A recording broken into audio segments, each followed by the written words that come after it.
My head. Ugh. What's wrong with me? Well, you're looking good, girl.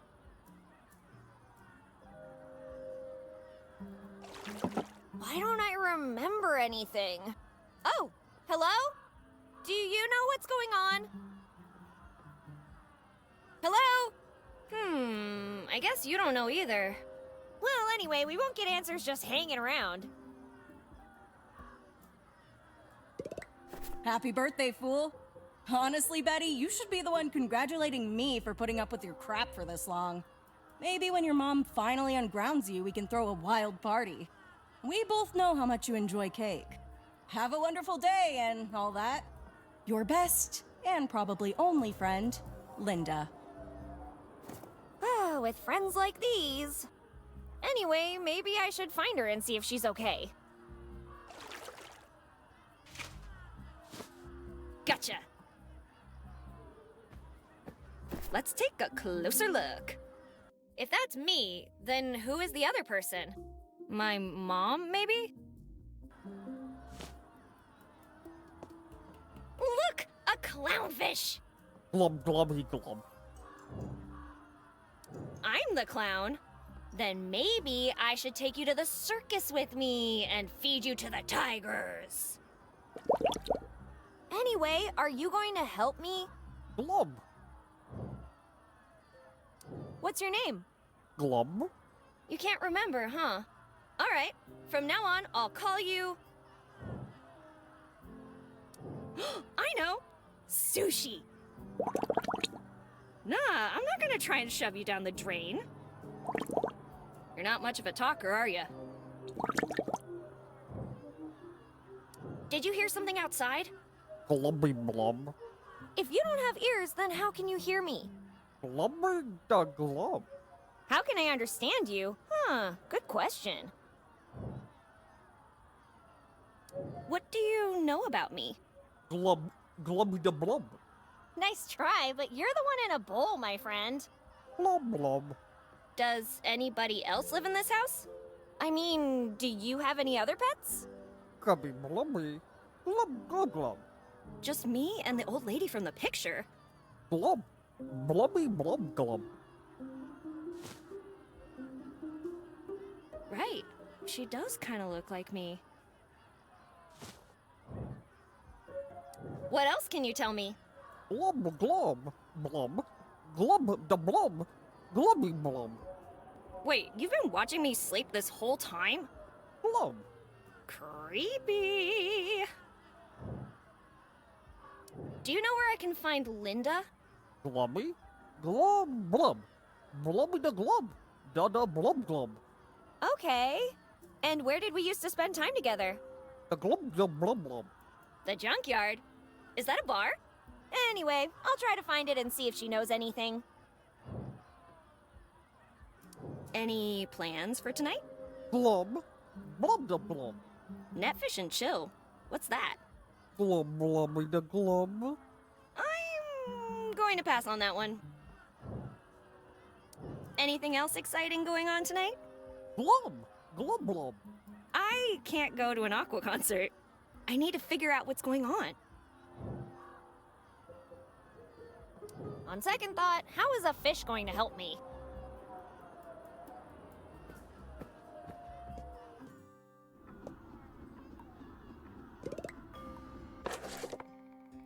Carrie Ann. See, Dad?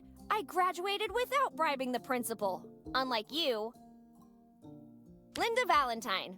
Individual picture? Why can't Betty be in it too? Wait, that fool's already taken hers? John Slim. With hair like this, who needs good grades?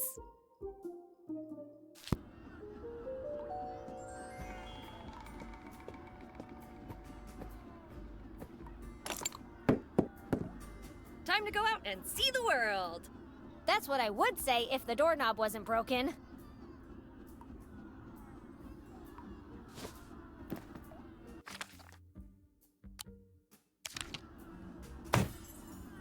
And that, buddy, is how you combine items. Keep it in mind, would ya? I have a feeling we're gonna do this a lot.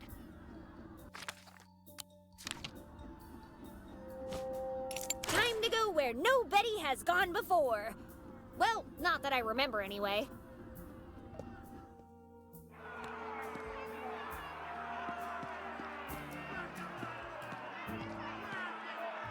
Hey guys, do you mind letting me through? That depends. This is an angry mob. Are you angry? Of course I'm angry! Really? How angry are you? Anger is not the answer. Then this isn't the place for you. Leave.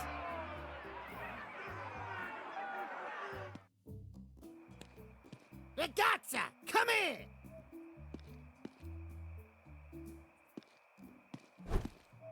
Someone popped my memory. You wouldn't have something to do with all this, would you? Answer me, presto! Get your hands off me, Barber! I don't have anything to do with anything! Barber? What are you talking about?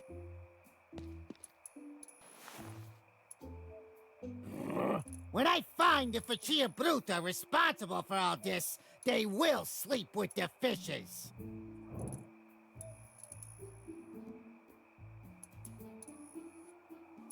Focaccia? I'm not hungry, thank you. Listen, I don't know if you're very brave or just very foolish, but you should be careful when talking with me, because I trim more than just beards, believe me. I think I'd better let my hair grow long from now on.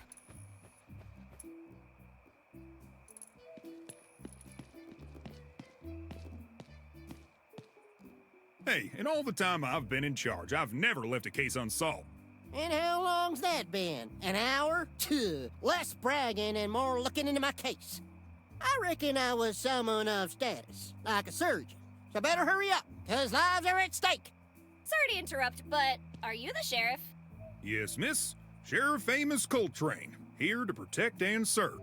My name is Betty, and Pleasure. Name's Ben. Ben's in. Ben's in. Surgeon. Yep. See, Faco? This lady gets it. Anyway, what can I help you with? Well, with a lot, actually. Wait, how can you be so sure you're the sheriff? The first thing I remember is sitting at my desk with my uniform on and my badge in my pocket. If I'm not the sheriff, then who else would I be?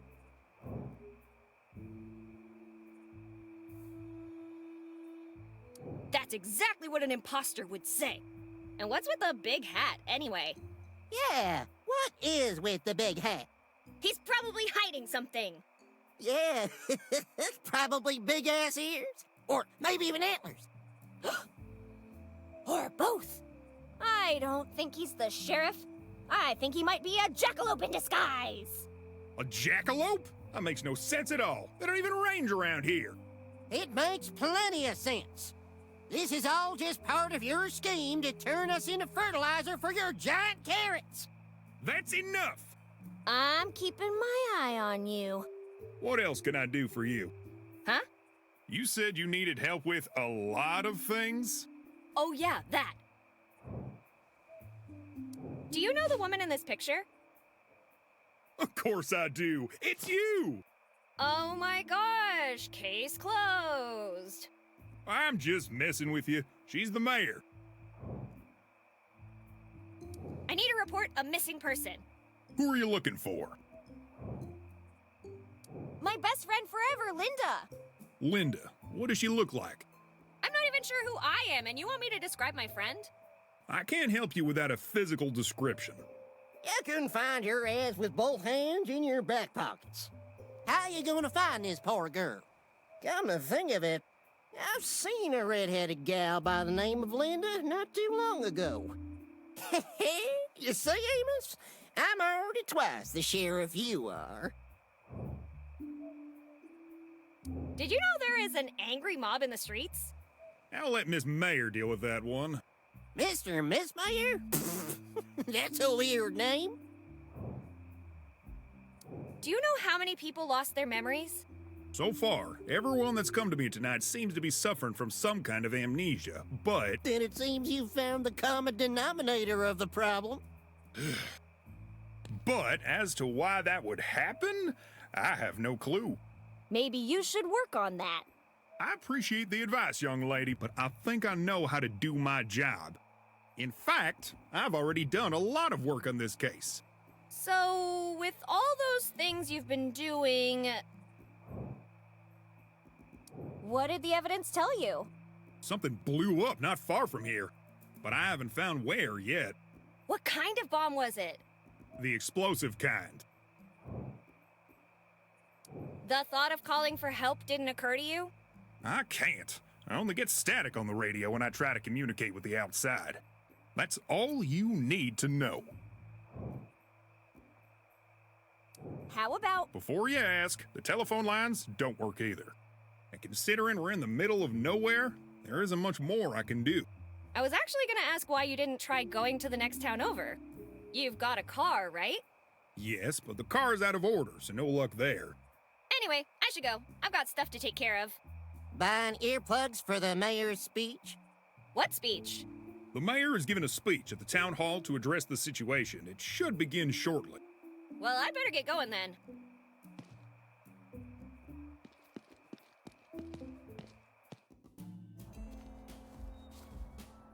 You outdid yourself this time, Linda. If that's even your real name. How am I gonna get out of here? Hey! Who's there? I need help!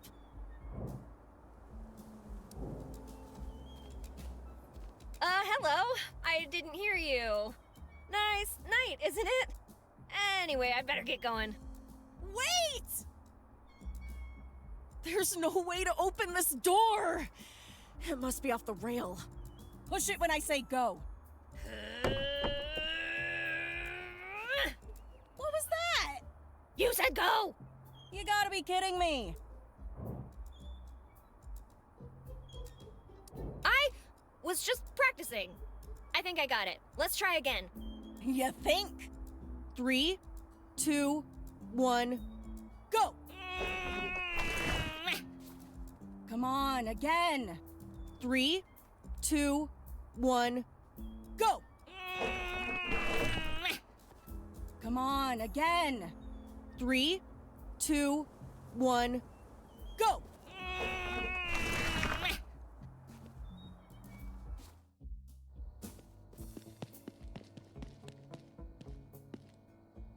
Took you long enough. Do you have anything nice to say? Or do you just enjoy complaining all the time? Everyone's gotta have a hobby. Anyway, who are you? I've been looking for you. I thought you might know what's going on. Or at least remember me. Why would I? Long story short, I'm your best friend, Betty. You and I? Friends? You're joking, right? I'm not joking. I found a birthday card from you. You wrote how lucky you are to have me in your life. That doesn't sound like me.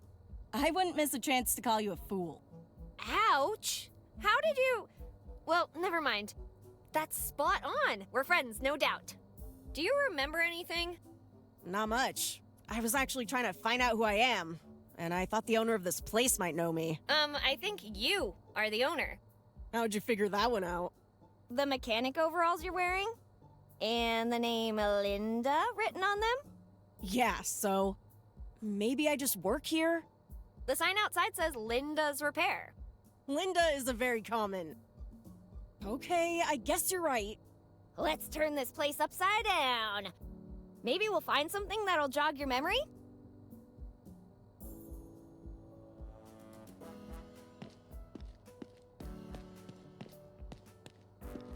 Car giving you trouble? Come on over to Linda's Repair and watch her smash your troubles away. 50% discount for first-time customers. I don't think Linda would like that.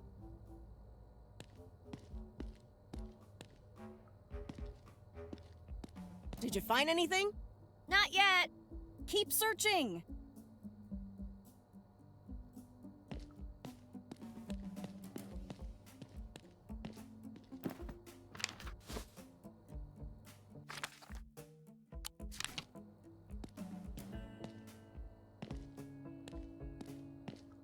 Give me that. Rental agreement, blah, blah, blah. Linda Valentine, blah, blah, blah. So it seems this is my workshop after all. The owner is a certain company named Rhino Co. Rhino Co? Huh. Well, the good thing is they probably have amnesia too. If they don't remember me, I won't have to pay them. Let's hope they don't remember with interest. Well, at least I know my name, my profession, and that I don't really read before I sign things. Let's see what else we can find. Where would I go with it?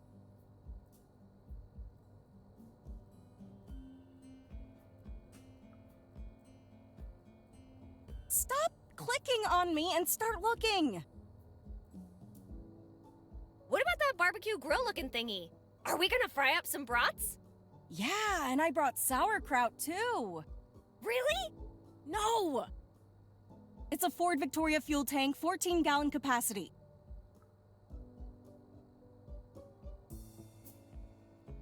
What are those mushroom-like thingies? Mushrooms? Those are Mercury 8 door bolts. I totally knew that. I was just testing you.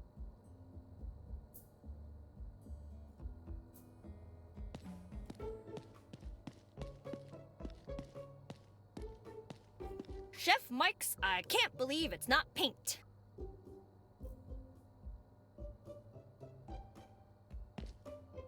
Oh, so that's how an exhaust pipe works. You learn something new every day.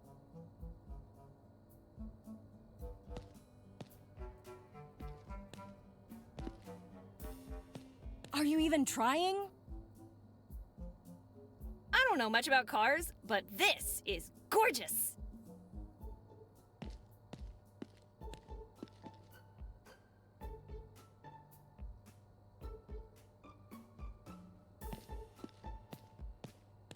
What's that phone receiver looking thingy? You really don't know anything about cars? This is a pretty basic component. Of course I do, I'm just messing with you. Well then, tell me what this is. It's, Super Nitro Booster Didgeridoo! Wow, seriously? It's a Ford F1 intake manifold. How can you know so much about cars and yet nothing about yourself? My thoughts exactly. How'd you end up stuck in here? Well, you're not gonna believe it, but here I was, trying to figure out who I am when, all of a sudden, before I could even realize what was going on, I was surrounded by 5 of them. 5 of what? Mariachi... ninjas? Yeah, that! Oh my god! Mariachi ninjas! Yeah, 5 ninjas with guitars and sombreros. Linda... All right. I was trying to find the light switch and I sneezed, hit my head, tripped, fell on my back, and somehow managed to get the door stuck. Happy now? Does the contract say anything else? Let me see. Both parties agree to abide by this contract for a minimum of 480 lustra. Lustra? Who wrote this thing? Is that all the contract says? It also says, non-compliance with the monthly payment will be resolved by the owner with any legal or non-legal action of his choice, vis-a-vis tenant's property and or face, whichever is more convenient at the time. Does the contract say anything else? Do you really want me to read everything? In case of the tenant's untimely demise, the debt will pass to her children. Is that all the contract says? You're enjoying this, huh? The tenant has a lovely business, and it'd be a shame if something happened to it. As such, the tenant must pay 80% of the business's profits to the landlord for their own protection. Does the contract say anything else? Each year, the tenant will deliver a Christmas basket to the landlord, with pasta di qualità and wild asparagus. Is that all the contract says? If the tenant asks for time off from work, she must presentare medical and veterinary proof. Does the contract say anything else? The tenant will work full-time on weekdays and half-time on weekends. Half-time is 12 hours. Is that all the contract says? If the vacanza is spent outside New Mexico, the tenant is required to bring a souvenir costing more than $50 to the landlord and his associate. I think I'm gonna leave now. Wait, since we have no idea what's going on, maybe you could talk with the sheriff? See if you could find something out? I've already talked to the self-proclaimed sheriff. He told me that no one remembers a thing. Oh, and he also told me the mayor's giving a speech soon. Great, why don't you go there and then tell me what they said? Aw, but speeches are boring. Okay, fine. But if I get brain damage from it, you'll be the only one to blame. That ship's already sailed.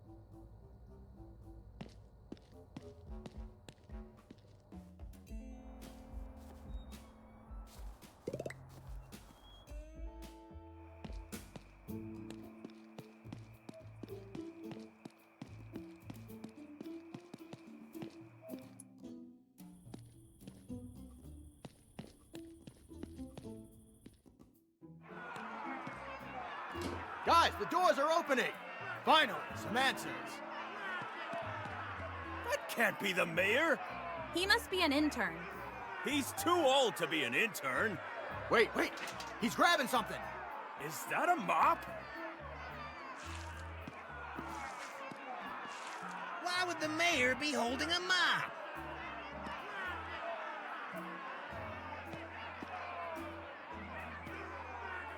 Fellow citizens, I am Mayor Eliza Barrett. We are currently faced with an unprecedented crisis. Our identities, and worse, our memories, were stolen from us through unknown means. I understand that this is cause for alarm, but I want you all to rest assured that there is nothing more important to me than the safety of my fellow citizens, and seeing that each and every one of you can claim back what is rightfully yours. Well, it looks like we got nothing to worry about, right guys? Yeah, it's not like she's lying to us. Wow! I'm so proud to be part of such an understanding angry mob! It's called sarcasm, you dunderhead! Oh, she's definitely hiding something. We will take immediate action and tackle this crisis head-on. Our first objective shall be to re-establish contact with the outside world. I have absolute confidence that together, we will overturn the situation and get everything back under control in less than 24 hours. 24 hours isn't that long. How much is that in AM? 12 hours? And in PM? Another 12. But that's a whole day! That will be all for now.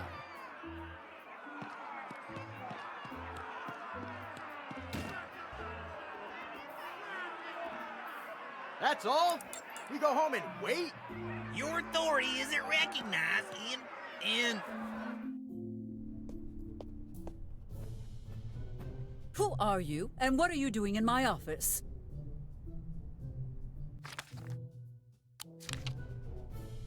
I have something important to tell you. I think we're family! I thought you said it was important. Let me see that.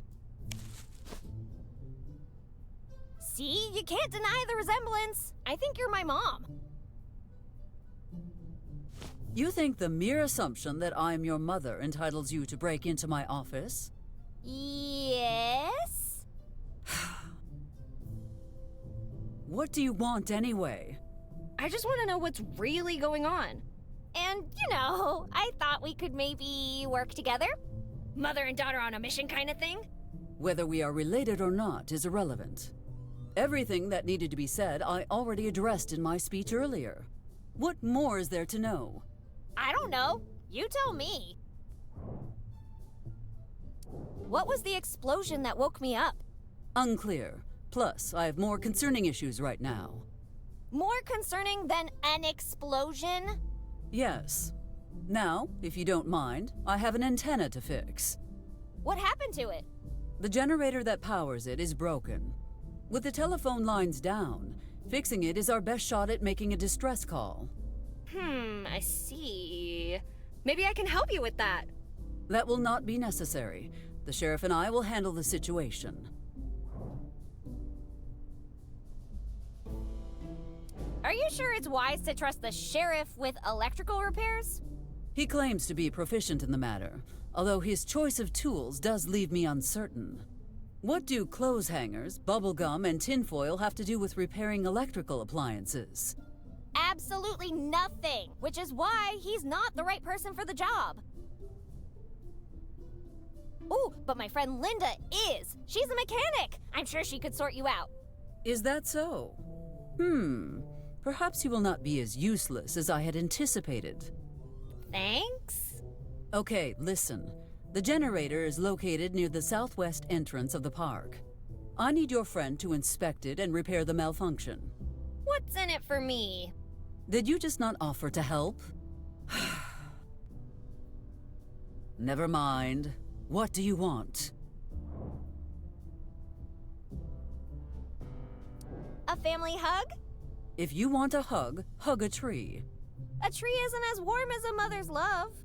Let us make a deal. You procure the mechanic's help, and then I will see about granting that request of yours. Jackpot! Off I go, Mom. I won't let you down.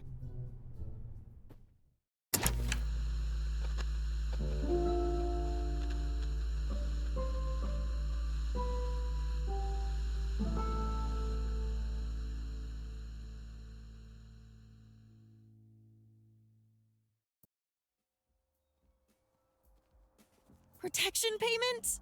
What protection payment? The one preventing us from wasting this place. Who are you again? And who am I?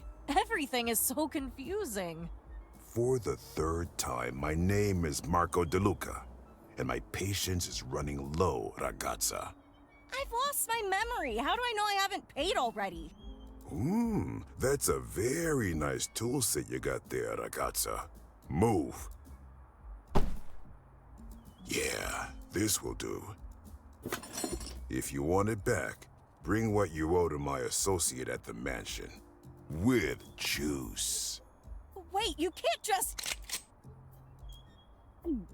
Pleasure doing business with you, Miss Valentine. Hey, you! What was that in there? I'm talking to you, Mammoth! What's the matter? Cat got your tongue? What's wrong? Cat got your tongue?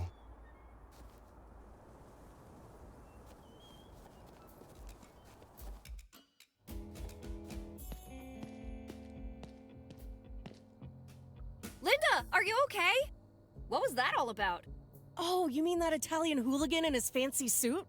It's called extortion, Betty. Somehow, I owe money to the wrong people. Did he hurt you? Only my pride, but he took my toolbox. Guess the guys from Rhino Co, remember? The mayor is my mother. Can you believe that? The mayor, huh? You think you could ask her to get my tools back? And disappoint her even further with this mess? No thanks. Great, and here I thought you could be helpful. Tell you what, I'll deal with that guy, and you help me fix the generator. How does that sound? All I need to know is what I'm looking for. Can you describe it to me? Tall, dark, and handsome. Enjoys long walks on the beach, classical music, and wants to travel the world before taking over its father's multinational company. Oh yeah, it's also a box. With tools in it. Sounds like the most eligible toolbox in town.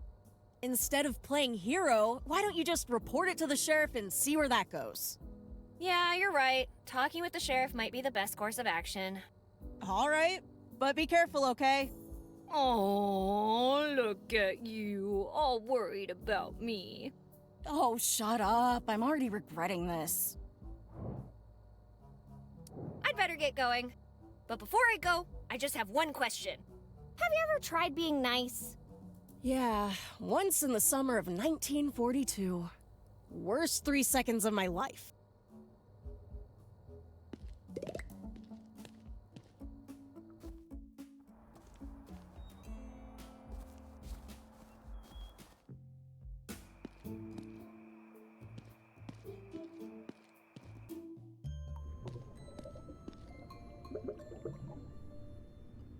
cheapskate bureaucrat put the post office inside the sheriff's department.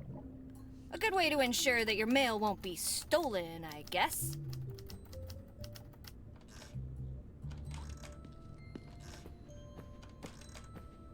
Mr. Coltrane. Betty, how can I be of assistance? Does the name Rhino Co ring a bell to you? Rhino Co? Never heard of it. At least not that I remember. Any idea what they might be involved in? One thing's for sure, Betty. It's not an ostrich farm. Nothing gets past this guy. Have you heard anything about the mansion? You mean the mansion owned by Frank Cooper, the barber? Phew! How much does that guy charge for a haircut to afford that place? Maybe it's because he's the only barber in town. Or maybe it's because we're all werewolves, and he makes a killing on the nights of the full moon like tonight. If we were all werewolves, that would explain the memory loss. We cracked the case, Sheriff. Indeed we did, Ben. Guys, the full moon is out! Wouldn't we all have turned by now? I told you, Faco. That's the stupidest idea I've ever heard.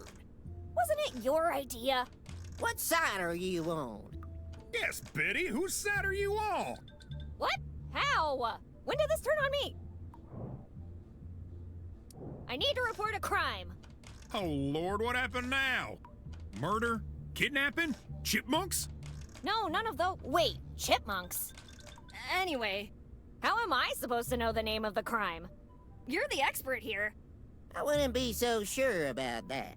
Shut up, Ben! Betty, tell me more. We were at the junkyard and... Who's we? I said shut up. Hold on. Who is we? My friend and I.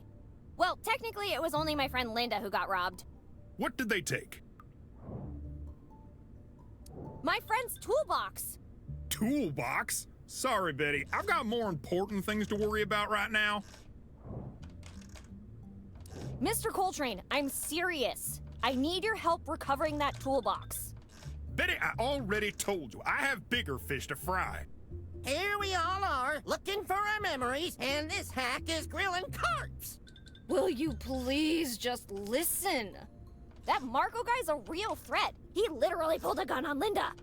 You keep saying you're the sheriff. Then prove it. Hold on. He pulled a gun? Are you positive on that? Yes!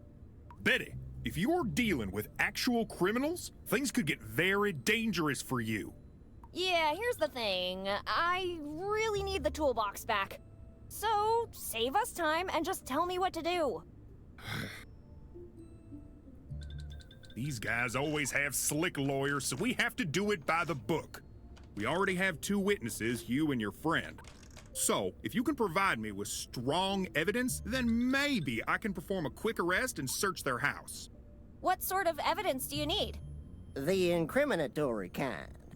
Well, aren't you a genius? But actually, Ben's right. First, we need proof that your stolen goods are in the suspect's possession. And second, find out any information we could use against them in a trial. Clear? Great. I'll be here if you need me. Thank you, Sheriff. Sheriff. It seems you can't get rid of your new friend. Tell me about it. You're reading each other's minds. Oh, that's so cute, you two. Hey, anything he can do, I can do better. I haven't seen you do anything other than stand here and complain. And I'm even better at that than you are. This is going to be a long night. I'll leave you doing, whatever you're doing, Mr. Coltrane. Good. Finally, some peace and quiet.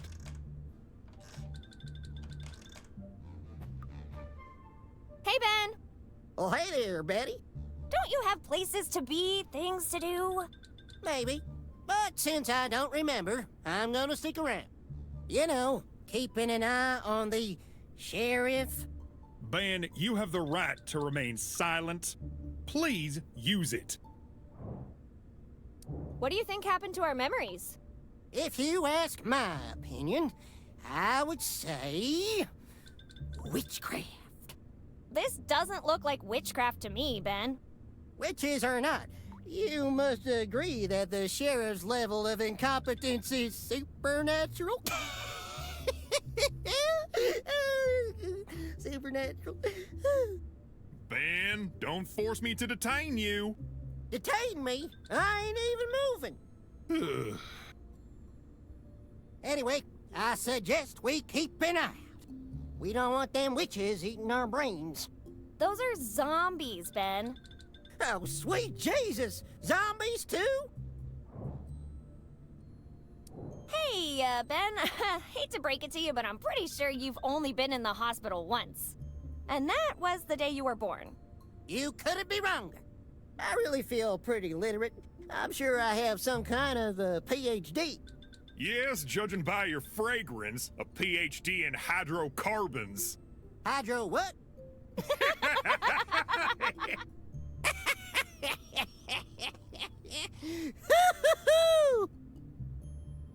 See you around, Ben. See ya.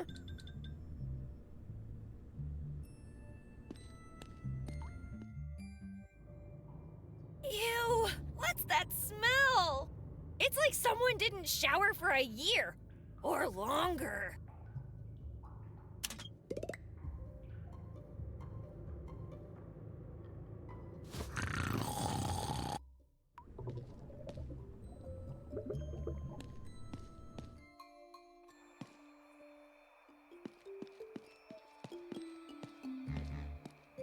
Before you say anything, ragazza, I don't know what got into me. Cut the innocent act, mister. I know who you are and what you're up to. Ma che cosa are you talking about? I'm nothing else but a humble barber. Then you won't mind answering a few questions, right? Yeah, I have nothing to hide. I'm not stopping until I get my friend's toolbox back. Seriously? Don't you have anything better to do? I know you have it. I'm a barber, not a handyman. What would I want a toolbox for? Besides, if your friend was more responsible about paying her debts, she wouldn't have a toolbox problem. Just saying. My friend's contract is abusive. That can't be legal. People never read before they sign. We can't be held accountable for dropping a little reminder here and there. Aha! You're admitting to extorting the townsfolk. Extortion? Nonsense! It's just protection service fees. Capisce? And if someone doesn't pay... Careful how you finish that sentence, Betty. You wouldn't want my razor to slip and give you a new haircut, would you? The joke's on you. My hair's drawn this way.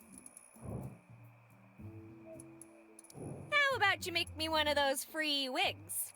Like a cosa DJ. Make you a wig? What do you take me for? A barber? A Serenella Merda. I keep forgetting. Let's talk price then. Read your own sign, buddy. Free. Frank Cooper doesn't even wish you buongiorno for free. Let me see that sign. Damn, it's true.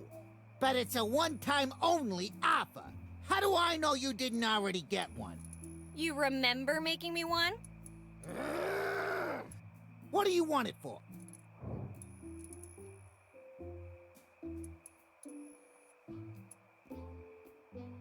Marco's too stiff. I think a wig could cheer him up. Marco doesn't need a wig. He's perfect the way he is. I want to create a double of myself to replace me at school.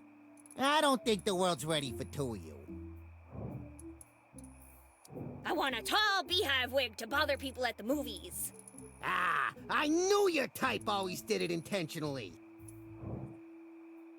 So I can make a disguise and ask you for another free wig. And another. And another. Good idea. But you shouldn't have blabbed your plan to me. Oh, fiddlesticks. You know what? I'll think of something. Tell me when you do. Did you find out who popped your memory? Nah, non-lafato, unfortunately. I've been quite busy getting to know myself. I've discovered some exciting stuff. Care to hear my story? Ooh, can't wait to hear it. I was born in Calabria in the 1910s. Mio padre and mia mama decided they couldn't provide for us working drought-stricken fields. So they took us to America, to Chicago. Here I learned English and... Do you remember your first words? Where's the money, Giuseppe? Strange first words. Anyway, you want me to continue, or you're planning to keep interrupting me? Sorry, go on. My partner and I met working in a barber shop back in Chicago. We became notorious for trimming beards and having fun while doing it. We were doing so well that it wasn't long before the word spread, and it spread fast. Soon, our reputation caught up with us and got us in trouble. So, we decided to show some initiative and establish our own business elsewhere. I also want to show some initiative to my mother. Any advice? I don't know your mother. Anything she needs help with? Well, she gave me the task of getting the generator back up and running. Well, doing what she asked you to do instead of wasting your time here would be a good start. Anyway, after the incident, we had to seek help from our friends in the government. So, long story short, that's how we ended up relocated here and started our new company, Rhino Co. Tell me more about your partner. When did he get into the toolbox collecting business? Marco? Collecting toolboxes? Nonsense. I know what I saw. It's a confusing night. A word from the wise, ragazza. Instead of throwing around wrongful accusations, perhaps you should direct your efforts towards paying what you owe. You'll pay for this. No, you will. See you later, Frank. Hey, one more thing before I leave. How did you find out all those things about yourself? I found certain records from the Federation of Barber's ink stored safely in my house.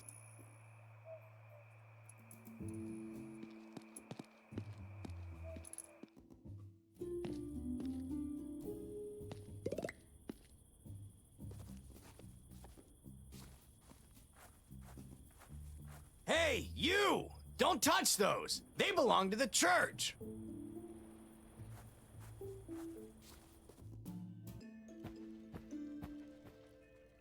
Hi, I'm Betty. And you are? For some mysterious reason, God has taken my memory, and my name with it. However, you can call me Father. What brings you to the house of the Lord? Other than stealing my gardening shears, that is. Don't try to deny it. I saw you eyeing them out there. Shears? You mean the ones by the statue? Don't play dumb with me. I know you want them.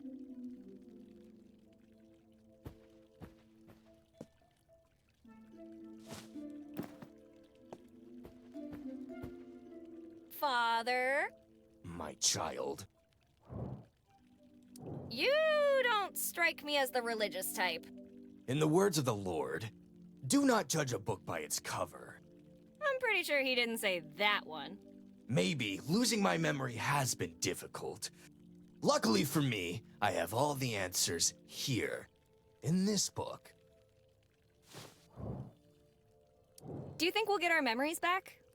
Hell no! We're on our own, Betty. No one's looking out for us. Whoa, pessimistic much? Shouldn't you try to have a little bit more faith, Father?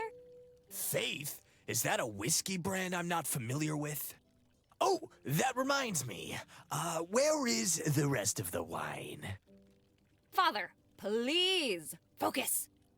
We have no memories and no way to contact the outside world. Don't you think that's a bit too convenient? No, it's the goddamn opposite of convenient, Betty. Let's just move on. Have you talked with the sheriff? You look like someone he'd be interested in talking to. No need to bother the fuzz. I've just had a few sips of the communion wine. Aren't there any rules about drinking on the job? Wine is a gift. It represents the blood of our Lord and Savior. And I bet there's no more loyal servant than yourself. I can stop anytime.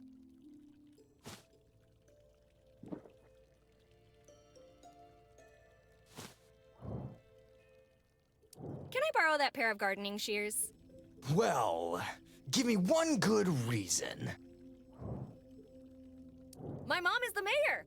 I'm sure we can make a deal. How does paying fewer taxes sound? Don't you see where you are? Dang it. Fine. Is there any way we can make a deal? I don't make deals. Whatever I need, the Lord provides. What do you think is going on? I've got a theory. It might sound a bit far-fetched, so promise me you won't laugh. I promise nothing. Good enough. You see, my child, I think we're all vampires. Okay. How does that explain the memory loss? Quite easily. We've just spent so long without drinking blood that it's affecting our brains. Have you tried looking in a mirror to test that theory? I would have, but there are no mirrors in here. Oddly convenient, don't you think? Still, shouldn't the sight of that cross turn you to ash on the spot or something? Don't know, but it gives me a horrible feeling of foreboding. Thank you for your time, Father.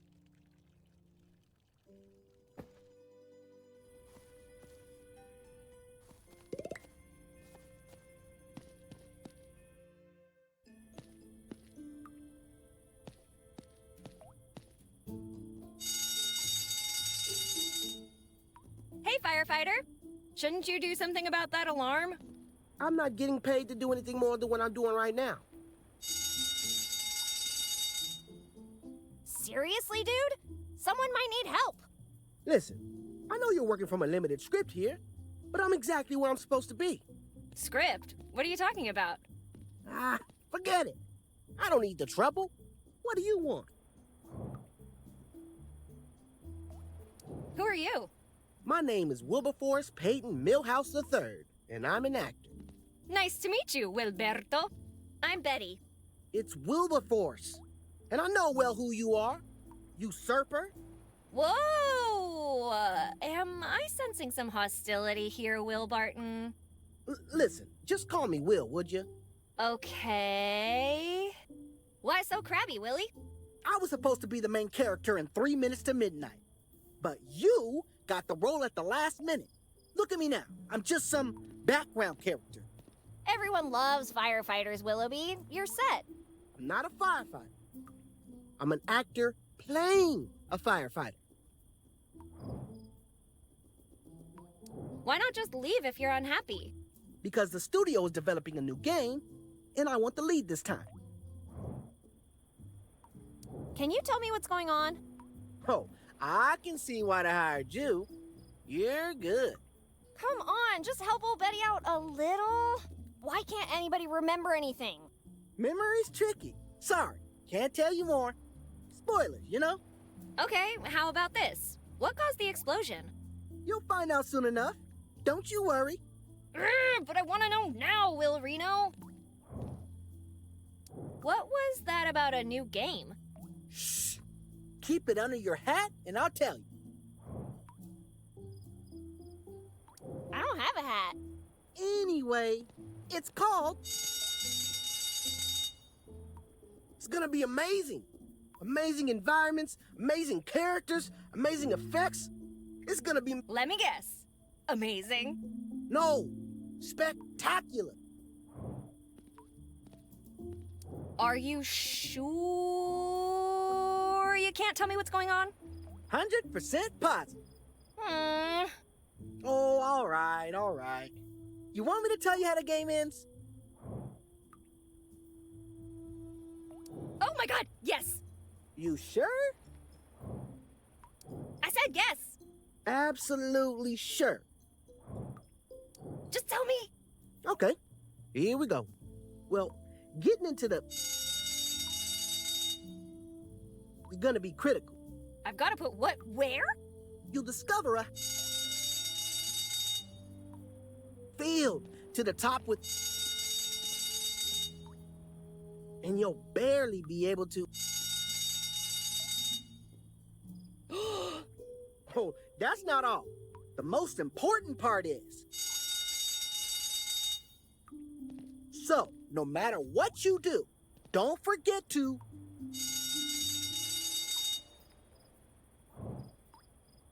Seriously, shouldn't you be worried about the alarm? There's obviously a fire somewhere. Not yet. Not until the fire scene. What fire scene? All in due time. Well, nice talking to you. I'm going to be useful somewhere else. See you soon, Betty.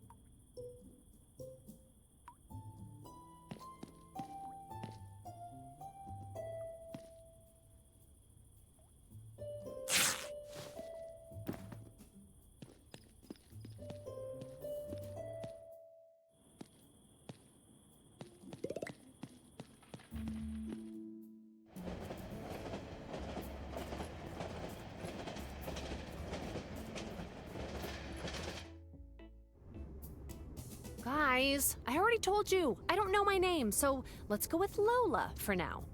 Great! Now that you got that cleared up, are you about ready to order something?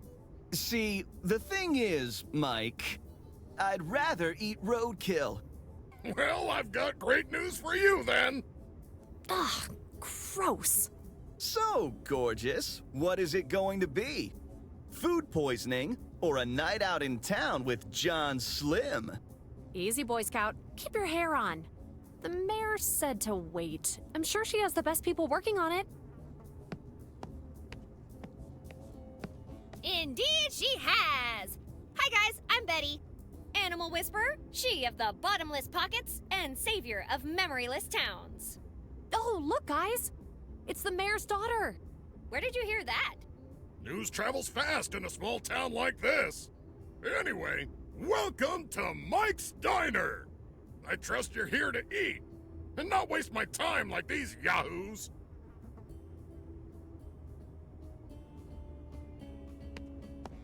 The Mike's Diner's beer sliding contest. You're ruining it! Fine, I'll do it myself. The Mike's Diner Beer Sliding Contest. The rules are simple. You will slide a beer bottle across the bar towards that big X on the counter. Whoever lands closest wins the prize. Our current champion is John Slim. Are you ready to beat him? It sounds easy enough. Yeah, right. Nothing like a good dose of self-deception.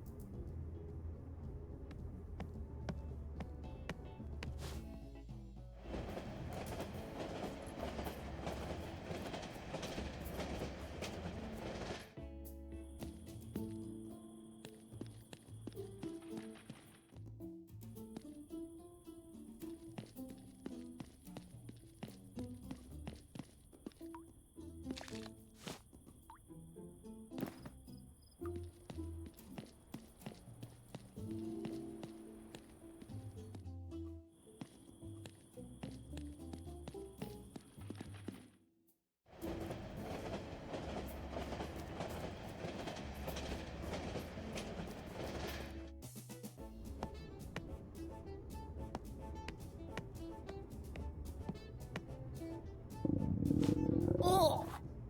What is that smell? Rat-tailed quesadillas. Want to try some? God, no. I mean, I'm not hungry right now. But I do have some questions. You're lost. Anyway, what do you want to know? Did you hear the explosion? Oh yeah, about that. The fryer needed a jump start, and then, boom! Bye-bye eyebrows. Yeah, I was talking about the explosion that shook the whole town. Didn't notice anything. With those trains running non-stop outside, I can't hear a thing. Do you remember anything from before? Not really. When I came to, Slim and Lola were already here. Then that Italian giant drank all my booze, and finally, you came by. I've been trying to stay busy cooking. They say smell brings up old memories.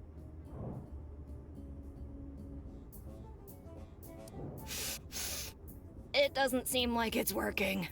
Maybe you should remember how to cook first. Nonsense. Just take one deep breath.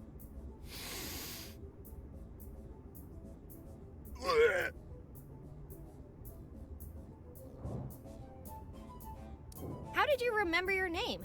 Well, it says Mike's Diner on the sign outside. That doesn't prove you're actually Mike. The fridge is full of canned meatballs with my picture and the name Mike on them. I guess that settles it. Who are we to argue with canned meats, right? Tell me about that Italian giant.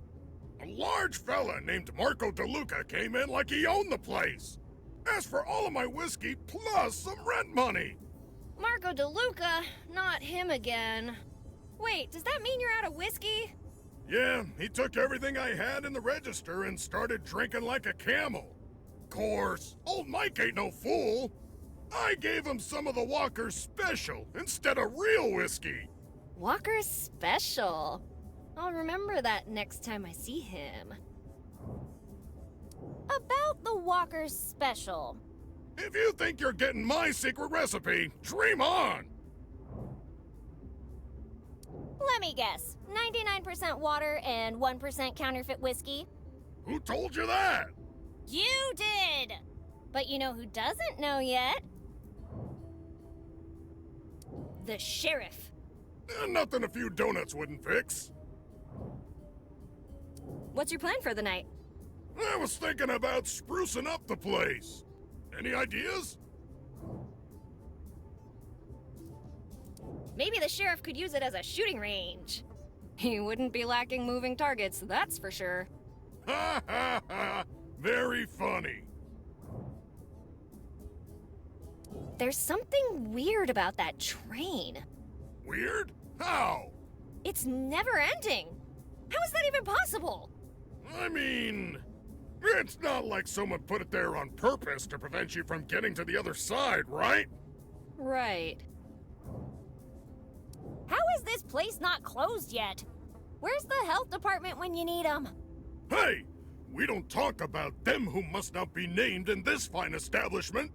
This whole memory loss thing brought me enough trouble already. Everyone's forgotten where to get good food. Yeah, right. It's their memory loss that's wafting out and keeping them away. I need to prepare my special dessert, shrimp and grits. That'll bring people in. Ew! I thought you wanted to get them in here, not get them to move to another state. Mark my words, y'all. You won't find better food anywhere in this town. That's a risk we are willing to take.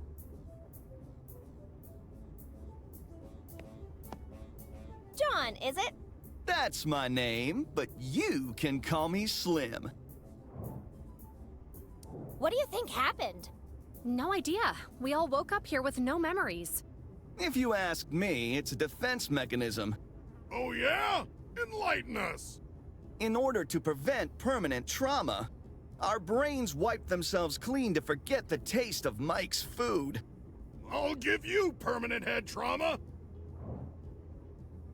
How did you remember your name?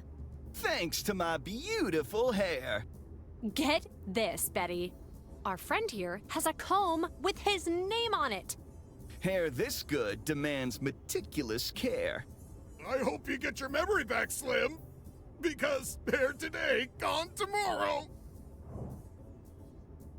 You seem pretty calm about losing your memory. I only need two things in life. My hair and John Slim. Do you know what all that grease is doing to your hair? Making me look slick and suave. You should take better care of it, that's all. If you asked me, I'd recommend you start stocking up on hats before winter, Slim. Hats are for squares. And John Slim ain't no square, right? You got it, babe.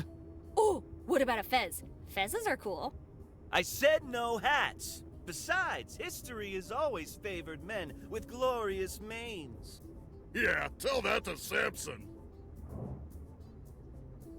Got any idea on how we could get our memories back? Hey, in the fairy tales, it all gets fixed with a kiss from a prince. Wanna give it a try?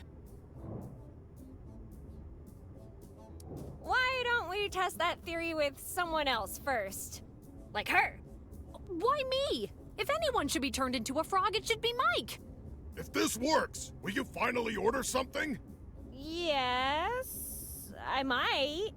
The things one must do to keep the business afloat. On second thought, they're fairy tales for a reason. Am I right?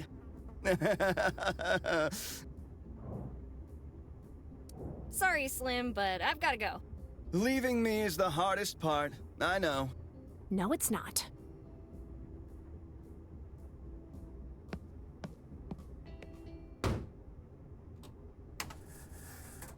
Now this is my jam!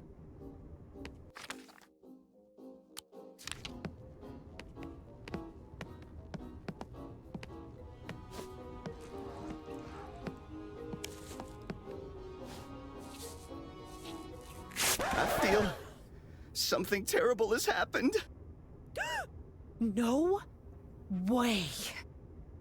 Oh my God! My hair! My beautiful hair! It's gone.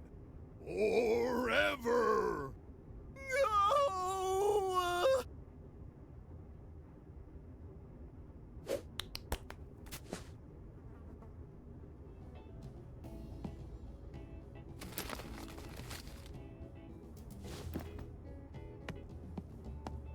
Come on, Slim, cheer up. It's not that bad. This is actually a really popular hairstyle. Among grandpas. Guys, not helping. Tell you what, if you stop crying, I promise I'll make it up to you. You'll go out with me? What? No! I'll bring you a hat or something.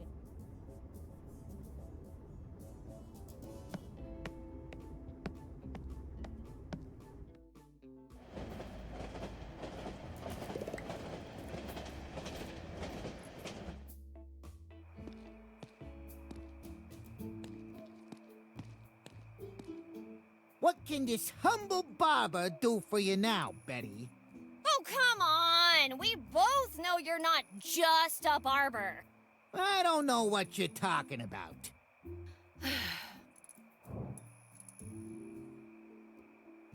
How about you make me one of those free wigs? What do you want it for? Let's say, hypothetically, I accidentally rip someone's hair out. Like, all of it. You what? Santa Madonna! Fine, I'll make you the wig, just to get you out of my sight. Do you have any materials I could use? Here, can you do anything with this? Hey, what's this? Where'd you get this, ragazza? Que magnifico! It smells better than Chianti. What magnificent creature did this fall from? Tell me, presto! I borrowed it from someone? I love it! What's her name? Tell me. Ursula? Describe it to me. She's tall, strong, and has, very sharp teeth. What's she like? A bit wild, I guess. What does she like to do in her free time? She loves... fishing. And what's her profession? She's a firefighter. Can you believe it? Tell you what, I'll make you a wig, but you gotta do me one little favore. I want you to set me up with your friend. Oh, yeah, sure. I can do that. She's single, after all.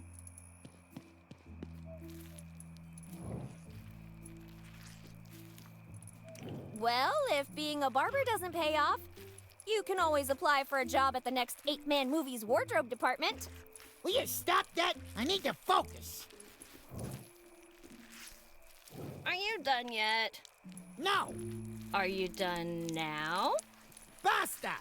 Say one more word, ragazza, and I'll tear your arm off and beat you with it.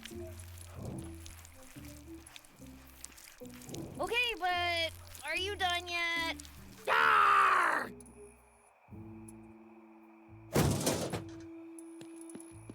That's it! I'm done!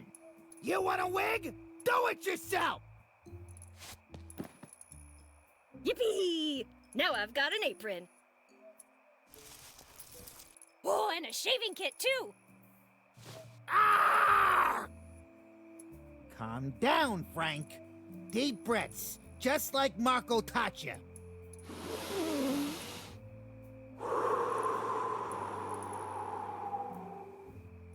Good night, Ragazza.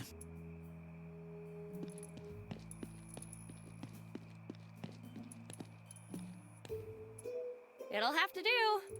Hopefully Slim likes it.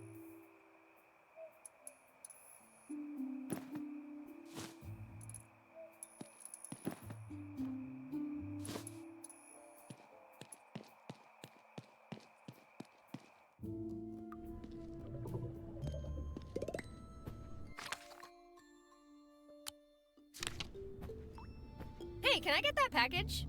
Young lady, I know it's a confusing night, but you still need a delivery notice to get the mail. Well, lucky for me, I have the delivery notice right here.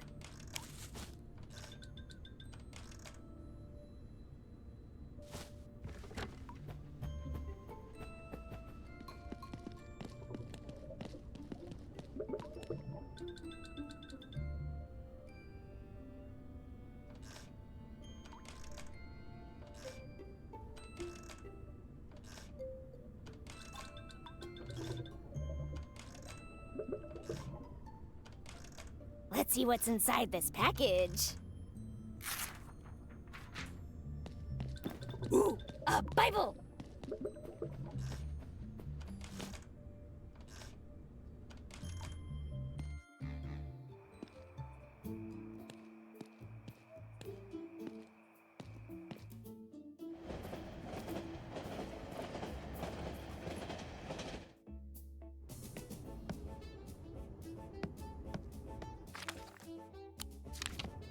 Slim! I brought you a present! What's this? A dead cat? It's a wig, you dummy. And I can guarantee you it's not cat. Well, whatever this is, John Slim is not putting it on his head. Come on, give it a try. No one except us will know. It'll be our secret.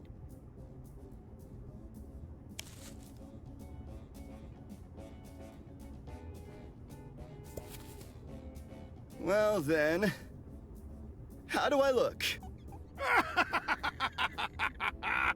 It's still better than being all shiny. Trust me. Yeah, she's right. You wear it well, John. You'll be breaking hearts in no time. You know it, baby. Nothing will keep me down now. So, about that date. I think I liked him more when he was crying. Slim? Hey! Consider yourself challenged, John Slim. So, you want to take me on, huh? Very well. I'm ready to rumble. Mike, bring out the beer. Sure thing. Are you both ready? Yeah. Then let's get ready to slide! Go on, Betty. Give me your best shot.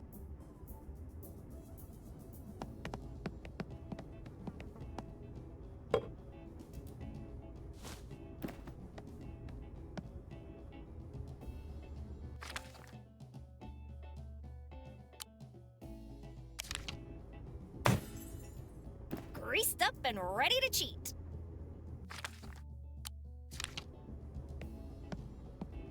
Getting cold feet, huh? Can't say I blame you.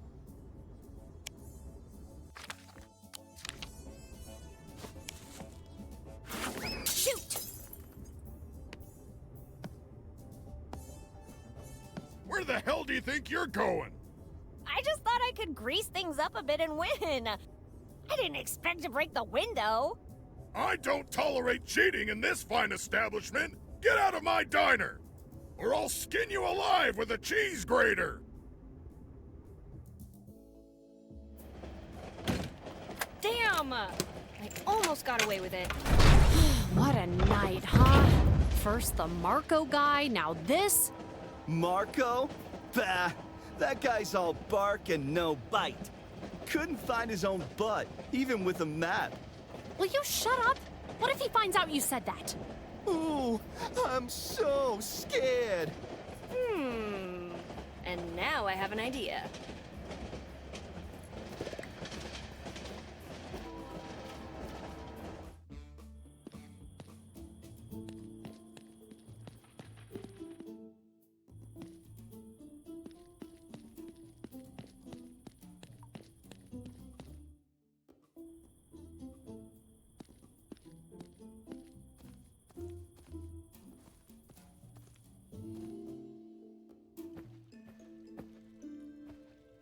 Father.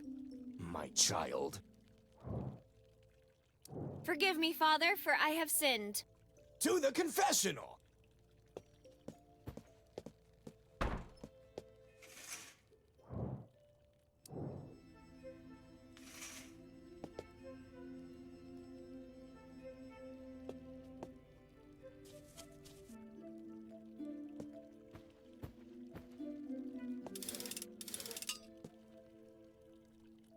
Father!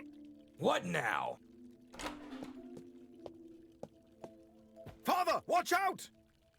What?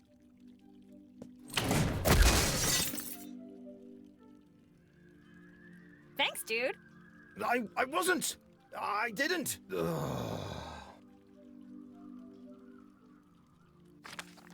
Well, that was an easy read. It's blank. I'd like to see that priest whip out answers from this version of the good book.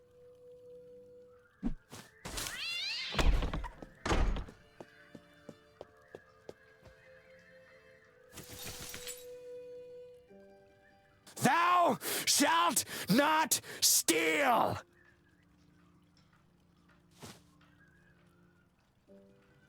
Father? My child. Can I borrow that pair of gardening shears? Well, give me one good reason. Doesn't the Bible say something like, "Begrudge not shears to those who deserve them, when it is in the power of thine hand to give them"? Especially if those who deserve them aren't nameth Betty. Well, that's only one interpretation. Wait, where did the words go? I swear to God I had something for this. Is there a problem, Father? That cross must have hit me harder than I thought. Fine, take them. Thank you for your time, Father.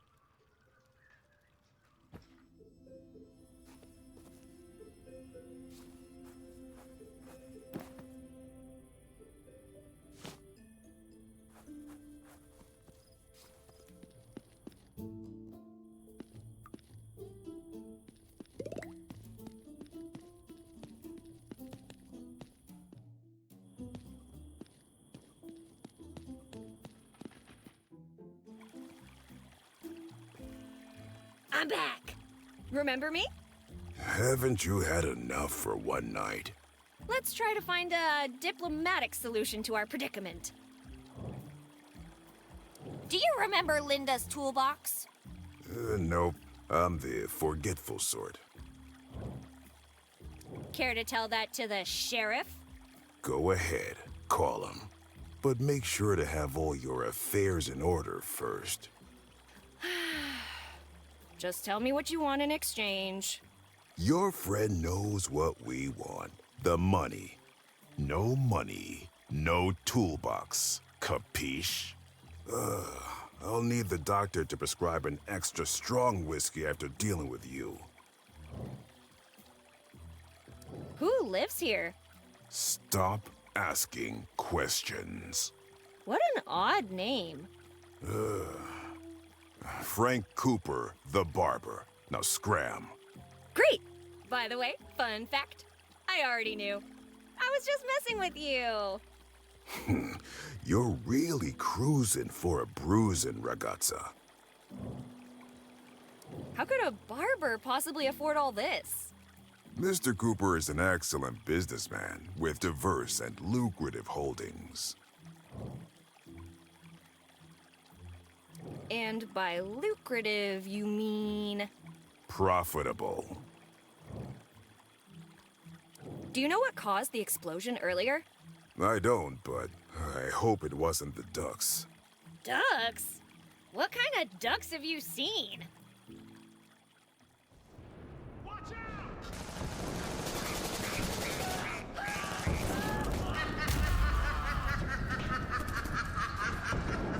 Hello? Hello? Anybody home? What were you saying? I was asking about the kind of ducks you've seen. The angry kind. End of story.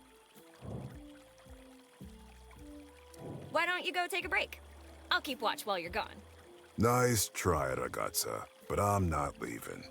Unless Mr. Cooper or some unforeseen force of nature compels me to. You mean like an earthquake? No, I mean an emergency liquidation of assets. What are you on about? The bank doesn't open until the morning. What I'm talking about is dropping anchor. Yeah, right. And where's the yacht, big guy? You're not getting it. I'm talking about fertilizing the plants.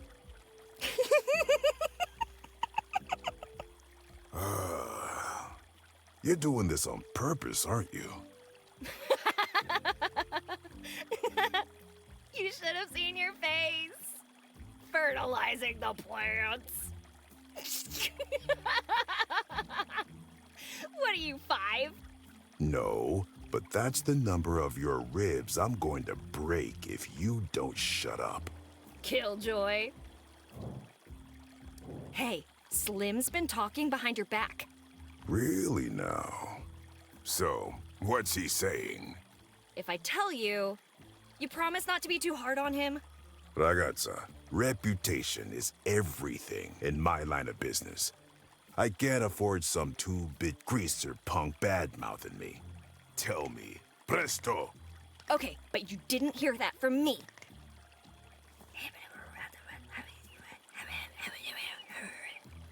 Oh, really? Yeah, and also...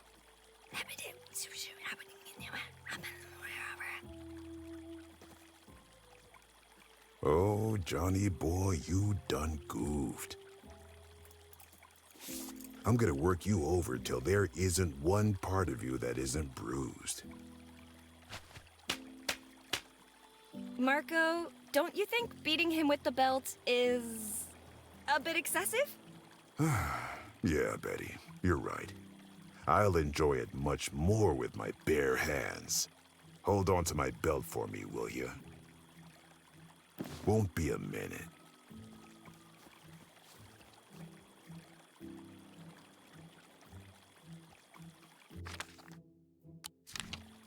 Please, move aside. You have 3 seconds to comply. All right, you asked for it. Now I'm permitted to use shearing force.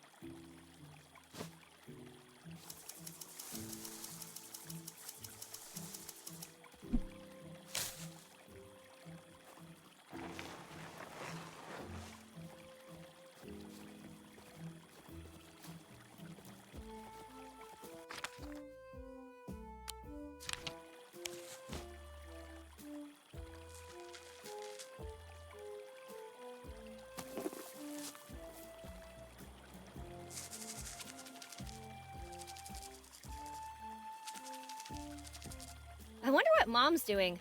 Surely thinking about me.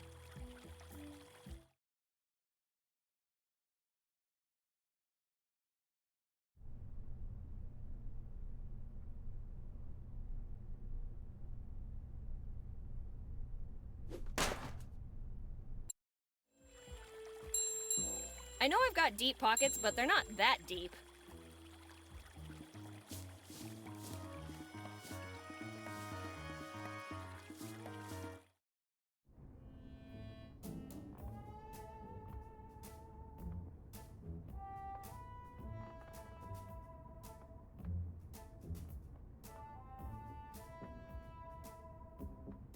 Damn, I should have become a barber instead of an adventurer. The rewards just don't outweigh the risks. That's too heavy to pick up, but that hat is free for the taking.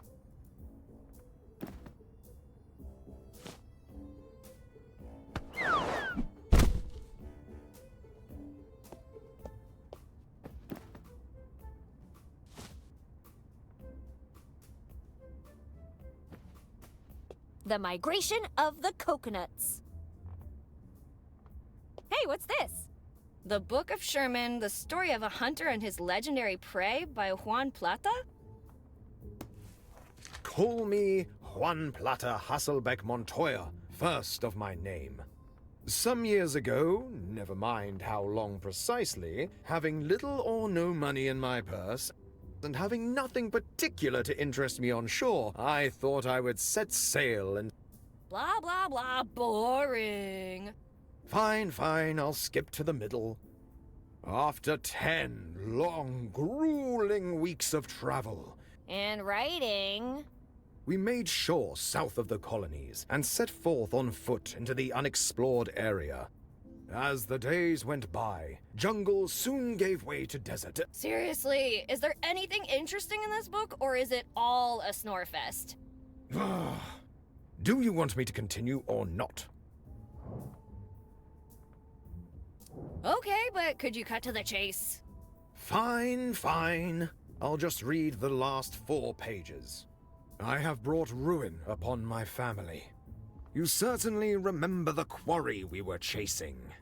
A monstrous, mighty foe, a creature from legends, whose hide was said to be tougher than the strongest armor, and its arms capable of splitting a man in half.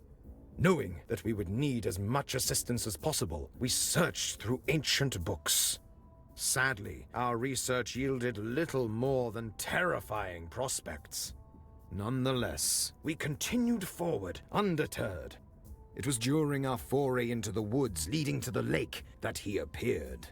At first glance, one would mistake him for a frail old man on vacation. But I knew he was something more when he spoke to me. Juan, my buddy, my man! I'm gonna be upfront about this. You're all gonna friggin' die. If you fight that beast, you're donezo. But I can offer an out.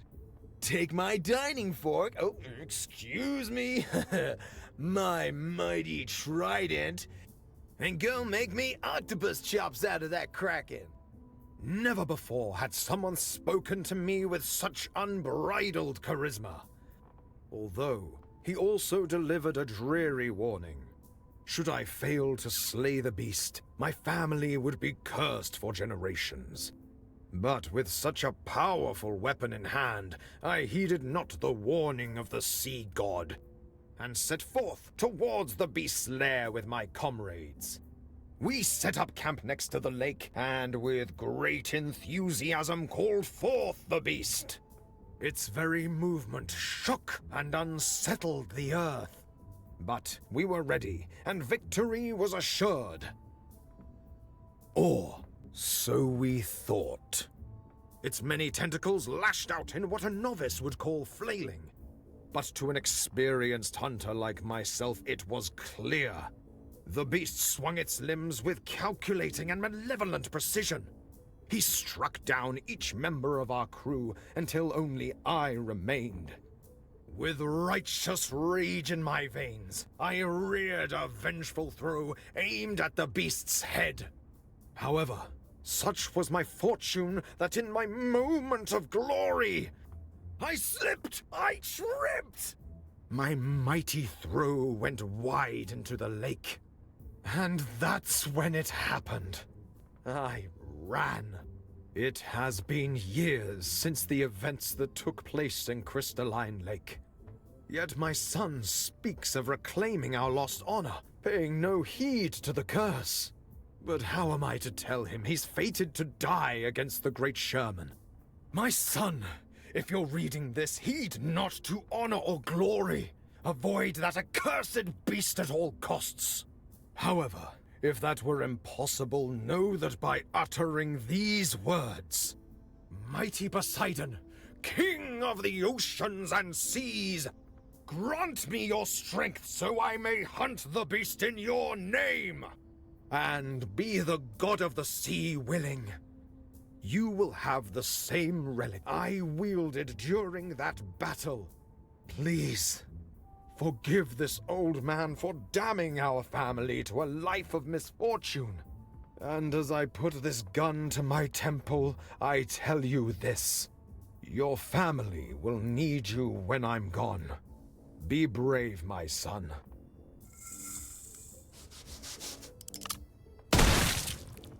Whoa, that sure got dark pretty quick.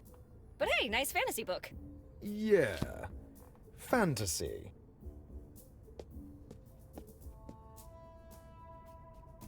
Trouble in the family. The mafia tears itself apart. Joseph the Rampant Stallion Abruzzi, the bloodiest capo in the history of the Italian mafia, has finally been arrested. Oh, what a fantastic voice! Thank you, Betty. According to FBI agent Jackson Ortega, the testimony of Abruzzi's right-hand man will prove key in the trial. The Abruzzi family's answer to this betrayal came swiftly. A $100,000 bounty on Angelo the Rhino Martinelli, who has vanished without a trace alongside his longtime associate Marco De Luca. Marco? The one beating Slim up? The one and only. Martinelli is Cooper. Cooper is Martinelli. Martinelli is a wise guy! Oh my god, Martinelli is a wise guy!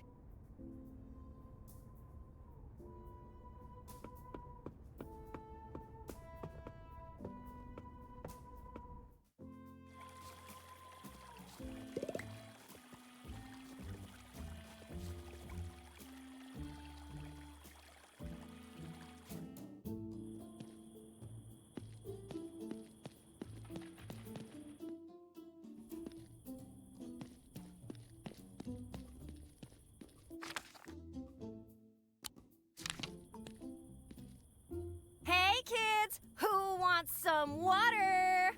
Yay!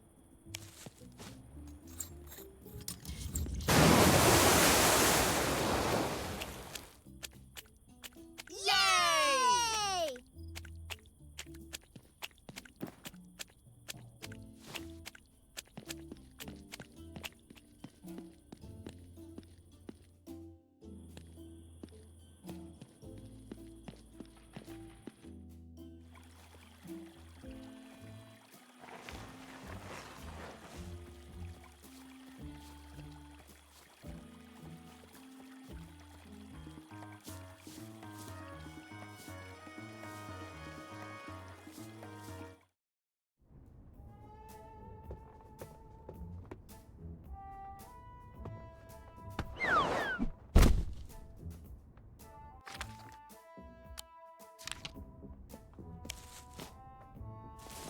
Just when you think there can't be anything more disturbing than a headless mannequin. Bam! Horse-headed mannequin!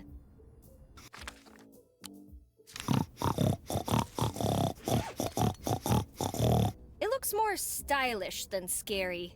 He needs some weight on him to really be intimidating.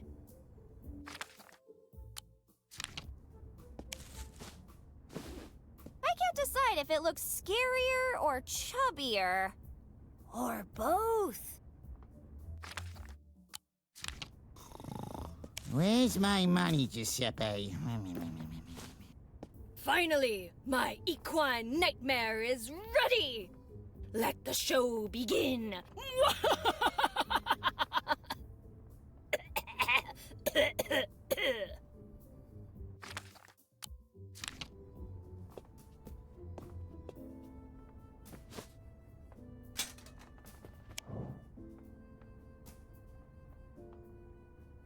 It's me, Joseph Abruzzi. I'm here to correct Fortune's mistake, Angelo the Rhino Martinelli. Ah! Ah! It's the Rampant Stallion! Now die!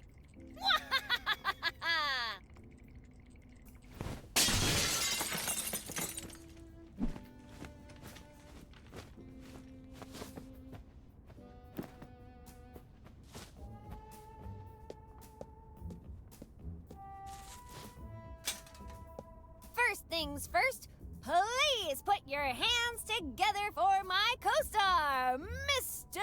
Horsey!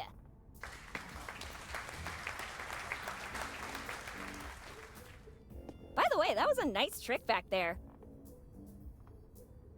You know what I mean. You moving Mr. Horsey. What? That wasn't you?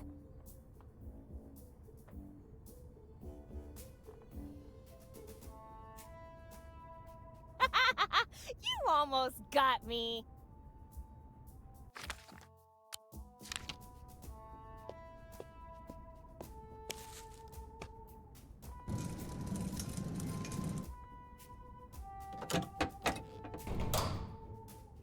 safe in the first place if you're just going to leave it open?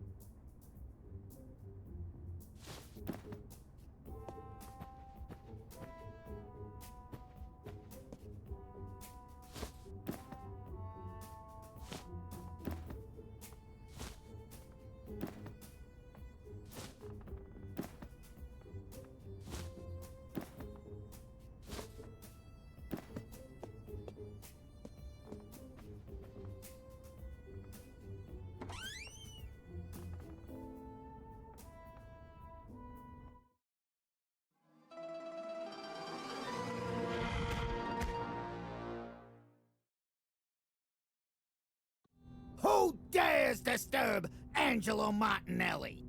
Betty? Not you again! What are you doing in La Mia Casa? I'm here to get my bestie's toolbox back. How can you sleep at night knowing what you've done? Quite fine, actually. Didn't you notice the boss's abominable snoring? Come again, Marco? That's not what I meant. I'll leave you to it. Hey, stay right where you are. What's really going on here? Tell me, presto! Wait, what are you hiding under your skirt? Whoa, inappropriate. That's not what I meant, and you know it. You think you can rob Angelo Martinelli? Think again! What do you even want with this stuff, ragazza? I need the Fabergé egg to incubate it and grow a fortune. No one grows richer than me in this town. Marco, you know what to do with her. Wait! Don't you want to know why I want the rest of these things? With the Van Gogh painting, I'm going to cover a crack on my bedroom wall. You know what works great for cracks? Cement! Marco? Wait! Yar! I'm a pirate. Surrender your booty. Pirate, eh? In that case, let's cut your hand off and give you a hook! I'd have trouble putting in my contacts. How about a tough-looking eye patch instead? That can be arranged. Marco, bring me the spoon.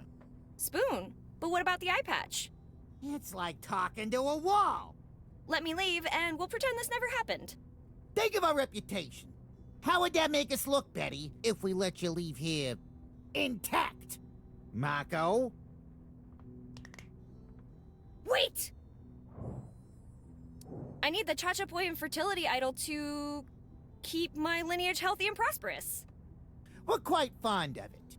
So how about we just end your lineage right here, right now? Just keep it. You clearly need it more than me. Marco?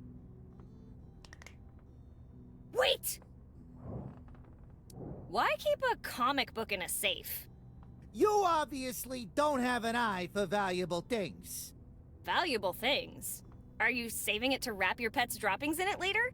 For the love of God! You really don't have an eye for valuable things. Starting with your life. Marco?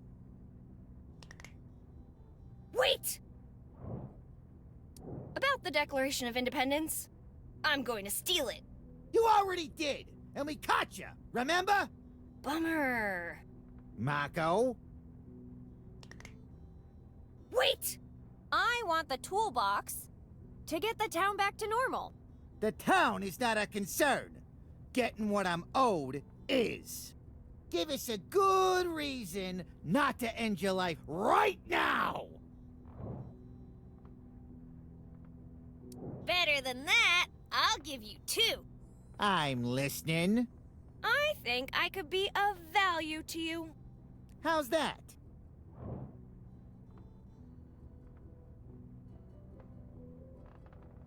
You're the landlord of Linda's junkyard, right? We're starting to understand each other. What's your offer? The toolbox is useless to you. Give it back. I thought this was a negotiation. Okay, listen. Without the toolbox, she can't work. If she can't work, she has no money. If she has no money, she can't pay you. See where I'm going? You have a point. What are you suggesting then? How about a small modification to my friend's contract? For example...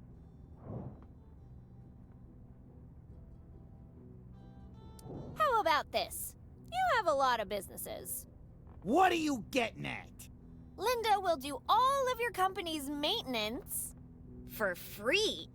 That sounds like a deal. I like where this is going. What about the second reason not to kill you? I'll annoy you to death. Mine or yours? Listen, it's better to have someone in your pocket than 6 feet under. Fine, you'll owe us. Now get out of here and take your stupid toolbox with you. The rest we're gonna have to keep. Aw, fiddlesticks. I'm going back to sleep. We better not see you again tonight. Capisce? Out! Okay, I'm going. Hey, they took my stuff! I recovered the toolbox, yeah, but at what cost?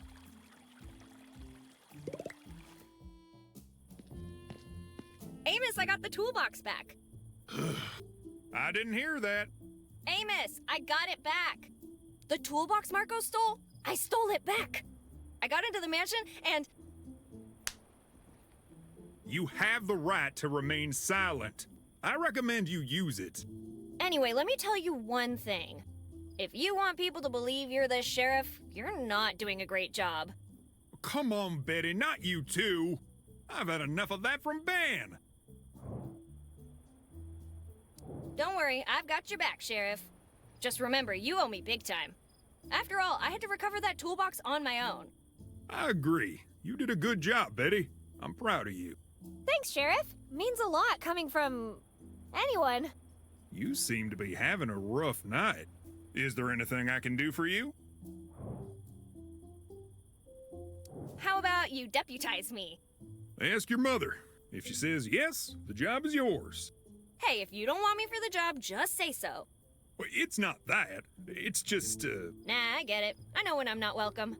Enough dilly-dallying. I thought you had a toolbox to return. Your friend the mechanic is already waiting for you at the generator, so hurry up. On my way.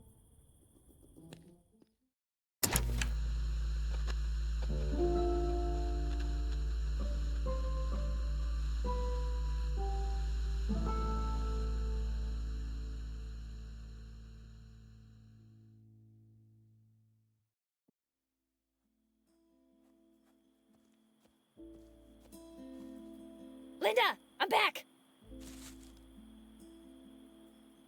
What took you so long? You have to hear this. Right after I left... Listen, I just want to know one thing. Will your antics come back to bite me in the ass?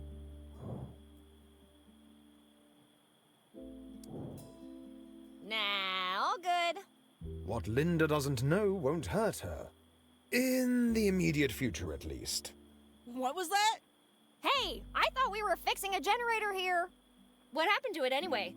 No idea, but quite a few parts got burned. You need to go get a replacement for me. I can't right now. I'm going to Mike's to get a strawberry milkshake. Ha! Strawberry. What was that?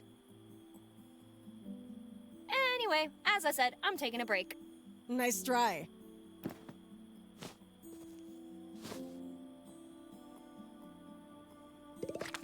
I should find someone to help me read these.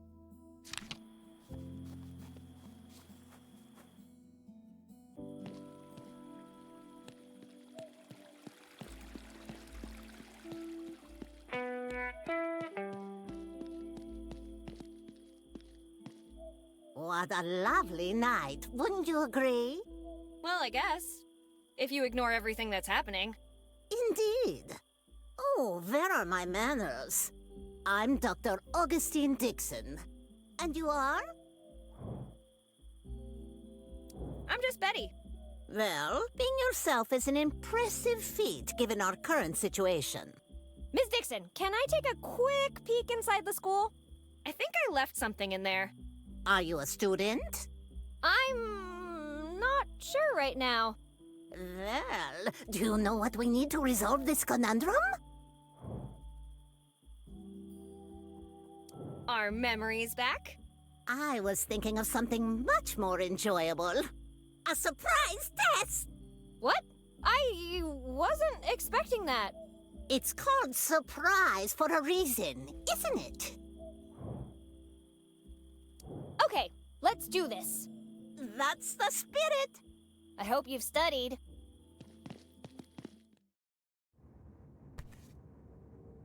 Proceed, Betty. All answers are acceptable, except the wrong ones, of course.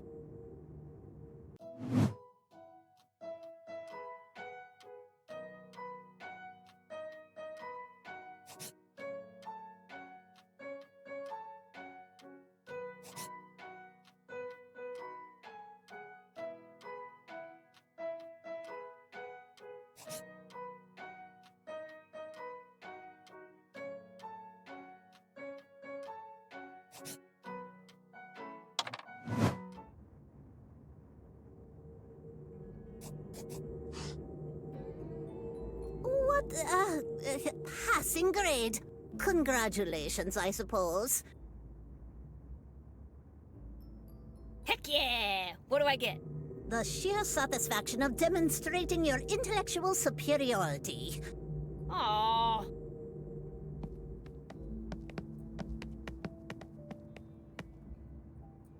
Do you know anyone who could help me fix the generator?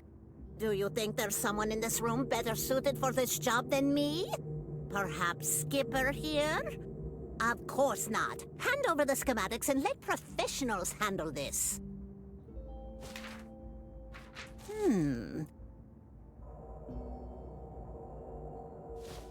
You'll need to spin a 12-inch rotor at 88 miles per hour to generate at least 1.21 gigawatts of power.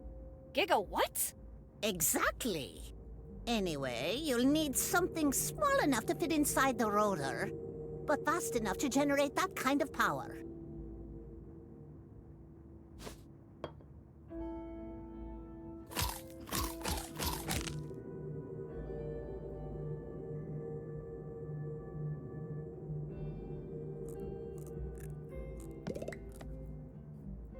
Hey, leave that be. I need it for reasons.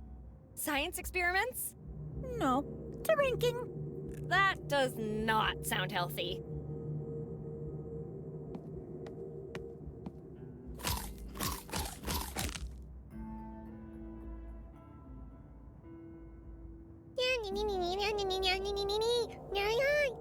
Whoa, slow down, mister. Who even are you? Me? Nice to meet you, Hamster Garrick. I'm Human Betty. Cool, my reputation precedes me. Okay, I get it. You're a big deal, and I should be ashamed for not remembering you. Can we move on now? Fine, I'll read it. Jeez. The Daily Wheel. A new star is born. The rookie runner, Hamster J. Garrick, smashed expectations and wowed the crowd at the Daytona 5. Calling himself the Vermilion Racer, Garrick beat all previous rodent-held records, hitting speeds upwards of 60 miles per hour. A great start to what promises to be an illustrious career. 60 miles per hour? Wow, that's fast. So, you know me, huh? Great! I've been dying to learn more about myself.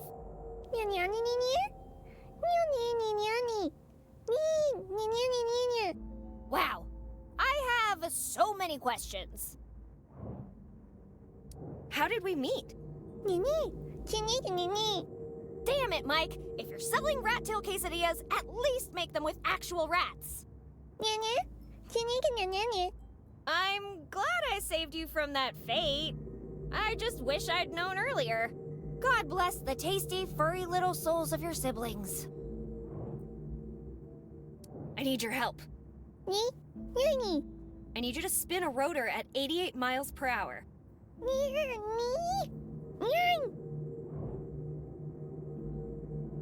Come on, this is your chance to make a glorious comeback. Now that's the spirit. All right, how do we get you out of here? How could I ever distract her from such a thought-provoking topic as the mating rituals of divorced Australian snails during alternate years of the rainy season? Mess with the science projects? You're a genius, Garrick. Do you know why no one remembers anything? And don't even try using being stuck in a fish tank as an excuse. I'm sure you must have seen something out of the ordinary. If you think that complimenting my bright blue eyes is going to distract me from the fact that you didn't answer my question, you are absolutely right. You mentioned I'm known amongst animals as the bringer of snack. What is that about? Twonkies! Yeah, no, you're not tricking me into giving you twonkies. Well said, Betty. Never, under no circumstance, must you allow that hamster to consume glucose. Complain all you want, you little glutton, but this school has no more budget to keep buying scales. All right, Garrick, I'll be seeing ya.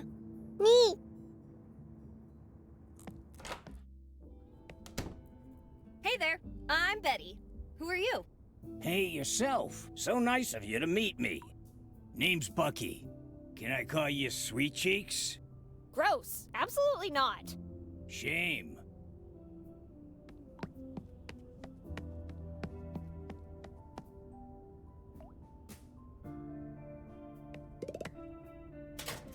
Who could be stupid enough to leave their locker open like that? Angela. Yep, Bengula Anderson. A sandwich? Great, I'm starving. Ew. On second thought.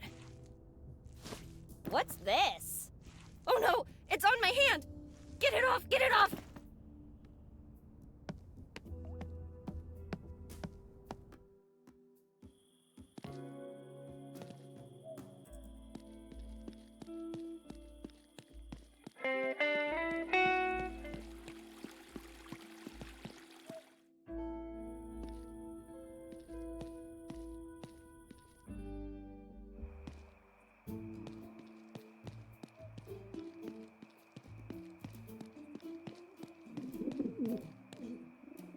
Ooh, pigeon!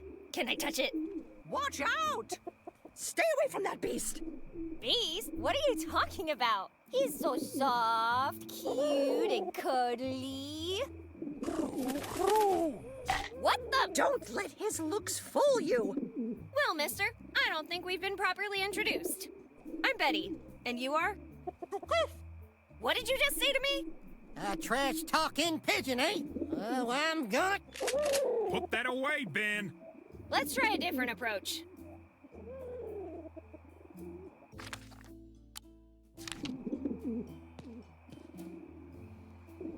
Look what I've got here. All yours if you stop bothering her.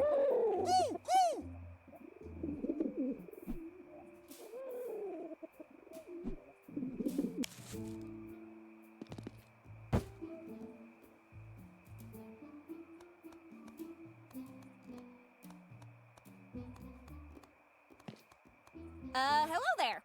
If it isn't my savior! Thank you so much. It was nothing, really. By the way, I'm Betty. Nice to meet you, The name's Lorraine. The encounter with that little pigeon made me hungry. Little pigeon? Little pigeon? I've seen airplanes with smaller wingspans than that thing. Anyway, you're right. My hero needs a reward. Let me repay you for your kind deeds. How about a lifetime supply of... Booyah! Broccoli! Ah, Boona! Boona! Oh, all right. What would you like? How about something sweet? Like the unconditional love of a mother? What's wrong, dear? I don't know, Lorraine. I think you struck a nerve. Now let me see what I have for you. There! A pack of Twonkies. Don't you mean twing? Shush, dear. The copyright.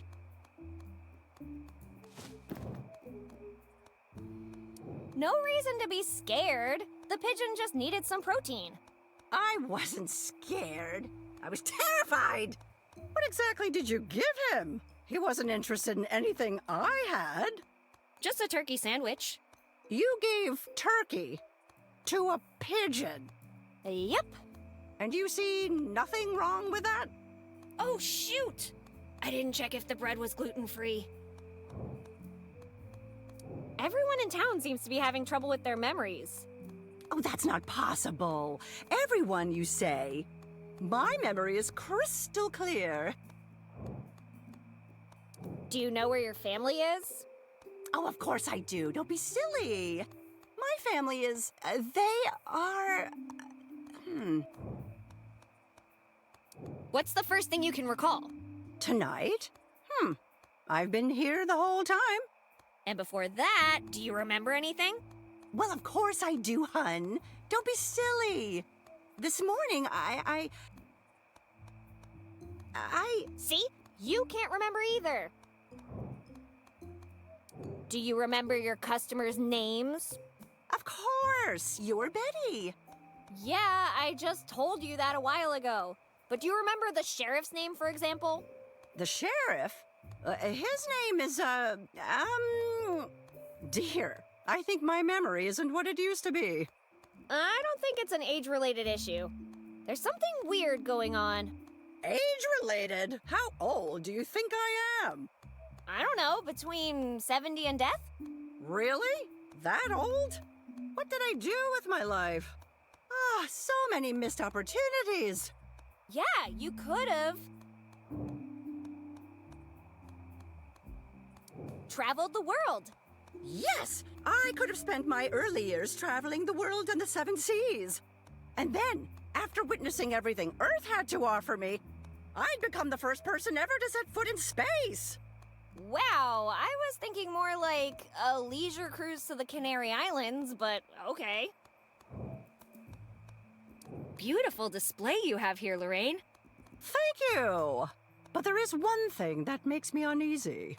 Well, the fact that you don't sell cherimoyas is concerning. What is concerning is that you know what a cherimoya is. But anyway, it's not that. Haven't you noticed? The display is full of military crates. You're right. Where do you think you got them? No idea. But the basement is full of them. Perhaps you should keep away from the basement until we know more of what's going on. I'll be seeing you. See you soon, Betty.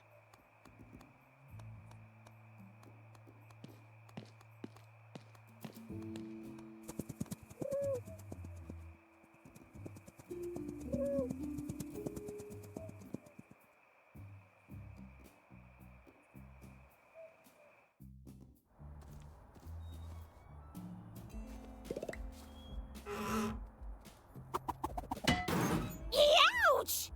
That's what you get for touching my things! Now keep your mitts off my stuff or I'll keep wrenching you!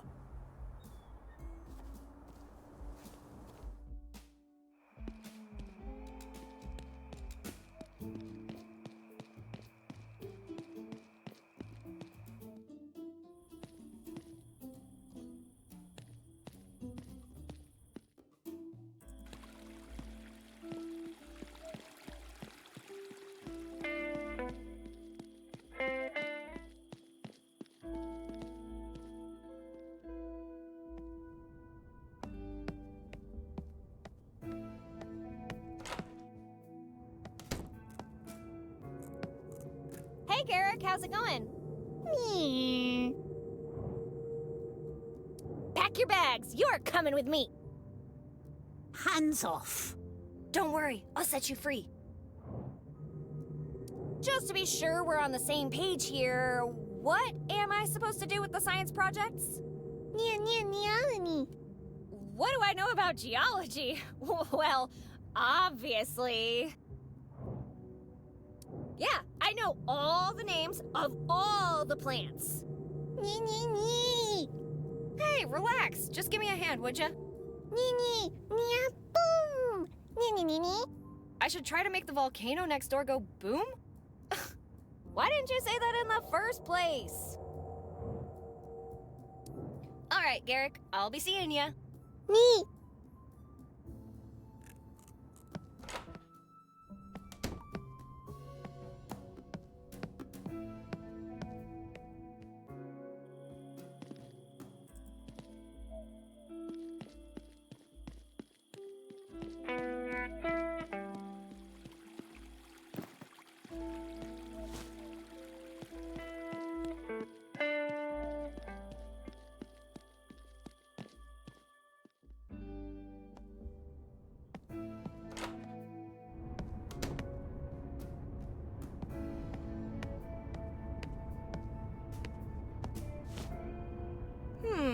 Empty. Perhaps I can find someone to fill it up for me.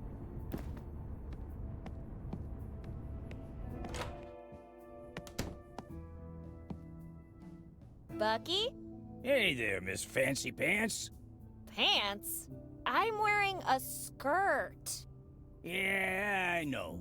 But, Miss Fancy Skirt just doesn't have the same ring to it. Anyway, what do you want? What do you think is going on? Do you believe in the existence of evil? A force that empowers all sorts of wicked things? Well, I've read about the horrible creatures inhabiting the woods. Which ones? Ghouls, ghosts, goblins? TMV workers? Chipmunks. Ooh, just hearing that word gives me the chills. Luckily, ain't nothing a good broomstick can't fix. Anyway, I was thinking more along the lines of creatures capable of erasing memories of their victims. Like evil witches or glowacuses. Okay. So what do you suggest we do? We hide here until someone else solves the problem. Wait, that's it? Well, don't thank me yet. Do you remember anything from before? The first thing I remember is waking up in a closet. Must have been a wild night. Anyway, before I could even say Fort Ticonderoga, the mayor was there bossing me around. Some woman you don't know starts giving you orders and you just follow them? If that isn't the pot calling the kettle black. Well, in my defense, she's my mom. You don't say no to family. About your hand. Left or right? The missing one? The missing one? Oh, God! What the hell happened to my hand? I don't know, but I have a theory. Go on, Picklehead. This better be good. You lost it fighting a crocodile, and now it roams the world seeking to feast on the rest of you. Well, you know, that would actually make a lot of sense. You see, a few years ago, I was working as a pirate on a flying ship and... Really? No! Anyway... Bucky!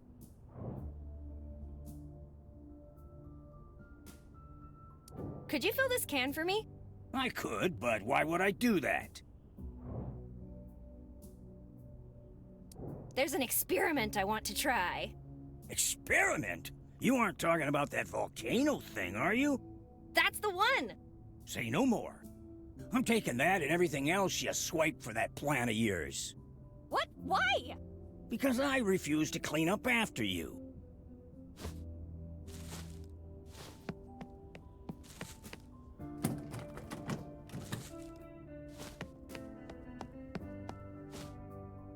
Crap baskets! What now? Maybe I should talk to Garrick. Never mind, I'll manage. Suit yourself. Time to go. Buffalo.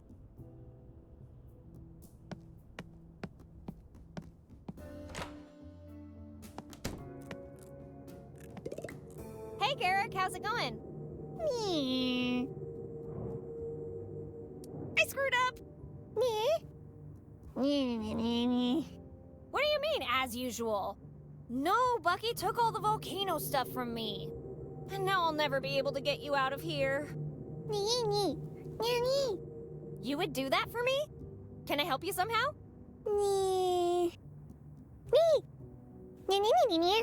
What do I know about physics? Assuming we're talking about the same kind of physics, what do you need from me? Something stretchy? I'll get right on it. Now, where would I find something like that? Ooh, I know! The junkyard! I know she'll wrench me, but unless you have a better idea, it's a risk I'll have to take. You could temporarily transfer your reflexes to me? Yes. Are you trying to trick me into picking you up so you can bite me? No. All right. I trust you, Garrick. Son of the Tooth Fairy! Wait, what the hell?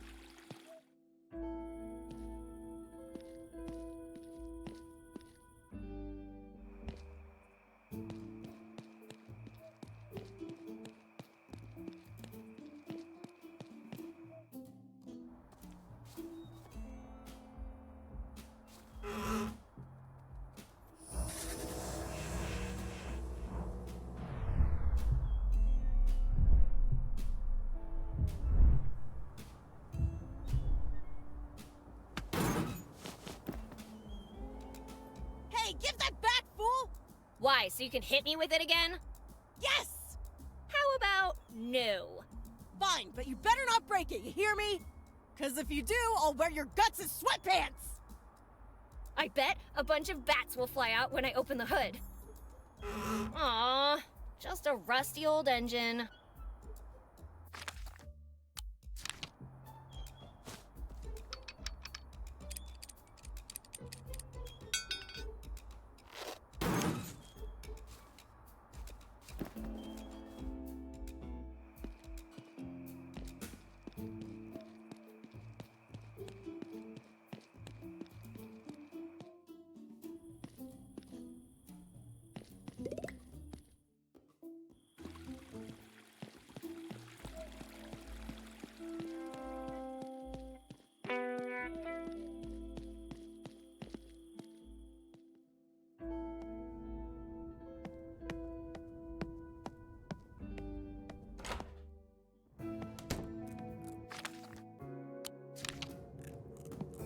Miss Dixon! Why is Richard Feynman washing your car in swim shorts?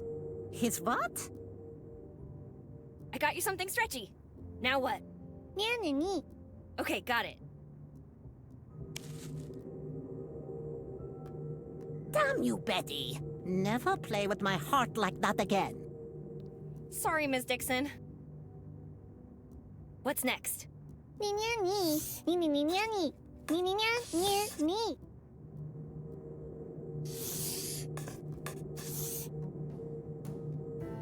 Okay, I don't think I understand any of that.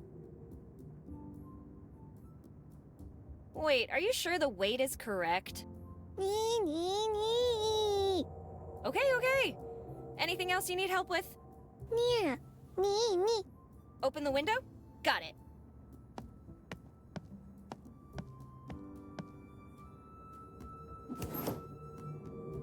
See you on the other side.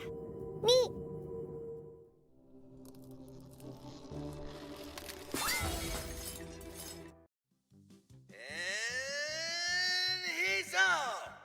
Wow, great momentum! Careful, Garrick! That's the cactus garden!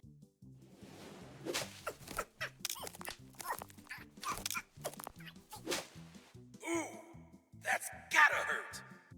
That's not the fountain, Garrick!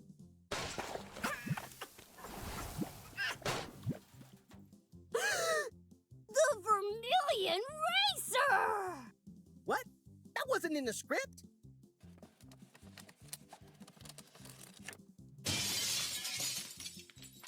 What are you doing in my office? Barrett, with the return. And it's good! Good aim, Mom! Jackpot. Not another flying rat! And Lorraine with the assist. Did I have one too many, or is that thing flying around? I knew it! Flying hamsters do exist! Take that, you varmint! That's a penalty on Zen for kicking. Look, boys! Hamster's back on the menu!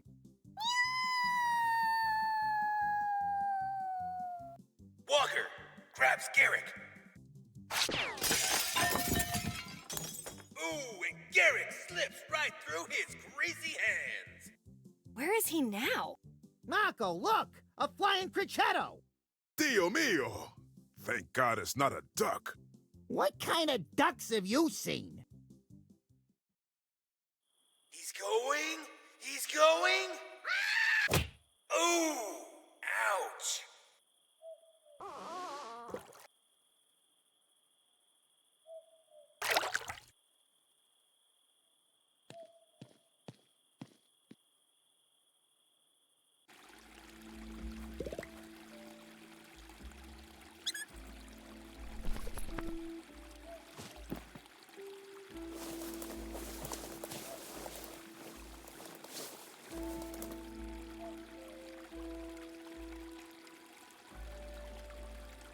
All right, time to fix the generator, buddy.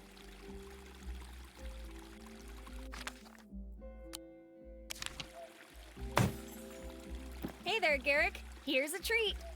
Yankees. Hey, watch out! That's my finger. Wow, wrapper and all.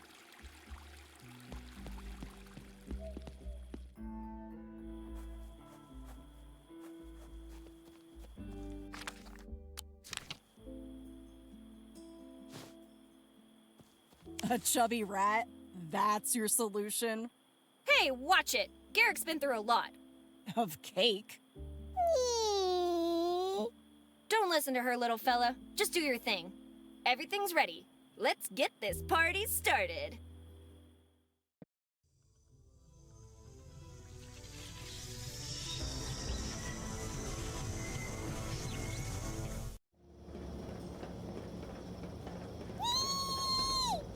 Wasn't something supposed to happen?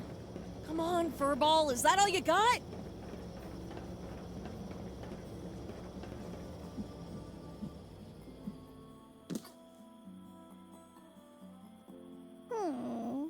God damn it! I don't get it. He may be the most out of shape Furball this side of the racetrack. But even that has-been hamster should have managed to kickstart this thing. Garrick is fine. It's you that didn't do a good job fixing it. Watch your mouth if you don't want to eat a wrench. Try it. I'll tell my mom, and she'll... Silence, the both of you. Who the hell are you? I am Mayor Eliza Barrett. And she's also my mom. Irrelevant. I knew it was a mistake to entrust you with such an important task. It's not my fault, Mommy. Snitch. Listen, ma'am, if you want to power this antenna, you're gonna need something with more kick than this washed-up rat. I'd suggest plugging this thing into the local electrical substation. But that could cause a power outage in the town. Yes, I am aware of that. Then the only option we have left is to address the problem at its source, the dam. Now, you two, go there and fix it. Chop chop. Us? You're the mayor. You fix this. The town needs me here. My fish needs me here. Sorry, I hadn't said anything in a while. I'd love to tackle a dam's mechanisms, actually, but the sheriff already asked me to fix his ride. Unfortunate. Betty, go to the dam and do not disappoint me. Again. What if I drown? Would you miss me? Of course I would. Who would fix the dam then? Wow. Are you sure you're not coming? This could be a great adventure.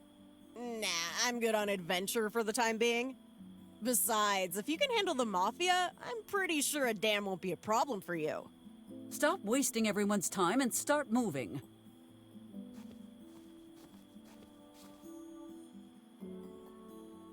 Jeez, not even a goodbye hug? Fine, I'm going.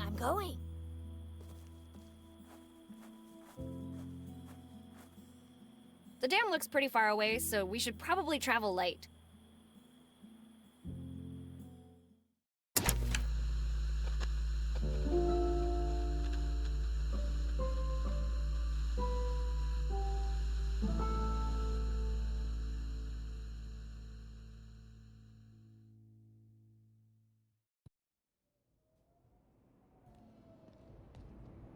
Well, where do I begin?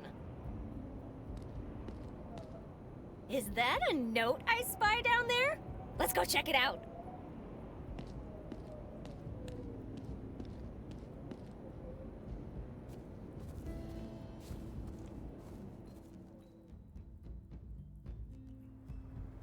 Hey, yo, Vince! I don't know what they're doing up there at the base, but it's giving me some really bad vibes.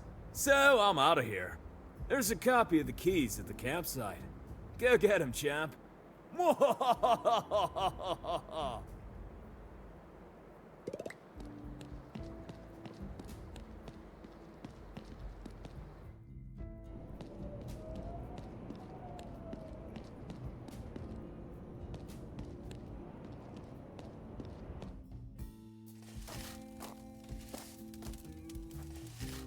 Hey kid, where can I find the camp manager? You're speaking to her. A little kid as camp manager? Well, it's probably not the weirdest thing I'll see tonight. Anyway, can I speak with the grown-ups? Ooh, she's disrespecting you, Pamela. Don't let her get away with it. I like the smell of her hair. Can I burn it? Can I? Shut up, both of you! Who are you talking to? My staff, Clarice and Lisa. I see. Anyway, I need to borrow your keys to the dam. You'll have to ask Clarice. You know the rules, Pamela. Keys are for the campsite staff only. Rules. 6, 7, look left, 4, jump, sit down, don't touch that.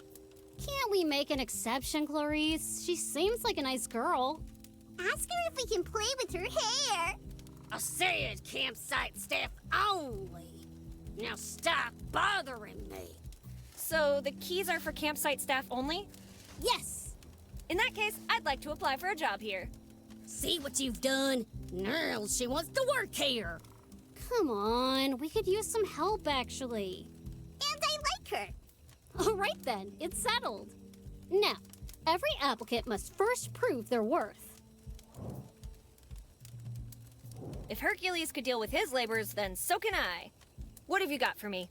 A kayak came loose and is now in the middle of the lake. Needless to say, we need it back. Oh, and don't forget about that super cool camper. He rented some diving equipment and never returned it. Ugh. Since we're doing this, you might as well clean the outhouse. It's filthy, and I'm certainly not doing it. You catch all that? Okay, take this then. You'll need it.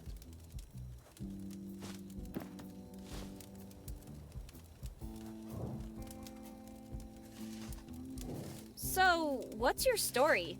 How did you girls meet? Well, it all began back in Springwood, Ohio. Wait! I want to tell her the story. Let me do it!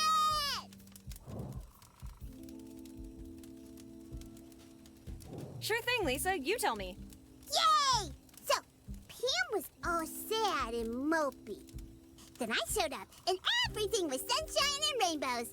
And blood. Lots of blood. The end. Any questions? Yeah, a few. But I have this feeling I'm better off not knowing. I see that you haven't lost your memory. What? Of course I haven't. Why would I have lost my memory? I I remember everything. How about you, Clarice? I remember everything, too. Even this numbskull right here. Quiet, you two. Now, you. What are you talking about? Well, back in town, no one remembers a thing. They can only recall the last few hours. Have you really not heard? We're pretty focused on the campsite. We don't really know what's going on in town. Do you know what caused the explosion? What explosion? Maybe she means the awful sound that she makes when she talks. Come on. Half of the dam has blown up and you're telling me you know nothing about it? Oh, that explosion. I was sunbathing when it happened. It was not time. Moonbathing then. Ugh. Being a camp manager is so much more stressful with these two around. I'm gonna try to find a spot that's less crowded. Good luck with that.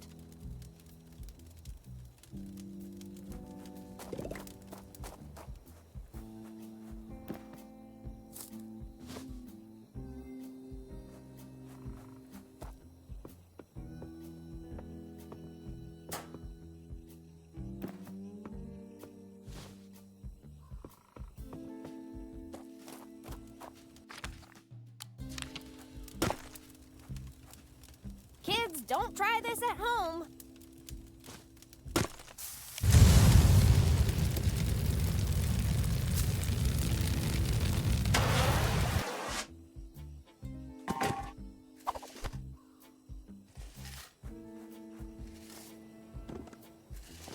Lashing out to express your dissent with social norms.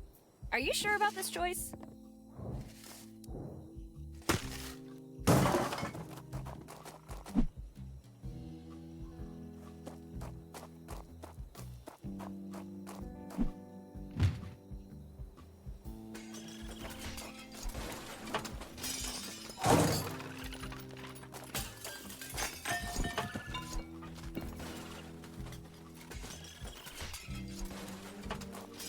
Finally.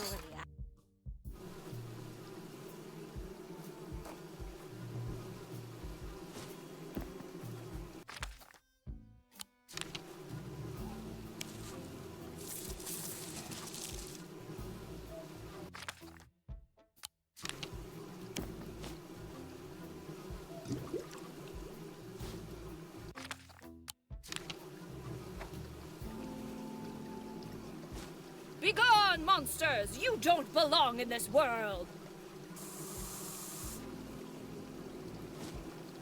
We'll be back!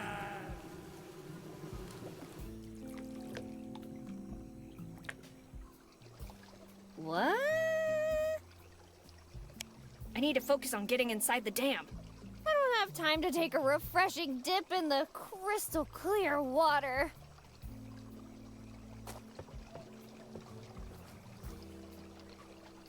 Is somebody there?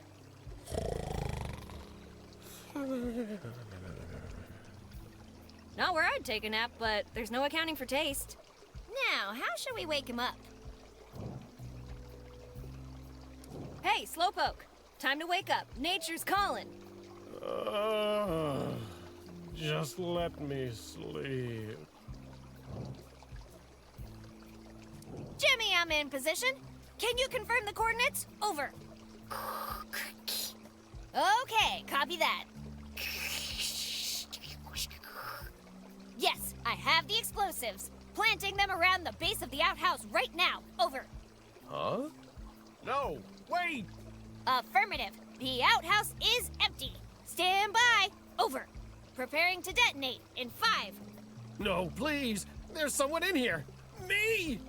4, 3, 2. No! Hey, relax. It was just an innocent joke. An innocent joke? Seriously? I almost had a heart attack. Well, I'd love to chat all day, but I have an outhouse to clean, so off you go. I'd love to, but I'm stuck. I can't get out. How could anyone get stuck inside an outhouse? I came in here to put my gear on, but with it on, I can't get out. Then take it off and come out, genius. Don't you think I already tried that? I don't know, did you? Yes! But the zipper broke, and this thing is so bulky I can barely move in here. How can I help you? Well, I have an idea, but it won't be easy. There's a pipe that runs through the wall. If you can increase its pressure from the outside, it will blow and punch a big hole I can escape through. The handle's missing. I think I saw a raccoon playing with it earlier.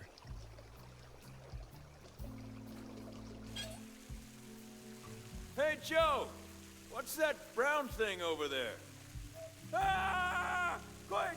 Everyone get out of the water!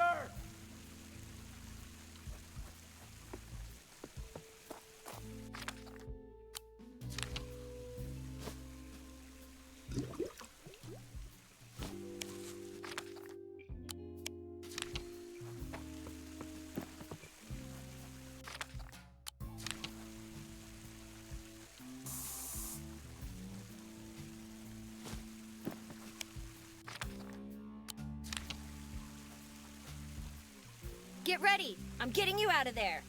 I'm primed and ready to return to open water. Proceed, rookie. I sure hope you know what you're doing. Hey, quick question. What if the pipe erupts from below? Excuse me? Erupt from below? Uh-oh. Abort! Abort! I'm going to die!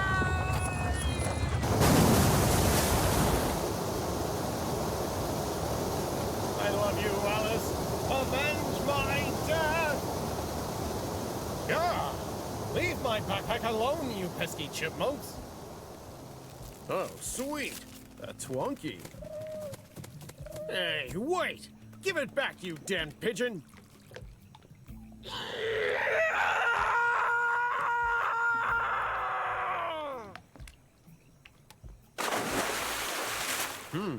Water landing. Well, better than a cactus landing. Hey, where did my harpoon go?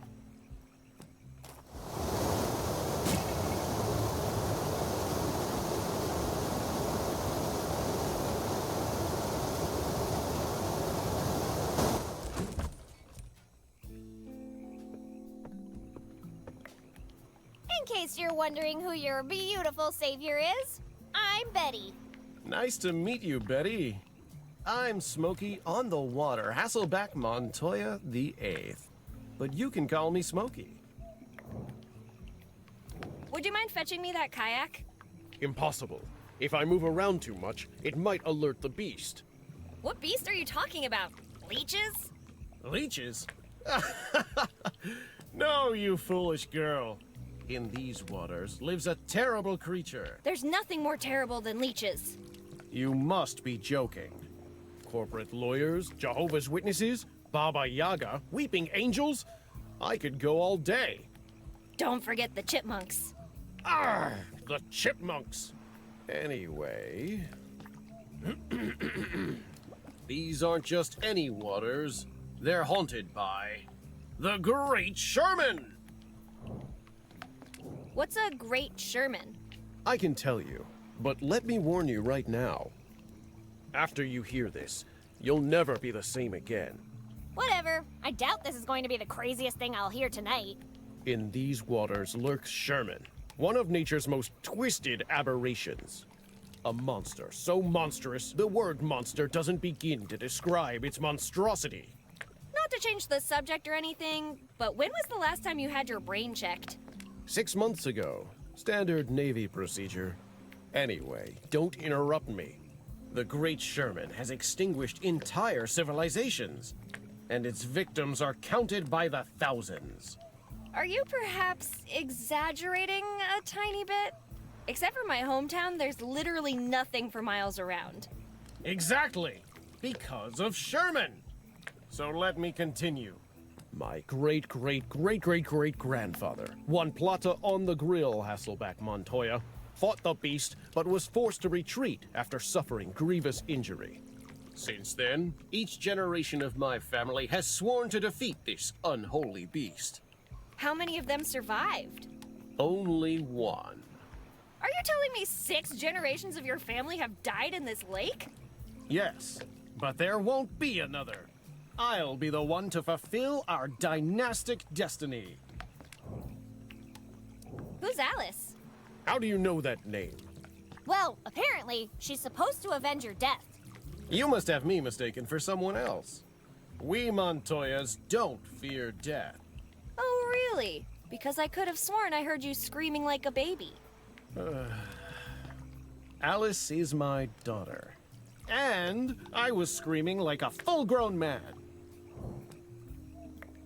I need you to return that rental gear right away. I can't. Not now. I'm too close. I must see this through.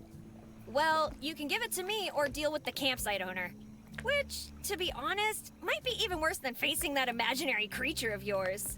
I'll gladly give it back to you in exchange for your help. A fetch quest? I love fetch quests. What am I looking for? My harpoon. It got lost during the launch. Quest accepted. Can you tell me more about the beast? What do you want to know? What does it look like? Centuries have passed since one Plata encountered the monster for the first time. Over the years, the legends of this beast became darker and murkier than the lake itself. Nobody really knows what it looks like. Only that it's gargantuan and evil. If it's so big and evil, how come nobody's ever seen it? Of course people have seen it.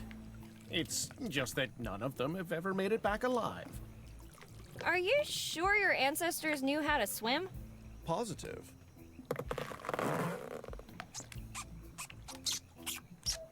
Right. What kind of name is the Great Sherman? A terrifying one. What's his last name? What? Why would a monster have a last name? For intimidation purposes, of course. Something like Sherman Soul Eater. Or maybe Sherman the Impaler. Don't be silly, Betty. Legendary monsters don't have last names. Think of Medusa, the Chupavacas, or the Cookie Monster. Cookie Monster does have a last name. It's Monster. Look, if you're so interested, you can ask him. While he's writhing in agony at the end of my harpoon. How do you intend to kill it? With my harpoon. When I find it, that is. Really? That's it? A harpoon? Well, see, the harpoon is actually my plan B. What happened to Plan A? Chipmunks. Tell me more about your Plan A. I made a decoy victim out of oxygen tanks and my grandfather's old clothes. May he rest in peace. Then I poured barbecue sauce all over it and stuffed the pockets with shrimp to entice the beast. Then I was going to drag the decoy over to the lake. As you know, no monster can resist the taste of barbecued shrimp. He'd snap the decoy up, and once it was held firmly in his jaws, I would tell him a joke. What? Oh, the good old classic. See, a ghost pirate, a sea monster, and a mermaid walk into a bar and... Those jokes aren't funny. Maybe not to you, but monsters find them hilarious. Anyway, then he'd start to laugh, and I'd shoot the oxygen tank in his open mouth. The tank would then explode, sending the beast off to hell with a smile. You know, I would have paid to see that. Huh, I wonder what those chipmunks are gonna do with oxygen tanks and a Navy rifle. Don't you think it's time to bury the hatchet? If you'd listen to my story, you'd know why I won't. 6 generations of your family have died in this lake. Don't you think that's enough? You could never understand. The Hasselbeck Montoyas are not quitters. What kind of example would I set for my daughter if I gave up? I can't make that decision for you, but I have a bad feeling about all this. I'm not going to die. But in case I do, regale Alice with my glorious last stand and tell her to avenge me. After all, she would need to carry on the family tradition. On second thought, I've heard enough fairy tales for today. When the beast takes its last breath and I hold its head aloft, then you'll believe me. What do you know about this town? I passed through this morning. It looked like a typical small town. At first. You should have seen their eyes. Those bright eyes. Like they were following me everywhere. Unsettling. Why didn't you stop and check it out? My schedule is very tight. I need to kill the monster before the Master Chief realizes I'm away without leave. Now, unless you have other questions, I really need to find my harpoon. Did you hear the explosion earlier tonight? Not really. I was fighting for my life in the forest when it happened. Excuse me, what? I cut through the forest to reach the lake faster when the most unbelievable thing happened. Chipmunks. Oh boy, here we go again. Ah, I see you are familiar with these vile creatures. I might have heard a thing or two. Go on. They appeared out of nowhere. I haven't seen such stealthy creatures since the Mariachi Ninjas. Regardless, I fought fearlessly as they stripped me of every single one of my possessions. The great Smokey Hasselbeck Montoya the Eighth defeated by a handful of chipmunks? Handful? They swarmed me. There must have been hundreds of them. Okay, let's say I believe you. That still doesn't explain why you didn't hear the explosion. One of them hit me in the head with a nut. My ears are still ringing. A nut? Yes, a nut. Being in the water for so long cannot be healthy. It's a risk I'm willing to take.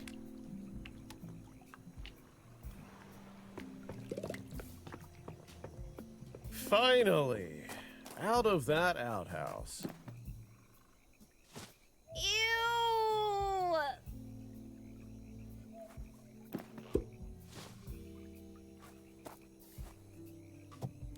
Higher! Higher! I'm flying! Whee! Whee! Hey, gravity, catch me if you can.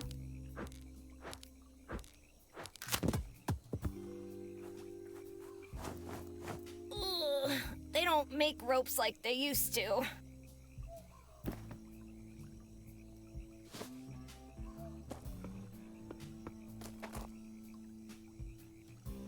Nice lake. Wait, could this be the lake from the book? We'll see. Let's try that right thingy. Lucky for us, I have an impressive memory. Ahem. Naughty Triton, hunter of oysters and seals. Hand me your salad fork so I can eat roast beef. As Betty clearly fails to pronounce a single syllable correctly, the waters, as expected, don't part. Excuse me? It's very easy to criticize when you're not the one doing it, you know? I can do it for you, if you want. No, that'd be cheating. What would Mom do in this situation? Oh, I know. Naughty Triton, salad fork or lawsuit. What's it gonna be? As if that would ever...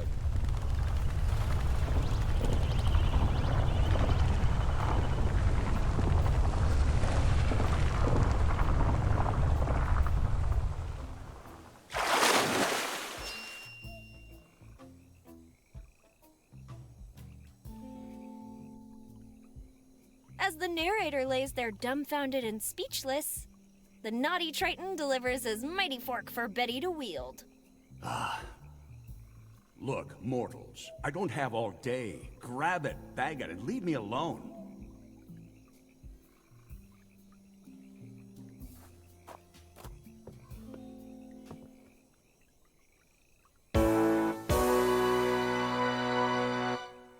By the power of Triton!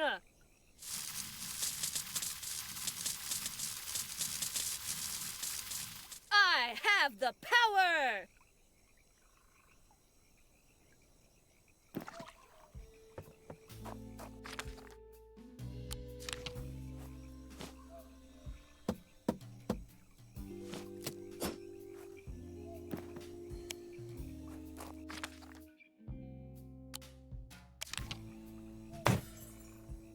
always remember to keep your plunger on a leash. You wouldn't want them to run away, right?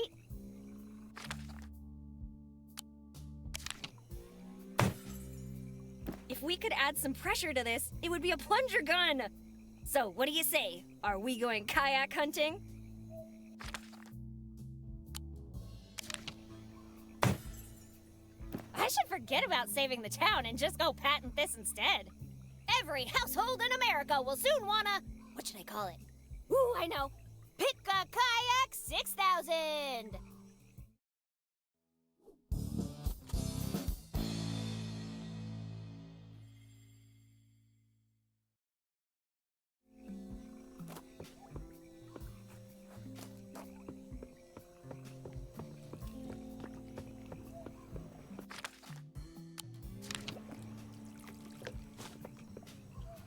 Let's teach that kayak how we do things around here.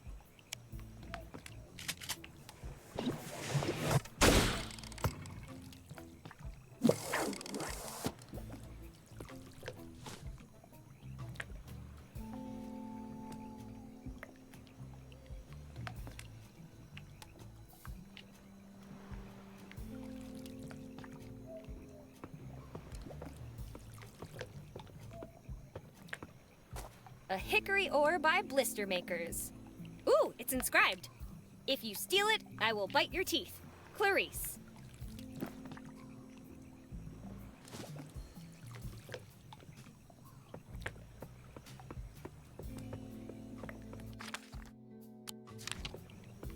Is this the harpoon you were looking for? You have my eternal gratitude, Betty. Thank you, on behalf of the entire Hasselback-Montoya dynasty. I've been waiting my whole life for this moment. In my heart, I carry the bravery of all the men who lost their lives to you. You may well rip off my head and strip me of my honor, leaving me to face the same grim fate as my ancestors. But not today, beast. Today is the day you die. Sherman! Show your ugly face!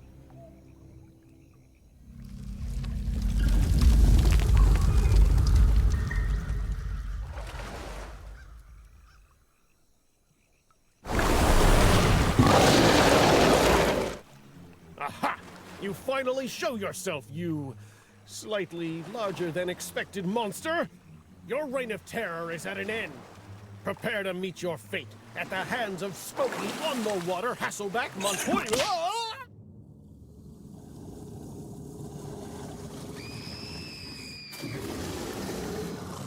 You wish to devour me, beast? Do your worst.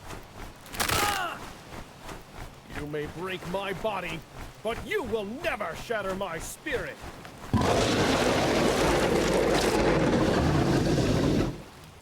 You better save your breath, Sherman. It might be your last.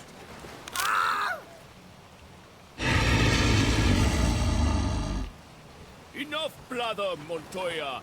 It's my turn to give a speech. What? Bless us, O Lord, and these thy gifts which we are about to receive. Something, something, something. Amen. Not so fast, beast. Have a taste of this. Hi-ya!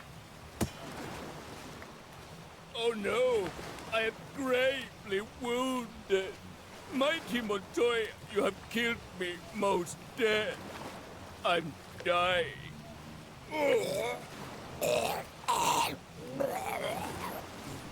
Yes! Victory is mine! No, you numbnuts. The only thing that toothpick of yours did was whet my appetite. No, it's not over. As long as there's still a single drop of blood left in me, I will never give up. Relax. Stressed Montoyas are harder to chew. Think, man, think!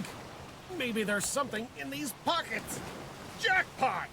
Now, you demon, taste defeat at the hands of my mighty lemon. Ah! Save isn't always the good eye. I can't see. Whoa! Stop flailing around! I can't. It burns. Why don't you just splash some water on it?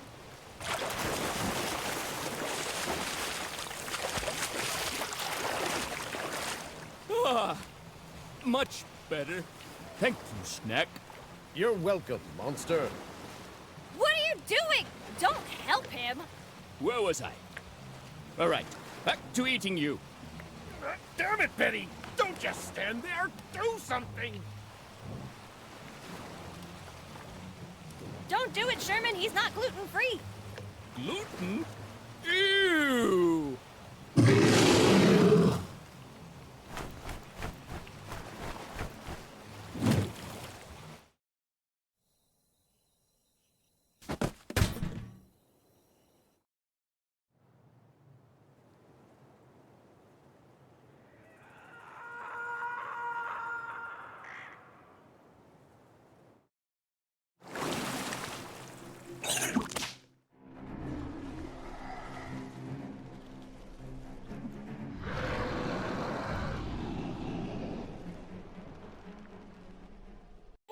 Let go of me! Oh, such a brave Snack. Snack? Wait, you can't eat me? Oh, I'm pretty sure I can, but let's find out. Wait, time out, time out. You shouldn't eat me. Why not? You look tasty enough. Hello? Do I look like a Hasselbeck Montoya to you? They say variety is the best spice. I don't think that's how it goes. I don't care. I have bigger, plucky heroes to fry. No, no! Please give me one last chance. Well, since I am a gentleman, I'm gonna tell you a riddle. If you get it wrong, I eat you. Otherwise, you're free to go.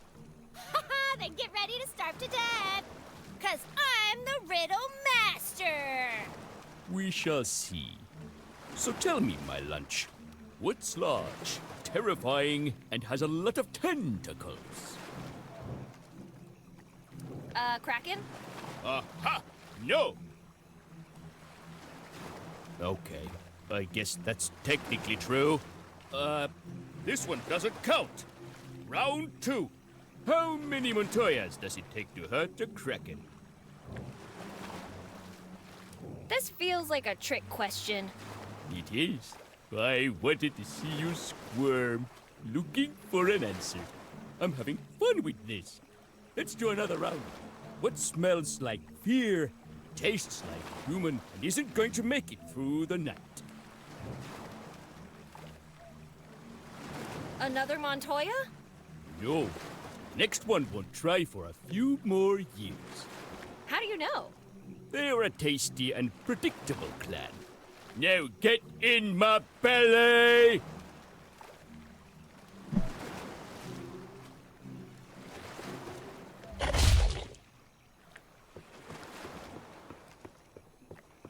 What do you have there?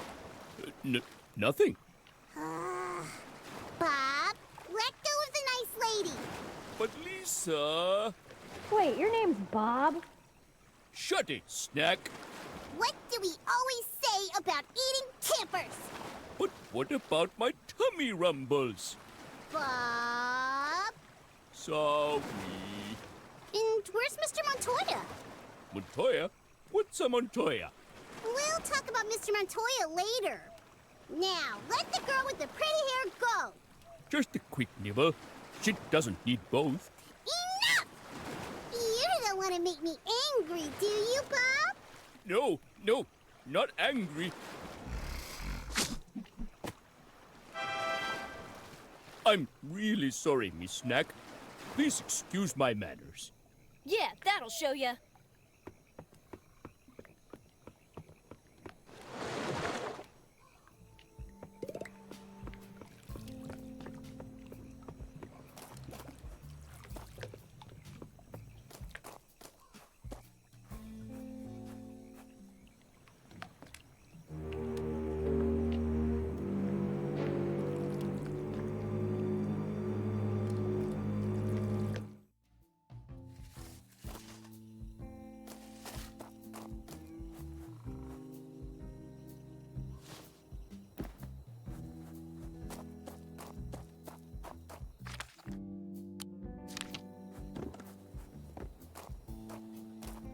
Maybe we should tell her about the outhouse and the kayak first. What the hell have you done to our outhouse? Hey, look on the bright side. You could say the outhouse is now spotless. Where will we go make a poopy now? Let's send her to the basement. Uh-huh. No one is sending anyone to the basement. I recovered the kayak. If by recovered you mean pull it out of the water, then forget to tie it up, and let it disappear into the dark, then yes, you recovered it. How could you forget to tie it up? That's like camping 101. No one said anything about tying it up. How many times do I need to apologize? Once would be nice. Okay, but what about the rental gear? It's a total mess. And who's gonna pay the rental fee? You asked me to recover the gear. No one said anything about money. Another camper who doesn't pay their bill. At least Bob is safe. Anyway, I'm done with all the chores you gave me. Great! Now there's no reason for you to be here. So leave! Hey, what about the job? Oh, all right. Let's get this over with. Get down on your knees and raise your hand.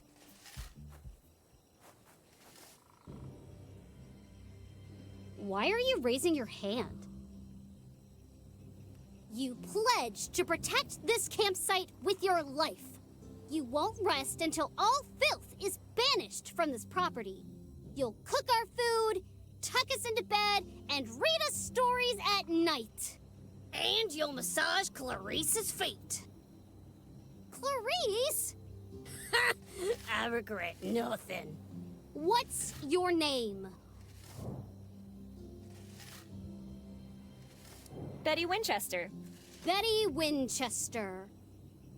From now on, you'll obey without questioning. Silence will be your means of communication. You were not one of the campers. You're above them. But still under Lisa. Lisa rules! Violation of the agreement will be punished by...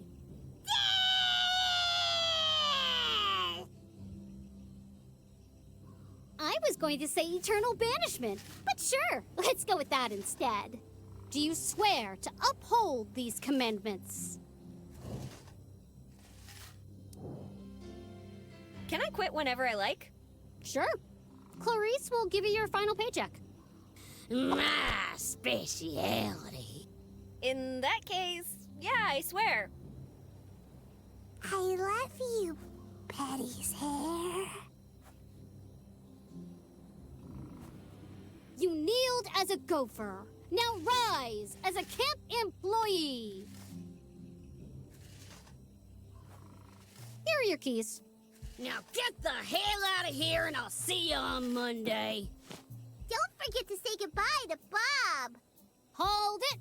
Before you go, I'll be taking these. Oh, not my pick-a-kayak! Okay, fine. You can keep the plunger. It's not like we'll be needing it for a while.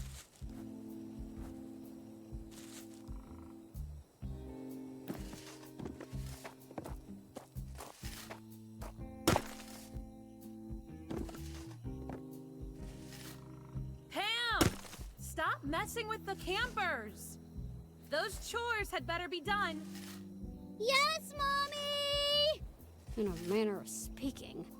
Then come inside already. It's getting late. All right!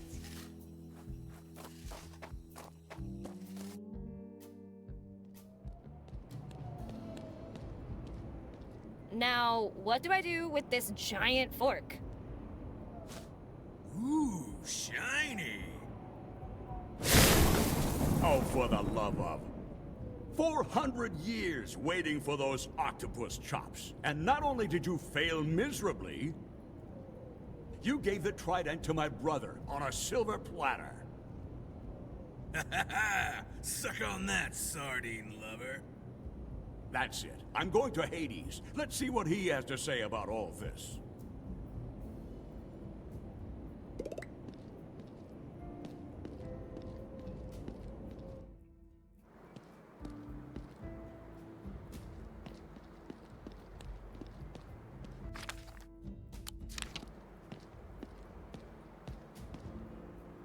go! It's about time we fix this damn thing.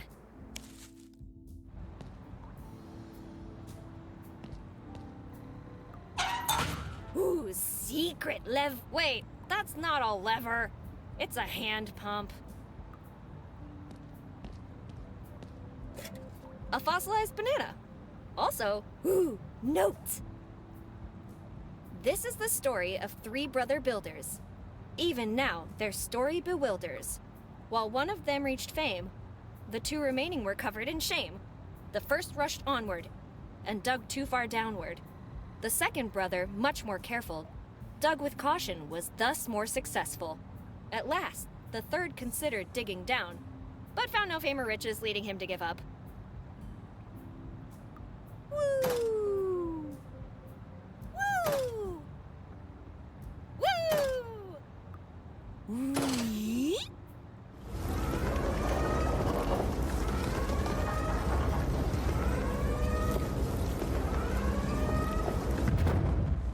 Floodgate closed. Turbine section isolated. Please initiate drainage process.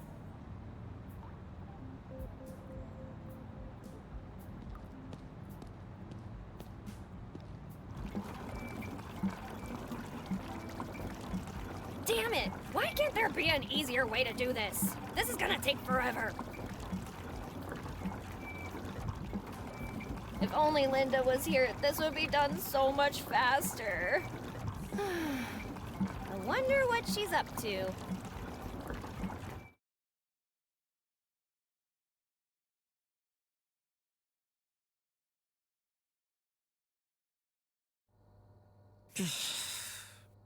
God, I'm bored. If only Betty were here. I wonder what she's up to.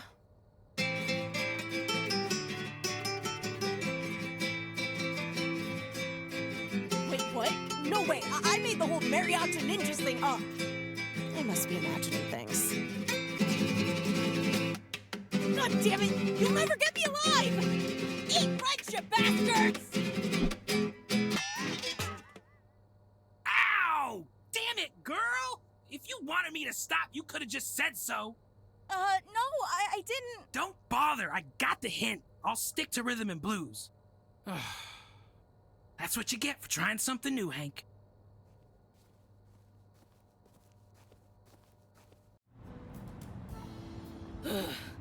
All right, done. Now let's go down there and... Do you want to try water drain premium? Wait, what's this button over here? In case of emergency, press to activate the automatic drain system. You gotta be freaking kidding me! Why didn't I see this button before?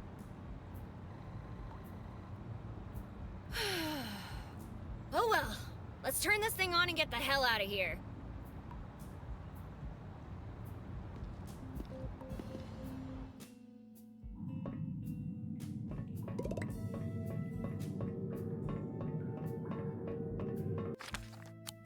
I need to find a way to get this thing unstuck, and I don't think this will help.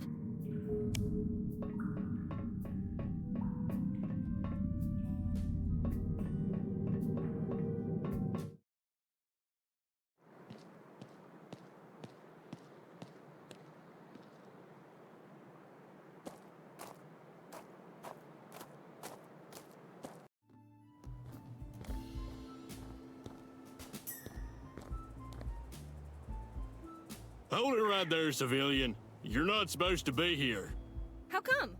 It's, private? Don't you mean classified? Yeah, that. You don't know what's going on in there either, do you? Negative, civilian. I'm perfectly aware of everything that's going on inside our top-secret military base, where we hide dangerous and important stuff from the masses. Oh, okay.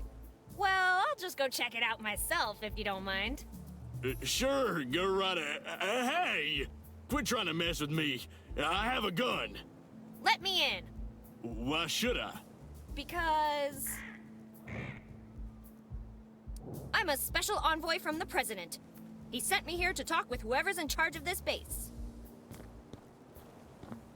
Oh, really?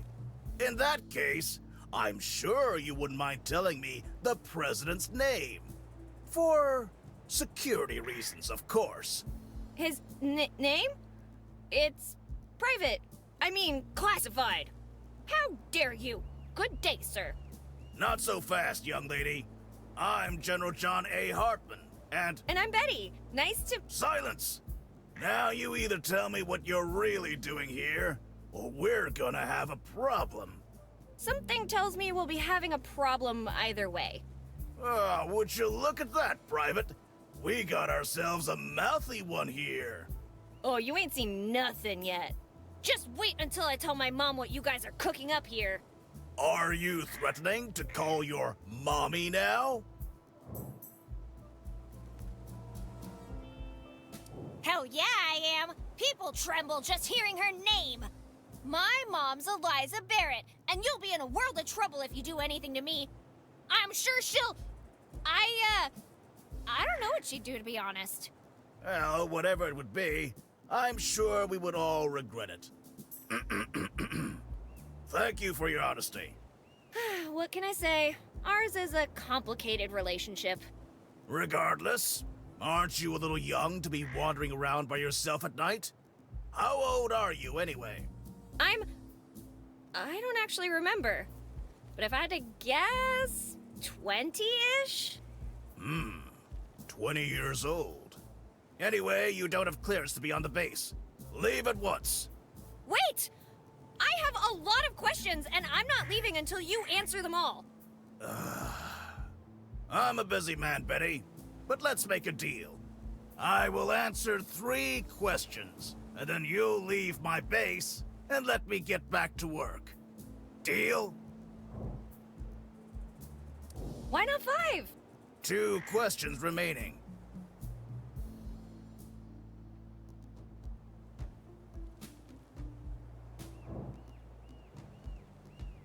Why'd you guys blow up the dam? I can neither confirm nor deny our involvement in the dam incident. And even if we did, what makes you think I would tell you any of that?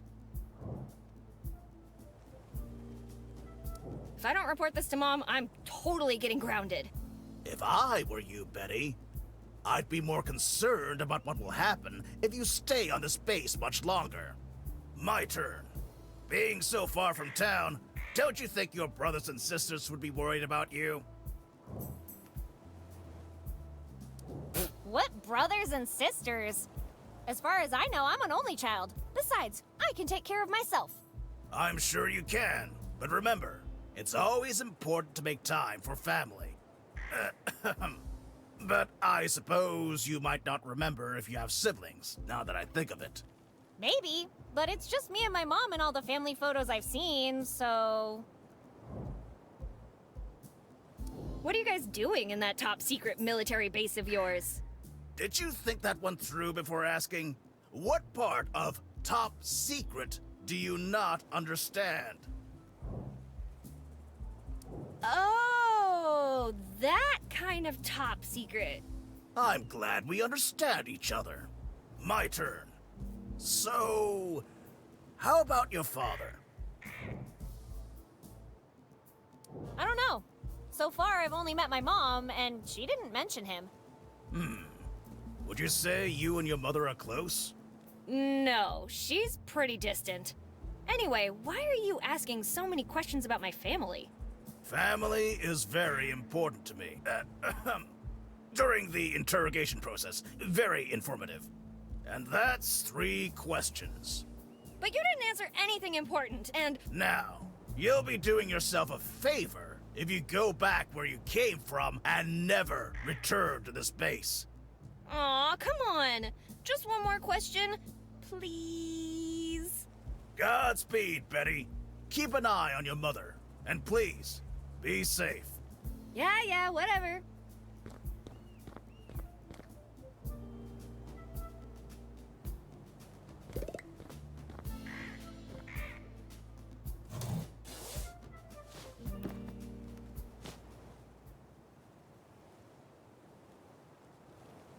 You could say this tube is... outstanding.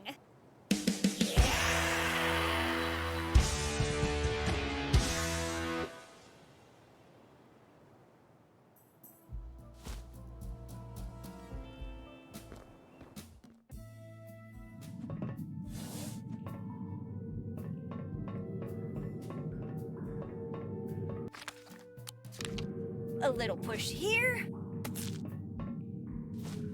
A bigger push there.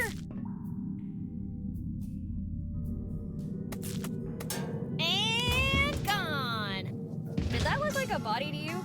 Nah, who'd dump a body in a lake? I've isolated the turbine section, I've removed the obstruction. All that's left is pulling this lever. This is gonna work, right? Well, it's not like this place is gonna blow up twice in the same night. But then again, it already exploded once, so I guess it could blow up again. Oi, Betty! Pull me. Who said that? It is I, the lever.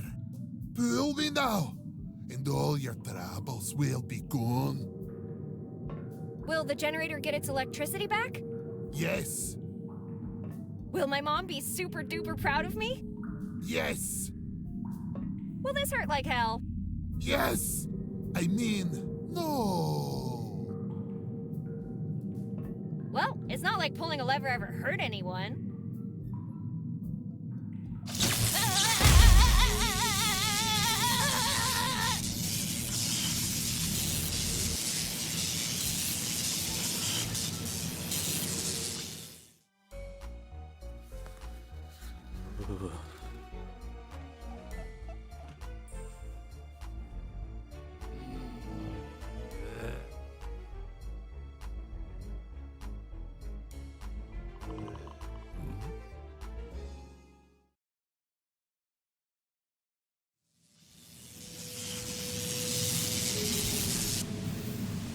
Speaking of nature, I shall return to my assigned duty of watering Chuck. Farewell, unorderly lever. Ow! My arm! Why, lever? Why did you hurt me like that? Sorry, Betty. It's in my nature. Wait, what was I doing? Oh, right! Woohoo! I fixed the dam! Now let's get back to town and tell Mom. She's gonna be so proud.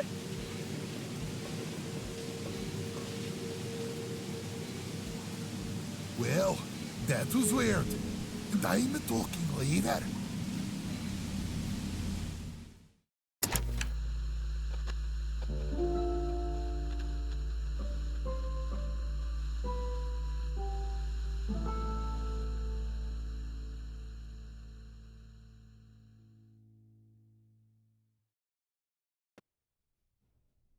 Mom, I'm back!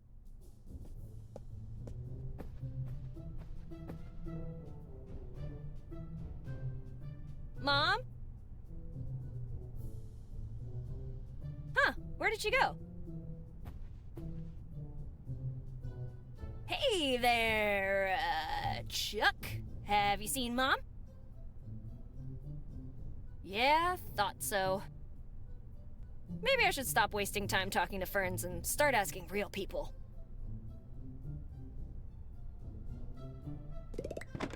President Lincoln, always full of surprises.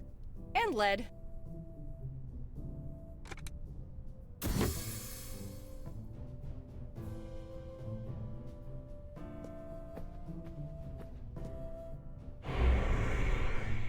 Necronomicon Ex Mortis, the Book of the Dead. Looks like a cookbook to me, but the ingredients are pretty peculiar. I'm not big on books, but something compels me to peek inside this one. Warning, nothing good will come to whoever uses this book. Some of these spells might be copyrighted in your country. Consult your attorney before using them. Known side effects of using this book include, but are not limited to, raising the dead from your local cemetery, flooding your town with evil, granting you positions of power, and turning wine into water. Use at your own risk. A crushed soul and an unbelievably sharp sword. Not sure I can find those at Lorraine's. A sinner's skull, the wing of a fallen angel, and the tears of God? What kind of cookbook is this? We're clearly missing something here.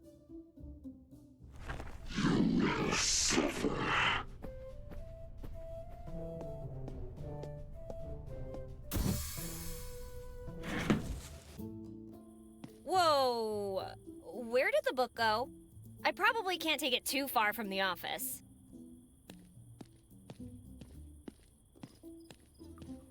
One, two, behind you. 3, 4, open the door. 5, 6, don't resist. 7, 8, it's too late. 9, 10, we're beyond your ken. I have another song for you to sing, you tiny freaks. Go away, you creepy... Betty, what the hell is going on? Hey, Windsurf, how's it going? Betty, please. This is no time for absurd nicknames. Don't you realize something's terribly wrong? What are you talking about? The people, Betty. Don't they look a little different to you? Nonsense! Nothing escapes my watchful gaze. Maybe you should keep an eye on them? Are you okay, man? Ah! Either you deserve an Academy Award, or you are the dumbest person alive. So, I guess that's a no. Sorry to hear that, Wonderfork. Since you're so well-informed, you got any advice for me? Listen closely, Betty. Act normal, don't ask too many questions, and don't draw too much attention to yourself. Most importantly, do not let them realize you're not one of them. But I am one of them. Look, if you're gonna listen to anything I say, listen to this. Keep an eye on the townsfolk. You know where my mom is? I don't know. I never got the script for chapter 2, so how could I? I'm basically winging it here, Betty. So... No, I haven't seen her. I've been too busy listening to Satan's spawn chant malevolently all night. So I guess the kids are bothering you, huh? Bothering? Bothering? They terrify me, Betty. Oh, come on. It's just some harmless, creepy singing. They started singing the moment they saw me, and they're not leaving me alone. I've tried to shake them, but they follow me everywhere. Aw, playing hide and seek with the kids. How cute. You enjoy torturing me, don't you?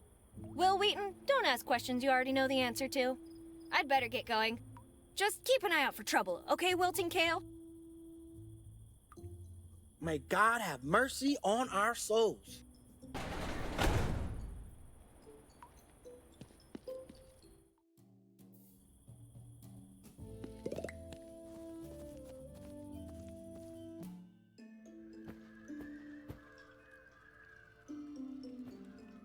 The hour grows late, and Betty comes into my church seeking counsel. Is there something you wish to say to me, Betty? I come in peace, Father, I swear. As the code bestowed upon us states, those who abandon order, if they return to it willingly, shall be welcomed back into the fold. Letting bygones be bygones? Neat. Anyway, I could use some guidance, Father. Ask, and you shall receive. Have you seen my mom? I need to tell her I fixed the dam. I am unaware of the whereabouts of your beloved progenitor. However, she will be informed of your success. No, I've got to tell her myself. I've earned her praise through blood, sweat, and volts. Lots of volts. And neither you nor anyone else will take that away from me. You get it? No one. You should not expect praise for performing your assigned duties, Betty. Such hollow conventions have no place in our community. So, is there someone who does know where my mom is? Her whereabouts are usually known to Mr. Buckingham, the janitor. Great! And where can I find him? His whereabouts are usually known to Miss Barrett, the mayor. I found this really ominous book. Written in some weird language and bound in what appears to be human flesh. What about it concerns you, Betty? I don't know. Shouldn't you be concerned about the existence of this clearly demonic book? Demons are magical beings, and magic does not exist. Therefore, there's no need to be concerned. Magic doesn't exist? No!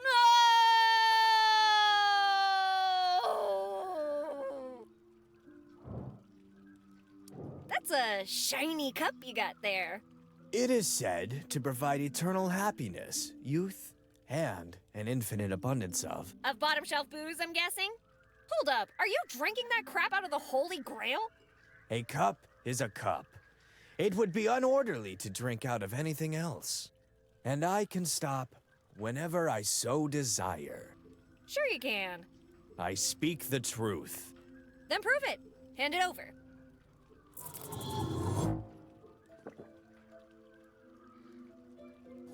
Here, you may have this.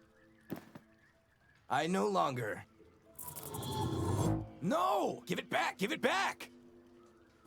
I no longer have need of it. I gotta go. Then safe partings to you, Betty. May order be with you.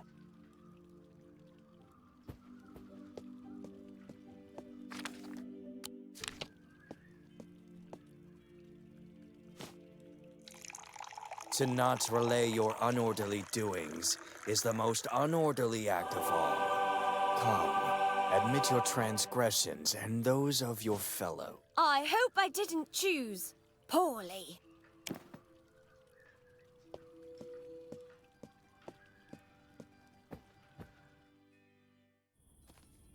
Something strange is going on.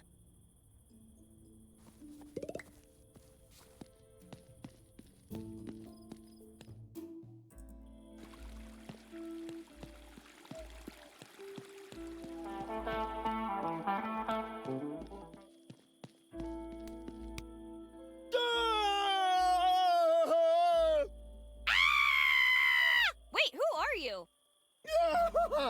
Leave me alone, kill Apollo's offspring! What'd you just call me? Leave me alone, you spawn of... Wait, you're different. You're not one of them anymore. If by one of them you mean people living in this town, I am still one of them. No, you don't understand. One of them, like... Never mind, Betty. Hey, how do you know my name? I never even mentioned it. Your mother and I were inseparable once. Before she went freaking crazy! My name's Maxwell. Now keep your voice down, and maybe we could talk. I found a military base near the dam. Know anything about it? Whatever they found, it was important enough to build that base overnight. What do you think they're hiding? I don't know, but it's big, and it's probably bad. Very bad. When I find my mom, she'll put an end to this. Don't get your hopes up, kid. She could very well be one of them by now. Even more of a reason to find her. I have my own reasons to look for Eliza, so I'll do whatever I can to help you. So how do you know Mom? Have a seat, Betty.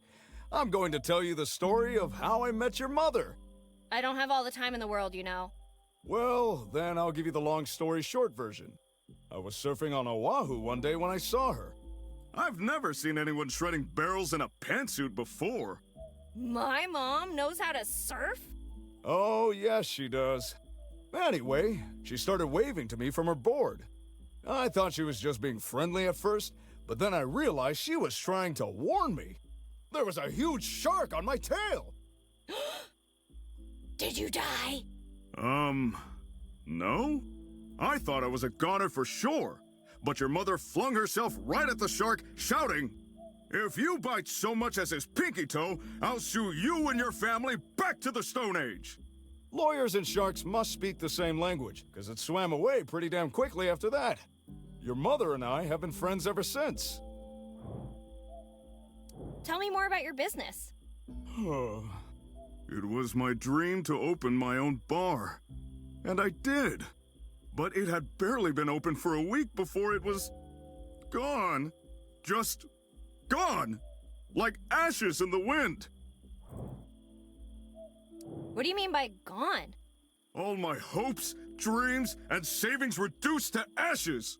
My precious bar. My joy. What, was there a fire or something? Fire? Fire!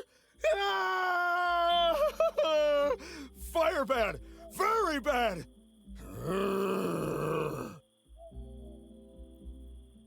Hey, whoa, I'm sorry. I didn't realize you had such a thing about fire. Oops, sorry, it just slipped out. Never, and I mean never, ever mention that again! The word itself sears a brand of stunning anguish across my heart. Then what happened to your bar? It was the vilest of betrayals, the most atrocious act of cruelty. And the worst part is that it was all perpetrated by my oldest and dearest friend. Are you sure this person was your friend? Yes. No. Oh, so much has happened. I really don't know anymore, Betty. Well, look on the bright side. At least you didn't die in that fire. I swear, I don't do these things on purpose. What's that thing? What thing? The fuse you're playing with? Can I have it?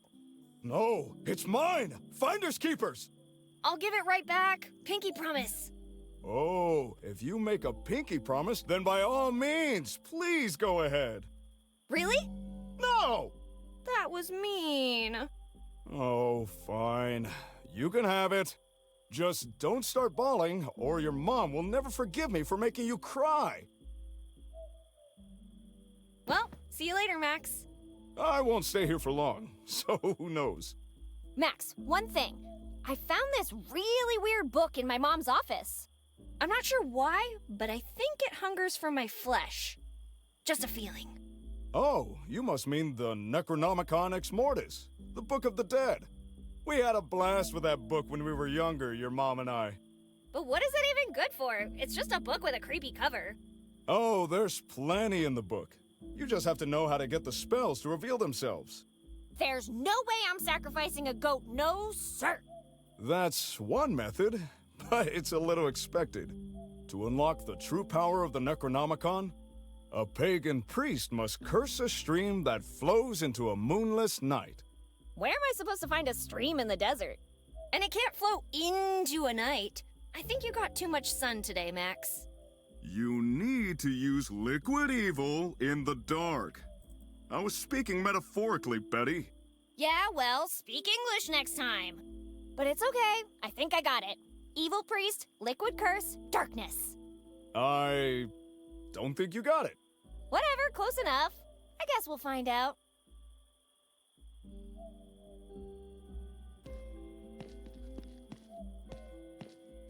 For the love of God, Max, you have to try and do something.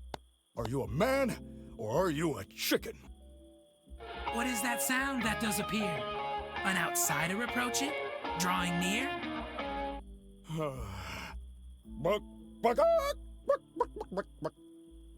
Ah, just a chicken. No cause for fear.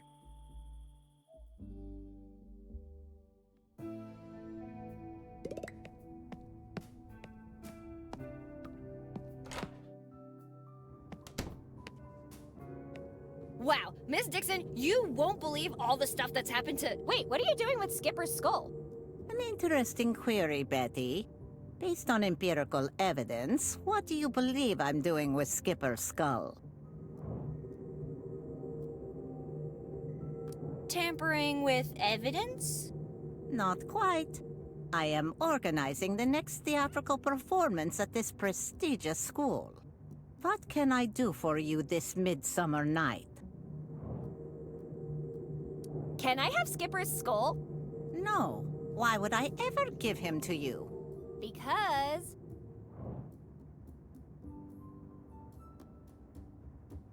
I need a skull, and I'm running out of legal options. If you desire to abscond with this well-preserved cranium, it will necessitate vigorous mental calisthenics. I'm afraid you lost me at abscond. If you wish to have this skull, you will assist me in organizing our next play. Me? Directing a play? This is my moment! The world's a stage, and it's not ready for me! Assist, not direct. And the Tony Award goes to... Betty! Woo! Betty, wow! Great job, I knew you could do it! Woo! Clap, clap, clap! The play is the thing. What should our next theatrical production be about?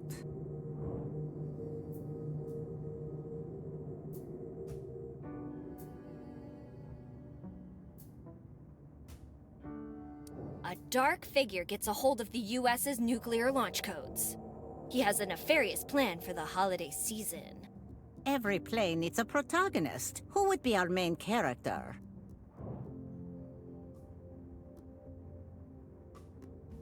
A former gun for hire who now works in an animal shelter.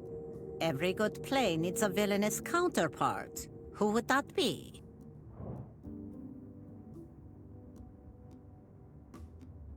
Hungry Chiplocks, a horrible crossbreed between humans and chipmunks, eager to destroy the remaining full-blooded humans!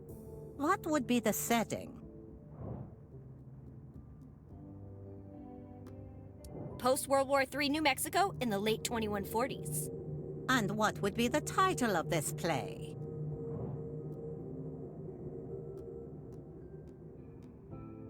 3 minutes to midnight 2. Electric Boogaloo. Satisfactory. You can play the third tree from the left. Take Skipper to use as a scene partner and go rehearse.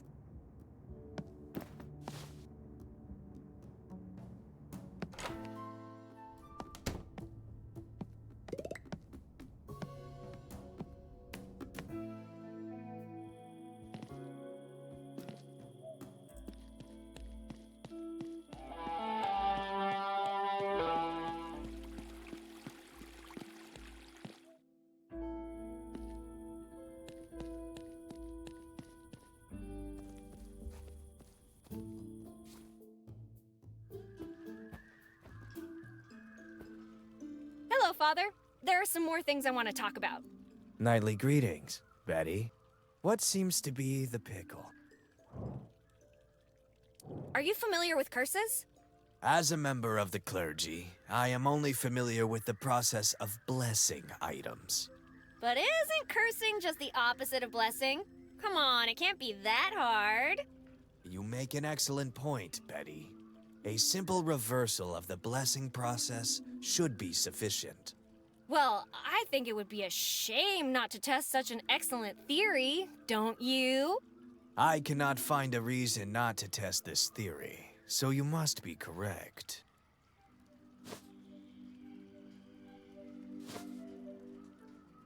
In nomine diabolos, ut malediceret vobis. It is done. Holy crap, it worked! I am pleased to have proven your hypothesis. I gotta go. Then safe partings to you, Betty. May order be with you.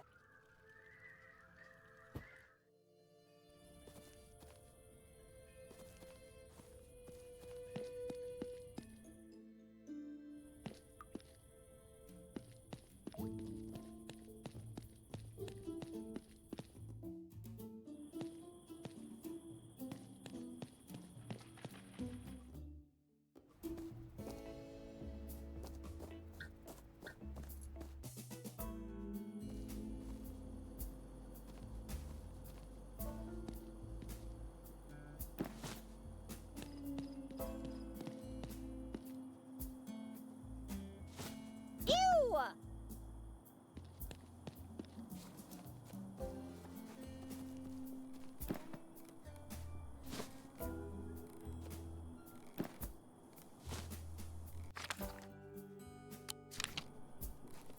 $8,000 pardons, Miss Potential Client.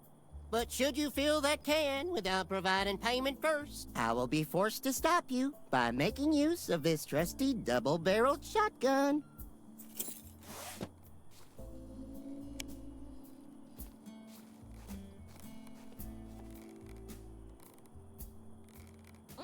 What's up, Doc?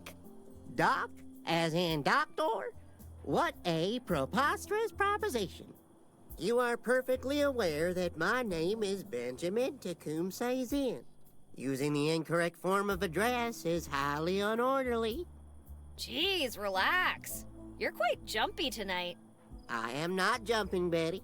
I am in charge of gas refilling tasks and border patrols. Okay. Good for you, man. Anyway, mind if I ask you a few things? Of course. Ask away. What happened to the motel across the street? I do not know. That establishment is of no use to our community, as outsiders are a rare occurrence in our town. That's a shame. One would say that wing sticking out of the honeymoon suite gives it that quirky touch tourists love. Anyway, did you know the owner? Negative. That place has been abandoned for more than a year. I'll be seeing you, Ben. Have a most wonderful night, Betty. It's a fuse. You never know when something like this might come in handy. He seems pretty trigger happy. Let's not give him an actual reason to shoot. Quack, quack, quack. Why, it's working perfectly. Oh shoot, I blew a fuse. I've had enough shocks for one night. However did I end up with such an unorderly pet? 1,000 pardons, Miss Potential Client. But should you feel that can without providing payment first, I will be forced to stop you by making use of this trusty double-barreled shotgun.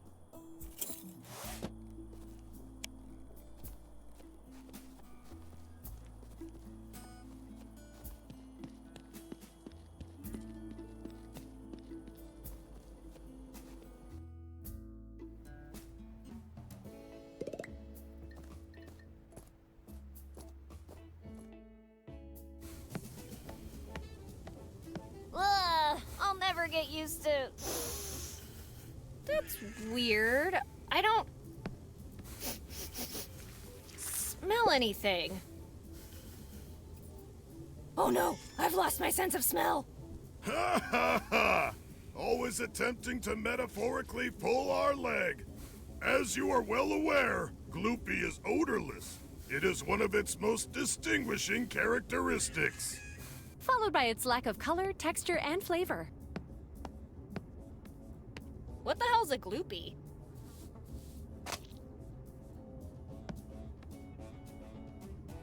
I present to you the latest batch of Gloopy.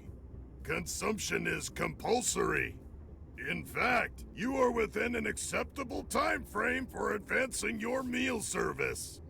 I will provide you with nourishment shortly. I think I'd rather eat... a vial of rat poison. You come into my diner as if you own the place and dare insult my food? I'd choose my next words carefully if I were you, Betty. Sorry? Apologies, Betty. I seem to have undergone an unorderly outburst. Where were we? Ah, yes. Gloopy? No. Mike, I have returned. Nightly greetings, Betty. What seems to be the pickle? So, what's in this gloopy thing? A variety of homogenized ingredients blended and denuded of any flavor or texture. Okay, and how do you make it? First, we place a selection of Brussels sprouts in the sun for a few hours. Meanwhile, we take aged soy milk, strain it, and collect the solidified chunks of bean curd. Once the sprouts have finished fermenting, and have rested until they are no longer volatile, we simmer the bean curd in their liquid. After the bean curd and sprouts have cooled into a harmonious solution, it's ready to be served with our special broccoli topping.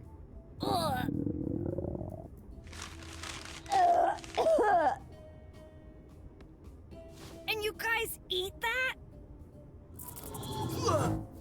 Please, Betty, don't let me eat another spoonful of that thing. I swear, if I do, I'll bite my own ass just so I can experience flavor again. Mr. Slim, these statements are very unorderly.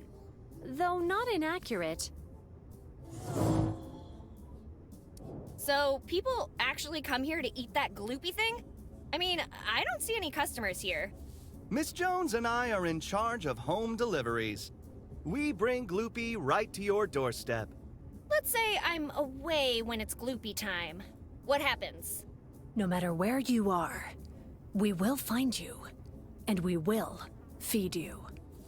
Nothing shall prevent us from providing our fellow citizens with their daily intake of nutrients. What if I refuse to eat that thing? It would be highly unorderly to refuse. Besides, you have not complained about your daily intakes for the past 1,094 servings. What? You mean to tell me I've been eating this stuff for a whole year? Betty, the fact that you, of all people, have somehow managed to reach this conclusion by yourself is most unorderly. Please attend re-examination at your earliest convenience. This is what I get for thinking. Mike, are you completely sure the iguana in the kitchen is dead? Yes, I am quite positive. Really? Because I swear it moved just a second ago. That is most unorderly. Allow me to confirm this.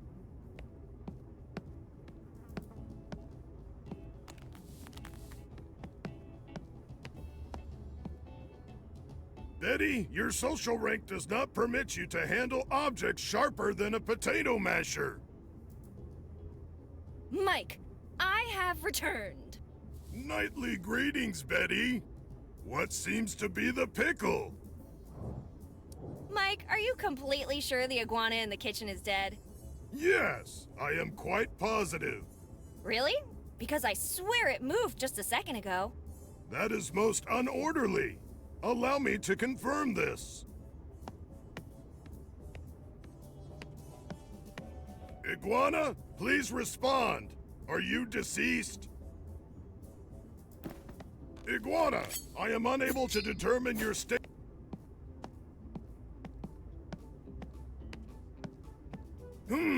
How peculiar. I believe there was a knife here just a few moments ago. A knife? Here? Nah, that was just your mind playing tricks on you. That or the fumes from Gloopy. Ah, yes, the side effects. I will attempt to remain orderly until they pass. Thank you, Betty. No, thank you for the knife.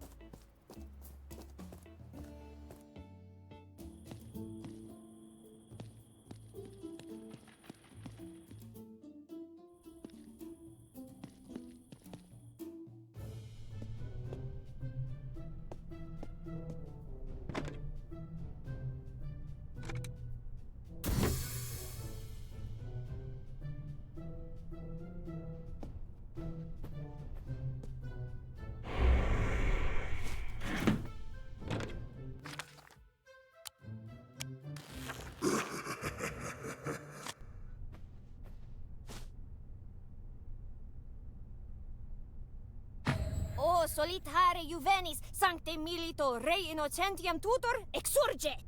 Prebi mihi dulcem vehelem ut terram per scrutor late braque per veteres inveniam.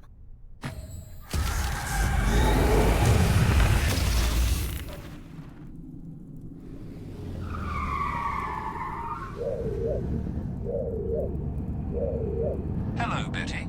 I am the Hardy Industries 3000, but you may call me Hit. I can do anything you require of me. Cool, a talking car! Can you take me to my mom? I am not qualified to overrule her wishes, which means I can't take you to your mother, Betty. Oh, so then you can't do everything I require.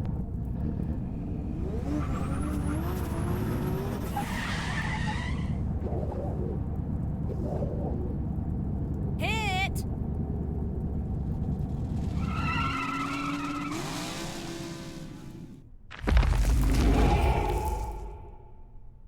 Well, that was a huge disappointment.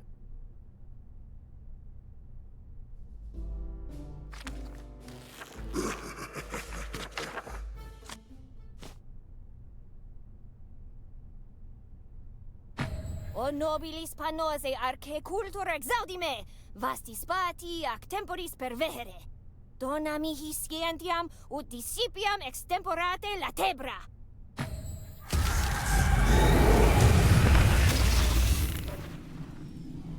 Re-examinate! Re-examinate! Hello? Anyone there? Just me. I'm a doctor, by the way. Doctor? What? Yes, nice to meet you too. Now, do you need anything? Because I'm kind of busy here. Re-examinate! Re-examinate! Yeah, actually, have you seen my mom? You think your mother would be here at the end of space and time? I mean, maybe? That's ridiculous. Wait a minute. Is your mother Eliza Barrett? Yeah. Oh, I haven't seen her since our trip to London. Thankfully. Aww. Oh, I'm sorry. I really have to go. But before I do, one thing. When you do find your mother, please remind her that I am not allowed to vote in your dimension. Good luck, Betty. Bye. Wait, how do you know my...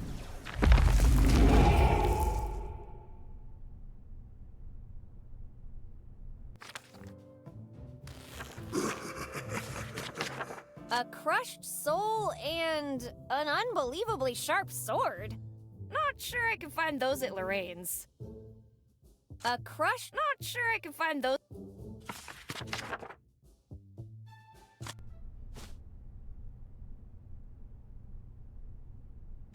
Avaritiam gluti a convora, trux facies piscem olens. Sine mutuem tu nadone sequendi trans trepitum tussis perpetue.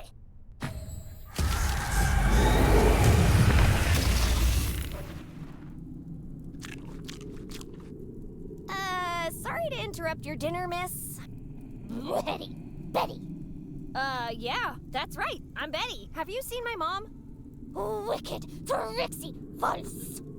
Yes, but you didn't have to be so harsh about it. Anyway, have you seen my... Ooh, what's that shiny thing you've got there? Can I have it? No, nasty, pranking Bettieses. Leave now and never come back. Okay. Gee. We told her to go away, and away she goes, precious. Huh. She seemed kind of familiar.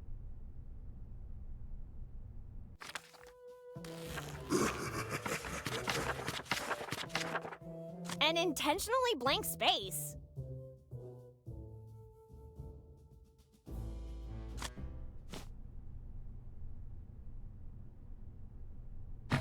Incio animum simie, extramundiales belleator qui leta visti imperatorem gelatum. Recollige orbes ante plenilumium, ut desiderata atingum iuva!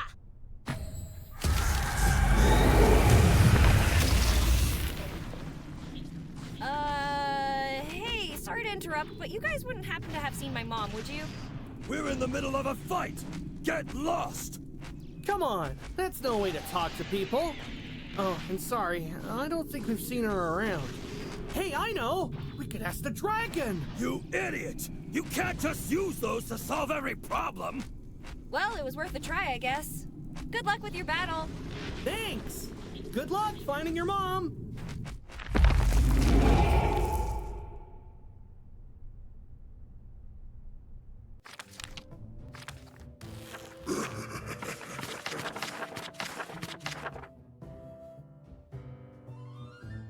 Find all 5 ingredients and form a pentagram with them. Find the right spell, recite it, profit. Support your local coven. Place your ad here.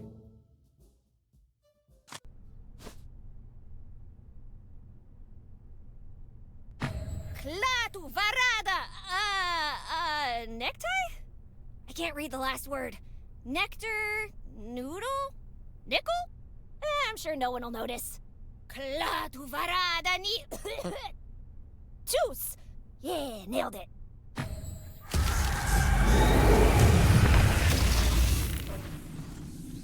No, you did not. And with this great error, you have unleashed me from my hellish prison. Betty, you've doomed us all.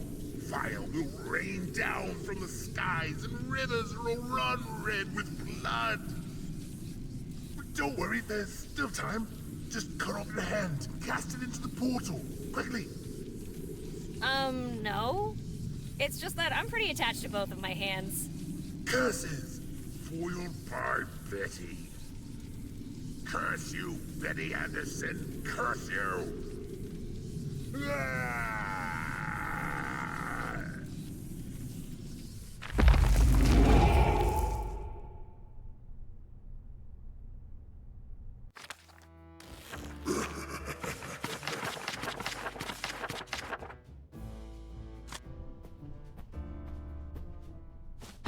Animarum perquisitor, damnationes fuscator, vincite voluntas praetoris ad reveniendum. Scopum depone me Hercule, veniam dato.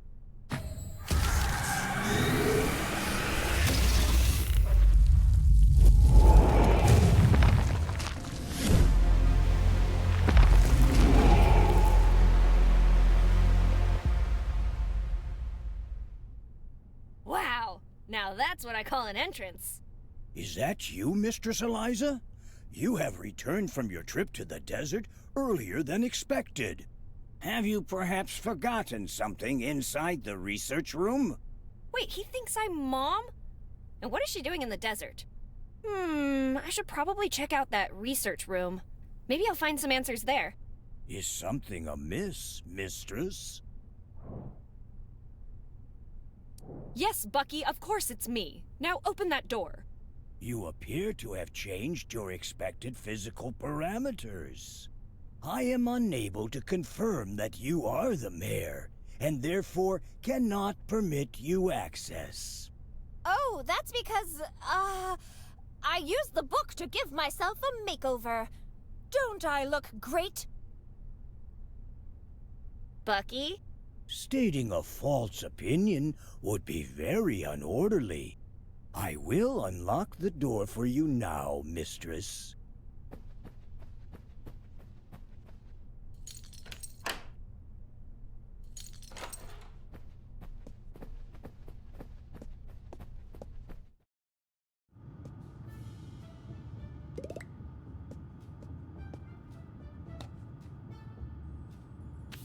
Dear Eliza, it always hurts to say goodbye.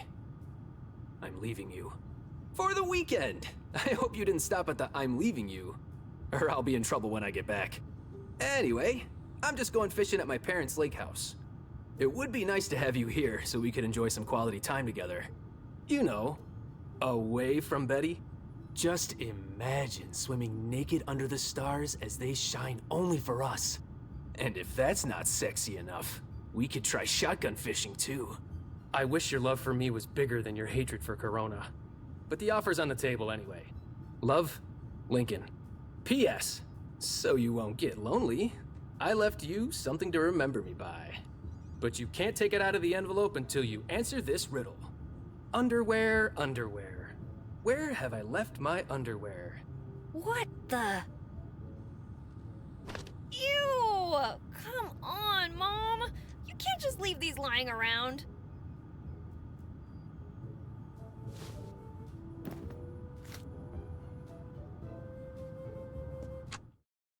Eliza Barrett! Eliza Barrett! Your family is looking for you. Come to Town Hall right now missy, or you'll be grounded for a year.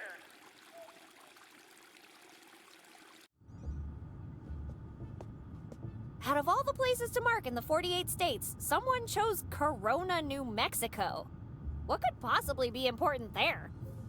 Mother of a prankster! Did Mom go see her boyfriend while I almost died fixing the dam? I'm mad! Okay, pal, time to look for some wheels because we're going on a trip! I really need to get to Corona. I should check out that car in Linda's workshop.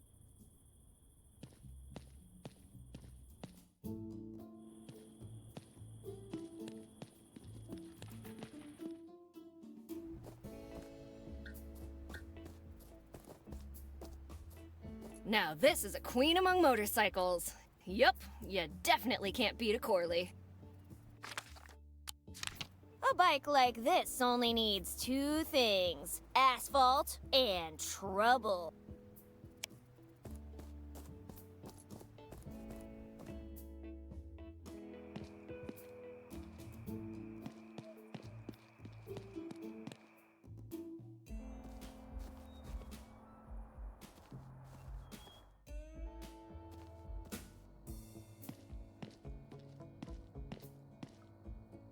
Nightly greetings, Betty. What seems to be the pickle? Hey there, bestie. Crazy night, but nothing I couldn't handle. That is positive news which enlightens my heart. Guess who fixed the dam? Given your absence at the moment of power restoration, I had already determined that. Jeez, Linda, you had to ruin my moment, didn't ya? Apologies. Thanks to your efforts, the situation has returned to normal. Wait until you see Mom's face when I tell her. She'll be so proud. Agreed. She is always pleased when her orders are followed. You have served this community well. All of us can now resume our scheduled activities. Linda, you need to help me turn off the generator. I think it's making everyone act weird. I am unable to comply, Betty. I can't do it on my own, Linda. It doesn't have levers. Abandon this course of action immediately. The generator must remain operational at all times. Fine, don't help me. I'll find Mom and she'll put an end to this. What's up with your eyes? My eyes are functioning normally, Betty. But they are shiny. And yours appear to have lost their spark. Please attend re-examination at your earliest convenience. I'll keep that on my list of things not to do. I found a super secret military base. Your job did not involve exploring the base. Why did you deviate from your established mission? Wait, you knew about the base all this time?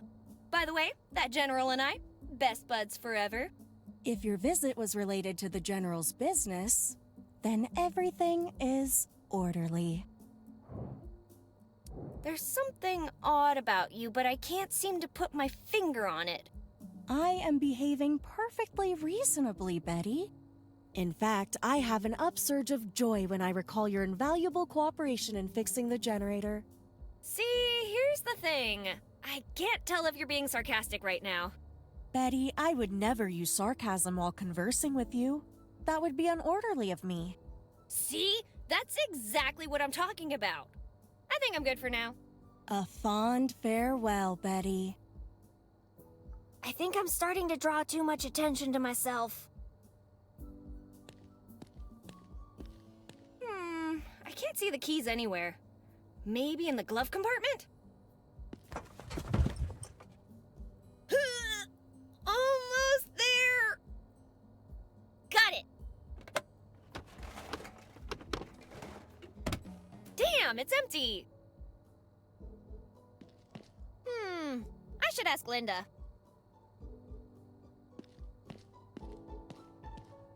Hey, Linda! Guess who's back? Me! Nightly greetings, Betty. What seems to be the pickle? Do you happen to have the keys to that car? I am not in possession of the keys. And why would you require them anyway? Mom's off playing around with her boyfriend instead of paying attention to me. And I want to go to Corona to teach her a lesson. The keys are in inmate Laszlo Hardy's possession.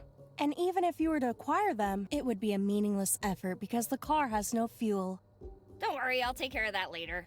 Betty, allow me to issue a warning. If you proceed with this course of action, the only place you'll be going is re-examination. I think I'm good for now. A fond farewell, Betty. Betty, are you perhaps planning on leaving the town? No. Let me remind you that leaving town is highly unorderly behavior that will not be tolerated. Why don't you ever let me do what I want? It is my prerogative to keep your shenanigans to a minimum.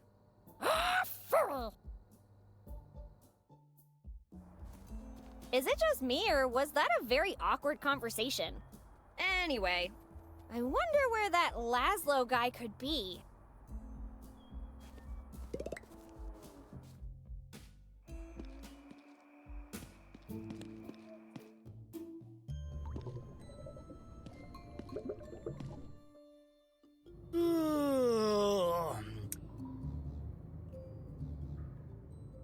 I wish I'd never set foot in this cursed goddamn town. Well, looks like it's gonna be yet another lonely night in the cell. Your eyes! You're not like them! like them? What are you talking about? Who are you? Never mind. I haven't spoken to anyone in months. Who are you? What's happening? Hey, I asked you first. Does it really matter? If you care about manners, it does. Well, manners are the hallmark of every successful sale.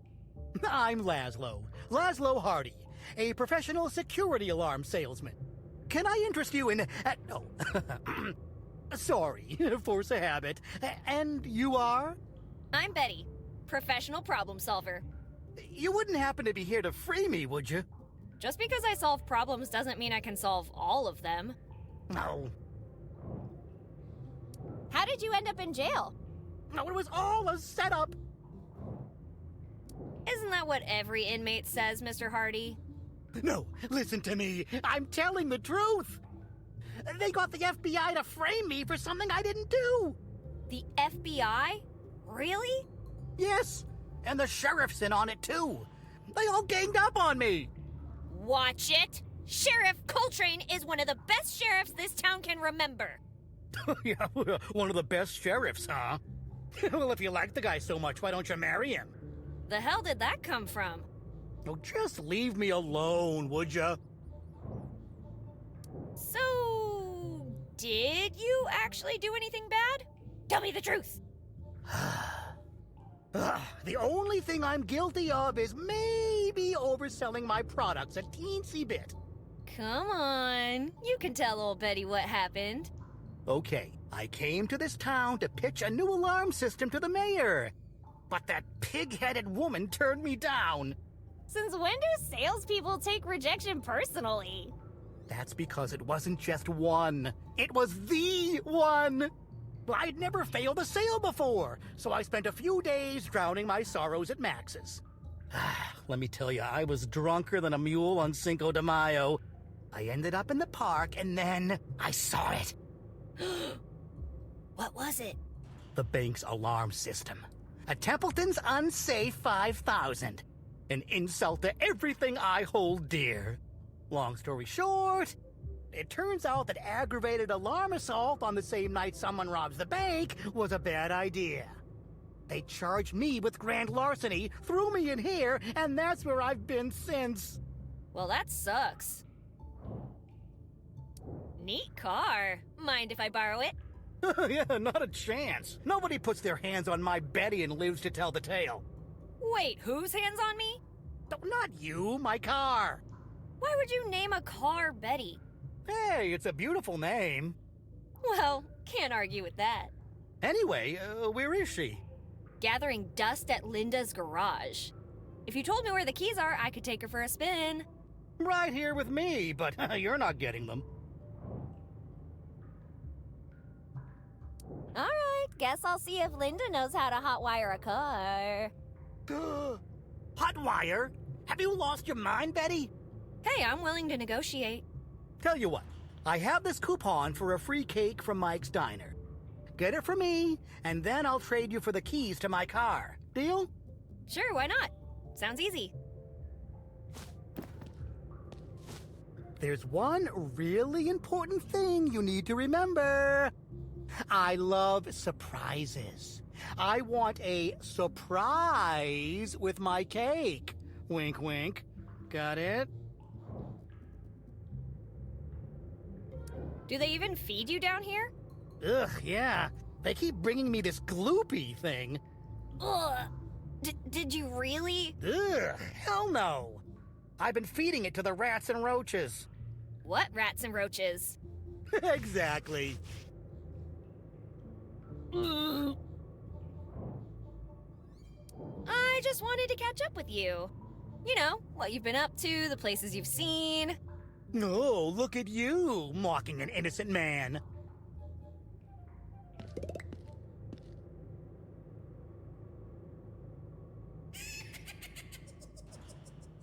What was that?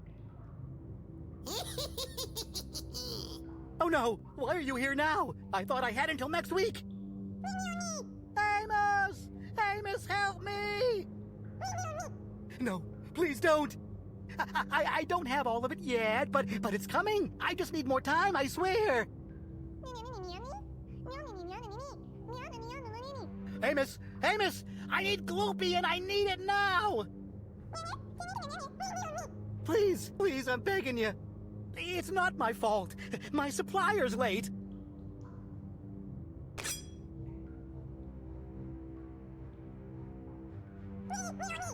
No, not my legs! Please! One more day. Just one more day. Thank you. Thank you so much. I'm so sorry. It won't happen again. Tomorrow, double the amount. I swear to God.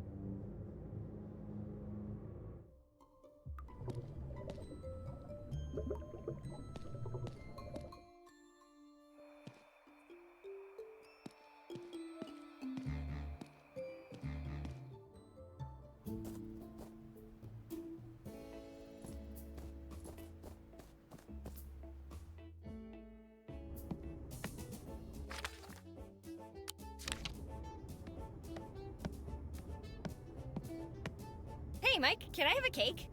I am unable to comply with your request. Cake is not an authorized comestible.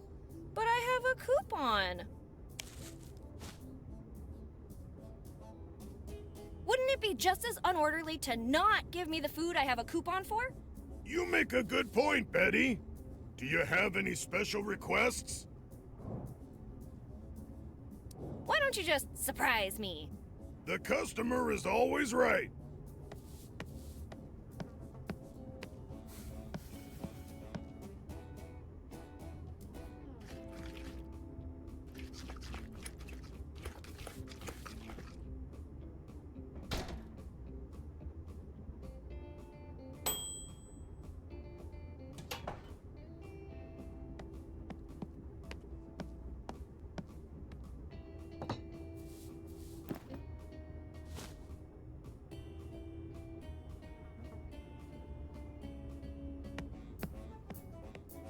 Please follow all rules and regulations associated.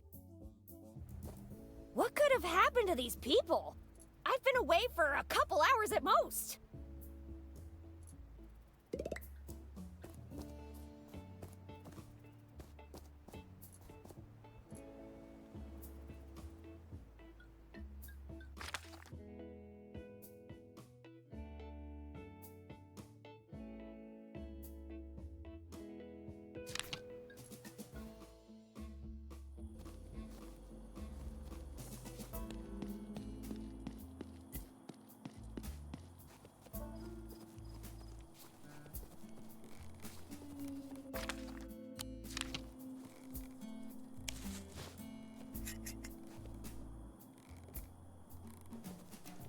Shoot first, ask questions later.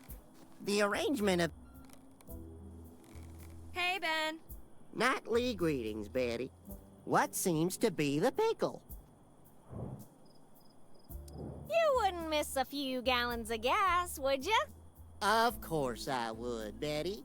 Gasoline is not to be distributed to low-ranking individuals in our community. Damn it! Why not? Betty, you are not authorized to use a motor vehicle. Therefore, you do not require gasoline. Okay, Ben. Then who has authorization to use a motor vehicle? Only higher-ranking citizens like Sheriff Coltrane have the proper authorization. I need some gasoline for Sheriff Coltrane. But you are Betty. Yeah, but it's for Sheriff Coltrane. But you are Betty. Ah, crap baskets. There goes my easy ticket to Corona. Wait a minute, why do I always have to play nice? I'm just gonna go over there and casually borrow some gas while Ben isn't looking. Did I overhear an unorderly scheme to steal my fuel and leave town without authorization, Betty? And leave town without authorization, Betty? Nope, not at all. Can I take your truck for a spin? Your social rank does not permit you to handle flammable substances, operate any vehicle more complicated than roller skates, or leave town. Why, therefore, would you require a vehicle? Don't say leaving town. Don't say leaving town. Don't say leaving town! I need it to leave town. Damn it, Betty! Cease this unorderly line of thinking immediately, or submit yourself for re-examination at your earliest convenience. Come on, Ben, why don't you go home? You must be pretty tired after dealing with Amos all night. Why would I be? I am delighted to spend time with our beloved sheriff. Okay, that's new. Anyway, what I actually meant was, it's getting a bit late. Why not go home and get some sleep? That would be unacceptable. As you are aware, I must stay at my post and keep watch until my designated resting time. That time wouldn't happen to be soon, would it? Betty, our designated resting time is the same. You should know that will not happen for a few hours. In that case, what about taking a stroll? I'm sure you need to stretch your legs. You could even call it patrolling. A most interesting suggestion, Betty. But due to previously stated reasons, I must decline. Do you know where that road goes? That I do. Good for you, but I asked where it leads to, not if you know where it leads to. Your choice of words indicated otherwise. Regardless, the road leads to two places. Corona Jackpot! Wait, what's the other one? and re-examination. Oh. I'll be seeing you, Ben. Have a most wonderful night, Betty.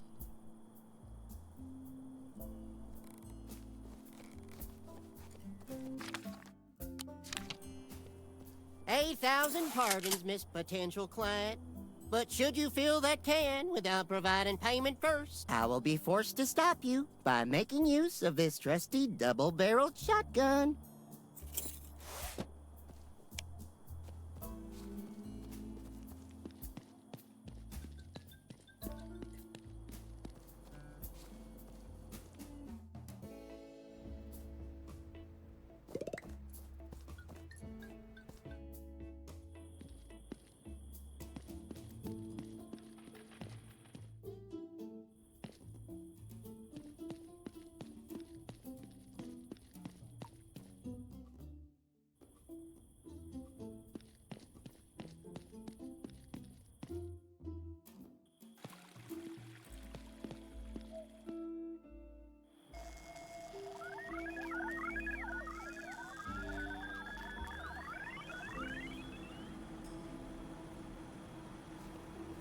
Nightly greetings, citizen. Community members are not permitted to access this area. Yeah? And who are you to tell me that? I am Deputy Clay McCord. I am performing my assigned duty of not permitting community members to access this area. Oh, really? Then why weren't you here earlier? The disparity between our social ranks does not allow me to share that kind of information with you. Ugh, whatever. I'll just come back later. Returning would be considered highly unorderly. Please leave this restricted area immediately.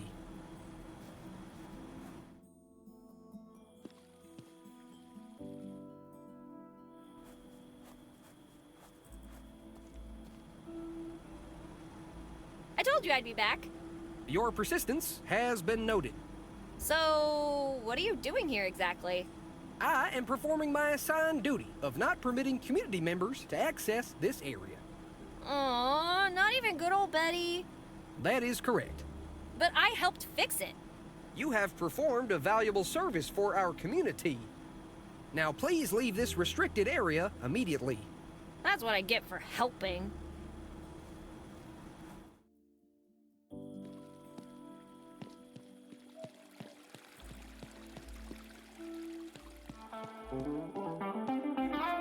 Hey there! I have no words for how impressed I am. Approbation is not what I seek, although Hank would love to hear you speak.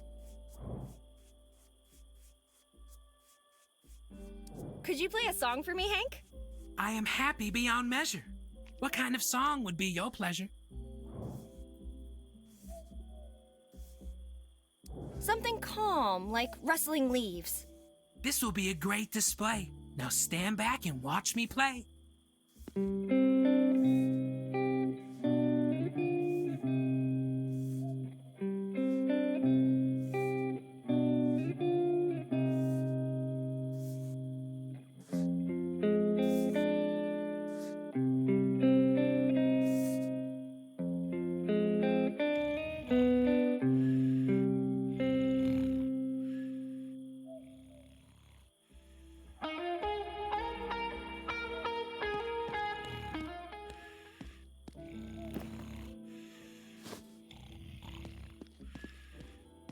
Max, do you mind if I take a look?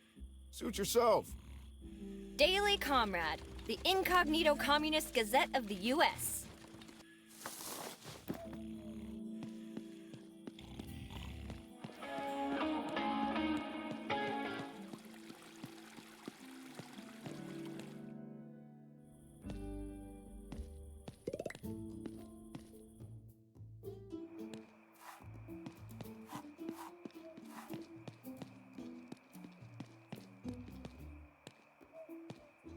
Stop, Betty. That is most unorderly of you. To think... Hey, Sheriff Coltrane. How's it going? Nightly greetings, Betty. Order is being maintained at a satisfactory level. Glad to see the situation hasn't gotten worse while I was away. Astutely observed, Betty. Your words are duly appreciated. Now, what seems to be the pickle? Something's bothering me, and I'd like your help. At your service, Betty. There's something you should go check out. Proceed, Betty.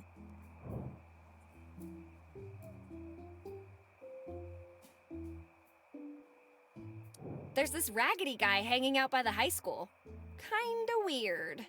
As long as he remains within acceptable parameters, everyone is allowed their little quirks. No, but Amos, he's talking to a barrel. Target acquired. Termination protocols engaged.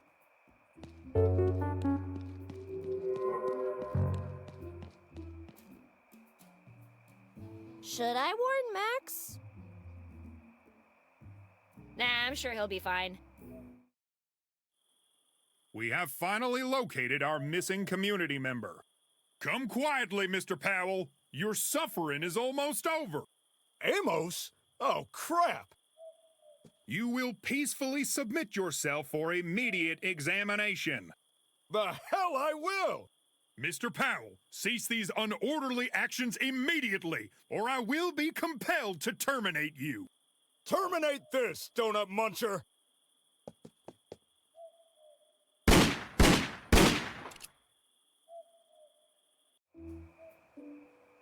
No thanks, that would be criminal vandalism. I'd rather enjoy this moonlight than the lights of a cell. I have held this spot for over a year, dutifully reporting outsiders. Alas, my field of view is now up.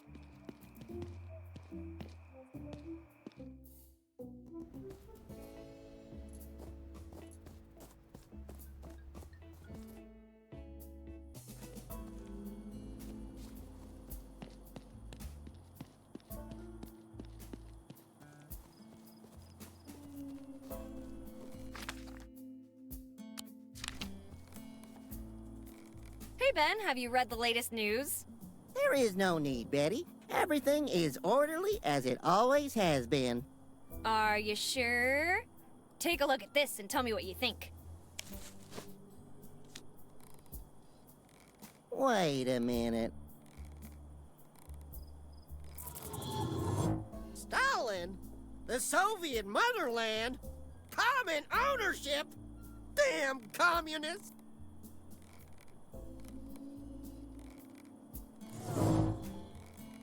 That should keep him busy for a while.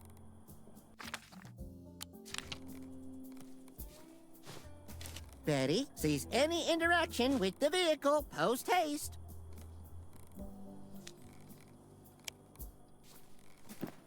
Lights out!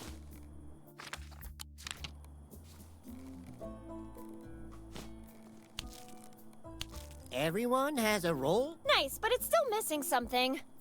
I think we need a more commie approach.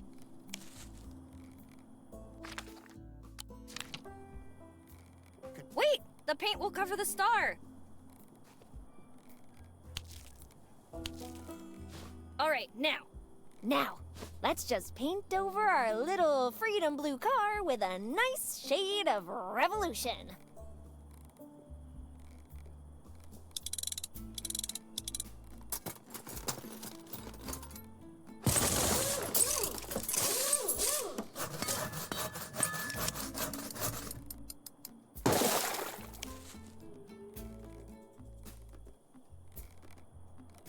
That's nice, but it's going to need a little friend.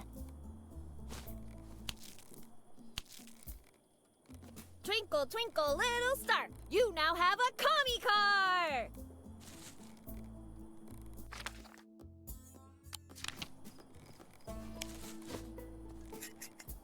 Quack, quack, quack. Wait, there is something unorderly about this pickup truck. I don't recall it being red!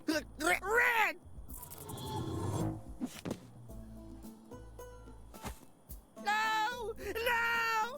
No! This can't be happening! Hold tight, my sweet. Stay with me! Don't you dare leave me! This is just a bad dream.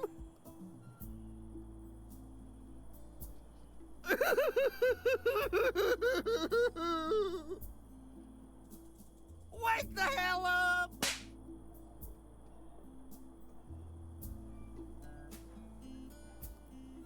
Ow!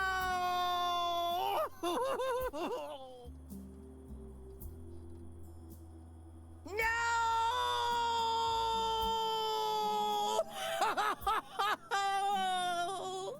You tarnished her, you goddamn comic bastards! Wait until I catch those damn Bolshevik baboons! Don't worry, Lucille. I can still fix this. All I need is a brush and some blue paint and some stars. She needs stars. I just gotta find 47 more and she'll be okay.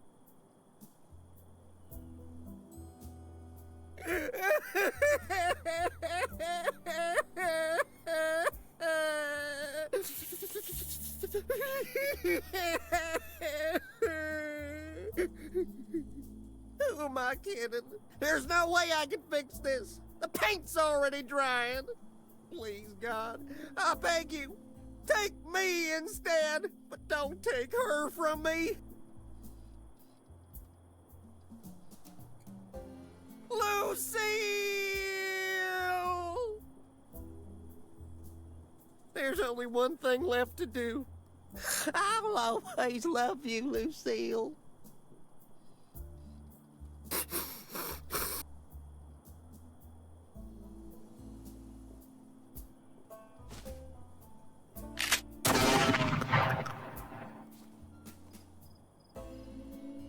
Goodbye, my sweetheart. Now you can rest in heaven's junkyard. Amazing grace, how sweet the sound that saved a wretch like like me. I was lost, but now am found.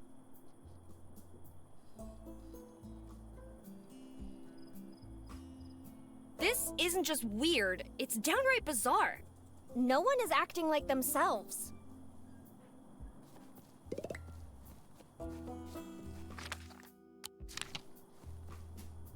Hey, Ben, mind if I help myself to some gas?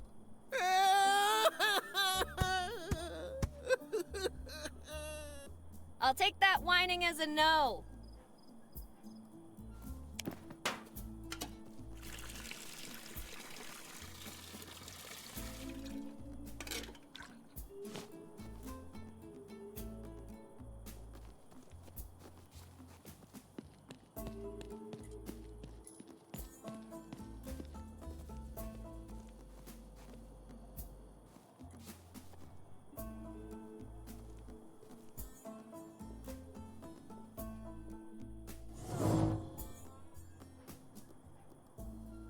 Well, that was highly unorderly. After I complete my rocking chair patrol duty, I must submit myself for a re-examination immediately.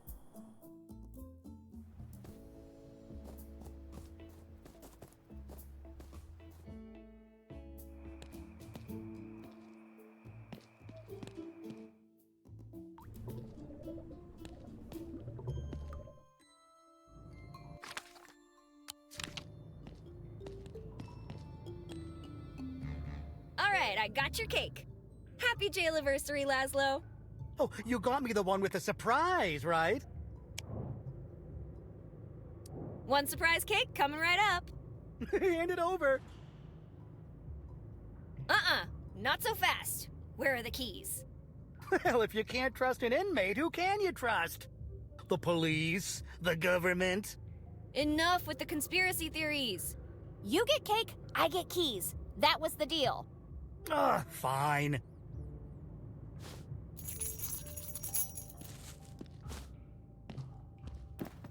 Pleasure doing business with you.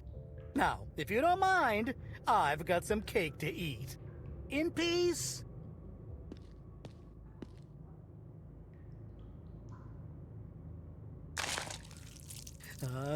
Come on, come on. Where's my surprise? Ha-ha! There you are! I can't wait to see Amos's face when he sees that I'm gone!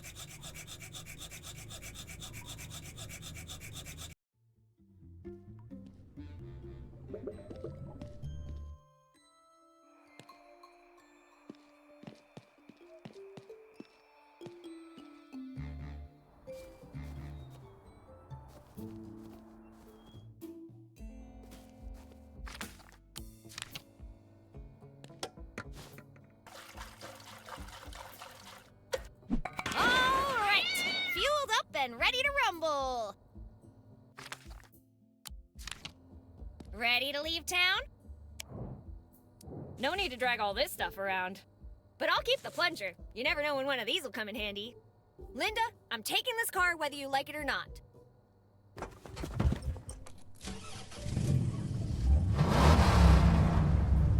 Betty, your unorderly actions will result in re-examination.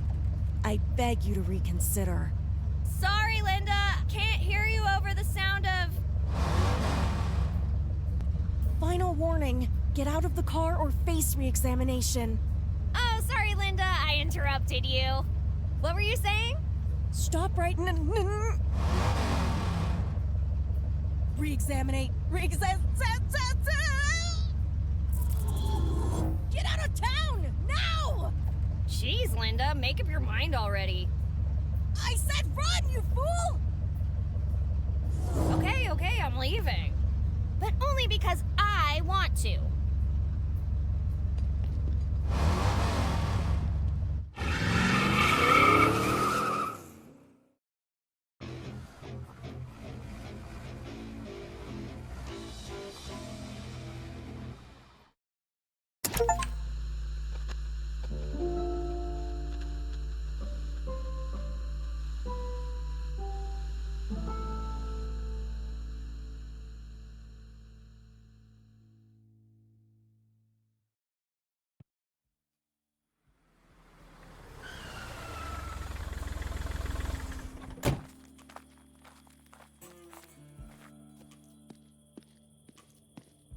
Well, if Mom came this way, she probably found the same roadblock.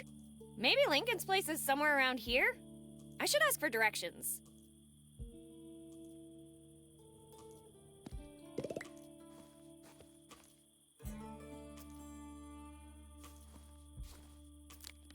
It's a magazine. Mystery Meat Monthly by Chef Mike. Oh, what's this? There's a sample of gloopy attached.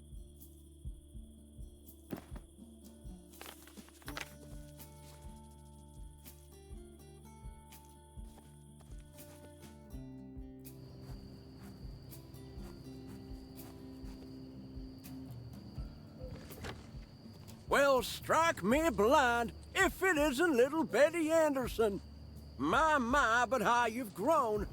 I'm pretty sure I've been the same size for as long as I can remember. Wait, you know me? Oh, I see what you're doing.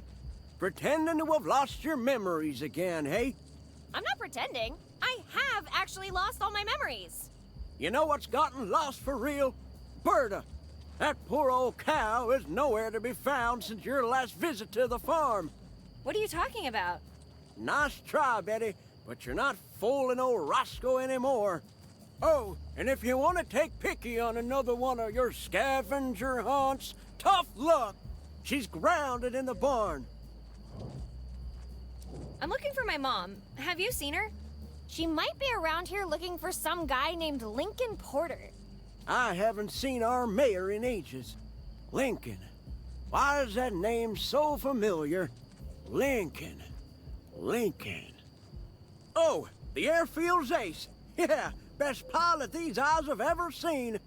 Well, that was until your mom and he had that thing. Thing? What thing? You know, when two adults are having a roll in the hay. Mom would never do that. She'd get her suit all dirty. I'm not talking about actual hay, Betty. They've been, doing squat thrusts in the cucumber patch. Couldn't they just do that at the gym? I'm trying to say she was having her corn ground. I don't know how someone could have fun with corn. Ooh, unless you turn it into popcorn. You're not getting it. Ever heard of buttering the biscuit? Biscuit? What are we even talking about anymore? They were getting primal, Betty. Primal! Wait, when did we start talking about dinosaurs? Fornicating, Betty! They were fornicating! Ew! You take that back, mister! My mom would never, ever do something like that! Aren't you evidence to the contrary? Never, I say! End of story! Anyway, I haven't seen him for a very long while. Who knows? Maybe he left town or something. How would he leave town? The bridge is out. You know, Betty, a lack of a bridge isn't much of an obstacle for a pilot. Anyway, where do you think he went? Not a lot of options left. You got the airfield, but that's been abandoned for months. Then there's the hiking trails, but you'd have to be crazy to wander around there. Let's say I want to look for Lincoln in those trails. Without a map, how would I find my way around? Let me tell you, if you go there, you'll either get lost, get eaten by a wild critter, or fall off a cliff and break your neck. Say now, if you're looking for someone, I could lend you my Star Trekker Picky. Uh-oh, I hear a butt coming.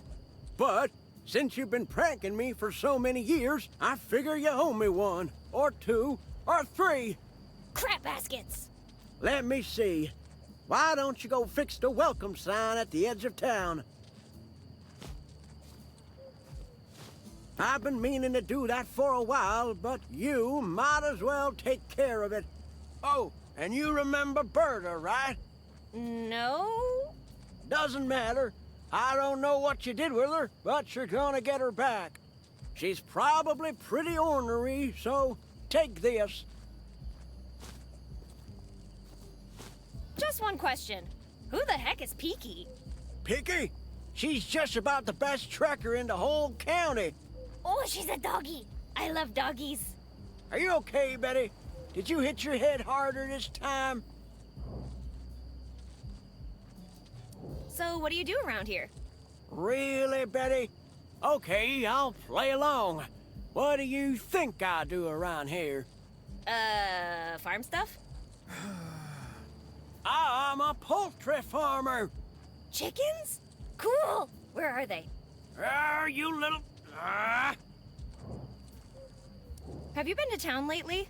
No, there's really no reason for me to go into town anymore. I'd rather stay here and keep my animals safe.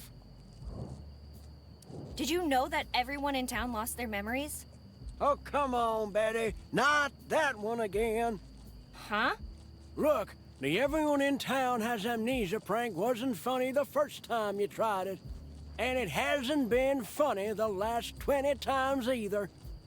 I'm pretty sure I've never done that. Plus, I'm telling the truth. Uh-huh. Why are you worried about the animals not being safe? Around this time last year, I saw some scumbag with a hood skulking around my barn. Wait, so? Not many people just wander up here, so I got suspicious. I headed out to confront him, but before I could reach the barn, there was a huge flash of light and a massive kaboom. Scared the life out of me. By the time I got my wits back, the bastard was gone. But he left a calling card. Poor Flora. She was Picky's mom. That hooded scumbag butchered her. I'll never forget that sight. So, you haven't noticed anyone acting weird? Like I said, haven't been to town in a while. But don't you have to deliver the milk? I haven't received a milk order in over a year. Last time I was in town, everyone was eating some goopy stuff. These town folk and their fancy diets, I tell you. Why don't we talk about something else? Why'd you get so worked up when I mentioned the chickens? I don't want to talk about it. Why not? Because remembering that day hurts, Betty. All of them are gone. All of them. You know, sometimes it helps to talk about this kind of thing. They were devoured right before my eyes. Well, isn't that their purpose in life? To be eaten? But not like that, Betty. Not like that. Enough. No, really, what's the difference? Enough!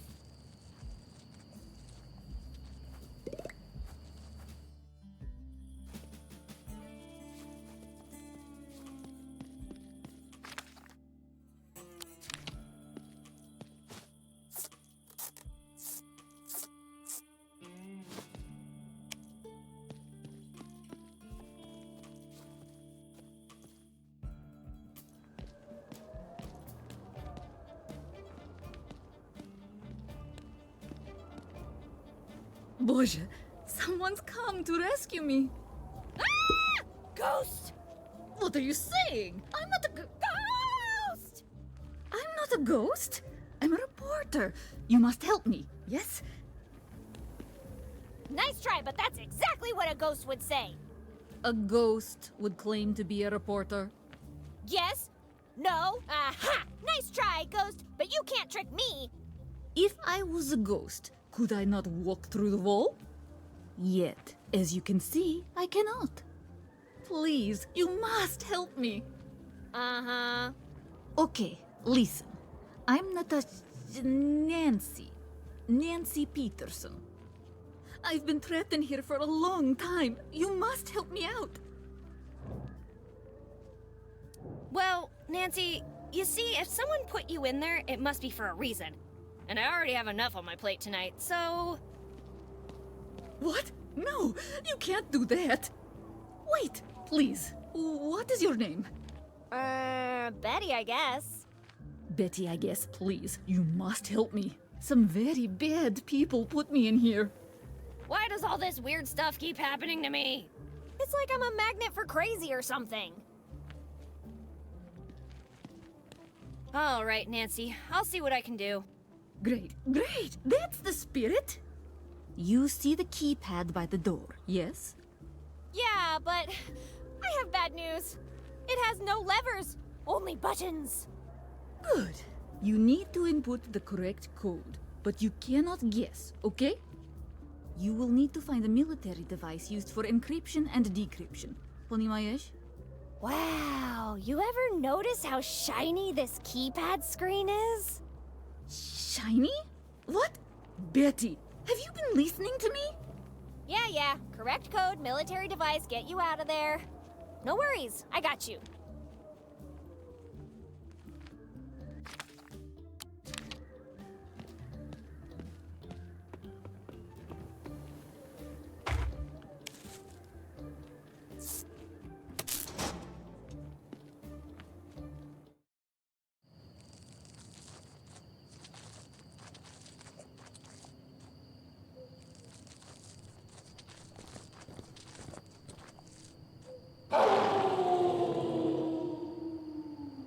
Oh no! The Tupafuckus! Get away from my cows, you fiend!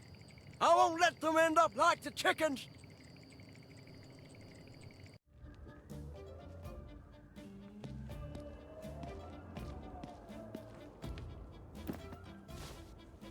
Soyuz Nerushimi Respublik Svobodny.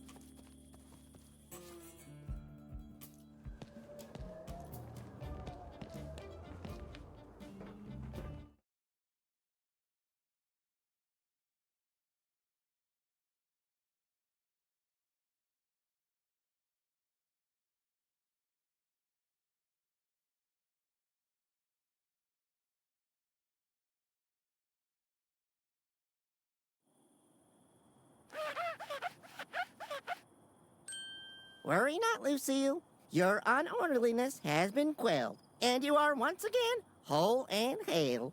Pray forgive my mistreatments, and let us coexist in harmony once again.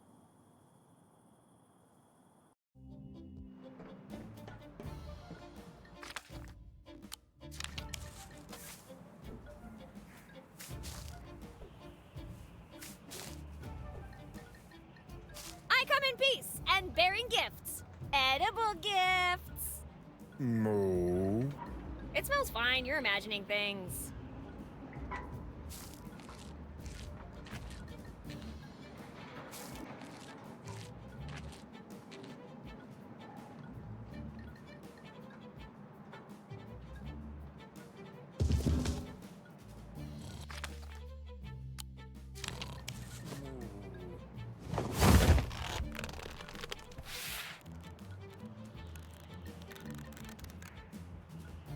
Another perfect plan concocted by me, Betty. How's she going to land, you ask? We'll let future Betty worry about that.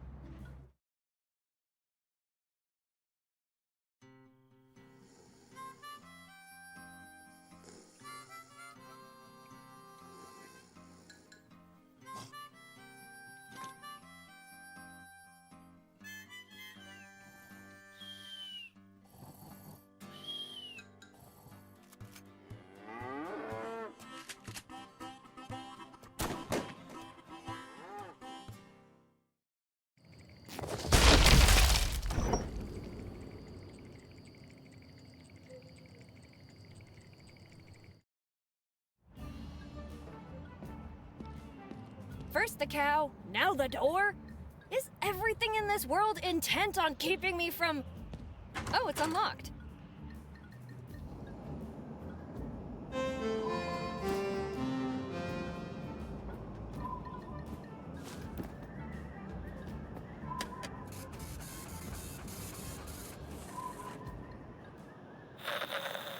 This isn't our usual milk run, sir? That film badge you're wearing should have been a clue.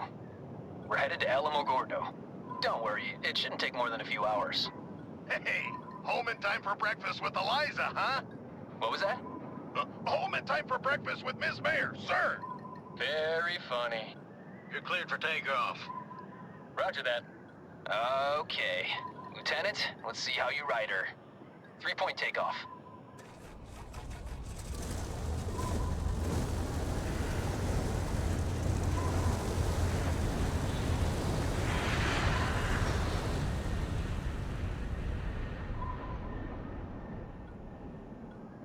Landing gear up. Keep climbing and increase speed to 160. Level out at Angels 10. Juliet 81 Sierra to Airfield 84 Control. We got something on radar. Are you picking it up? Whoa, boy, that was fast. Sorry about that, 8-1. Whatever it is, it's heading right for you. Recommend evasive action. You ain't kidding. Lieutenant, hit the... 8-1. 8-1, come in. Tower, this is 8-1. It took out a wing. We're going down. This is Colonel Lincoln Porter speaking. To all crew, bail out! Bail out! Thank you for flying with us. Please take a moment to locate your nearest exit. Bearing in mind it may no longer be attached to the plane. If that's the case, jump out of whatever hole is most convenient. 8-1. 8-1. Status. Did you hit your head, Colonel? No, but we're about to. I'm going to try to make an emergency landing away from the town. We can't risk a...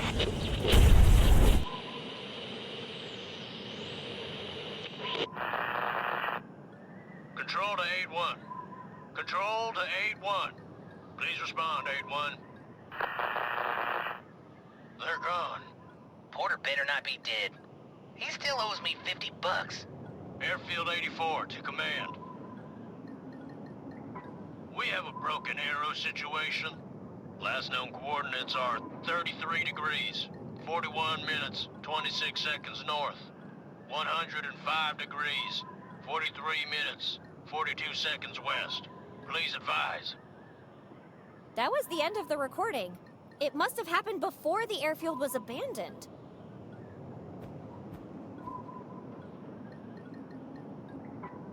One of the trails gets us real close to the crash site.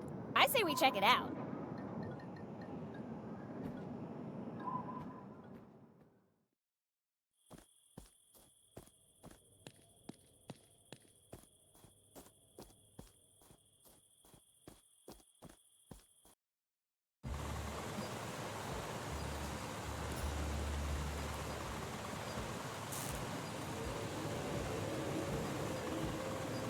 Well, no one can say we didn't try. This was a nice adventure. I had fun, you had fun, and now this only leaves us with one option.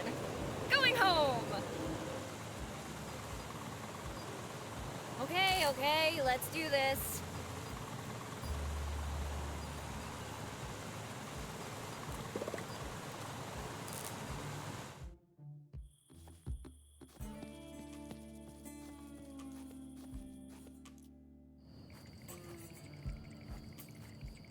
I fixed your sign and saved Berta. What now? Saved isn't the word I'd use, but I suppose all's well that ends well. Now, go grab something Picky can use to track that fella. Great. What should I bring her? Just anything that might have his smell on it. Clothes usually work pretty well. And they said I was a weirdo for carrying around my mom's lover's underwear. Who'd ever say something like, wait, you did what? It's been a long night, don't ask.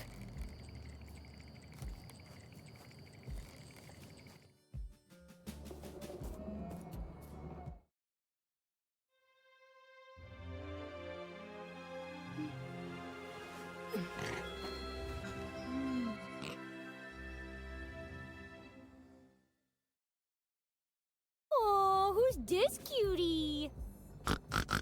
Wow, those are big words for such a tiny piglet.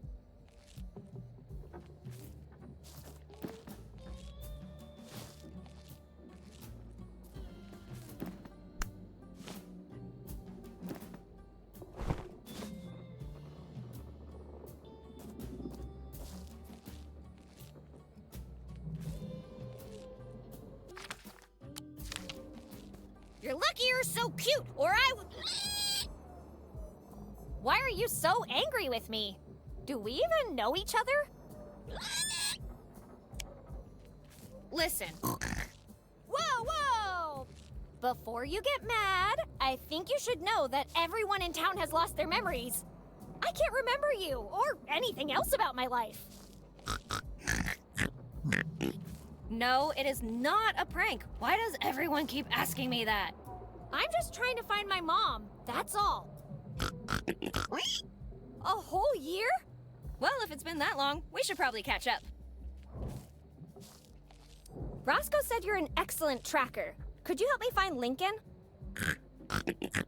Well, I'm sure the former president would come in handy if we were fighting vampires. But I'm actually talking about my mom's friend. Hey there, cutie. Anyways, sorry to do this to you. If it's any consolation, I had them in my pocket the whole night. Oh, don't quote me the Geneva Convention. Just sniff them already. It's not exactly a fresh scent, but it's worth a shot.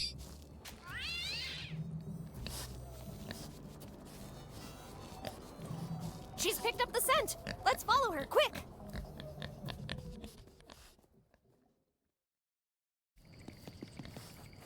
See you later, Roscoe. You better bring her back in one piece.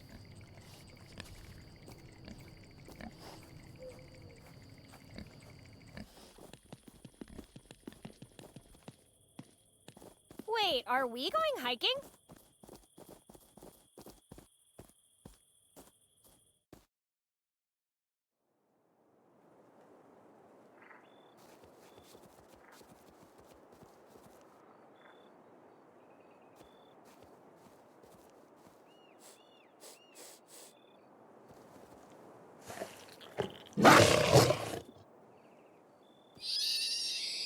Pinky, where are you going? It's just a big cat. Guess she's smart enough to know her way back, right?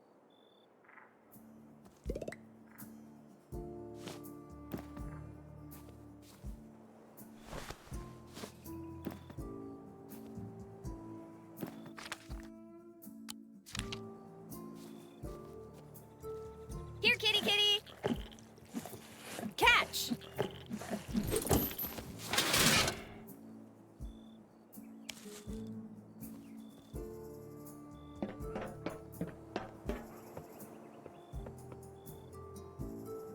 Yeah!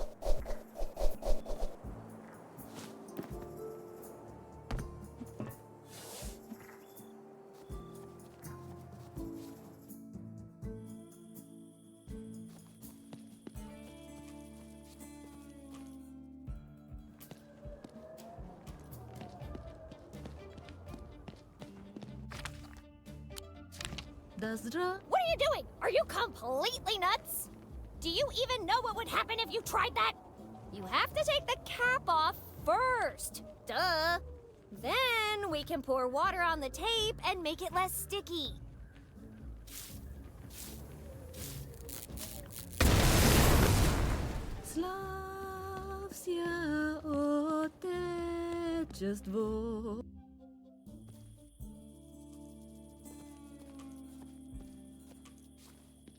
Maybe we should read the inscription first. Whosoever pulls Excalifork from its resting stone, should they be proven worthy, shall earn by divine right the rule of the farmlands, and become the once and future king of the farmers.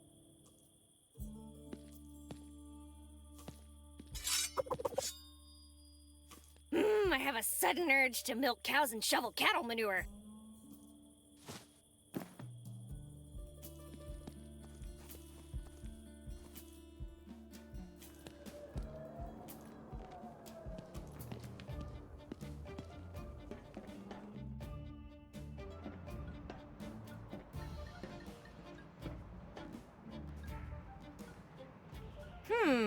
Did you feel that?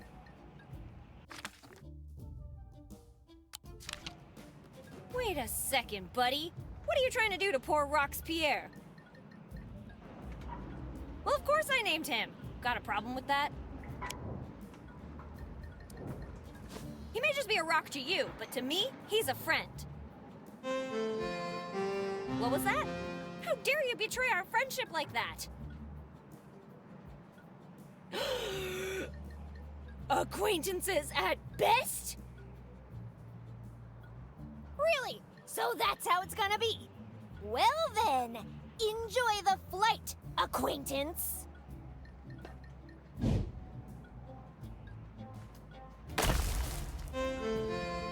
Roxpierre, you okay down there, man? Good, I'm glad. That'll teach you not to mess with me.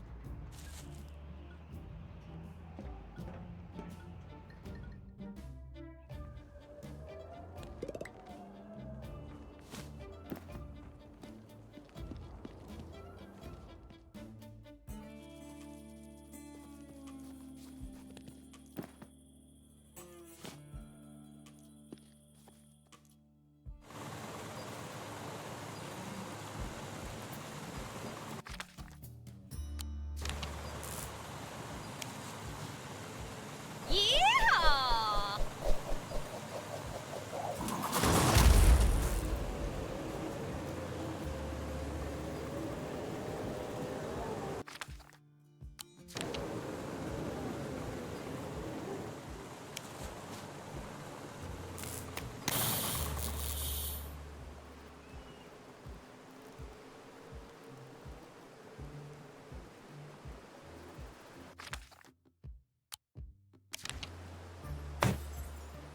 Allow me to introduce the precariously magnificent glider 6500.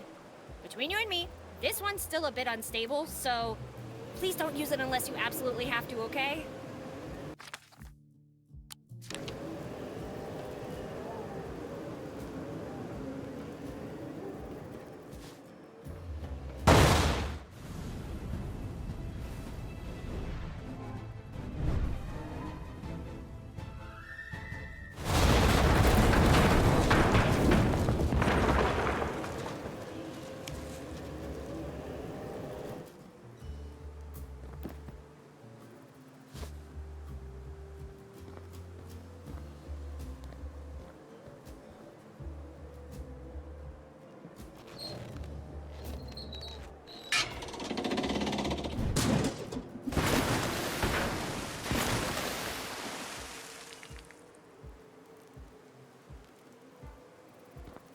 Whee!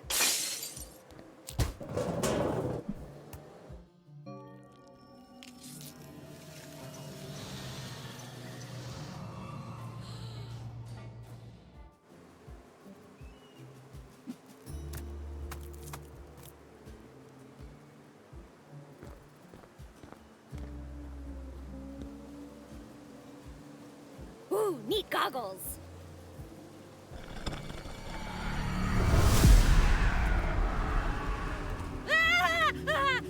Ghost!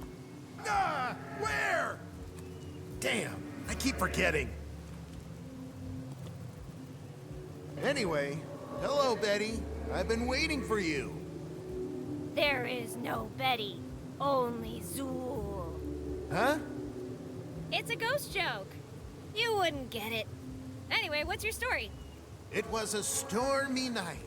The sky itself seemed to be at war. Lightning cleaving. You died in the plane crash, didn't you? Ah, gosh, yes, I died in the plane crash. I'm Walter, by the way. Ew.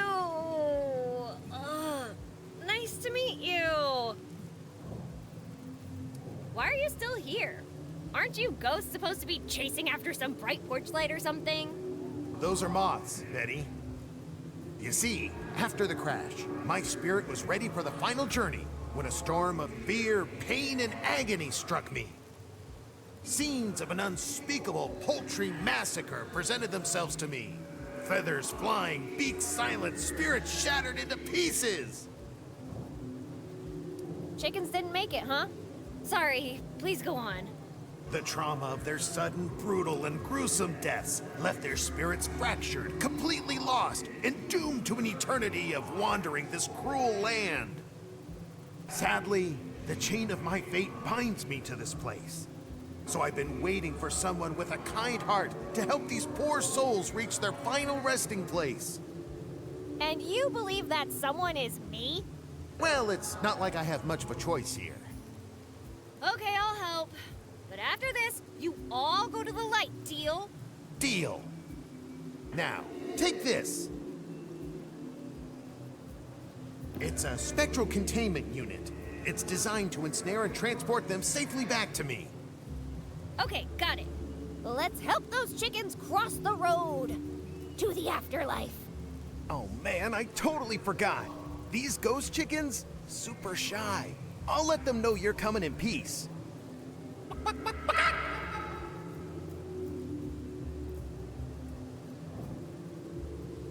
Walt, lay it on me. What's the secret to snagging those ghost chickens? Welcome to Ghost Chicken Snagging 101. Here's the golden rule. FCB. Feed them, contain them, bag them. To snag a ghost chicken, you must think like a ghost chicken. What's the spectral equivalent of chicken feed? Yes. Do you know where I can find Lincoln? Not since the crash. Can't believe that lucky bastard made it. I thought he'd be in Corona with my mom, but the bridge is out. Eliza Barrett? In Corona? Yeah, right. What's next? You becoming a straight-A student? Hey, at least I'm alive. Do you ever get scared of living people? Only when they start chanting in Latin and throwing salt around me. Is haunting like a full-time gig? Oh yes, it's around-the-clock haunting. No days off. It's a real dead-end job.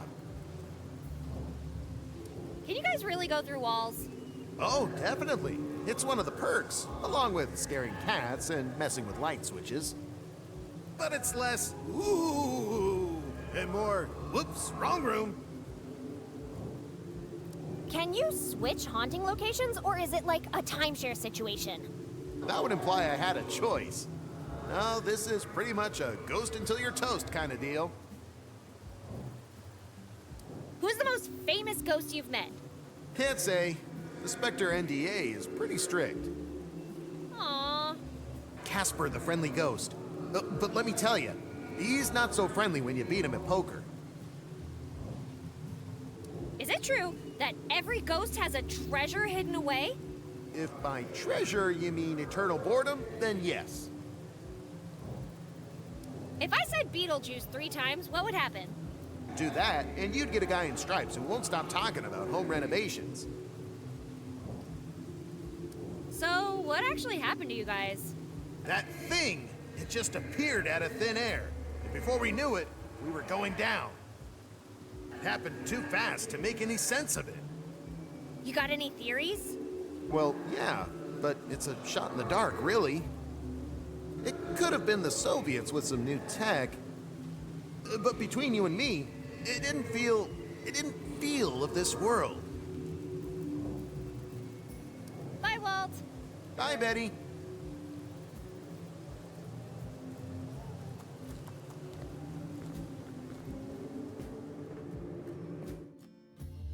As the saying goes, all roads lead to Rome. Or in this case, the crossroad.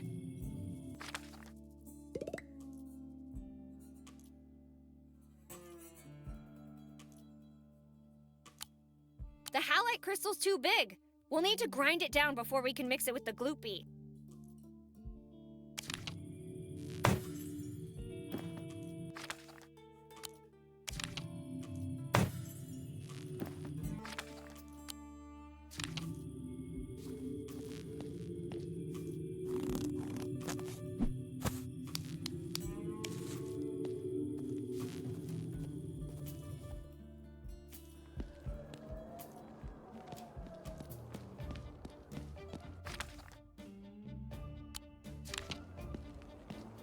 Hang tight, Nancy. I'm getting you out of there. 5 zeros? Wow, that's pretty sad. I could have just figured it out myself.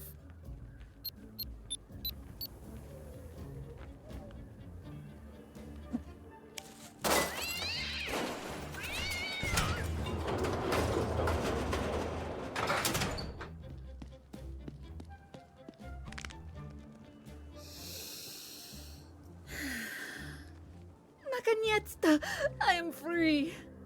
Well, no need to thank me. Honestly, after seeing you fumble around like a headless monkey, I thought I would be trapped in there forever. Hey, it might have taken me a while, but I got you out, didn't I? I can always put you back in. No. Do not do that, please. You are correct. My manners were lacking. Spasiba, comrade. You're welcome.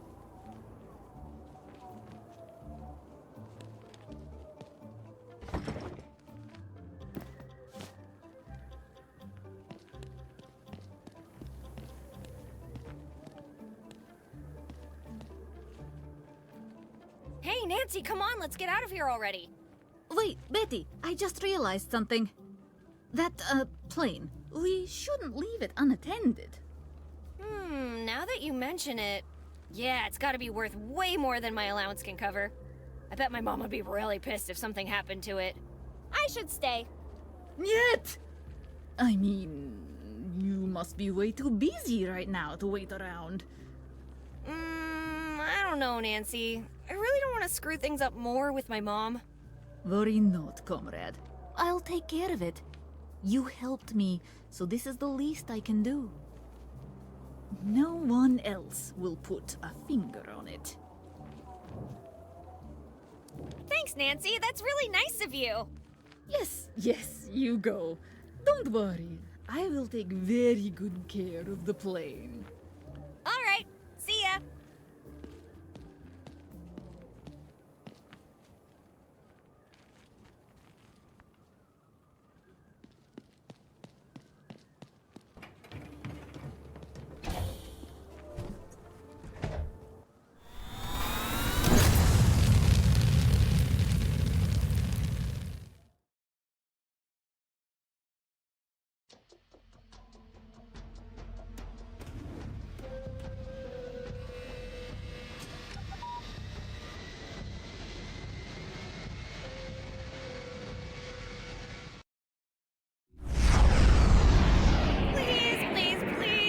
That's a really big rattlesnake or something.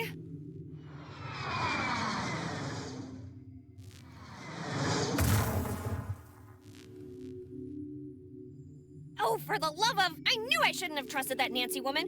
When Mom finds out, she's gonna ground me till I'm 100. Well, I could simply not tell her. Who am I kidding? She'll find out. Mothers always do.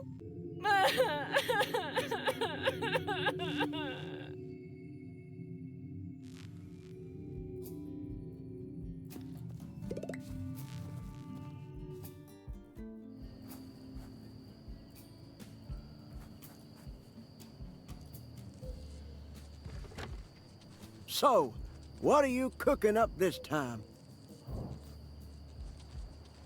I could use some help. I'll do my best. You wouldn't happen to have some chicken feed, would you? Sure. Take this. Thanks, Roscoe. Your job here is done. Yeah. You want anything else? I'd better get going. See ya.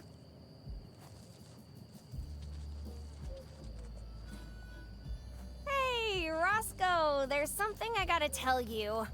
Ha! I knew this day would come eventually. Well, let's hear it. Someone,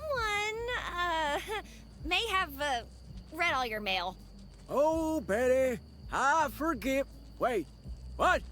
I thought you were going to apologize for everything you've put me through over the years. Gee, Roscoe, even if I could remember doing anything to you, I don't think I'd apologize for it. Well, maybe you can save me a trip to the mailbox at least. Tell me, did I get good news or bad news? I don't know, Roscoe. Your mail is so boring that I completely forgot everything I read. Betty? Yeah? Please don't read my mail again. Okay.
Who you gonna call? No one. I'm incorporeal. Bones don't work on this side. You're no fun, Walt. Anyway, here are your chickens. Thank you, Betty. How could I ever repay you? Well, just promise me you're not gonna eat them. Oh, this is me. See you on the other side, Betty. Can't believe he ghosted me.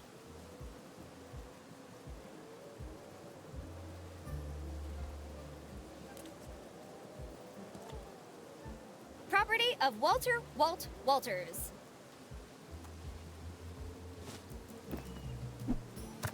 Bye, Walt.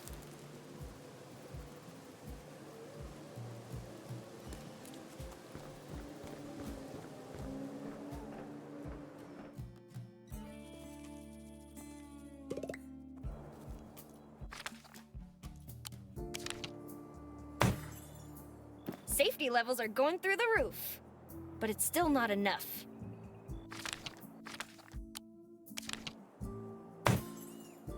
It won't get safer than this.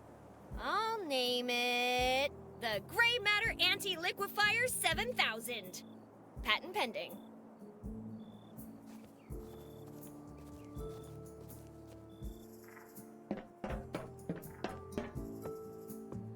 Slightly less unsafe? Check. Almost as dangerous? Check. 100% fun? Super check! Hi, I'm Betty Anderson. Welcome to Jackass.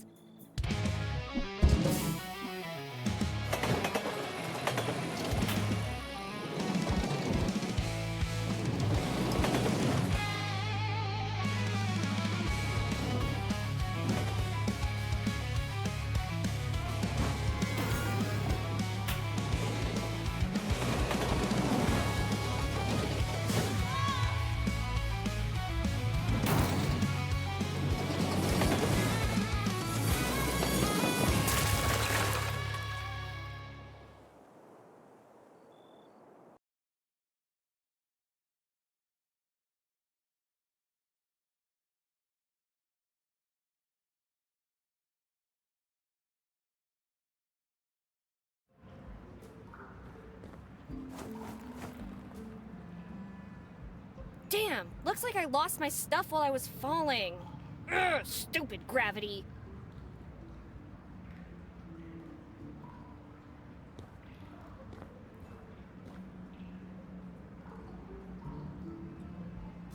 Eliza, if you're reading this, it means I'm dead. The good news is that I managed to find the plutonium core. The bad news is that I was exposed to a lot of radiation. I know I won't be walking out of here. They've been looking for me. I hear them fly by every day. That's why I blocked the exits and hid the core. It should be safe from them until you find it.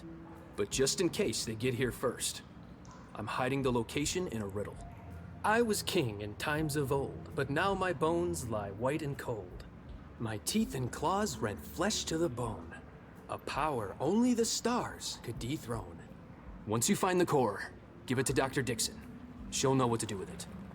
And no matter what you do not trust anyone else with this information. Especially not Hartman. Please, don't blame yourself. There's nothing you could have done to save me. But you can still save everyone else. My dying wish is for you to take care of my newest friend, Nibbles. We found each other in this mine. Lost, alone, and away from home. She's kept me company in my final moments. Don't be jealous. You're still my favorite predator. Maybe we'll meet again in the great airfield in the sky. I love you, Ellie. P.S. I have one final confession to make. I never voted for you. That was one thing I couldn't do in good conscience. I know you'll find it in your heart to forgive me. But I understand if you kick my corpse a little bit. Love, Lincoln. Well, forget searching for Lincoln. He was here all along. Probably shouldn't tell Mom that last part. Anyway, let's find whatever he hid and deliver it to Dixon.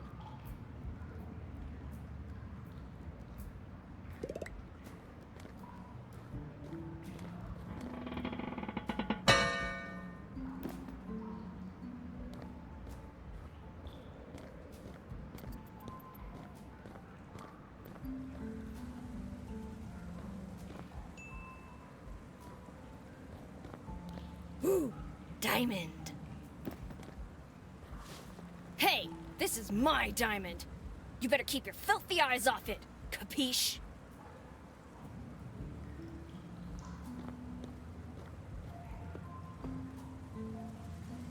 Hey, what you got there, Willie? Mind if I call you Willie?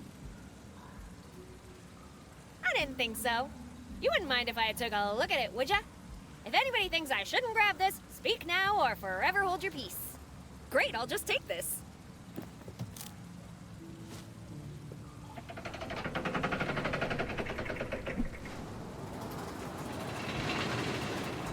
Wait, Willie, where are you going?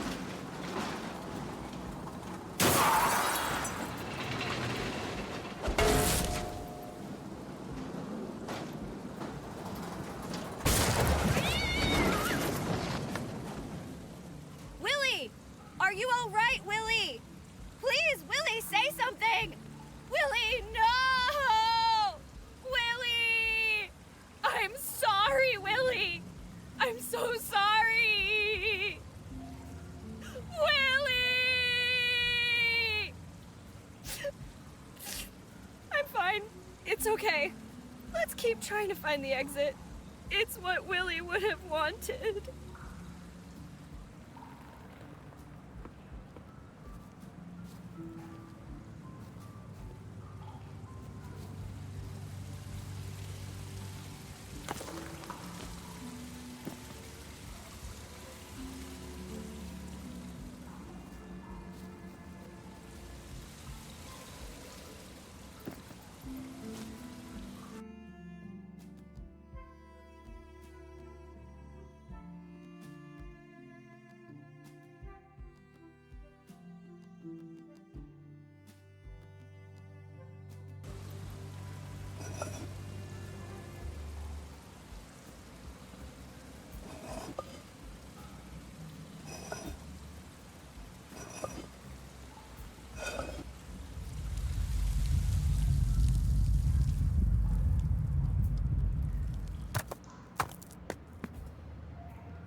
This thing cuts almost as deep as Mom's words.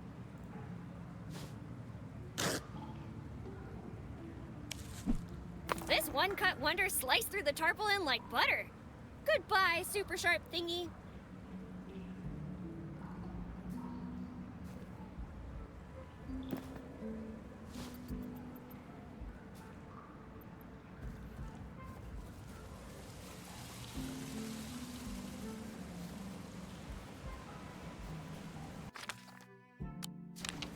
I can taste freedom from here. I'm gonna be leaving this cave with a bang. Literally. Let's put some distance between us.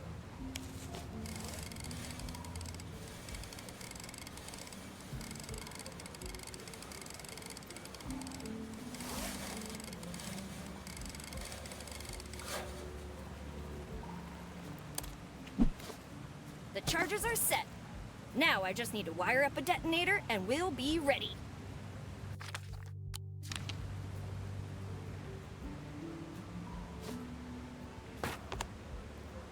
TNT, check. Wire, check. Detonator, check. This is the best day of my life.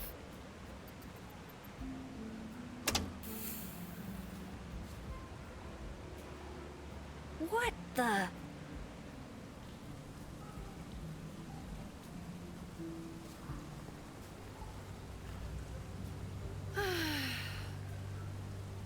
Okay, buddy, back to the drawing board.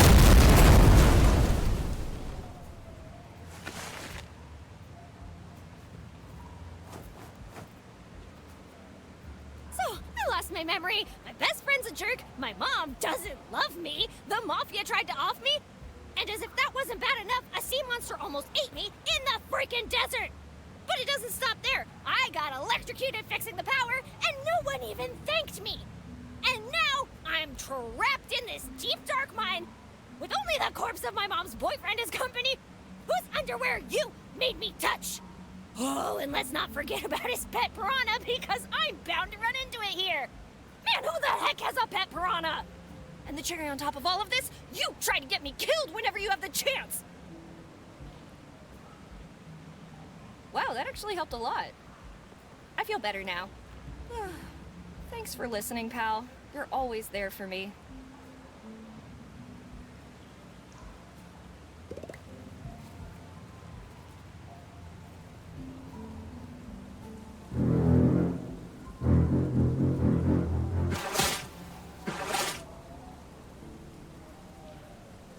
First the mosquitoes and now a piranha?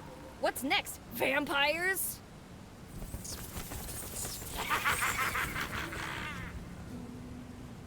I was freaking kidding! Ooh, ooh. Wait, is that Lorraine's pigeon? Nah, it can't be. Oh, yes. Yes, it is.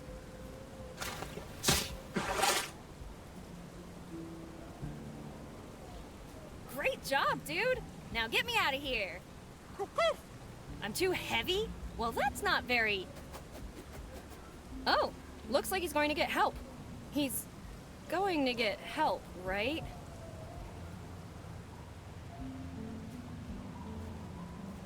Looks like only one of them is usable. Better not waste it.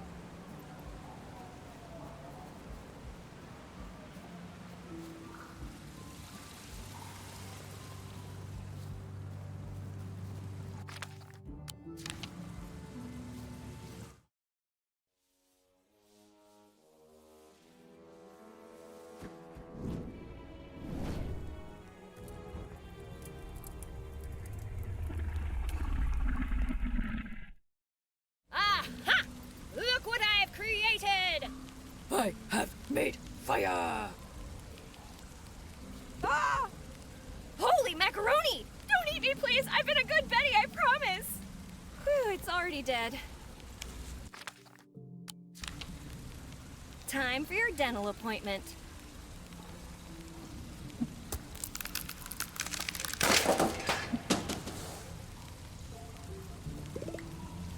So that's where the core was this whole time. I hope he closed the lid properly. I like shiny, but I don't want to go shiny, if you catch my drift. Anyway, I should get this to Dixon like the letter said. The only problem is, how the heck am I gonna get out of here? Ooh, wait a minute. There's one thing I haven't tried. God, it's me, Betty. I know we don't talk much, but if you can get me out of this, I swear I will never, ever, ever, ever, ever, ever, ever, ever, ever, ever, ever... Betty, are you okay down there? Never mind.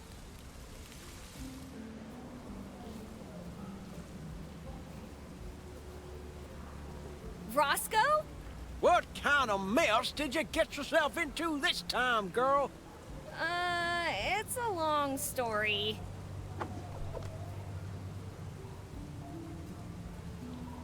I'm sure it is. Come on, let's get you out of there. Oh, before I forget. Mwah! You will go into my secret pocket where nobody will be able to find you. Ever.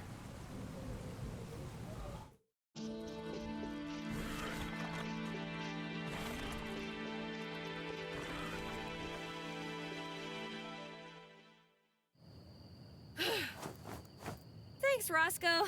For a minute there, I thought I was gonna keep Willie company for eternity. Who? Never mind. How did you know where to find me? I heard your little tantrum all the way from the farm. I thought you might be hurt, so I came to investigate. You're lucky this wasn't another prank, or I'd have you mucking out the stalls for a week. Thank you so much, Roscoe. I promise I won't prank you again. Tonight. Any sign of your mom?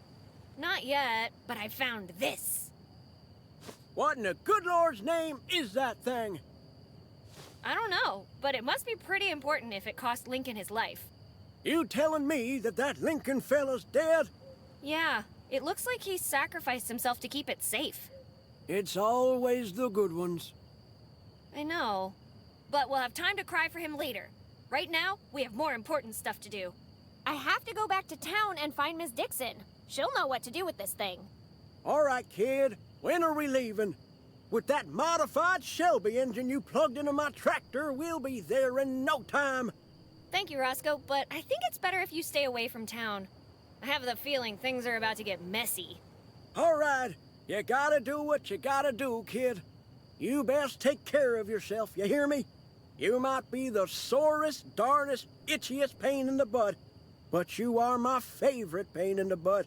I'd really hate to see you get hurt. I'll be fine, I promise. Plus, your speech just gave me a great idea involving itching powder. Don't push your luck, kid. All right, I'd better get going. See you, Roscoe. Miss Dixon, I need your help. How may I be of assistance, Betty? I found Lincoln. He's dead. He had this letter with him. It mentioned something about a plutonium core falling into the wrong hands. Lincoln said you'd know what to do with it. You did the right thing bringing this to my attention, Betty. We will now take the core to the base. And as for you, you are overdue for re-examination. Wait, what? Take her away.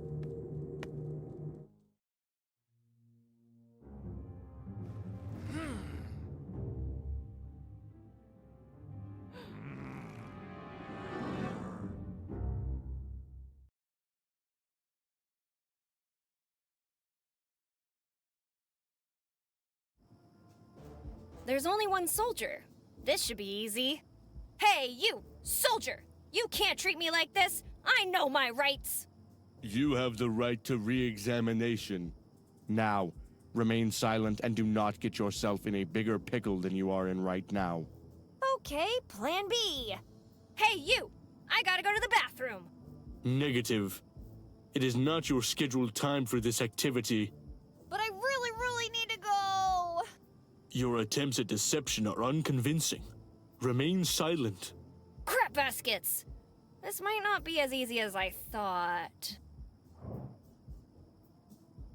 Listen here, you puppet.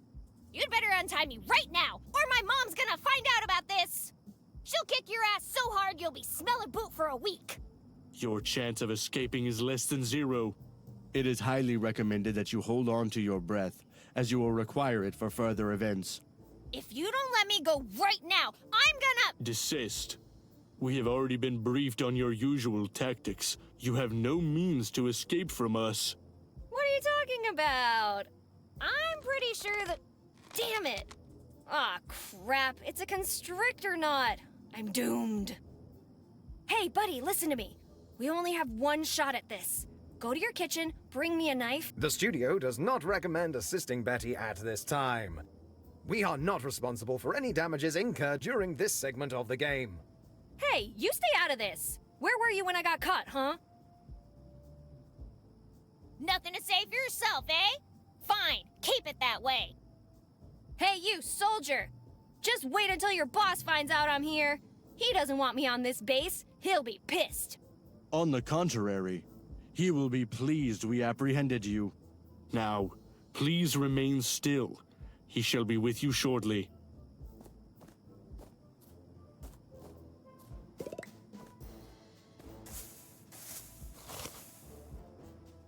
Wait, that's Mom's.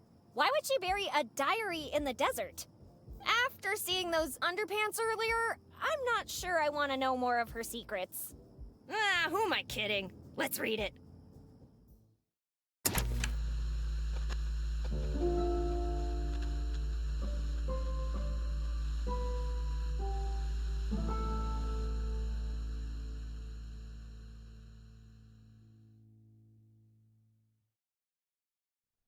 Election season has arrived again.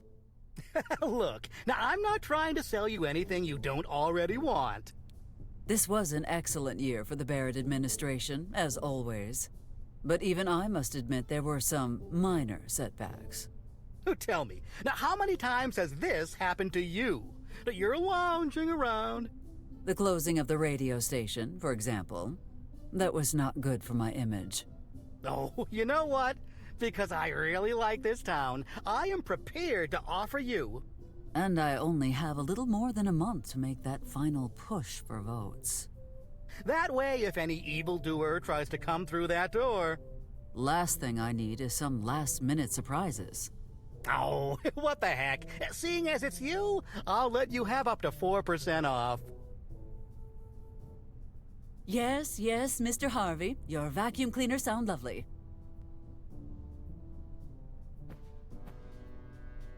Actually, it's Hardy? Laszlo Now, if you do not mind, I am very busy preparing for my upcoming campaign. Okay, Miss Mayor, I understand. Well, you know, I'll be in town all week, should you wish to discuss upgrading your alarm system. If I need some liniment, I shall let you know. Goodbye, Mr. Humphrey. Actually, it's... thank you, ma'am. Now, getting back to my campaign. I suppose it is past time to introduce myself to those businessmen from Chicago. Our conversation about their political stance is long overdue. Also, I should swing by the church. Make sure that Father Jenkins and his flock are not shifting their allegiances last minute.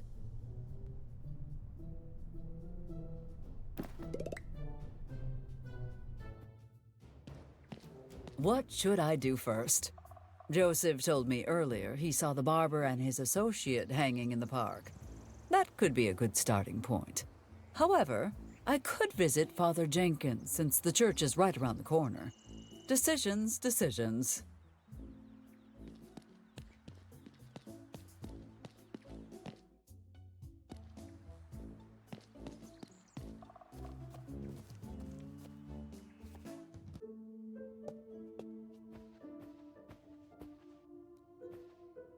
Mayor Barrett, you blasphemous, self-absorbed, treacherous heathen! You have a lot of nerve walking in here. And here I thought the church accepted everyone, despite their past sins. Clearly, you priests are all talk and no trousers.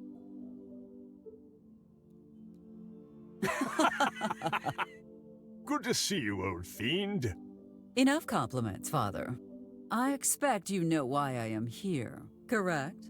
I don't need messages from the divine to figure this one out.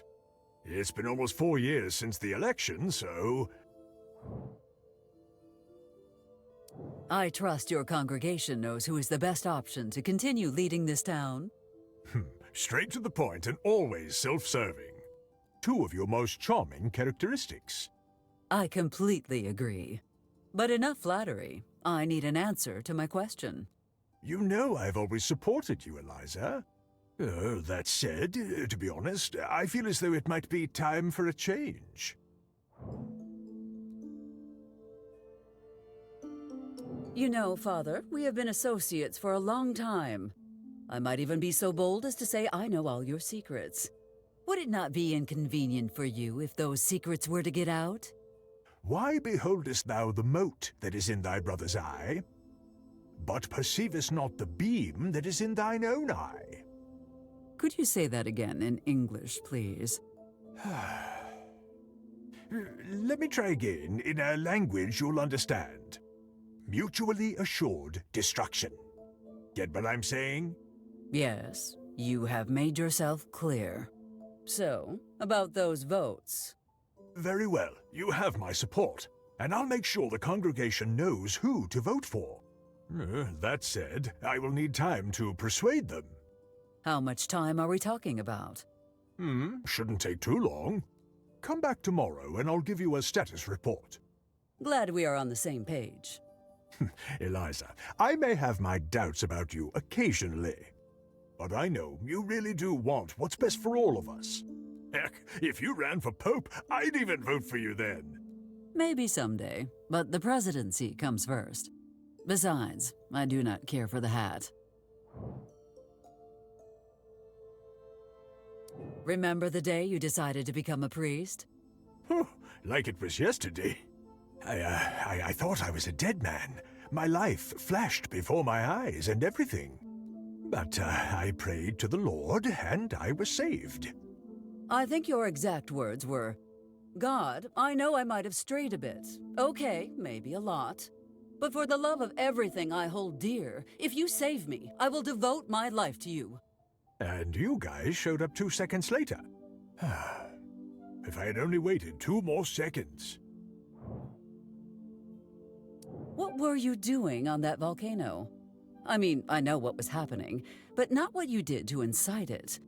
I was an innocent young man, wide-eyed and new to the world. I just left home to go on Rumspringa. Maybe I was running a little wild, with all the partying, the illegal buggy races, the women, the drinking, the gambling, the men, the cobra fights. Yes, perhaps just a tad. No regrets, Eliza. No regrets at all. Except for not calling the chieftain's daughter back. That was an oops. Something has been on my mind lately. Little Elizabeth, I assume? She's not so little anymore, and I feel like I am losing control over her. She even started working at Michael's. Can you believe it? Well, with pastoral counseling, you have 2 options. 1, we try to work through your issues using a combination of common sense and advice. 2, we can just grab that exorcism in a box I have in back and... I suppose I could just talk about it. Killjoy. How can I make her stop working at Michael's? Perhaps try telling her to stop. As if she would listen. Besides, knowing her, she would end up owning her own franchise and become wildly successful. Just to spite me. But wait, wouldn't that actually be a good thing? Not helping, Father. Not helping. I think the biggest problem is her academic performance. She is not doing so well in school. I see. Have you tried talking with her teachers? Of course I have. But according to Dr. Dixon, and I quote, she's thicker than frozen peanut butter. Have you considered homeschooling? You're supposed to give me hope, Father, not make me despair. No teacher in the country was willing to accept the position. I even had to import the new principal from Australia. At this point, I am considering sending her to a nunnery. Anything but that, Eliza. If your daughter were to join the church, she would turn it on its head. Her antics will bring chaos into the house of God. And what's worse, she'll probably finagle her way into becoming Pope. I admit that would be bad for the faithful. But it would also create marvelous networking opportunities for me. Let us say I am considering the exorcism. I'm here to answer all your questions. What comes in the kit? Just the standard equipment. Some holy batrachotroxin water, a stake carved from the cross Jesus was crucified on, a pistol with 13 silver bullets, the tips and tricks for novice exorcists booklet, and the phone number for the Vatican customer service hotline. Do you have any non-lethal solutions? I'm afraid the Vatican does not deal in half-hearted measures when it comes to things like these. What does the exorcism itself entail? It's a very simple process. First, we tie the victim to the bed and stand way back. Next, we splash her with holy water. Once the vomit dries up and the head stops spinning, we repeat the process. Sometimes you gotta go like 3 or 4 rounds of the spinning and puking before it stops. How grotesque. Please continue. Now, if that doesn't work, we have to take more aggressive measures. Stake through the heart is the usual method, followed by burning at the stake. And if that fails, there's the classic silver bullet to the head. Foolproof. And what if we would rather not kill her? You might want to ask a different denomination in that case. Are you sure there are no other options? You asked for my opinion, and my personal recommendation is torture. I have a ton of alternatives. Judas Cradle, Blood Eagle, Tickle Torture, Chinese Water Torture. Father, might that be based on her hitting you with a cross in front of the congregation last week? No. What mystifies me is that you would discard your newfound freedom so easily. and to the same old boring and unoriginal God. You should have taken up the Hawaiian deities. Now, those are interesting. Hey, turning water into wine is pretty interesting if you ask me. What about Haikili, God of Thunder? God of Thunder is definitely more marketable than Jesus. If that's true, then why has Jesus sold more biographies? Though I must admit, Jesus, God of Thunder, sounds like someone worthy of worship. Are you tired of always serving the same dry wafers every communion? Have you ever wondered if there is a more appealing option? Oh no, not again. Eliza, we've been over this. I know you don't want to lose your corporate sponsorship, but... Why not switch to the rich, sweet, creamy taste of Twonkies? One bite, and you will know that heaven is real. My answer is still no. How many more times do we have to go through this? Well, I have a lifetime contract, so... Uh-huh. So, same time next year? Same time next year. I am Eliza Barrett, and I approve this message. Tell me, Father, how do you keep your flock so loyal to you? Well, we have a lot of programs aimed at benefiting our community. There are seminars, motivational talks, pamphlets, information sessions. It sounds like you are doing plenty. And that's not all. We've launched an amazing remote conversion program in cooperation with the Army. I have so many questions. And I would gladly answer them all. What kind of seminars are we talking about? Oh, we offer many kinds, ranging from marital advice to living a pious life. We even discuss science in some sessions. What do the marriage seminars cover? We examine a lot of common relationship issues. I wish we had that one when you were younger, frankly. Excuse me? I mean, don't you miss being married? Listen to me, and listen well, Father. My divorce has brought me more happiness than almost anything else in my life. Life was hell back then, compared to now. And sometimes you have to go through hell to get to heaven. Dear Lord, Eliza, I could use that in the seminars. Fine. I expect a royalty check within 30 days. Living a pious life? What a dull subject. It's basically a series of reminders that if you don't behave according to the Holy Scriptures, you, well, you know, go to hell. So much for instilling hope in your flock. Well, after 3 hours of striking terror in their feeble hearts and minds, we eventually reach the Q&A. That's where I really shine. What can we do to avoid going to hell, Father? And then comes the talk about redemption through donation. Clever. It's more polite to call it a tithe, but yeah.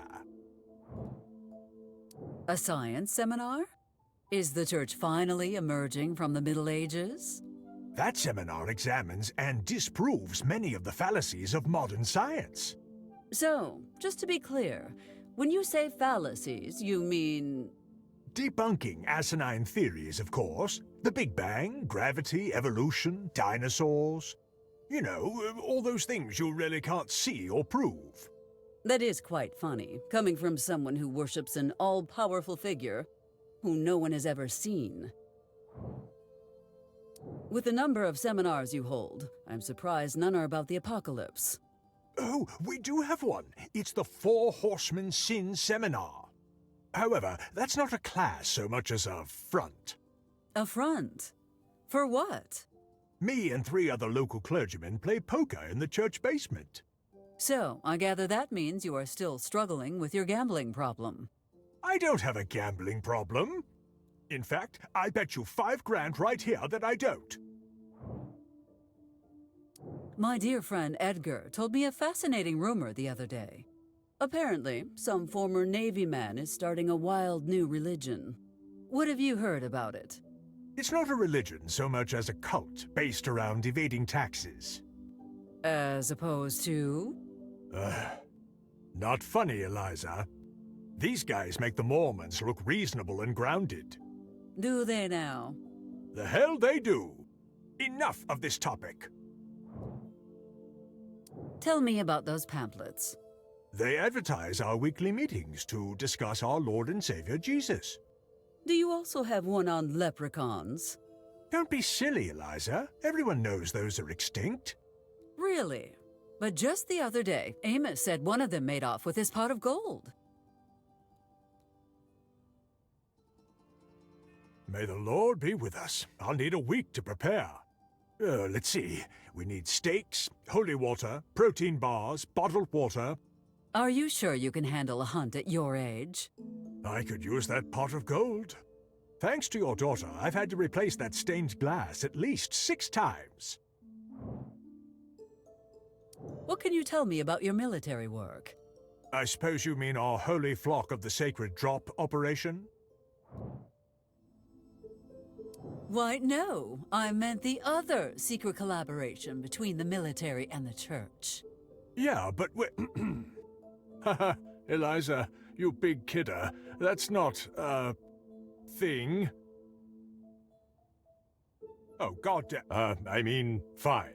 I'll tell you. Just don't do that. And don't spread this around either, all right? It's an elite flock of specially trained pigeons. They carry the word of God and drop it to those in need. Unfortunately, we've suspended the project for extra training. Apparently, they're dropping something other than books. It would seem the name was more appropriate than initially expected. You mentioned motivational talks? Oh, let me tell you, those motivational speeches really get the blood pumping. Honestly, they're the main reason this church is still going. I do not mean to be rude, but this church is empty whenever I stop by. Who is attending your speeches? Attending? Oh, you've got the wrong idea. I give the talks to myself in front of the mirror every morning. Without them, I would have quit this job years ago. Is your faith not reason enough to wake up each morning and face the day? Faith doesn't pay the bills, Eliza. Father, perhaps it is time for you to take a vacation. Thank you for your concern, Eliza, but I'm fine. My flock needs me, and I have sworn to serve them. Well, if you change your mind, I have heard Cancun is lovely this time of year. Well, even if I wanted to, I couldn't. Vow of poverty, remember? How could I afford that? Is that not what the little ritual with the plate is all about? I believe it is time I return to my duties. Go then, and may God watch over you.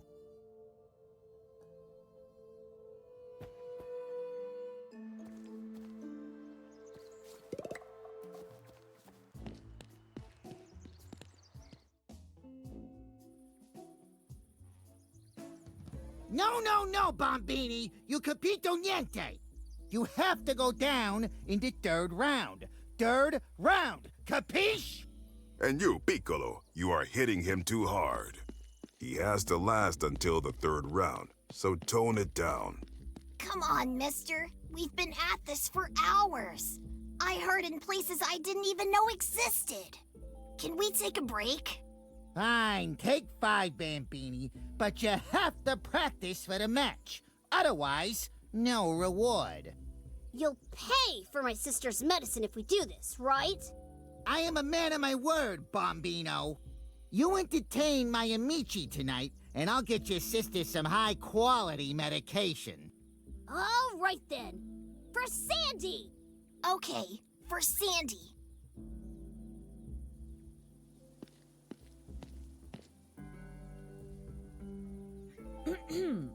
Would someone care to explain exactly what is going on here? Niente, Syndica. Actually, we were just teaching him about the beauty of sports. Right, Bombini?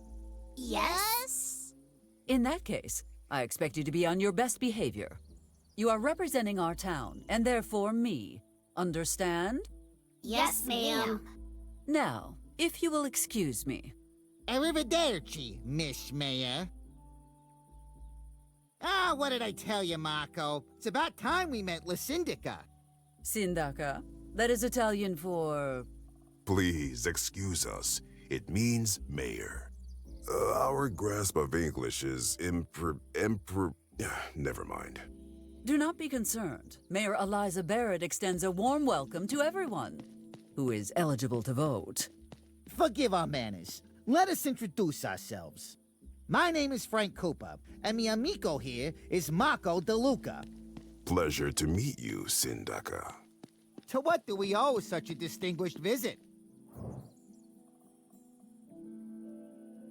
Since you are new in town, we should get to know each other. It seems as though your new life happened rather quickly. It is almost as if you just appeared one day in that lovely mansion, with your new business fully operational. That is unusual, is it not? All right, enough of this nonsense. Are you wearing a wire? Are you setting us up? Marco, save your spy games for the Bombini. It's a long story, but suffice to say we had a disagreement with our former employers in Chicago. Relocating over a simple disagreement seems a bit excessive, Mr. Cooper. Well, when disagreements turn into death threats, you are left with no other choice. Yeah, luckily for us, the feds offered us protection and a relocation package in exchange for our collateral. And what exactly was this collateral, if I may ask? Oh, some client lists, a couple phone numbers, a jar of 140-year-old sourdough starter. Nothing big, just enough for them to help us relocate. Truly, El Amigo Ortega went above and beyond our expectations. Why did you choose this town for your relocation? Agent Ortega told us the sheriff here is one of the best law enforcement officers he's ever seen, and that he wouldn't trust anyone else to protect us. Indeed. We have enjoyed the lowest crime rate in the country for over 20 years, thanks to Amos. Knowing you and Ortega share the same opinion of him puts our minds at ease, Syndica. Just be sure to keep that information to yourselves. If Sheriff Coltrane knew I was satisfied with his performance, he might start slacking off. How peculiar. Agent Ortega said the exact same thing. I'm interested in hearing more about your company. Ah, yes. Rhino Co. My pride and joy. At your current expansion rate, nothing seems to be out of your reach. And, as a potential investor, I am very interested in where your company might be headed in the future. Sure. We're getting into the mining business, as well as insurance and protection services. Of course, we will not abandon the classics. Tourism, construction, funeral services, and contract killing. What was that last one again? Contract billing, boss. You meant contract billing. Ah, yes. Mi scuse. The English language is very difficile. I must ask, why a barber shop? You do not strike me as a people person, Mr. Cooper. Ah, Syndica. There's something about holding a razor near someone's neck that makes them tell you things they wouldn't even tell their mothers. Yes, people do love to talk while getting a haircut. Exactly. Makes it easy to extort a lot of information. Extract, boss. Extract. What exactly is the relationship between you two? Us? Oh, nothing special. Just a man and his partner. Nothing more, nothing less. Oh, well, I only mentioned it because I had heard some rumors about you two. Oh, have you now? I have heard a few, actually, but the one that caught my attention was the one about you two being Satanists. I beg your pardon, Syndica? Apparently, loud screams, moans, and banging noises are heard from your home every night. The explanation people seem to have is that you are sacrificing animals to the devil. You wouldn't have a name for the unsavory individuals who spread them, would you? No, I cannot quite remember. Michael. It was Michael Walker, owner of Mike's Diner. You will find his home 3 streets down from your barbershop to the left. Well then, Marco. I believe we have a lake trip ahead of us soon. I do not wish to be rude, but your mansion does not exactly fit in with the rest of the houses. It was not designed for this country, of course. We had our home shipped from Italy, brick by brick. By Coolidge's cane, that must have been expensive. Our good friend Ortega took it upon himself to make our time here as comfortable as possible. Truly, we are blessed by his friendship. Well, you are certainly fortunate, but I cannot help but cringe when I see it. The town planner would die if he saw how it clashed with the other homes. He would not be the first to die because of that house. Apologies, Sindaka. He meant that the previous owners are no longer with us. Natural causes, of course. If you are hiring, I have a potential employee you might be interested in. Ah, yes. I have heard of these political appointments. So who is Latalpa you wish to install? My offspring. Well, having the mayor's daughter on the payroll could be advantageous. But let me ask you this. What does she bring to the table? She is a good leader and works well as part of a team. Do you have examples of her work? Are you familiar with the escape of the Chupavacas? I heard about that. The B team pulled off an incredible job. They snuck onto the base and made off with a research specimen, right under their noses. And you say your daughter was involved? Oh, I know exactly how we can use her. Her skills will not go to waste with us. I can assure you of that. Excellent. One last thing before we finalize this, though. Very important. What is your favorite Italian dish? Tagliatelios. Tagliatelle? No! Never! Not in a million years!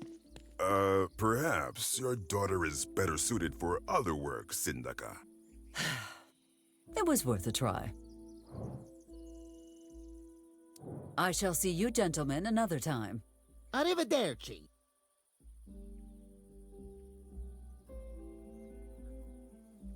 Gentlemen?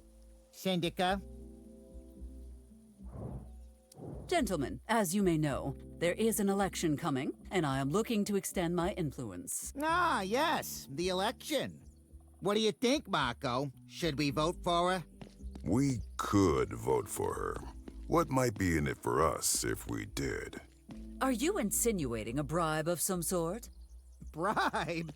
What an ugly word. I'd say it's more of a we scratch your back, you scratch ours kind of situation. And how exactly do you suggest we do that? Please, Marco, elaborate for La Syndica. This town could certainly benefit from one of our company's specialties: rental security and protection. Most businesses are already on board, but we're having some trouble convincing Linda Valentine. Allow me to guess. She threatened to rent you into next week. Young people these days.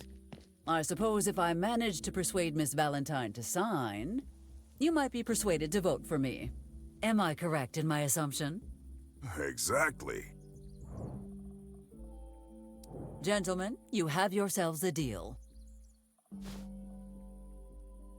I like you, Syndica. Make sure she signs everywhere she needs to. I shall see you gentlemen another time. Arrivederci.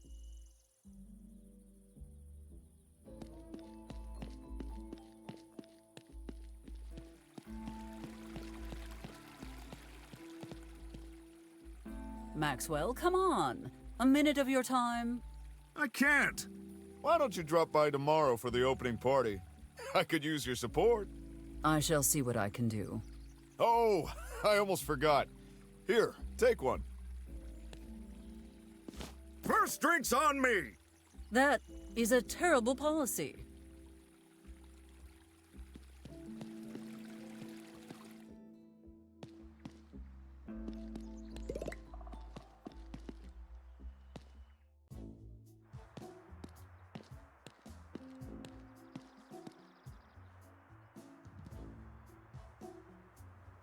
You're late with the shipment again. That's the third time this month. I'm honestly surprised I made it out of there. Filthy nut smugglers! They're becoming smarter and more organized by the day. What are your orders? Take the secret route down to Ciudad Juarez. That should buy us some extra time. Aye, aye, ma'am.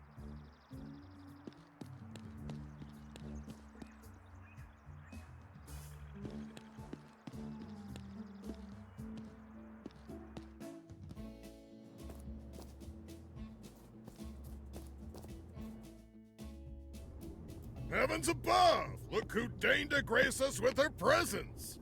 If it isn't the worst mayor in history! Oh, Michael. You're as funny as your food is edible. I know, right? Hey, wait a minute! You want to say that again? I'm not scared to kick out the mayor. You sure you want to try that, Michael? Considering how that worked out for you last time. Damn you and your friggin' lawsuits, Eliza! How you managed to convince an entire jury that I hurt your foot with my butt is beyond me! Just don't stay here too long. You'll scare off my clientele.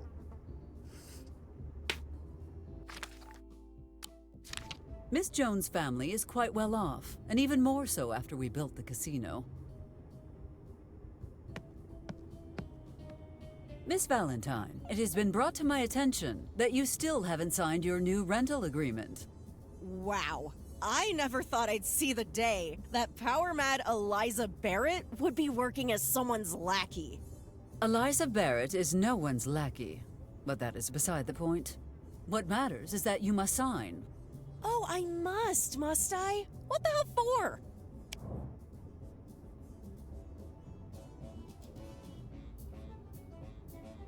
You know how my offspring just loves getting you in trouble? Yeah. Your point being? Well, are you also aware that she can forge your signature? Yeah, I know about that. So what? Imagine what could happen if I left this rental agreement lying around the house, and suddenly it was signed by a Miss Linda Valentine. She'd never do something like that. Are you sure? I can be quite persuasive, especially where my offspring is concerned.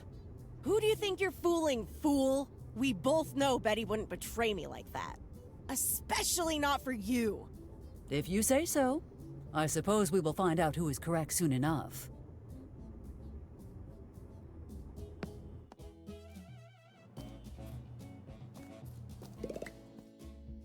And 1, and 2.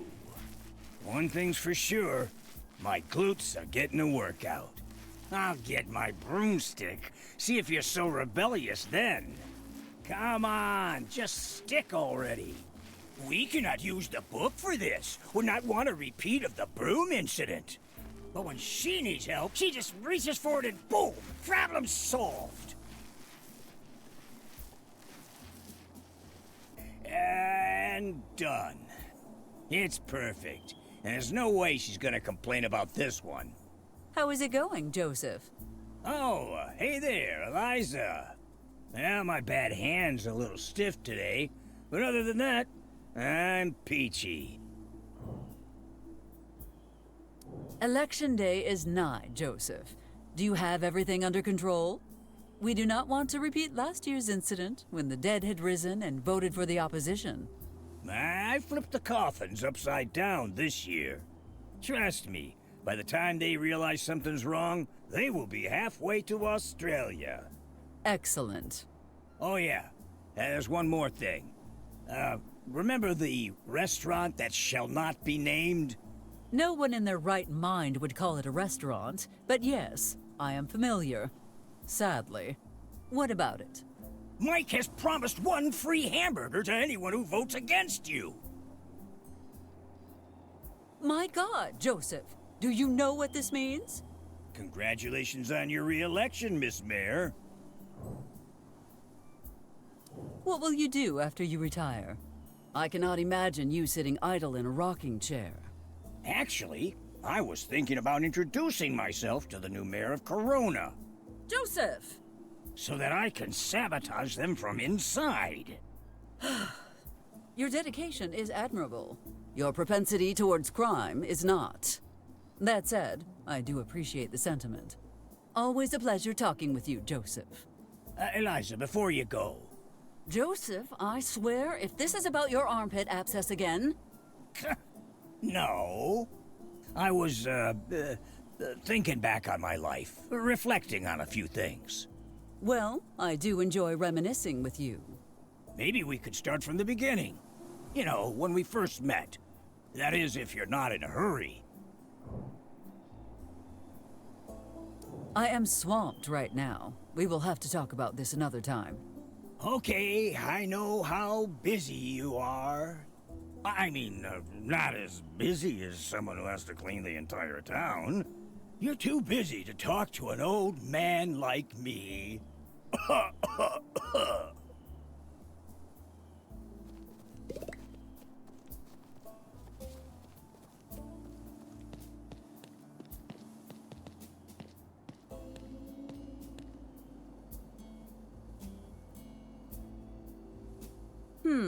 Sam is not here. Oh, right. This morning he was attending that towel origami masterclass, from drab to fab.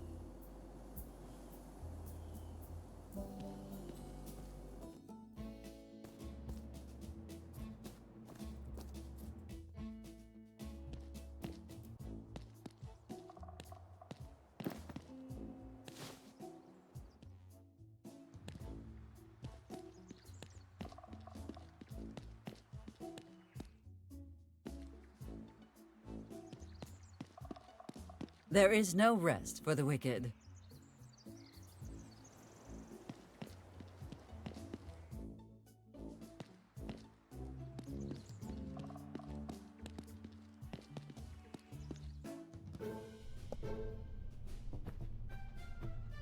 They will be safer here, out of your reach. I have nothing to say to the townspeople at the moment, so just keep it shut.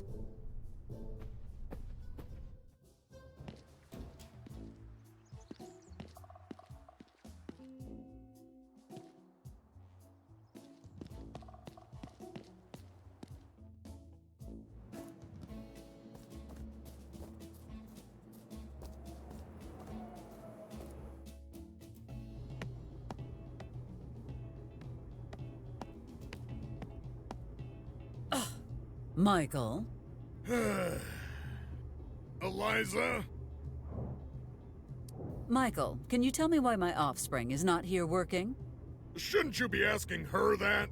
You know, maybe act like a parent for a change? What would you know about parenting, you big oaf?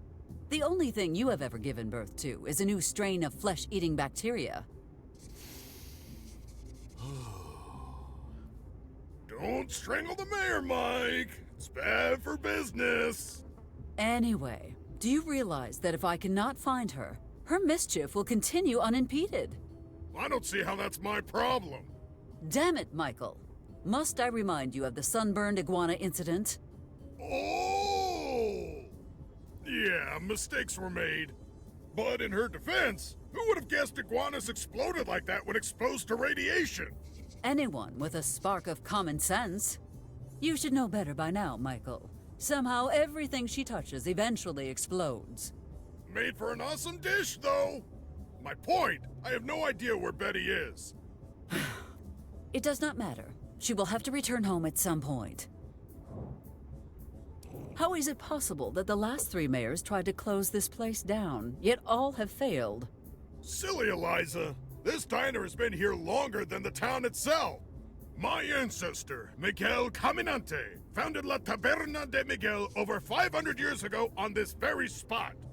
And ever since then, there's been a Barrett trying to take it down, and failing. I will find a way to destroy it, Michael. And you know I always get my way. And I say, bring it on! There must be a way. Mark my words. I will find it. Not today, Barrett! You can flatten the diner, but my family owns this land. And there's nothing you could do to take it away from us. Heritable property rights, you old boot! How do you even know what half those words mean? These magic words were written in my dad's recipe book, scribbled under the spicy rat loaf recipe. I've remembered them my whole life, in case a Barrett came to take my land. Well, Michael, the elections are closing in. Will you vote for me this time? Nope, don't think so. Not likely. Not happening. Very well, Michael. Absolutely not. Not in a million years. No way, Jose. I get it. Are you... When pigs fly, when hell freezes over, and, last but not least, over my dead body. You know, I can arrange that last one. Let's see if you're still this cocky when you get destroyed in the election. You will eat those words. I've eaten worse. I have wasted enough time on you. Feelings mutual. Now get the hell out of my face.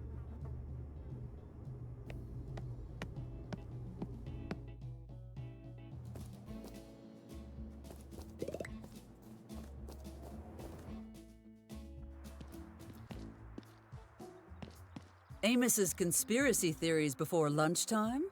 Let me first find a tinfoil hat.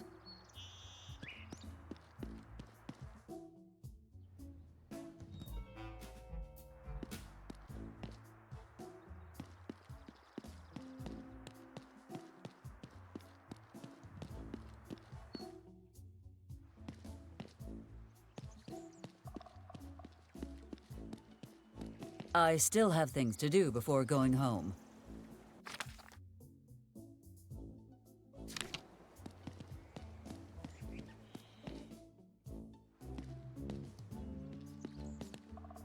Okay, you got this. First, you nail this role. Prove yourself, and still the show. Second, you land the lead next year and... Whoa. Hi, Liz. I mean, who are you? I suppose the electoral propaganda failed to give you a clue. I am Mayor Eliza Barrett, and you are? Jeff, damn it! Wilberforce Peyton Millhouse III. Really? There's more than one Wilberforce Peyton Millhouse? Not anymore. Anyway, Miss Mayor, it's such an honor to finally meet you. Of course it is. Are you feeling all right, Mr. Peyton? Yeah, sorry about that. First week and all. What can I do for you, Miss Mayor? Funny, Mr. Peyton, but I do not recall hiring you. Of course not. The studio hired me. Studio? Did I say studio? I meant the sheriff. Sorry, it's just the, jet lag. Come on, Jeff. I know it's the first week, but get it together. Since you are new in town, you must learn the local traditions. One of them being to vote for me in the upcoming election. Vote for you? But I just got here. Shouldn't I know what my options are first? Mr. Peyton, you have two options. Vote for me or open the mystery box. Ooh, mystery box. What's inside? Well, I am not really supposed to tell anyone, but for one of our brave firefighters.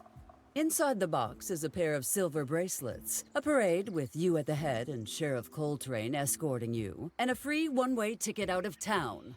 Oh. Yeah, on second thought, I will definitely not be taking the mystery box. I am glad we understand each other. Keep up the good work. Miss Mayor, before you leave, would you tell me the story of Don't Touch? You could have asked Mr. Coltrane about that. I didn't want to bother him.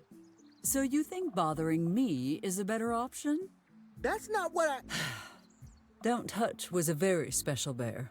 Brave, gentle, wise. He had a true gift for stealing people's hearts. He died, a victim of the fires he fought so hard to extinguish. He had already gotten most of the townsfolk and his cubs to safety, and we could all see he was on his last legs when he saved Sam. But then, he rushed back into the building, and it collapsed on top of him.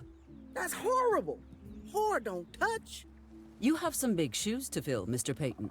Do not disappoint.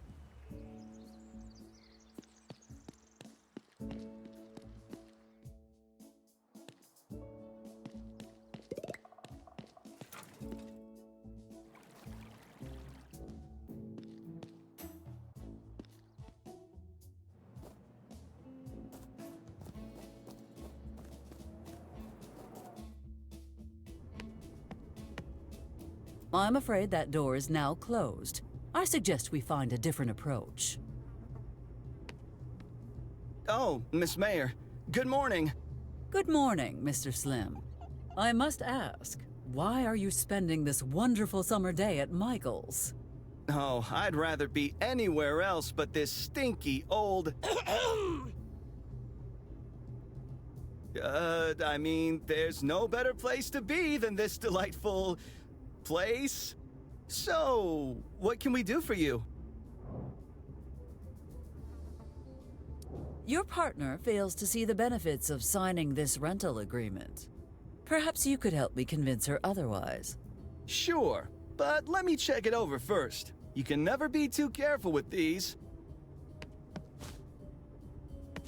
Okay, let's see. Okay, pretty standard.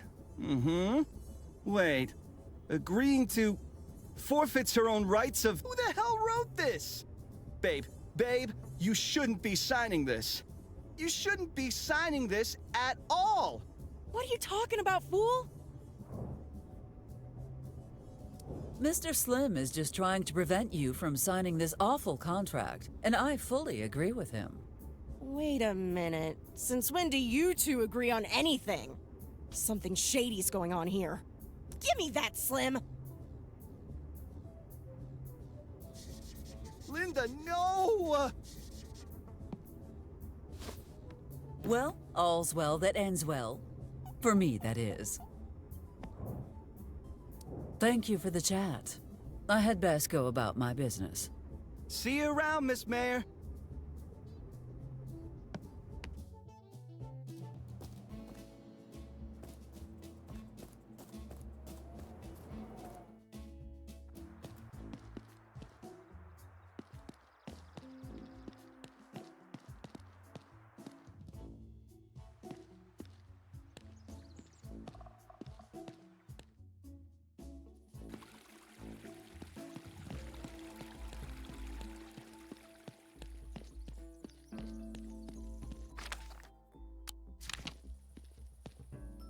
Gentlemen, I have held up my end of the deal.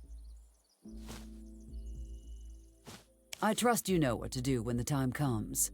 Look, Marco, she succeeded where you failed.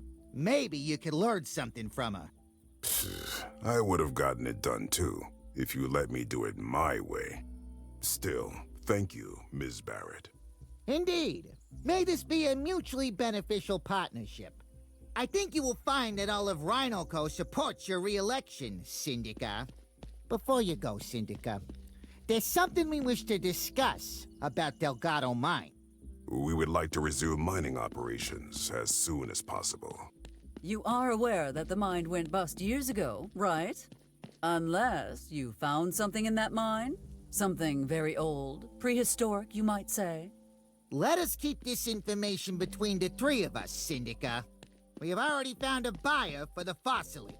My lips are sealed, Mr. Cooper. In fact, I would be more than happy to expedite any legal paperwork for you. Provided I win the election, of course. On that note, I must return to my campaign duties. Please excuse me.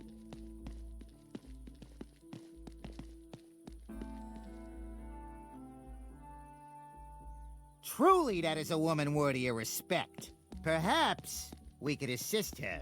Marco, I need a list of people in town who have recently passed on. It's time they perform their civic duty. I'll dig up everything I can tonight and have a list on your desk tomorrow morning, boss. It seems that was everything on the agenda for today, and with time to spare.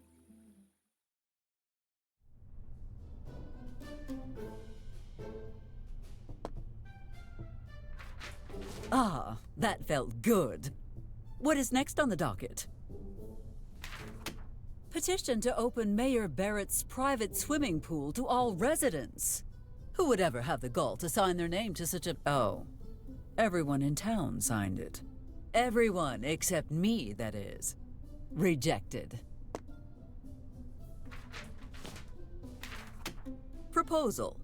Expand Mike's Diner to chain. 3 new locations by next year.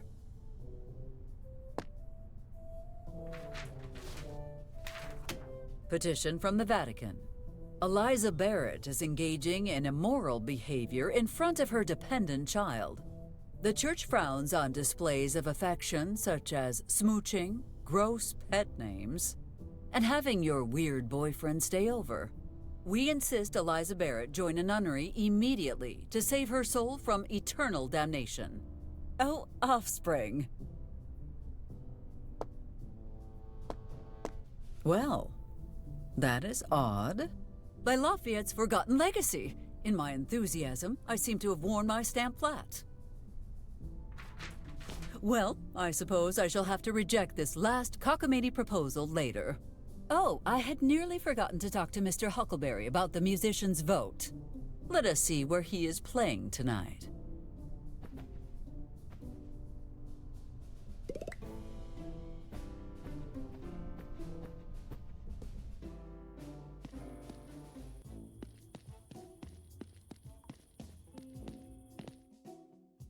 Maybe if I put it in terms of a presidential race. Eliza Barrett, will you be my running mate until the end of time? Lincoln, you are about as romantic as a dirty shoelace. Maybe I'm overthinking this. Overthinking what, exactly? Eliza, what are you doing here? I live here, remember? Are you feeling all right? No, I mean, yes. I gotta see this through. See what through? Eliza Barrett, will you please be my co-pilot for as long as we— Lincoln, we have been over this. I am not changing careers. Not what I meant. I want to walk you down the— Lincoln, it is far too late for walks, and I am tired. Okay, fine, I get it. Look, I literally got a jet. Lapidus made the mistake of eating lunch at Mike's. Again. So, now we're down a pilot. Wait, I thought you were staying the night. Don't worry, I'll be back in the morning before you even wake up. I really do not like the idea of you flying at night. Relax, honey. It's a routine flight. Done it 1,000,000 times. What could possibly go wrong? Have a safe trip, okay? I will. I promise.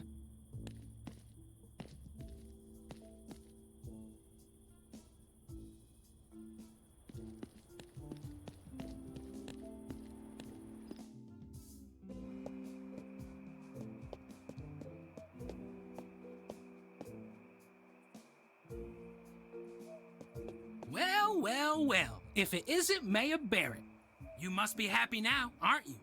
I am, but I do not understand your little comment. Amos took my baby girl.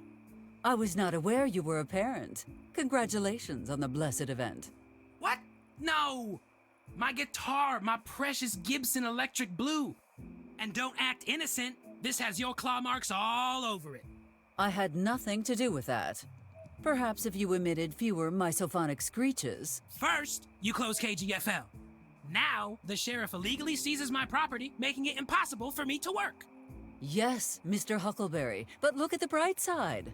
You have so much time now to find a quieter, more productive hobby. I'll never give up on my dreams. I'm gonna revolutionize music one day. You'll see. You'll all see. Mm-hmm. Well, while we are waiting for this musical revolution, may I have a word? Without your guitar, you have no reason to be hanging around here anymore. Go home, or get a job or something. I'm on a hunger strike. I'm not moving until I get my baby back. Well, congratulations on your new lifestyle. Regardless, if you are still here by 6 a.m., you will receive a parking violation.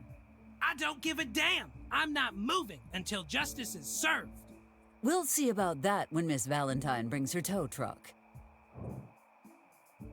I can count on your vote, right? Well, I would. Why do I feel like there is a but coming? But you've broken a lot of campaign promises. Mr. Huckleberry, I can assure you there is absolutely no connection between the promises I have made and their alleged failure to uphold themselves. Do you even feel bad at all for the people who lost their jobs after you shut down KGFL? Ultimately, the failure of the KGFL was a direct result of poor administration. Town Hall cannot be faulted for allocating its budget to higher priority projects. Yeah, tell that to my buddies Walter and Frankie. They had to seek work in Corona, Miss Mayor. Corona! Oh dear, those poor, poor people. May Washington himself have mercy upon their souls. So, in good conscience, I can't vote for you. Hope you understand. Well, unless... Unless what? Unless you help me record my first album. If you do that, you'll get my vote. Deal? I have no choice but to accept. How exactly are we going to record your album? We just need to follow my 4 steps to Rockin' Glory guide. Oh, please do enlighten me. It's easy. First, we need to get my guitar back. Second, we need to find some kind of recording device. This seems reasonable so far. Okay, the third step is to get a tape to put in the recording device, so don't forget that. The final and most important step is to mail that baby to my record company. This seems straightforward enough. I may require further details later on, however. I will be on my way now. Hey, Miss Mayor, one question. Why do you hate music so much? My auditory nerves are 2 sizes too small, making it impossible for me to enjoy music. That's it! You're like the Grinch of music. If you can't enjoy it, you'll make it so no one else can. But has it always been this way? No, I contracted this condition right after my offspring's birth. Booyah! Damn right! I'm a natural-born prankster! I've been messing with Mom since my very first breath. That reminds me. I still have not punished you for that, have I? You can't ground me if you can't find me! If Garrett's statue were to disappear, it would undoubtedly get Amos's attention. Unfortunately for you, I am not Houdini.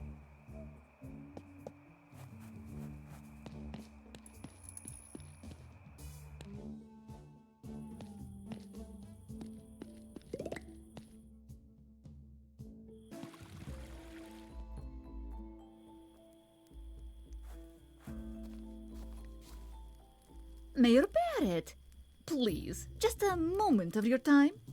Typical Eliza Barrett, always stealing the spotlight. What can I say, Max? The press adores me.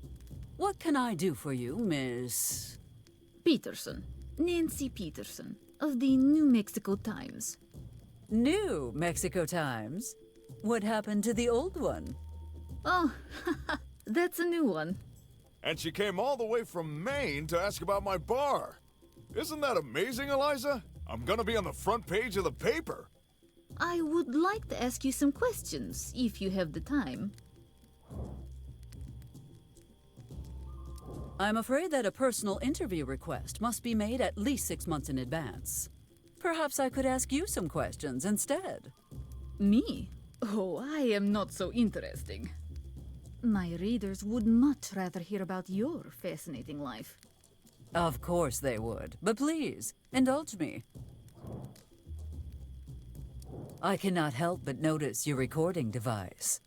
I have been assaulted by multitudes of reporters, but have never seen a machine such as yours. Oh, this little thing. My mother made it for me. She's really good at tinkering. Your mother? How sweet. It is heartening to see such a strong bond between parent and child. Anyway, what I was trying to say was... I need your recorder, Ms. Peterson. And I need some classified information. Perhaps we can arrange a trade? You think a mere tape recorder is worth the price of confidential information I might possess? As I mentioned, this one is very special to me. So, it makes sense that I need something special in return, yes? Before I hand this to you, you must promise to keep it safe. It is for your eyes only. Do not mention anything in your article that could betray military secrets. Don't worry. Nothing I'll do with that information will damage my country in any way. Wonderful. Now, if you would not mind... Pleasure doing business with... Wait, where is the tape? You asked for the recorder and you have it. As for the tape... Well, you strike me as a resourceful woman. I'm sure you'll manage. Wait, you had another one this whole time? A reporter is always ready for any situation, Miss Barrett.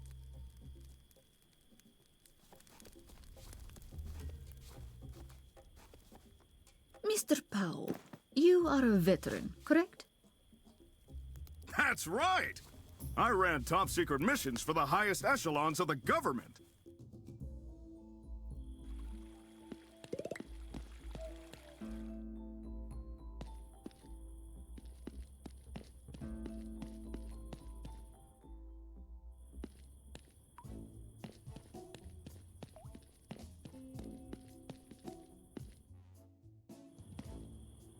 Thank you, but I already have enough tape for anything I might need to record.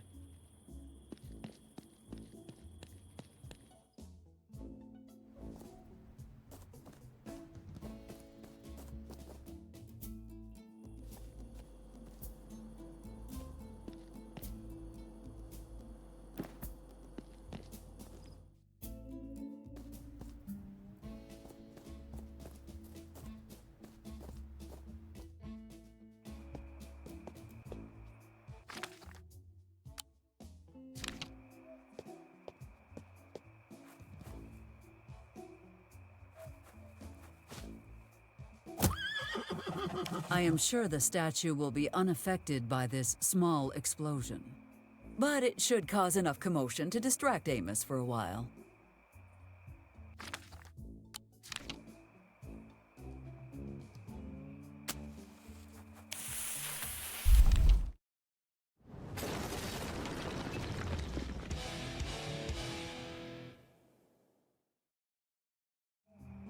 What's going on? What was that noise? No! Oh my God!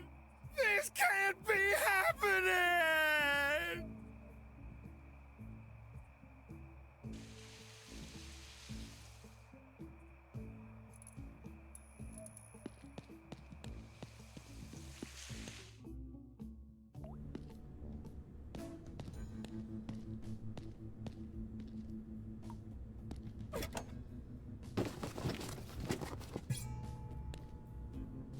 Well, I finally managed to retrieve this accursed guitar. Mr. Huckleberry had better be grateful.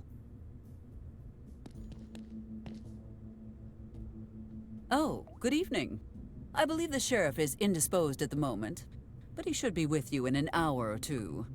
Not so fast, Ms. Mayor. I'm not here for the sheriff. I'm here to make sure you don't get away with what you've done. I have no idea who you are or what you are talking about, but I am far too busy for this. Now, if you will excuse me, Ms. Yes, Ms. Hart. I'm the new mayor of Corona. And I am more than willing to tell the sheriff who really blew up that statue. Ms. Hart, I believe we got off on the wrong foot. Let us start anew. Would you care to explain why Corona's mayor is wasting her valuable time in my town? You'd better get used to seeing my face around here. Because I'm running against you for mayor of this hellhole. Well then, in the spirit of democracy, may the best candidate win, Ms. Hart. Oh, thank you, Ms. Mayor. I will. Of course you will, by a landslide even. And you will go on to win the next election too. Of course I will, and then will advance in your career, becoming one of the most respected and important women in American history. Yes, that's exactly. And then, once you have risen to heretofore unknown heights of success and influence, you will open your eyes and realize it has all been a dream. Wait, Corona's elections were just last month. How can you be running for mayor here? Oh, I didn't resign, if that's what you're asking.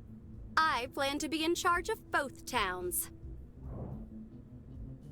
You cannot be mayor of two towns at once. Oh, but I can.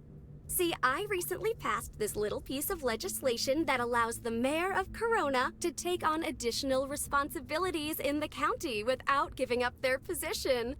Convenient, is it not? Still, you will never win an election in this town. The people adore me. Ha! Certainly not me! See? The people are ready for a change. Ha! Change! I'd still rather vote for Eliza than for you, sweetheart. What was it you were saying, Ms. Hart? Since you are the new mayor of Corona, how did you manage to get Mr. Wiggins to cede the position of mayor? Oh, he was only too happy to appoint me mayor and enjoy his well-earned retirement. He would not have given up his chair even if it were in flames. What did you do? You might enjoy this, actually. Did you ever hear about Operation Altar Boy? What politician worth her salt has not? But why? Oh no, you did not. Oh, but I did. And did you? Yes, twice actually. And did he see the... Oh, he certainly did.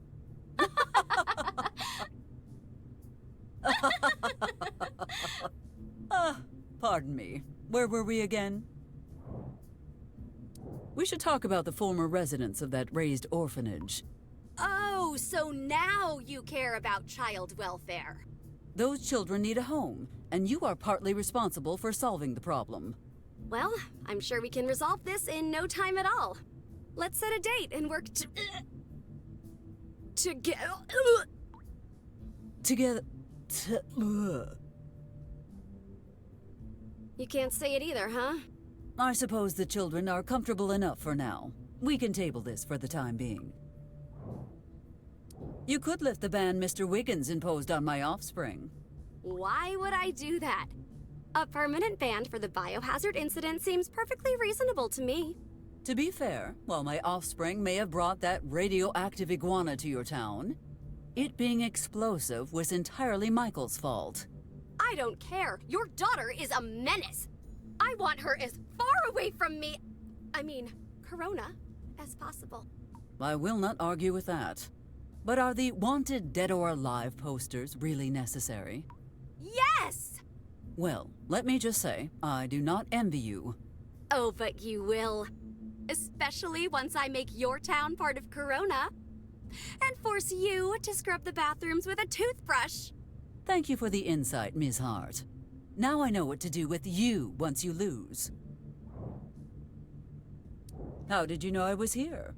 Oh, that was easy. All I had to do was follow the trail of pain and suffering you leave in your wake. I do not leave a... Point proven. Did you blow up that statue just to get your hands on that piece of evidence? This is not evidence, Miss Hart. It is called a guitar. Now, you will stop making wild accusations, or I will beat you senseless with it. Up to you. Will you be staying here long? If so, I know a place for you to lay your head. Silencing me will get you nowhere, Miss Barrett. No, you paranoid goose. There are lovely rooms available at... You can't lock me in one of your jail cells and expect that to shut me up. Your dictatorship ends here, Miss Barrett. You might imprison me, but you won't win.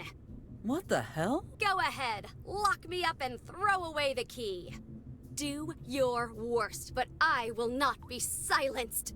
No matter what you do to me, I will rise above it and free this town from your tyranny. Are you finished yet? No, but you will be after this very public disturbance. Nothing like a little defiance to weaken the enemy's authority after all. I cannot help but feel I know you from somewhere. What did you say your name was? Oh, I already told you everything you need to know. If there's anything else, I'm sure someone as brilliant as you can figure it out. It would save some precious time if you just told me. You'll have all the time in the world to figure it out. Once I kick your ass in the election, that is. Is that how you want to play it? By the time I am done with you, watering Chuck will be the only job you will ever get. Chuck? The plant? The one and only. On second thought, I tire of this conversation. Why do you not go back to Corona and admire my work from afar? Who knows, you may even learn something. What is there left to learn? I've already studied everything there is to know about you. Every radio speech, every TV appearance, every article and book you've written.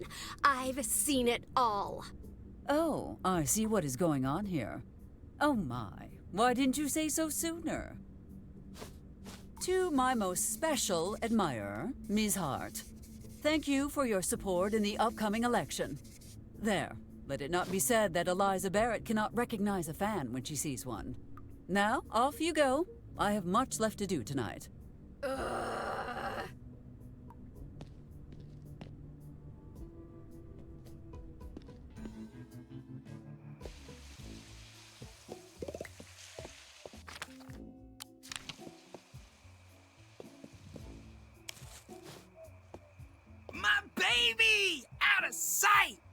Ready to start recording? I have yet to find any tape, so no.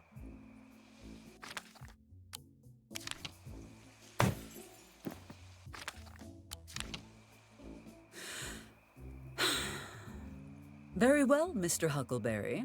Let us get started.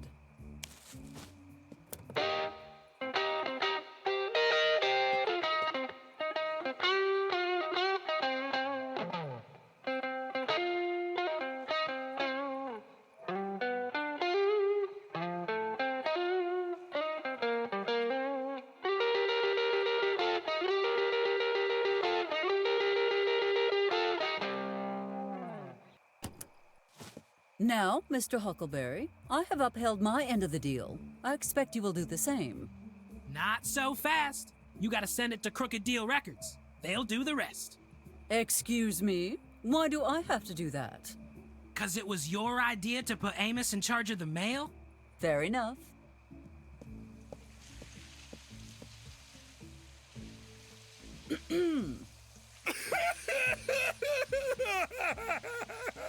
Amos?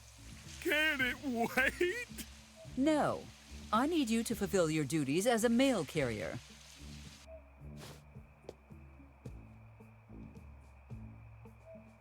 Send this to Crooked Deal Records. It is urgent. Can I finish crying first? If you must. But I made a campaign promise to send this out today, so cry quickly, please. All right.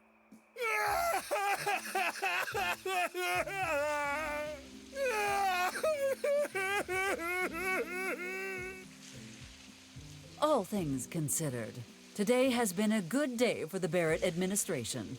Time to head home and get some well-deserved rest.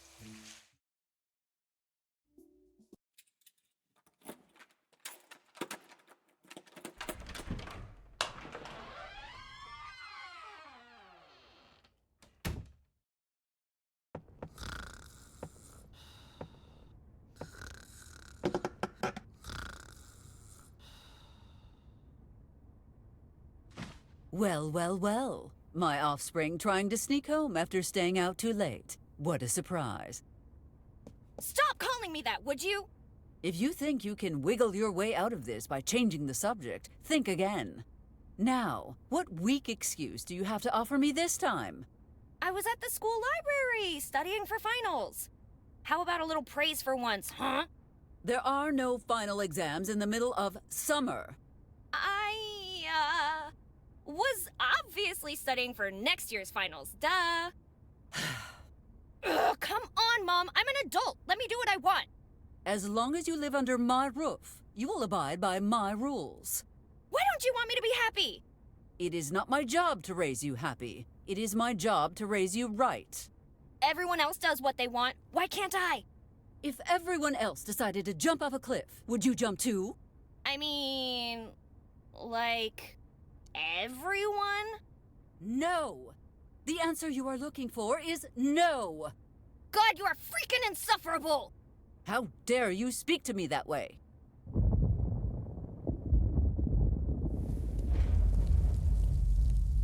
Wait, what the hell was that? Enough. Mary Elizabeth Anderson, go to your room now! I hate you!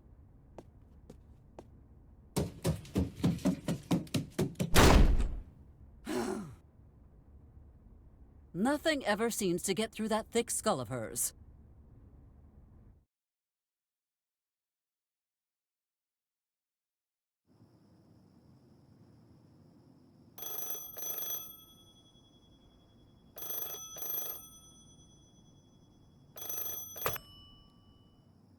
Hello, John. Mr. President. Hello, sir. What can I do for you? We have a situation in the Southwest, son. Are you familiar with a town called... in New Mexico? Yes, I know it quite well. I need you to go down there. Tonight. One of our birds just went dark after a mid-air collision. Usually that wouldn't be an emergency, but there was an A-bomb aboard. And if they crashed into what we think they did, things could get complicated. First, you'll need to recover our cargo. Next, find what hit our boys and bring it into our custody. Understood, sir. To ensure there's no chance of this getting out, you'll be launching Project Tranquility once you arrive at the target location. Project Tranquility? The last I heard, that project was still under development. Wexler and McGill assured me everything is ready to be tested. Anyway, you'll get a full briefing when you arrive at the target location. With all due respect, sir, I don't feel comfortable field testing that equipment on our own people. John, the state of the nation demands gentle handling, and this would cause one hell of an uproar. Whether you want to believe it or not, Project Tranquility's our best option. Besides, testing this now could prevent armed conflict in the future. Understood. If I may, sir, the energy requirements of Project Tranquility are extremely high. How do you suggest we address that, sir? We're in luck, General. The construction of the Mammoth Butte Dam was completed just a few weeks ago. It is scheduled to become the primary source of electricity for the area next year. But it's already fully operational. Now, this mission is of the utmost secrecy. You'll be going dark. I won't be able to contact you once you're in the field, so plan accordingly. Yes, sir. Well, you have your orders, General. I look forward to your report when you return. God damn it.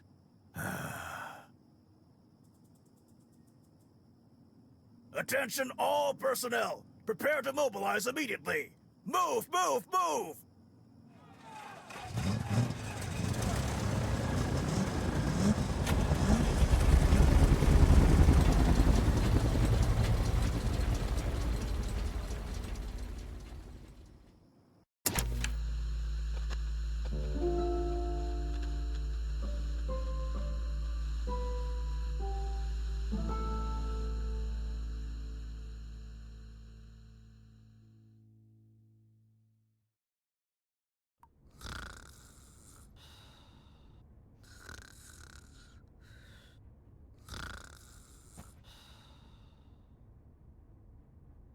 This couch will be the death of me. Nevertheless, I would rather die than give my offspring the satisfaction of seeing me sleep in that coffin.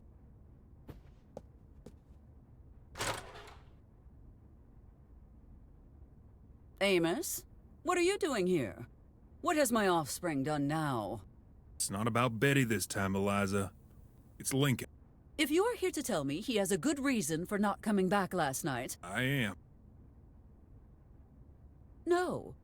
There was a plane crash last night. That is fine. He is fine. Nod your head, Amos. Agree with me. Eliza. I must go to him. Is he in the hospital? Is he conscious? Answer me, goddammit. He's at the airfield, but we can't get in there right now. What the hell are you talking about? They're on lockdown until they figure out what the hell happened last night. We need to start making calls immediately. Get the sheriff on the phone. I'm the sheriff. The marshal, then. Or the Marines. No, call the Coast Guard. They always know what to do in these situations. Okay, listen to me for just a second, Eliza. Come with me now, and I'll drive you to Lincoln when we're done. Maybe the lockdown will be over by then. Or maybe Benjamin's militia could... Eliza! Focus! Fine, damn it. I will come with you. Great! I promise you won't regret it once you see what's going on.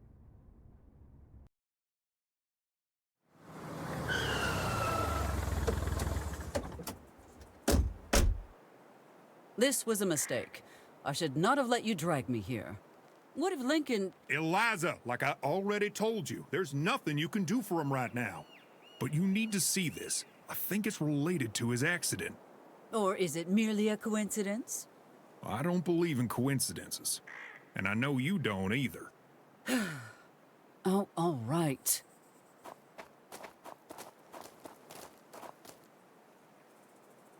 They arrived yesterday, right after the accident. And they built this whole base in less than 12 hours. Eliza, something seriously strange is going on. You bet there's something strange going on. I do not remember approving that building permit. And more importantly, I do not recall receiving any payment for that building permit. Who else knows about this? No one in town knows anything, and the governor won't take my calls. Can you blame him? The last few times you called him, you babbled about chipmunk gangs like a lunatic. Can we focus on the important thing here? What the hell should we do about this? Have you tried talking with the people here? Of course I did. But they always give me the same answer. Look. Stop right there. See? Well, we did everything we could. Now I suggest we... Eliza! Fine, but let me handle this, okay? God, this is the highlight of my day.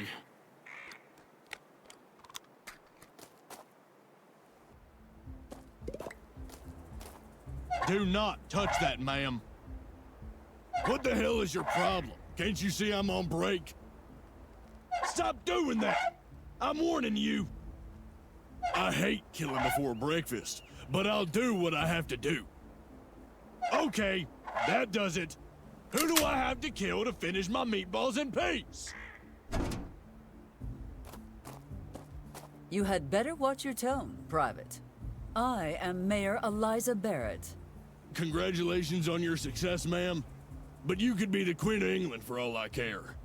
I can make your life a living hell much more easily than the Queen of England can. Now, I suggest you let me speak to whoever is in charge of this operation. That's not gonna happen. The General... I see you are of a determined nature. I am quite determined myself. Are you aware of my 85-point plan for community-based economic restructuring? What? Oh, you are not? Allow me to elaborate then. I intend to amend the zoning regulations by Resolutions 1104-1943 RT, as related to approved uses in Commercial Zone C4 to C252.5. This means we need to cross-reference Statute A11B.5, which governs the use of non-indigenous building materials.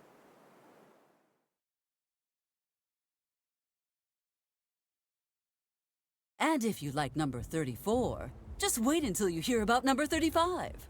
It is very complicated, but... Oh! Just stop, please! You're gonna drive me insane! Are you sure? 35 is quite interesting. It details financial legislation affecting rodents, raccoons, and other... Ma'am, the General is not here, and I don't know when he'll be back. Why did you not tell me that 6 hours ago?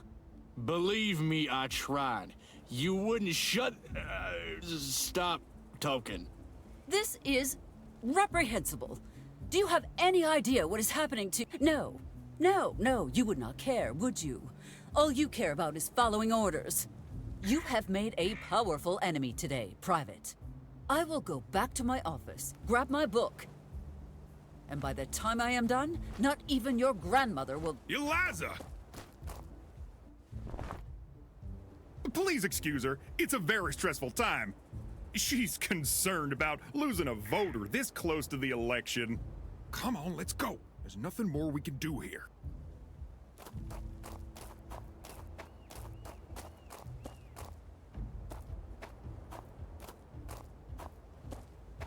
Look, I hate to suggest this, but remember my brother-in-law, the one in the FBI?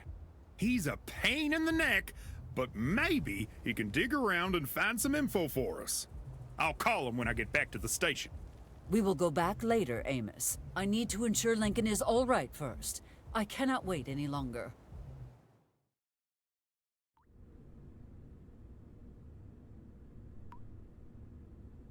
Who the hell do those guards think they are to speak to me like that? They were pretty polite, all things considered. There is nothing polite about keeping someone away from the person they are close to. Look, I know it's scary, but there's not much you can do for Lincoln until he comes out of the coma. Why don't you go back to work? I'm sure the campaign needs your attention. You know, Amos, you might be right. Work is just what I need to keep my mind off this predicament. Great, but please don't go just yet. I need moral support for this phone call. Oh, very well. I suppose I owe you for driving me to the airfield.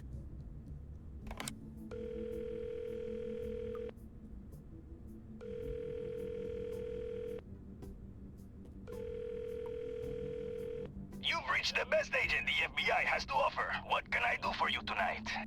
Hey, Jack, it's Amos. Sorry, doesn't ring a bell.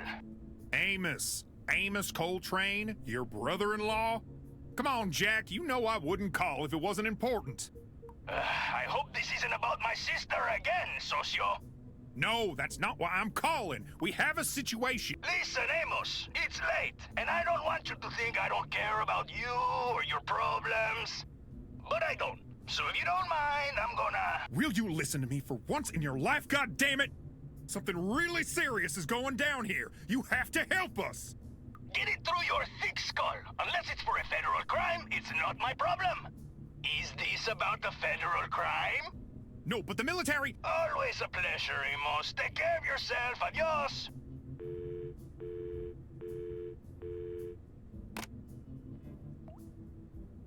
Are you all right, Amos? Damn showboating prick. Ugh.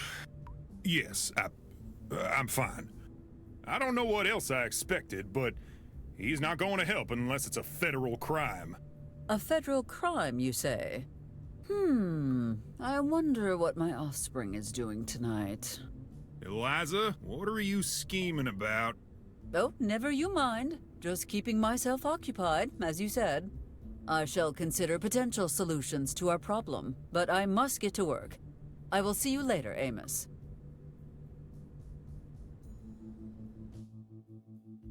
With all that has happened today, I nearly forgot to go to the church and check up on Father Jenkins.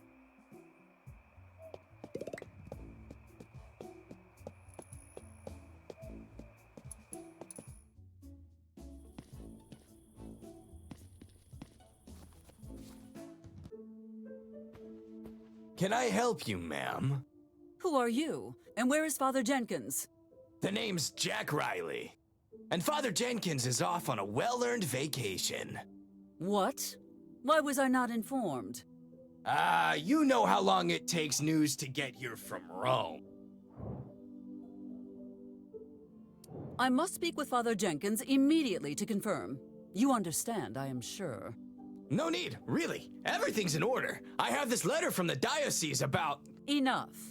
You are barely credible as a man, let alone a priest. But you know what? I will have Amos sort this out. It is not worth my time. I'm afraid I can't let you do that.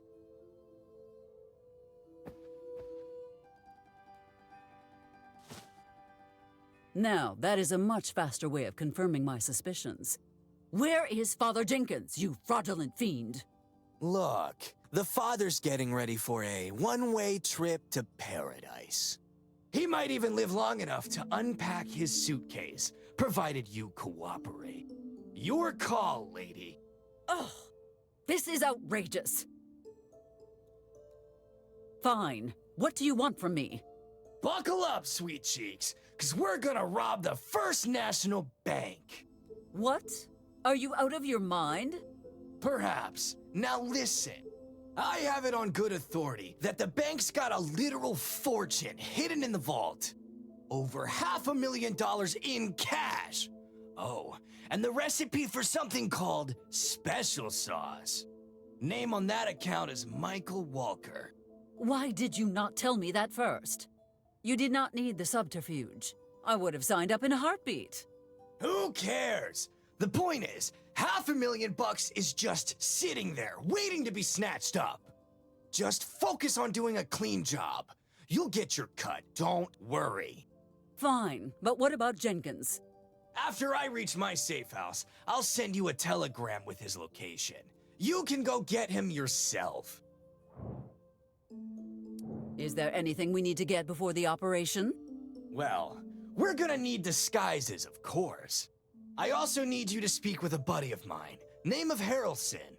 He's an expert safecracker. Then we gotta find someone who can disable the alarm for us and... Slow down. It sounds like you are placing a lot of trust in me. And by trust, I mean making me do all your dirty work. What part of being blackmailed do you not understand, lady? You don't get to choose the terms. You just get to carry them out.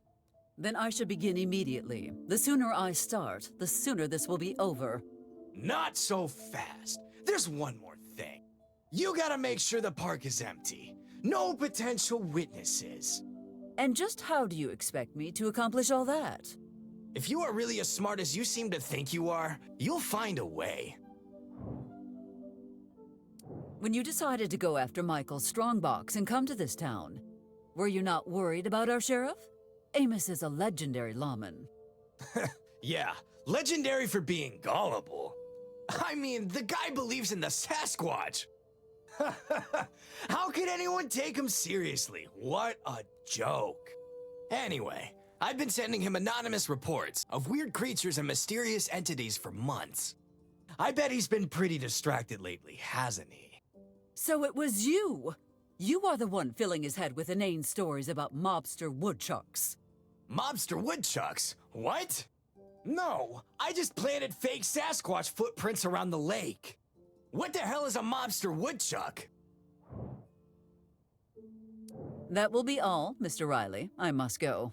Wait, before you leave, I have to give you the password. Password? What password? You know, a secret code so Harrelson knows who's sending you. Oh, that kind of password. Well, what is it? One that you'll easily remember. I'd like to rent a room with cheese, please.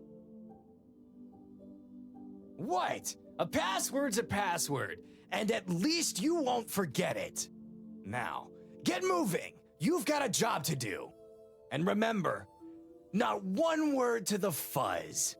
I will hold up my end of the bargain, never doubt that.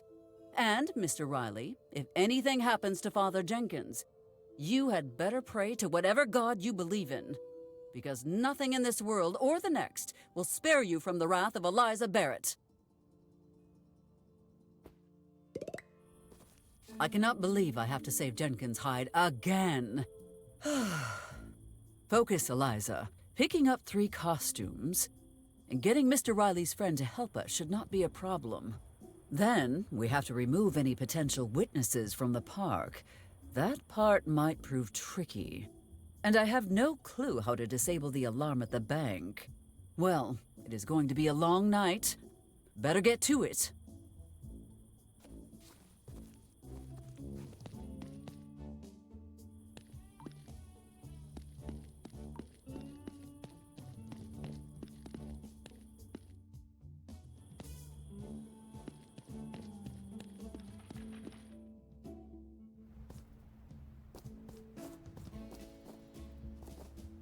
You must be Mr. Harrelson. We have business to discuss. 2 questions, lady. 1, how the hell do you know my name? 2, what could you and I possibly have to talk about? I suppose I have the same answer for both questions. We have a mutual friend. One Jack Riley, to be precise. Uh-huh. So what's the password then? I'd like to rent a room with cheese, please. We have rooms to spare, but no cheese. I can't believe Jack Riley's actually here. Hadn't heard a peep from him since I got out of the joint. What's he cooking up this time? Let us say he is planning to make an unauthorized withdrawal at the bank. Huh, what for? There can't be any money in this one-horse town. Besides, I got a job already. You expect me to believe a thug like you does not wish to make some extra cash? I prefer the term professional problem solver. And you can't possibly pay me more than I stand to make from my other job. But maybe if you did something for me first, I'd feel a little more helpful. What sort of help did you have in mind? I've been hired to bring down a certain rhino. I need an M1 Garand rifle for the job, and I ain't got one. You help me with that, and I'll give you and Jack a hand. You seem to be better suited to procuring illegal munitions than myself. Why ask me? 3 reasons. 1, I don't feel like walking. 2, your dumbass sheriff is already suspicious of me. 3, it always helps to have an extra set of fingerprints on a stolen gun. Well, Amos has confiscated a large number of hunting rifles. I could check at the police station. No, if the sheriff sees one of those is missing, he'll suspect something. No cops, is that clear? Crystal, But where else am I supposed to find your firearm? I guess you'll have to track down the Desert Viper and make a deal. That should fix all of your weapons-related problems. Where can I find this Desert Viper you mentioned? The hell should I know? Do I look like a herpetologist? This is no time for wordplay, Mr. Harrelson. Tell me what you know. The Desert Viper is the toughest, meanest, scariest arms dealer on this side of the border. You mean to tell me I have had an illegal arms dealing operation running under my nose this entire time? I don't know how to answer that exactly. How long have you lived here? Almost all my life. Then yeah. I must know who this fiend is. Tell me who they are, now. It's not like we've ever met in person. I just know that the Viper's base of operations is somewhere in this town. I must get to the bottom of this Desert Viper nonsense as soon as I can, if for no other reason than to ascertain how much they owe me in back taxes. I shall see you soon. Right on.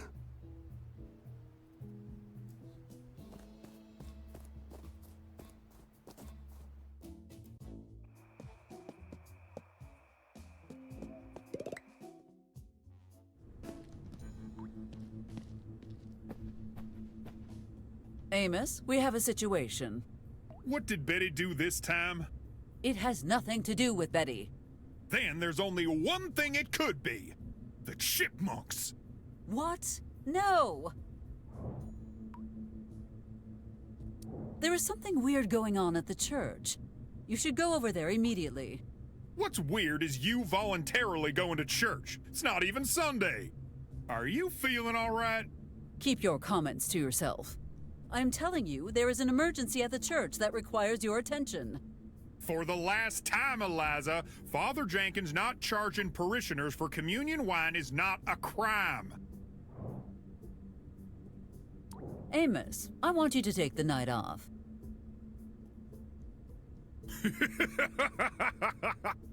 Yeah, right. You haven't given me a day off since I took this position. An exaggeration if I ever heard one.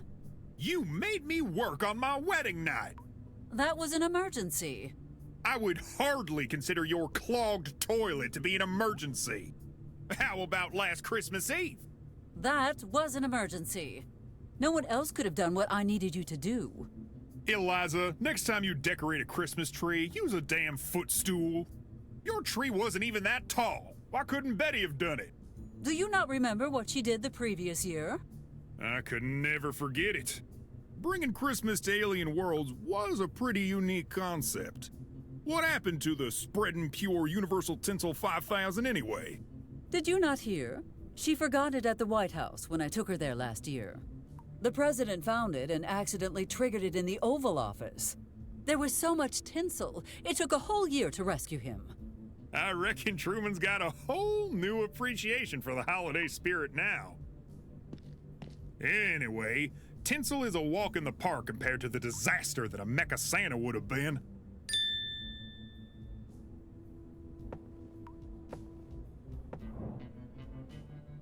Amos, I must insist you stop working for the night. And I must insist on declining to do so. I have a funny feeling you'd fire me for dereliction of duty. Do you really believe me to be so petty? I have the right to remain silent. Why are you so intent on me taking tonight off anyway?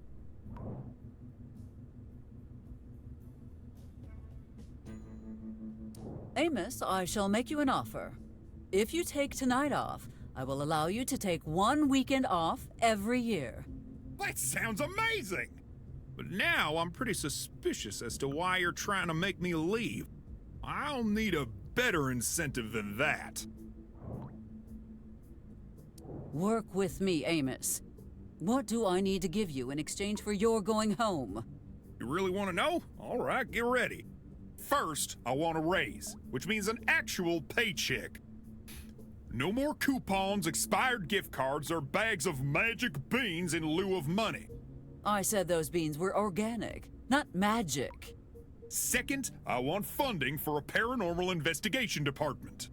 And finally, I want a dedicated task force for wiping out the chipmunk menace. Let me think about this.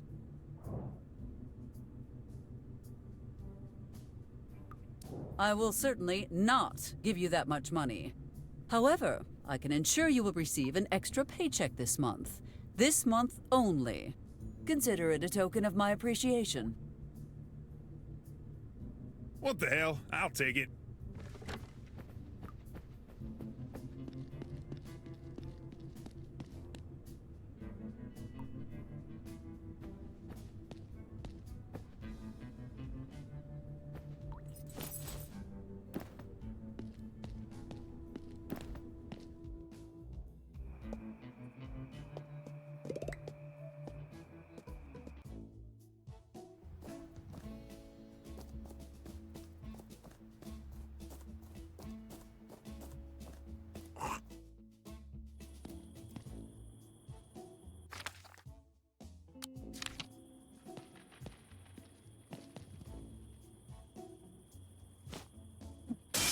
Oh no! Look what you have done, you reckless delinquents.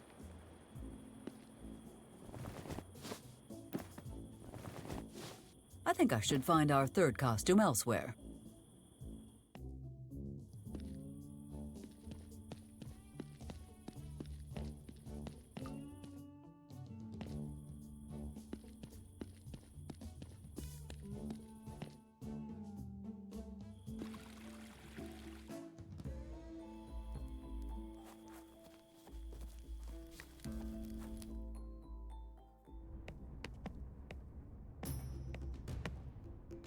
My goodness, Maxwell. This is far better than I thought it would be. Hey, what's that supposed to mean, huh? Oh, Max. I'm just teasing. But really, the bar looks wonderful. You did an amazing job. I sure did. And I did it all by myself. I don't have minions to do the heavy lifting, unlike some people. We have been over this 100 times, Max. You cannot just borrow Joseph whenever you feel like it. Besides, I am quite sure you can lift more than he can. True. Anyway, welcome to the Kamehameha Tiki Bar and Lounge, Eliza. The best and only Polynesian drinking establishment on this side of Oahu. You ready to say aloha to a good time? This really brings back memories of the good old days. It really does, doesn't it? So, what brings the mayor to my humble establishment? I'm guessing the grand opening isn't the real reason you came in. Max, I need your help with something. Sure, I got a couple minutes. What is it? I need you to reach out to your contacts in Washington and ask for intel on the Desert Viper. Oh, you mean Lorraine? Why, what's the problem? I could swear you just implied that Lorraine is the Desert Viper. Yeah, she is. Did you really not know that? No, I most certainly did not. And I'm going over there to confront her as soon as I am able to. Oh boy. I know you're mad, but just remember one thing. You can't argue your way out of a gunshot wound. You clearly underestimate me, but I appreciate the warning. What does a lady have to do to get her hands on a fancy drink here? She usually either has to give me money or a free drink flyer. Luckily, I have a flyer right here. Did you notice how incredibly detailed the design is on these? The colors, the typeface. I spent weeks just thinking about how wide I wanted the border to be.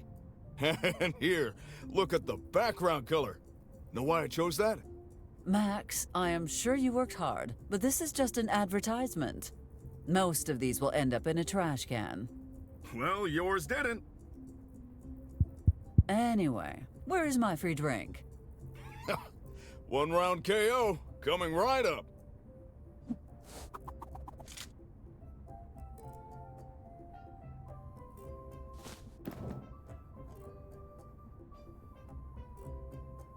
I shall see you another time, Max. You're always welcome here, my friend.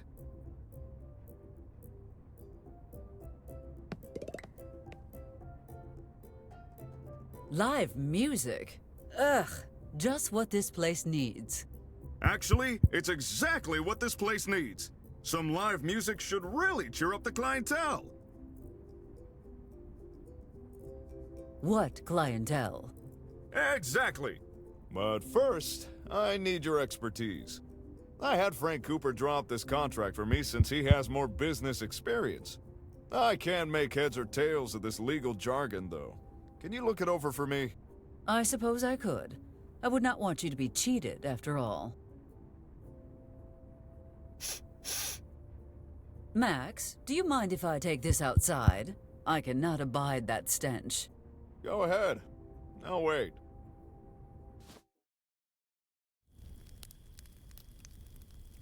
Let me see. This is quite an aggressive contract. What a mind Mr. Cooper has for paperwork. Upon signing this document, employee promises to clean employer's home and all personal effects. Hardly standard in a musician's contract. But it heartens me to think of those freeloaders being put to real work. In the event of employee illness, injury, or death, employer is not liable. By the Sons of Liberty! How dare you steal from me?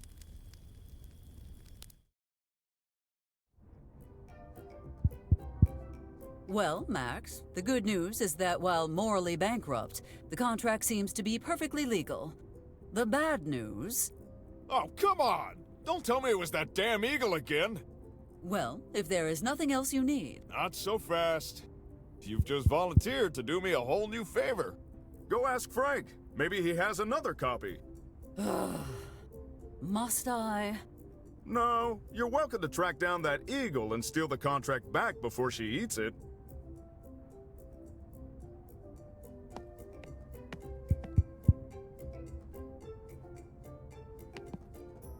Hey, we agreed. Whoever looks better in that costume gets to keep it. You lost, fair and square.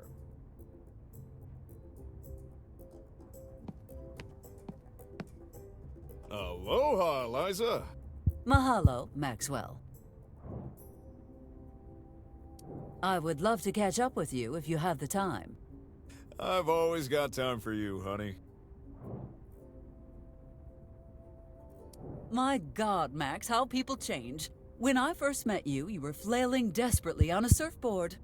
Since then, you have become a top military operative and a small business owner. Truly impressive. Are you excited to file your first list of tax-deductible business expenses?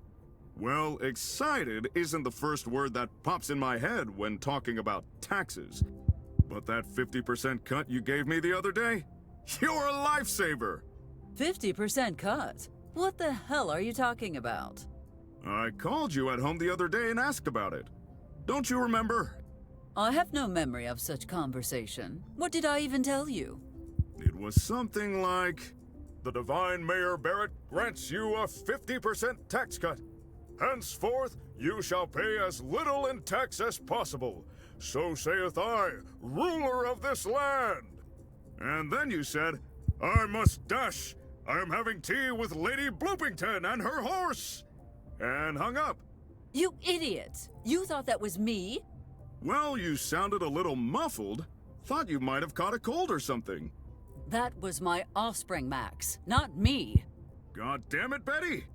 Wait, I still get that tax break, right? Oh, all right. But only because it is you, and only for 1 year. Aw, thanks, Eliza. Come here so I can give you a smooch. Ugh, I can still change my mind, you know. We should return to this some other time. Sure thing. I shall leave you to your bartending, Max. I'll leave you to your mayoring, Eliza. If I brought this home, I think my offspring would not be the only one who starts asking questions. For 1,000 nights, Max and I were the guardians of partying. Before the dark times, before the offspring.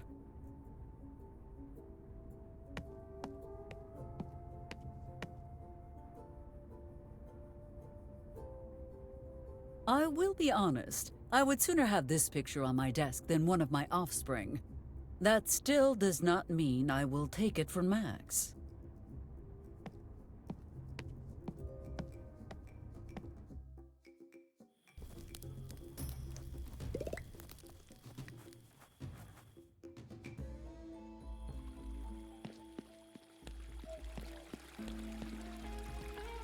Miss Mayor, what brings you to my humble stand?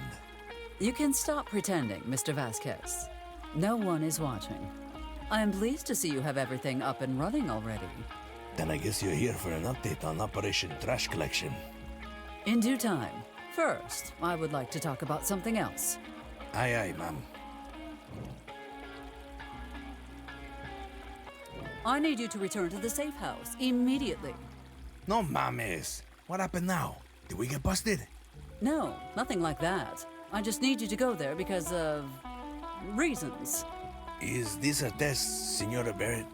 You were very specific about me not leaving my post. Mr. Vasquez, your dedication is admirable, but you must go back to the safe house, now. If you want me to deviate from the plan that much, you need to tell me what's going on. Something's fishy about this. I don't think you're a woman who changes her mind on a whim. It is late. You have been working all day, and most importantly, I am your employer. Do as you are told, and go back to the safe house immediately. Okay. I'm not gonna argue with the boss. I just need to clean up and shut down these pinche fogones. Of course. We would not want another explosion to blow our cover. Literally. Don't worry, Senora Barrett. I'll be gone in a few minutes.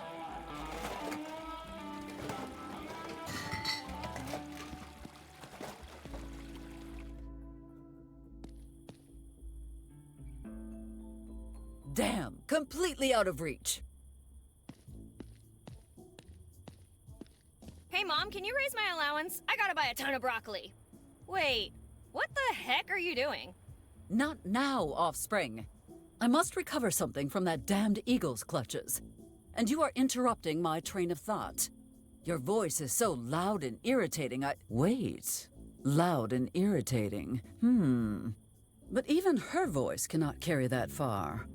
If you want to make a bunch of noise, why don't you try using the church organ? What?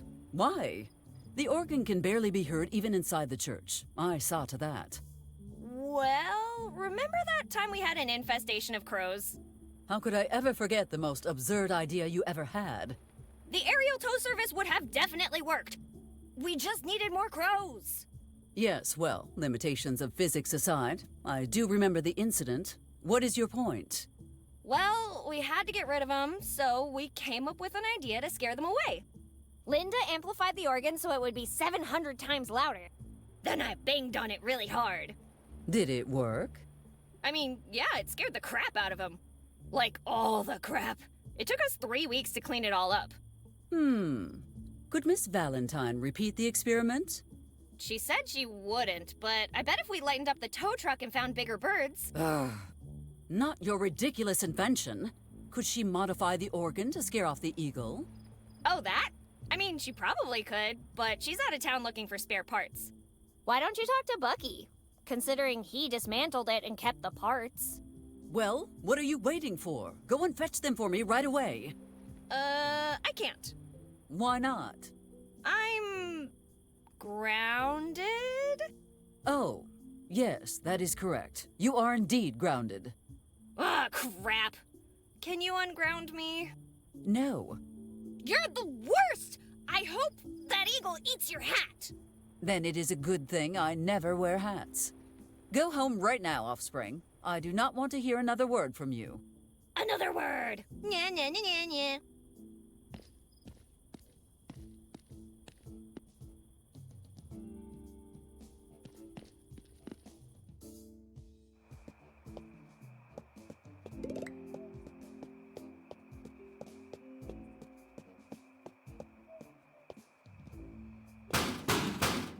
Lorraine, are you there? Lorraine, open up. We need to talk. Lorraine? What on earth, Eliza? Can't this wait until tomorrow? No, it cannot wait. I must speak with you now.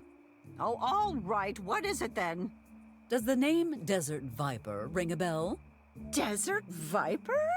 What is that? The new dish at Mike's? God damn it, Lorraine. Stop pretending. You are the Desert Viper. Eliza, Do you lack a conscience, Lorraine? Or are you completely unaware of the consequences of your actions? I know. My guns kill thousands of innocent people. What? No! I mean, yes, obviously they do, but that is not what I meant. Do you know what the taxes on firearms and ammunition are? I think you owe me, Lorraine. Hey, let's not do anything hasty, dear. Come on, please, let's talk about this. Let me explain what will happen to you now. You get to keep your business on a few conditions. Do I have a choice? Certainly you can choose not to accept.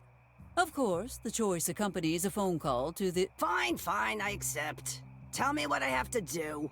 First, you solemnly swear not to ever involve Betty in this trash. Do not sell her anything. Come on, I'm not stupid. No offense, but even a drug cartel is less dangerous with guns than your kid would be. Second, I want to know where these weapons are coming from. Well, if you must know, all my special produce comes from one place.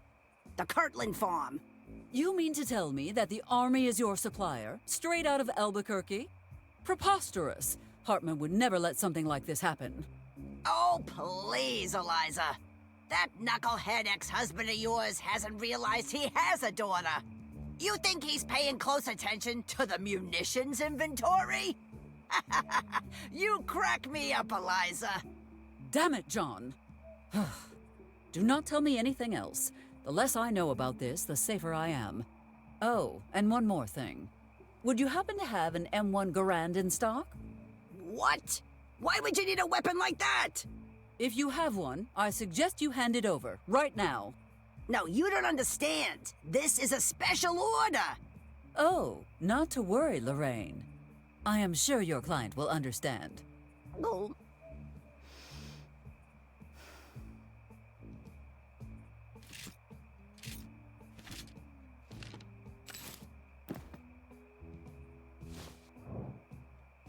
Pleasure doing business with you, Lorraine.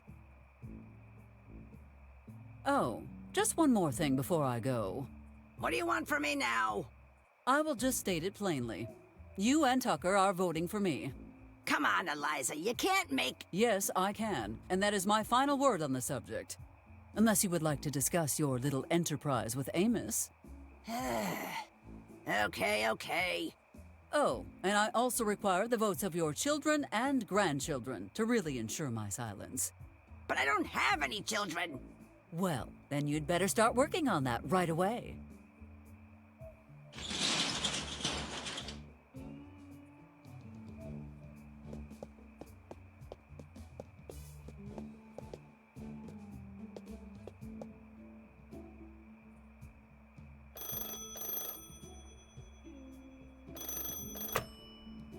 Lorraine's low-caliber fruits, how can I help you?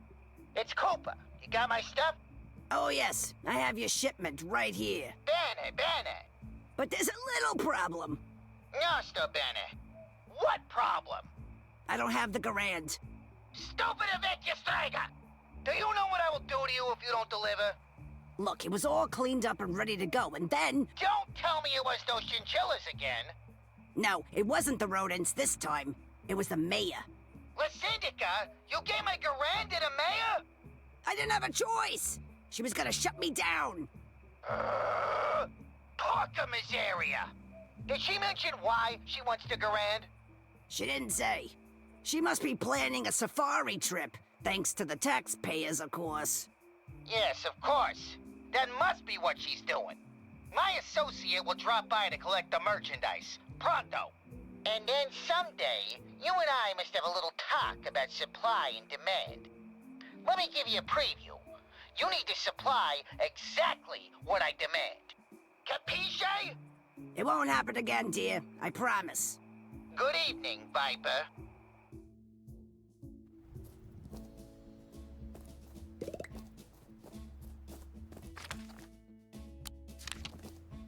I believe this is what you were looking for, Mr. Harrelson.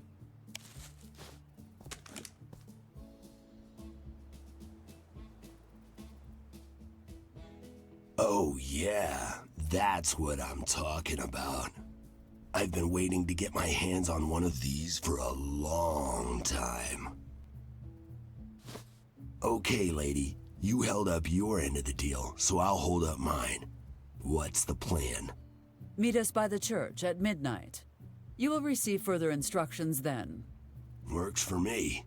That bank won't know what hit it. Before I go, I want to make sure you do your part. Of course I will. What do you take me for, lady? An unreliable goon for hire who will disappear at the first sign of trouble. Well, I'll cop to everything except unreliable. Anyway, I'm here until the morning at least. Good. Then I shall see you when everything is ready.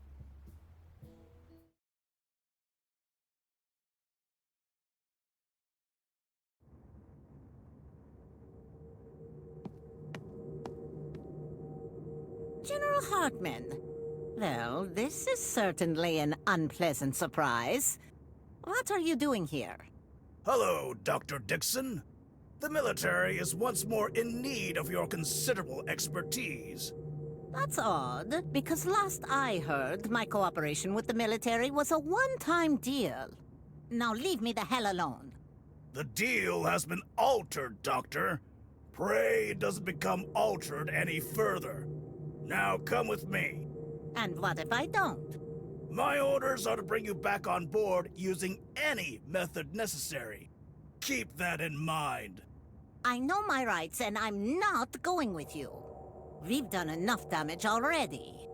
I'm afraid you don't have a choice, Doctor. This order comes from the President himself. Well, I'm sorry you still have to listen to that loudmouth, but I do not. I don't work for you people anymore.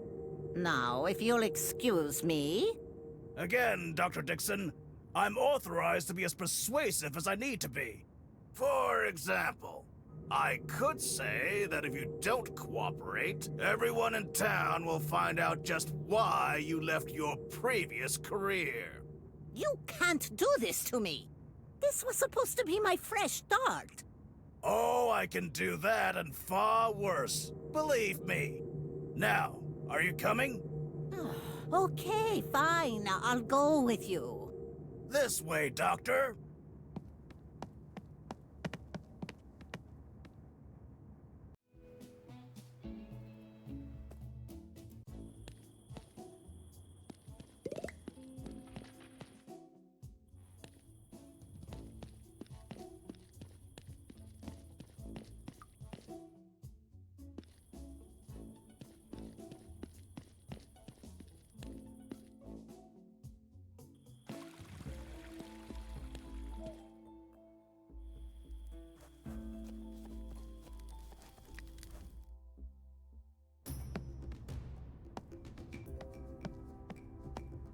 Joseph, let us redirect this energy elsewhere. Come with me.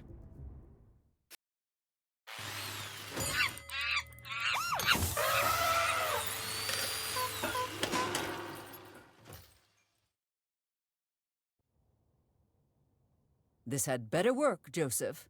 It'll work. Quit belly aching. You're making me lose focus. Do not sass me, Joseph. I am already annoyed that I have wasted my evening on this escapade. You feel like your time's being wasted? This is the only hour you allow me for sleeping all day, and I'm spending it with this hunk of junk. Your time is only worth what I am willing to pay for it. And I do not pay you, so your time is worth nothing, and therefore cannot be wasted. Okay, Miss Fancy Pants. Thanks for that. Anyway, now what? Just a moment.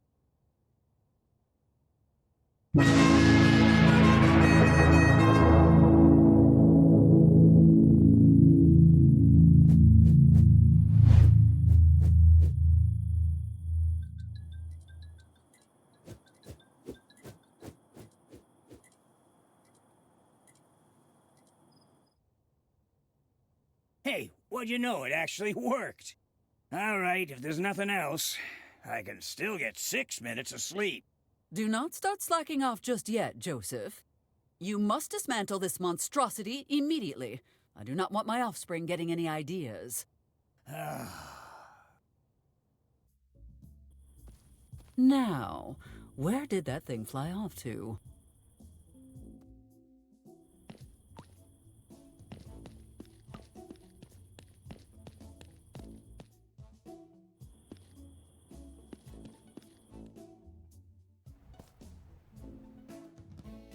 This has Mayor Barrett written all over it, if you ask me. I fail to see how a plane crash is the mayor's fault. Oh, really? Ask yourself then. Was there ever a downed plane cluttering up downtown before the Barrett administration? You seem quite invested in damaging Mayor Barrett's public image. Please, continue. Don't you find it suspicious that the statue of beloved hero Pat Garrett suddenly exploded? And not a minute later, what do I see that woman doing? Stealing evidence right out of the police station. That's a felony last I checked. I hardly think all these terrible things can be pinned on the mayor. Oh, really? Been by the church lately? Where's Father Jenkins? Nobody knows. She replaced him without even telling anyone. If you ask me, she committed foul play and hid his body in the lake. Bozha, keep going, don't stop. Do you know she's allowing people to keep cougars as pets? If it escaped, it could eat someone, probably a child. I would not worry about cougars so much. They can barely hold an assault rifle, let alone ride a unicycle. Bears, on the other hand. Not to mention, she keeps trying to bring down small business owners, like Mike. Despicable. The Walker family's legacy of meatball excellence must be protected at all costs. And let me tell you the biggest secret about... Such a lovely evening, is it not, Miss Hart? Well, hello there, Mayor Barrett. Long time no see. Do you have a problem with the way I manage my town? You bet I do. The costs Sam will need to face to turn his life around after this incident must be astronomical, and for— Don't bother. I've got it covered. And I don't want anyone messing it up. But that's not all.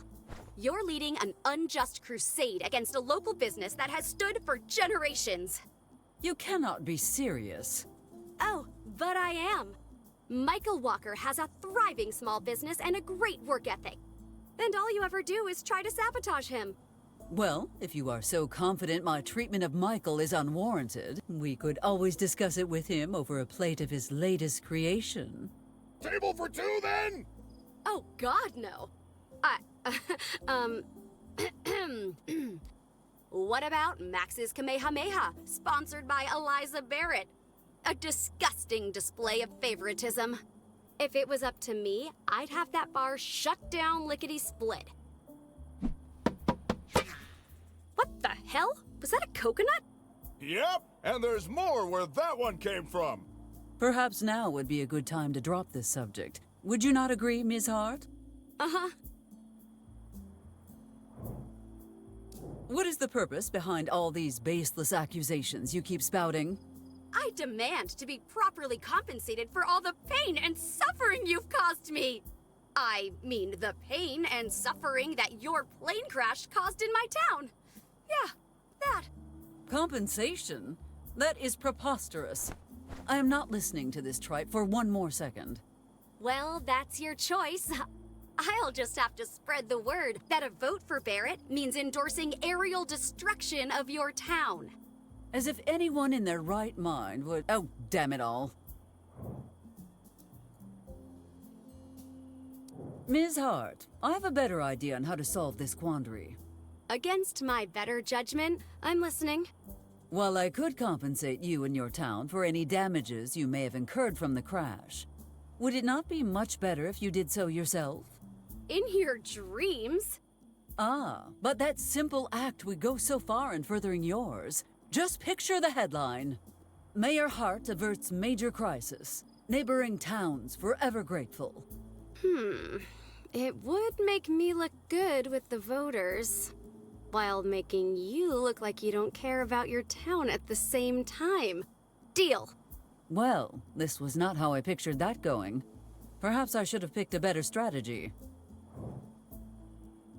Have I wronged you somehow? Otherwise, I do not understand why you are mounting such a savage campaign against me. Wronged me. You are such a... Really? You don't understand? I'm your opponent. And any strategist worth their salt knows that the first move in war is to weaken the opposition. By that statement, I can tell you have a military background. I was raised in a military household, yes. My father is a high-ranking officer. What of it? Just trying to place you, that is all. It must have been quite difficult, growing up in such a strict environment. You call these military corners, young lady? Having a bed is a privilege, and you're not worthy of it. Now drop and give me 50 before you make your bed the right way. Hello? Miss Hart? Are you listening to me? No. Why would I listen to you? And shut up. You don't know anything about me. That will be all for today. Don't think you can just shoo me away. I'll be back with even more dirt on you. Mark my words. Whatever you need to give your life meaning. Ugh.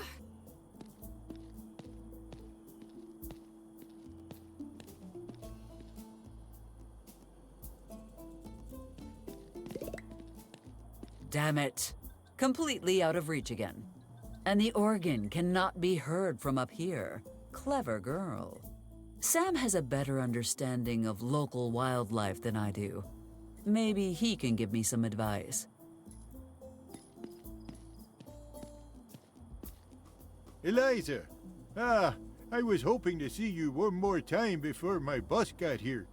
Now I can say farewell properly. Farewell? Sam, you cannot possibly leave us for a minor setback. Well, I wouldn't consider a giant airplane wing a minor setback exactly. Well, this is the way of things, so who am I to fight it? But we can help you rebuild.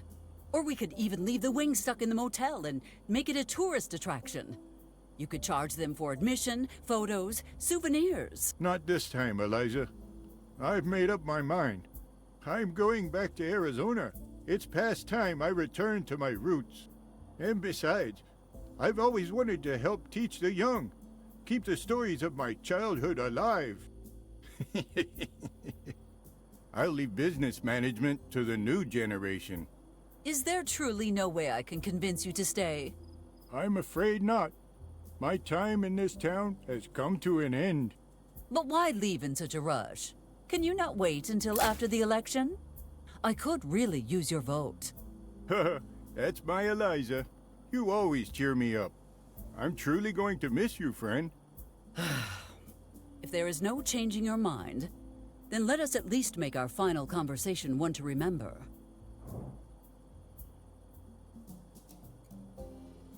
Sam, you usually get along with animals, do you not? Yeah, I guess so. Why? An eagle in the area has been giving me the most extraordinary trouble. What should I do about it? You're in luck, because I actually do have something to help you. What is this? Oh, it's a traditional friendship dance. Just perform it in front of the eagle, and it'll know you come in peace. What? No, there must be another way. Nope, sorry. Are you absolutely sure? 100% positive. Well, all right, Sam. Thank you. I suppose I shall try the dance.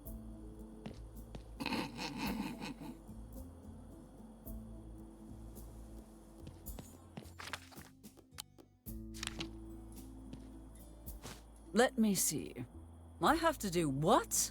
Eliza, don't overthink it. Just do it already. All right. I suppose it is worth a try.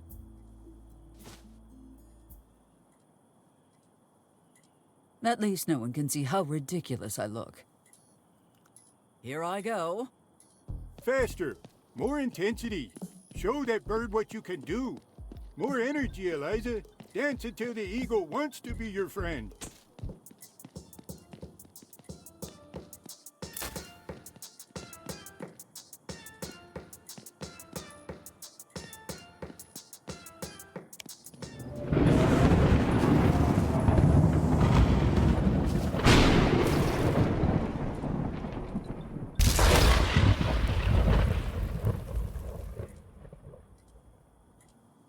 Holy shipping ship. What did you do? What are you talking about? I just followed the instructions on that paper you gave me. But how? I made it all up. Are you telling me that lightning strike was just pure dumb luck? Of course not. I don't believe in coincidences like that. Maybe the spirits saw your little dance, and they didn't like it one bit. Anyway, you're welcome. Who the hell's out there cooking lightning fried eagle? You got a death wish, buddy?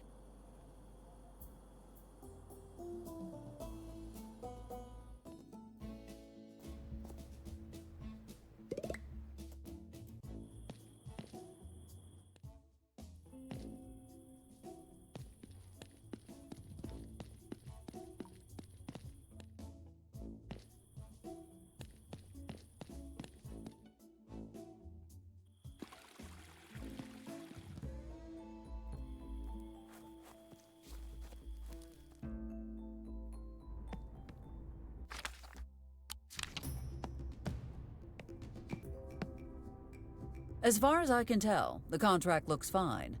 Great! Now I just need a performer. You know everyone in town. See if you can help me with that. I will do what I can, but I promise nothing.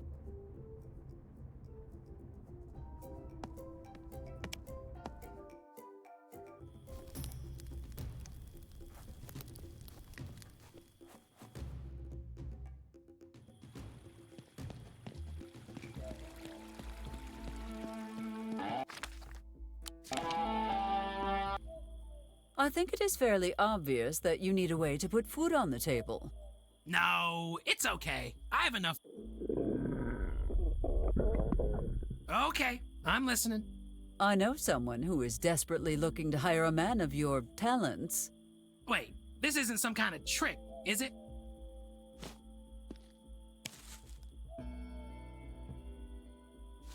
No tricks. Just drop by Max's Tiki Bar and tell him I sent you. What do you think, Mr. Huckleberry? I can't believe it!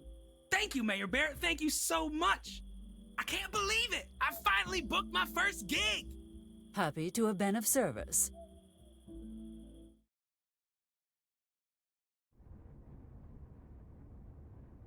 This clause about bonuses looks a little shady to me.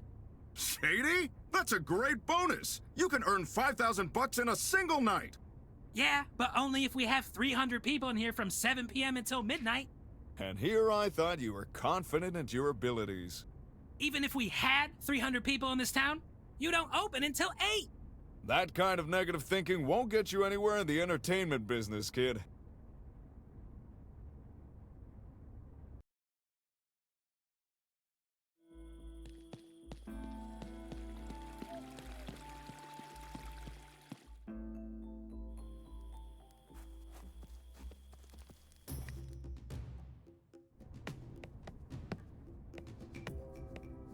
Hey, you're that mayor fella.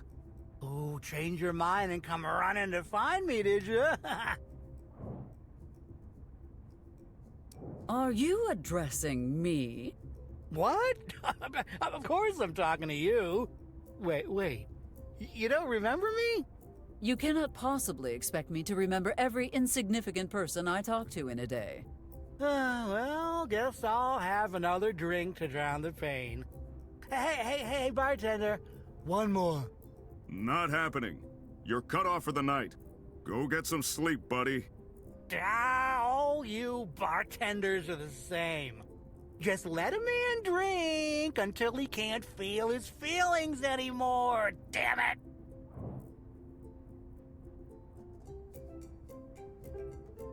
You must have sold something during your time here. Bartender, give me whatever's strongest. Not gonna happen. Go sleep it off, guy. That bad? Yeah, that bad. You know what I think? I think you put a curse on me, you witch. Ever since I met you, all my sales are like, poof, gone. I just want to make your town safer. And this is how you repay me. I would say we refuse to pay you. Exactly. Out of curiosity, who have you tried to sell to? Let me think. I asked the gas station guy and the sheriff and the mechanic, but she was even meaner than you. Oh, and I talked to the fruit lady. She was much nicer. Still said no though. I think I can guess why all your security system sales failed. I suppose Ben told you that all the protection he needs is his shotgun and the will to use it. Well, yeah. You know, a lot of people got guns around here. Yeah, I'd be kind of nervous if I were you. No, but that sale was doomed from the start anyway. How so? The guy made his own freaking alarm. It was louder than the screams of hell, like some kind of duck torture device. Quite ingenious, our Benjamin. Oh, and that's not the worst part. He already patented it, so I couldn't even steal the idea. Why not try selling one to Max? I've been trying it all night, but he... I don't need one, thanks. Anyone dumb enough to trespass here won't be able to walk back out. That I guarantee. Yeah, because you'll break their legs? Oh, for starters. Actually, I cannot understand why Lorraine turned you down. As far as I know, her shop has no security system. She said she didn't need one. Can you believe that? Yes, actually, I can. She says no one would be dumb enough to rob her. Maybe I should give her a scare. Yeah, ooh, that might convince her to buy. I discourage that approach. Oh, yeah, she's old. She could have a heart attack or something. Yes, that is what I meant. What a waste of time. The police department has no money for such things. Trust me, I should know. Waste of time? Au contraire! Well, that was the most enlightening conversation I've had in my whole life. Excuse me, what? Listen, you're the mayor. You're supposed to know this stuff. Are you aware of the great peril lurking in the shadows? Oh no, I can see where this is going. There are these chipmunks, see? They're like rats or whatever, and they're evil.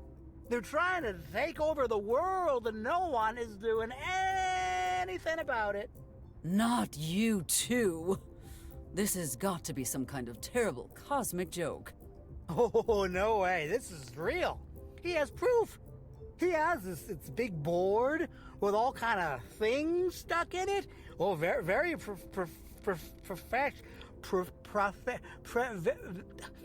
very nice.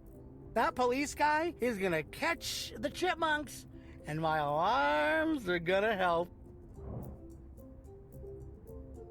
I know the answer will probably infuriate me, but I feel compelled to ask. What did you come up with? We have designed and patented the best in motion detection and home security and brought it together in one sweet package. We call it the Hardy Systems Model C100, aka the Chipmunknator. And it can protect you and all your loved ones for a measly $4.99. Just one question. Does it actually work? I don't frickin' know! Well, there's only one way to find out. This can only make me angry. Please do not tell me anything else. I do not want to know. Okay. Not sure why you tried to sell one to Miss Valentine. What would they steal from her? Garbage? It's not that. She already has an alarm system. Very effective, too, if you ask me. Plus, it's affordable, discreet, and has an ultra-fast response. Foolproof! You got wrenched? I did not see that coming. Well, me neither. And it hurt like hell. It is a bit late to be discussing your entrepreneurial failures. Let us talk about something else. Yeah. I shall leave you to your dipsomania. Well, I could use your heart as an ice cube for my drink. If I still had one.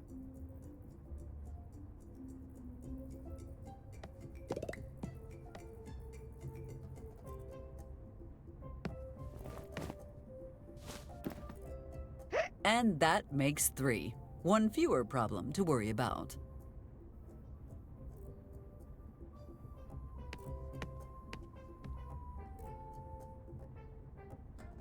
Bottoms up?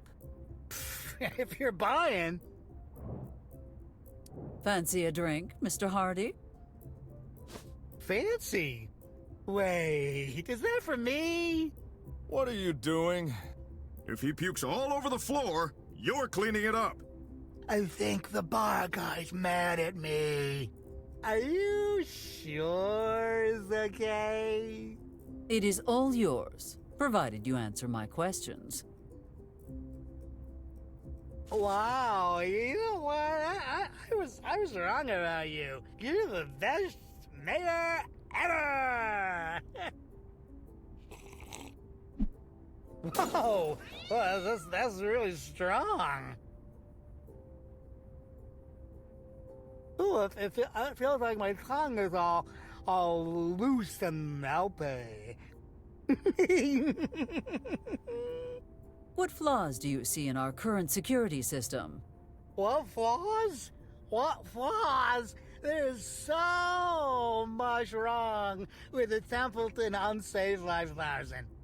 Okay, let me think. What's good about it? Nothing.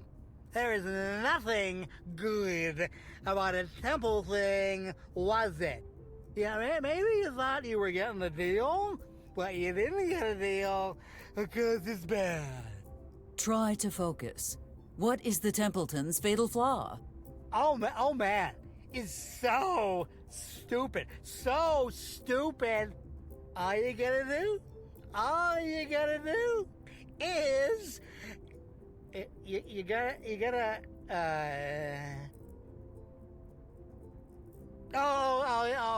right. You just gotta put a little piece of paper between the hammer and the bell. Boom! It's gonna be quiet. So quiet. Good to know. Thanks for your assistance, Mr. Hardy. You ever gonna buy from me? No. I hate this stupid town. And I hate you too. I hate you so much. I'm sorry. I don't mean it. You're such a good friend. Hey, let me make it up to you. Here. I certainly cannot see how a business card will... Call me.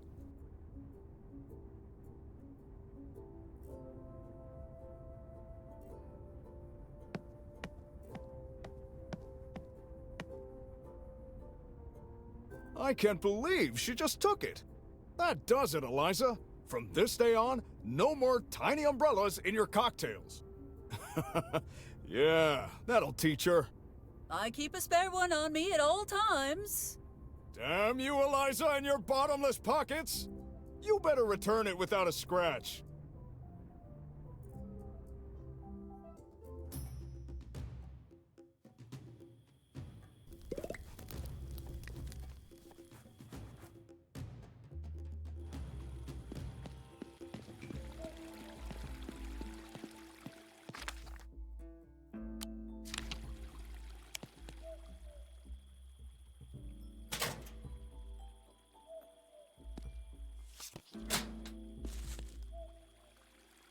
To think anyone with a piece of cardboard could have robbed us all blind. That should be all. Let us return to that scoundrel and be finished with this mess.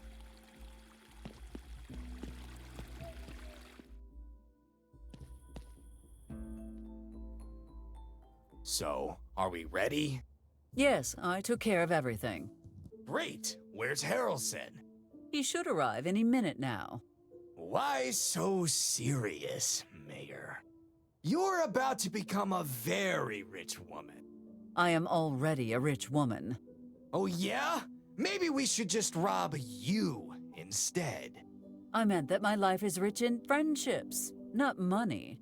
Anyway, shall we begin? That bank is not going to rob itself. Ha ha ha ha ha ha! Tonight's gonna be a good night.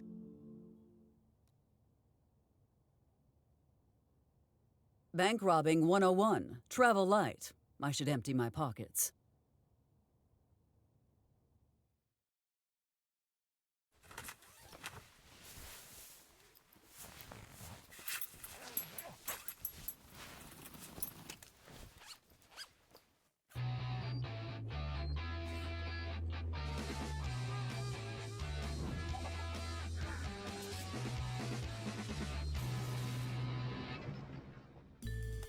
Okay, stick to the plan. We go in quietly, grab the cash, and get out. Questions? Do you think I became mayor by running around half-cocked? Let us get this over with. Sorry, what? Do I really have to repeat myself? Nah, I got this. Richard Harrelson!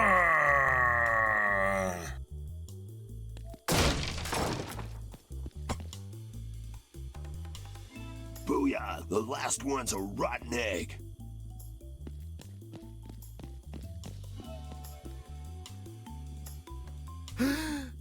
What was that? Damn, there's a guard in here. What are we gonna do now? Oh, whoever's there, I've got a flashlight, and I'm not afraid to use it. Whatever you buffoons are planning to do, you had better do it now. Tweet, tweet. Oh, is that a little birdie I hear? Damn right I'm a bird. I mean, tweet, tweet. Oh, it gets so lonely on this shift. At least now I have a little birdie to keep me. Holy maracas, Riley just pistol-whipped the hell out of... The guard falls unconscious from Riley's skillful blow. Problem solved. Let's go. Careful! Do not step on that! Don't step on what?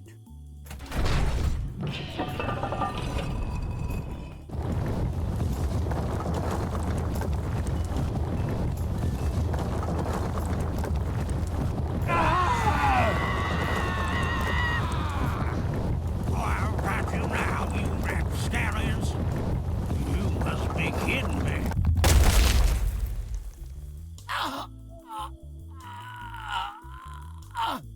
What kind of security system do you use, Miss Mayor?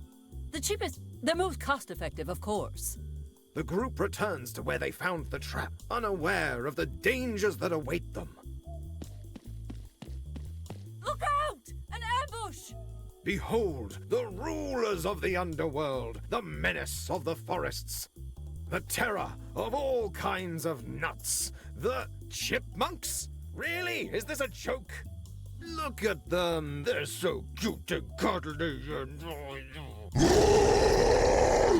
Jesus, tap dancing Christ on roller skates! What the hell are these things? Kill them! Kill them with fire! Okay, you heard the guy. Fire at will!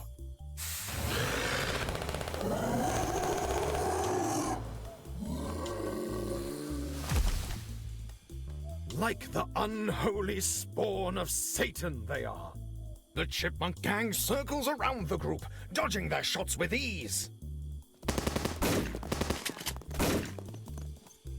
And now that their prey is right where they want them, the murderous chipmunks return fire!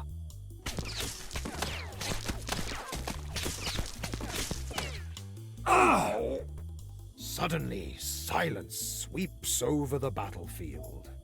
Hey, where did they go? Oh no! They're inside my costume!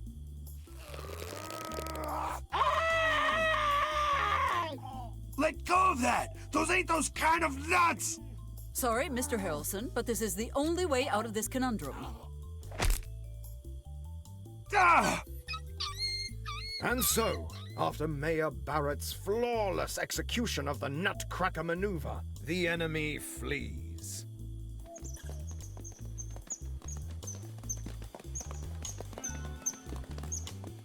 We have prevailed! Victory is ours! Having overcome their latest obstacle, the group approaches the vault with renewed hope.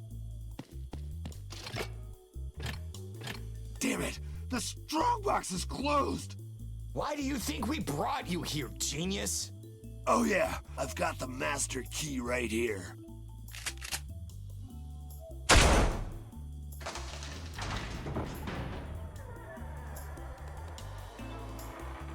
Grab everything you can. Don't let them keep one red cent.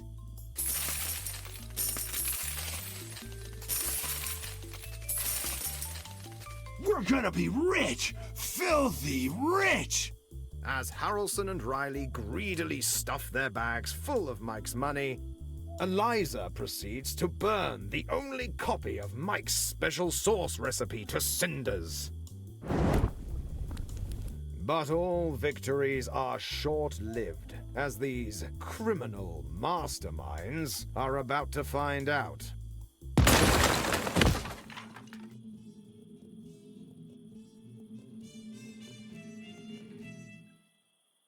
Oh no! It cannot be! The mariachi ninjas! Fellas, we're not out of the woods yet. Fight back with all you've got. The ninjas resume their menacing melody as they pepper the startled group with shots from their signature weapons.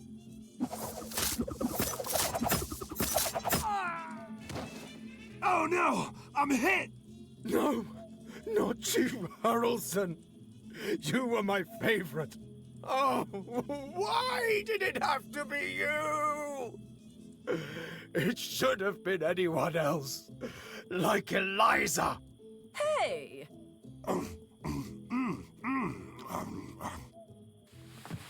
I'm okay, guys. They're just throwing delicious nachos. Quick, Harrison! Toss them one of the money bags! You've got to be freaking kidding me! Do what she says! Fine, here's the cash, you two-bit hacks. You'd better leave now, unless you want a tip, that is. Don't worry, Senor Harrelson. We have someone else to cover that. Isn't that right, Senor Narador? Oh, for the love of... Fine, here, but it's all I've got. Gracias for the tip, Senor Narador. Pollo, senoritas, it's been a pleasure. Pray we don't return for an encore.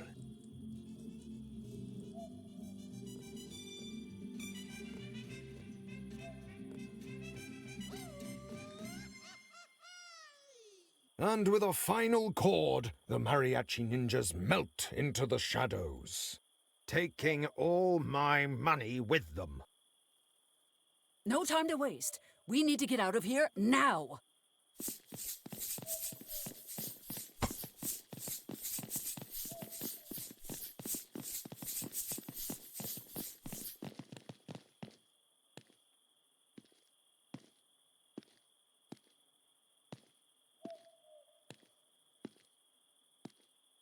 Who's that bartender think he is? Not letting me drive. He tried to take my keys, but I'm too smart for him. He'll never find them.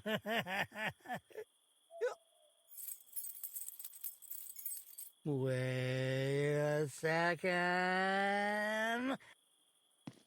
Well, look who it is. Oh, you son of a bitch!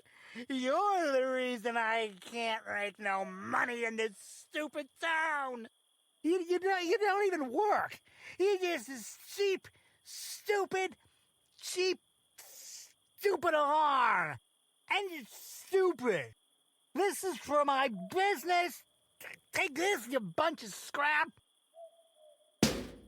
And this one's for the mayor being so mean to me. I can't believe I'm losing everything because of some crappy, broken jerk alarm.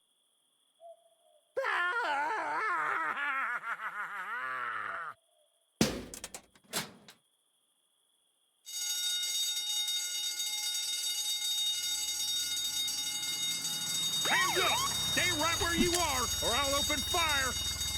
Oh, man.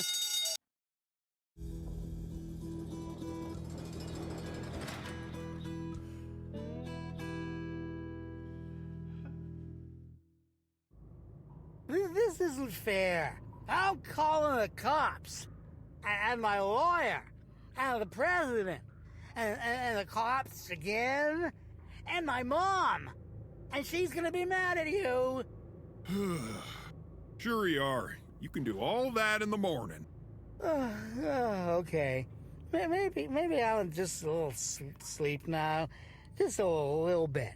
Like 1 hour. I knew I shouldn't have taken the day off. Well, happy friggin' birthday, Amos.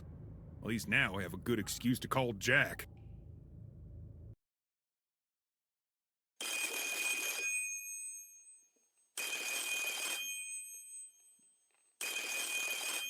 Hartman speaking. Sir, Colonel Porter has regained consciousness. Good work, Private. Bring him in immediately. Sir, yes, sir. Sir, what should we do with the other airfield personnel? Confine them until further notice. Will do, General. Sir. Wait, Private. Why haven't the comms been cut yet?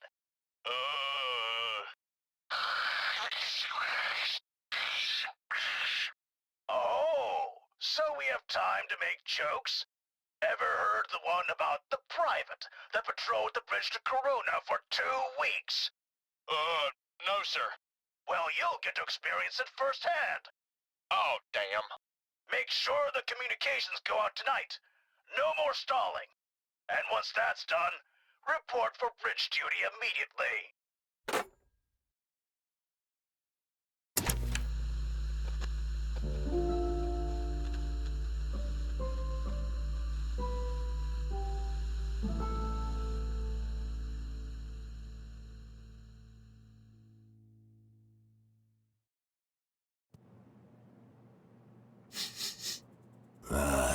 A favorable wind for hunting big game. Yeah, today would be a good day to die. Ow, itchy. I think that stupid chicken suit had fleas. Gotcha. Hey! I don't know who put you up to this, but you better let me go right now. You don't know who you're messing with. Shut up! This'll teach you to hunt endangered species. I said let me go, goddammit. Wait, DeLuca, is that you? It's me. Oh, friggin' hell.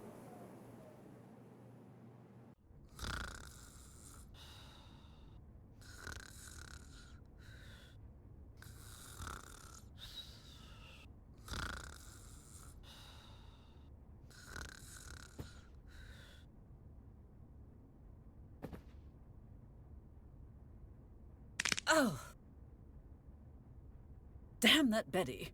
If I have to spend another night on this couch. Where did she even get a coffin? Wait. Is that a parcel? Young lady, what is this here? Someone left that package for you yesterday. A package? What is it? It's an object wrapped in paper. That is not what... Can you tell me who it is from, at least? What am I, your secretary? Even a monkey would be more useful. Oh, yeah? Then why don't you get a monkey for a daughter? If I had known that was an option, believe me, I would have. Ooh, whatever you say, Queen Mom. That is Ms. Mayor Barrett to you. That is Miss Mayor Barrett to you. Mary Elizabeth Anderson, go to your room right now. I'm already in my room. Why is childbearing so much more difficult than politics? Never mind. I can fantasize about punishing her later, but I need to focus. I must speak with Riley and see how I can get Jenkins back.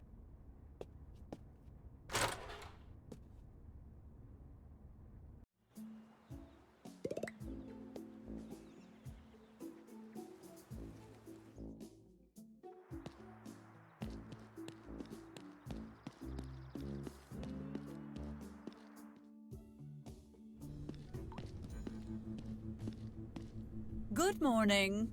It's a terrible morning. Has nobody told you? Told me what? Oh boy, I really didn't want to be the one to say it to you, but there was an incident last night. Someone robbed the bank. What?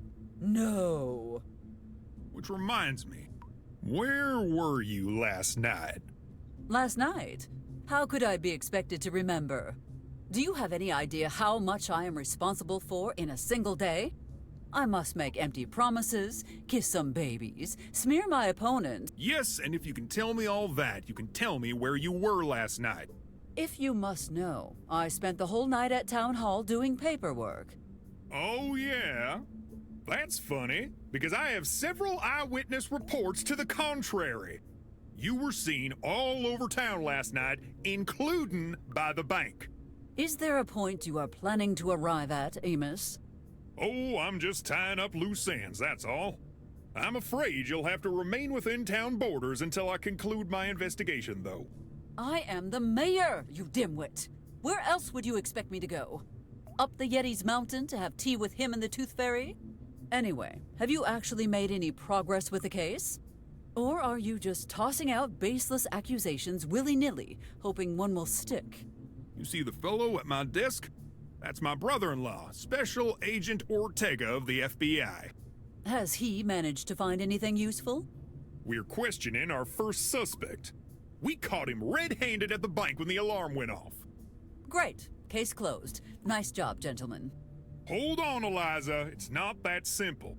Unless we find actual evidence linking Mr. Hardy to the robbery. That won't be necessary. He was in the right place at the right time. I have a feeling he'll crack like Humpty Dumpty after a few minutes with me. We're not putting anyone away without hard evidence and a confession. Something tells me we'll find all the evidence we need once we search his vehicle. This should be interesting. I look forward to watching you work. You ready to confess, Hardy? I already told you I got nothing to confess. Okay, I'll give you 10 fingers to start talking. Fingers? Don't you mean seconds? Do you really want to find out? Jack, take 5 and introduce yourself to the mayor properly, would you? Hello, Mayor Barrett. I'm Special Agent Jackson Ortega. No autograph, sorry. I need to keep my hands free for cracking open this piñata. When you have finished with that, I would like a word about some suspicious military activity. Lo siento, señora. I don't have time for anything else right now. What a shame. Amos said you were dedicated to eradicating crime in this country. I suppose I have no choice but to call the director and... That won't be necessary, ma'am. When I crack this case, and please notice I said when, not if, I'll try to make myself available to discuss that. Will that make you happy? Yes, that will do, Agent Ortega. Looking forward to it. Now, I shall leave you to your work. Likewise. Now, where were we? I see. You were about to confess.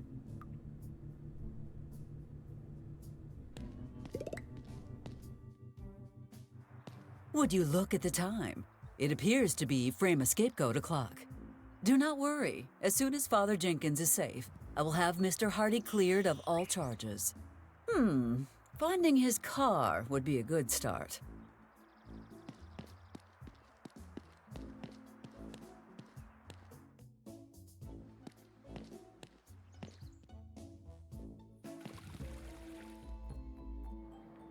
What kind of dumbass doesn't check to see if they have a chain before agreeing to tow something? Oh man, I should wrench myself for being a fool. Oh, what am I gonna do now?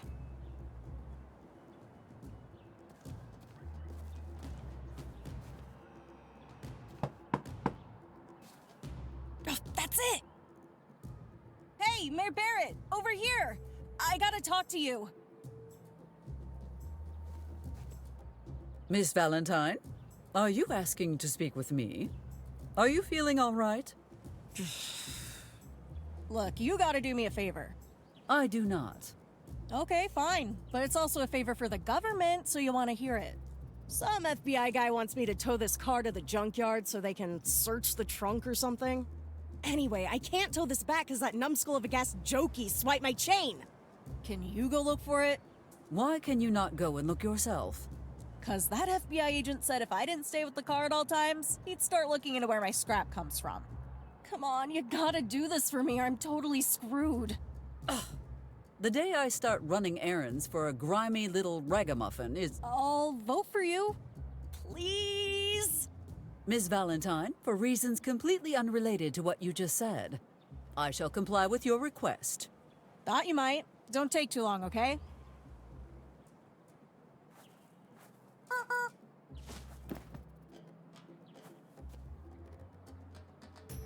Ah, the young mailman who has taken up the good fight to re-elect Barrett. Miss Mayor? Hello. Yeah, I've been busier than a B-52 dropping those leaflets of yours all around town. Is that so? How odd, because I have not seen many around.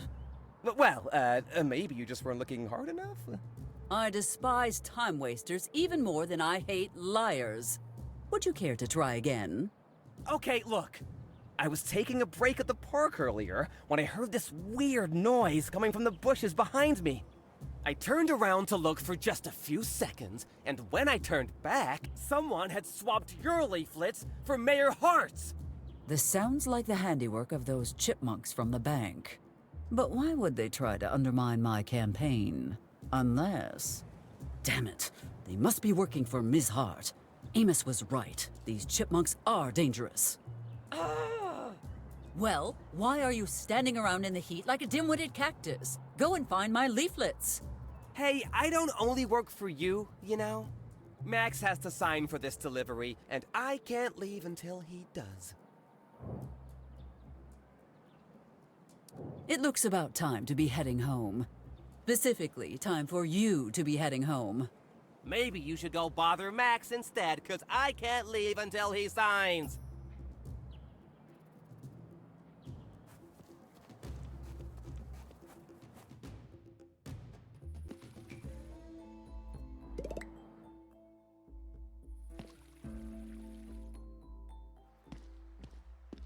Oh, come on, not now.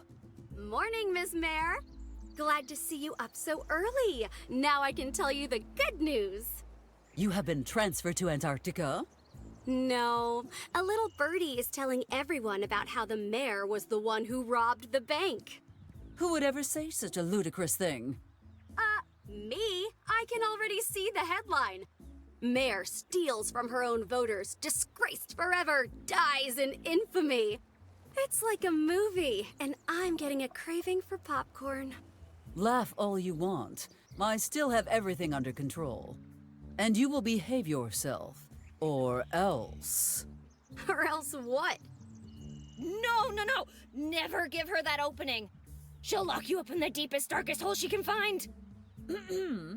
Sorry. Kids these days. What were we talking about? This seems to be more like a personal grudge than a political one. Personal? Why would you say that? I'm here on behalf of everyone you've trampled, and I'll see you punished for your actions. Yeah, you tell her, lady! Do kindly shut up, offspring. Ha! You can't even get your own daughter to take your side. How pathetic. Hey! How dare you talk to my mother like that? Mom, unground me! I'm gonna prank her so hard her grandmother's gonna feel it.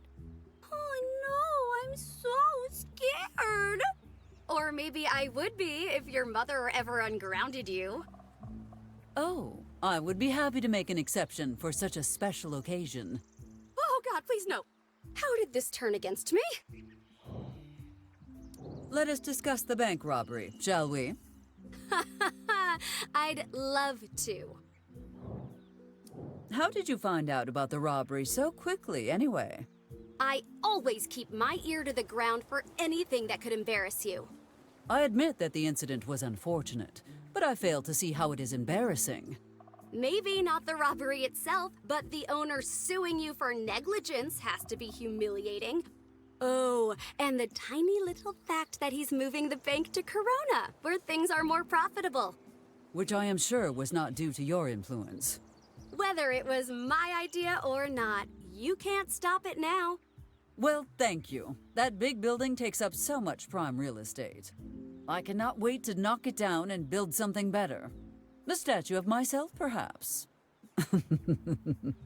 Or, better yet, you could let Mike's diner move into the building. Miss Hart, please.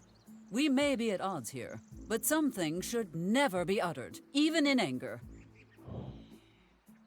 Those thieves will be apprehended long before the election happens.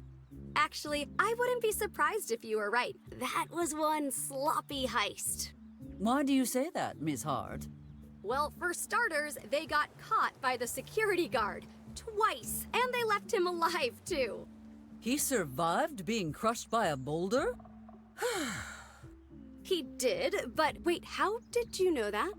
Oh, please. I know full well what security measures they had in that bank. Yeah, the cheapest, least effective ones available. I can't believe you would buy such lousy stuff to do such an important job. It is called being budget-friendly, Miss Hart. A real politician would know all about it. Are you from Corona originally, Miss Hart? How old are you? Enough with the personal questions. No, I just find this situation so damnably frustrating. Normally, I never forget a face. Ha! You wouldn't even recognize your own daughter if she were standing right in front of you. Of course I would. What kind of monster do you take me for? The kind that's standing right in front of me. Let me know if you ever remember who I am, Eliza Barrett. She even changed her name back. It's like all of it never happened. I do not have any more time to waste on you, Miss Hart. Excuse me, but I have business to take care of. Yes, why don't you go write your concession speech? That will save you time on election night.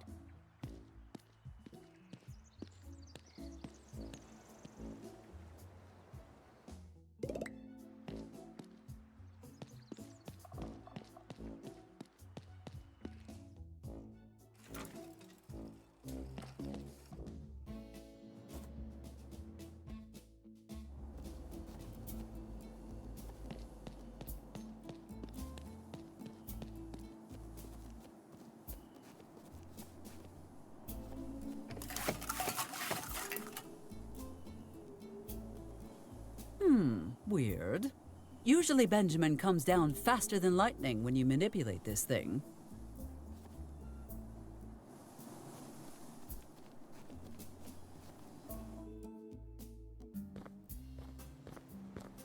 Let's try that again.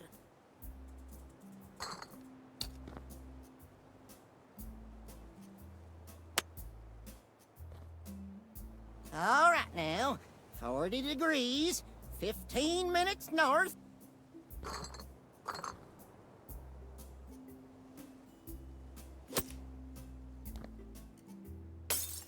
Ouch! God damn it, Ben!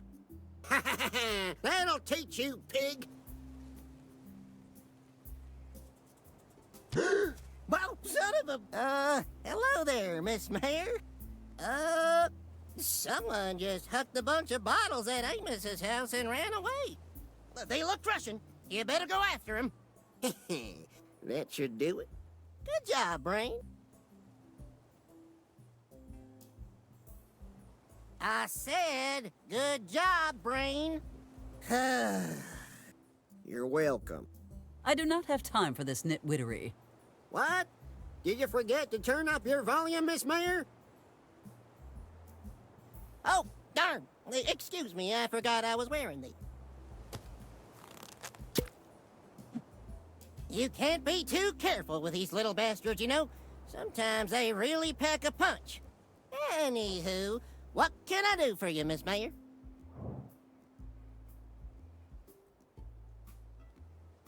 Nice chain you have there. Keep your eyes off my property, Miss Mayor.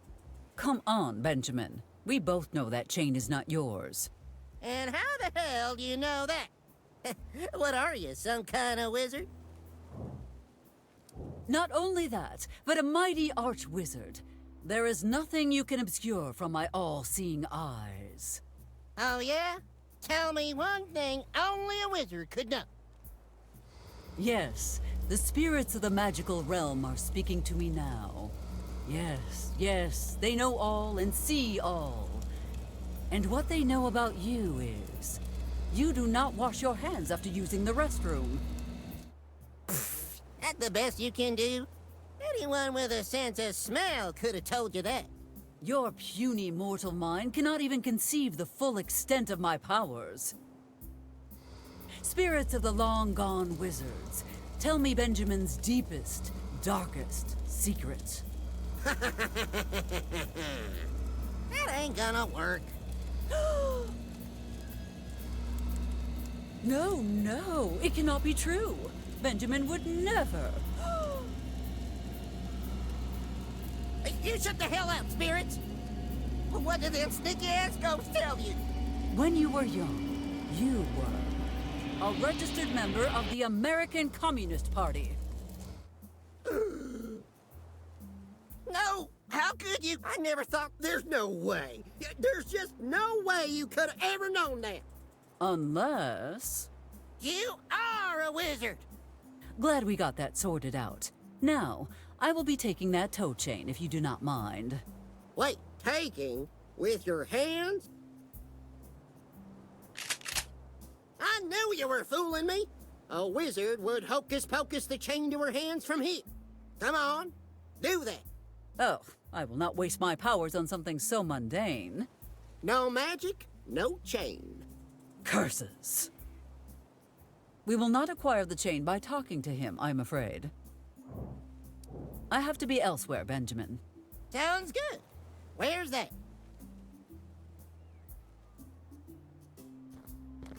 Hey, Nancy, guess what? I can...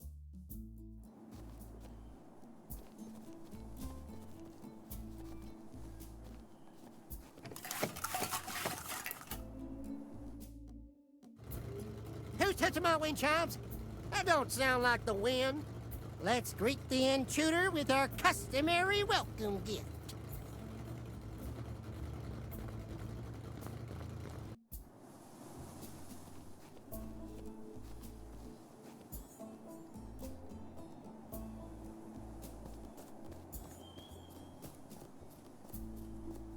You like red, don't you, little cub?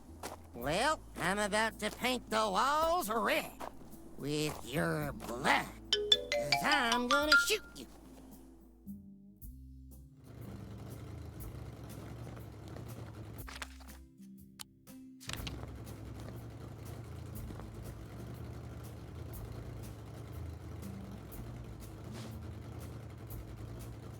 Quack, quack, quack!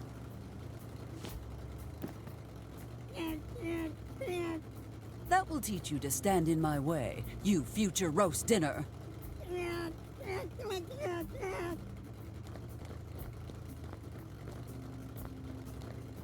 Bucky?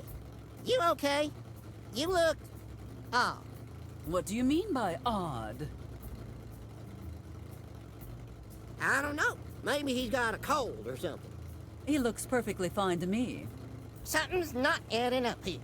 He don't seem like his usual talkative self. Ducky, how much is 2 plus 1? Quack, quack, quack. It is? Well, you keep on being a good boy now, all right?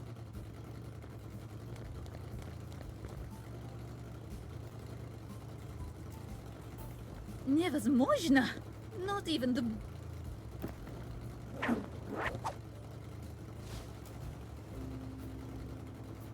Another campaign promise fulfilled by the Barrett administration. Now, let me get rid of some trash you accumulated in my pockets. All's well that ends well. Now then, back to Miss Valentine.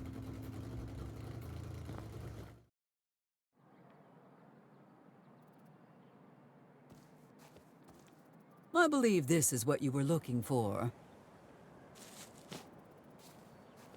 Finally! I mean, thanks, Mayor Barrett. You saved me a sore arm and been a hospital visit. Anyway, I'm sure you have something else to do, so I'm gonna leave now. Actually, Miss Valentine, considering the grave importance of this investigation, I feel it would be wise to accompany you. Do you have to? Yes, let us be off. Oh, man.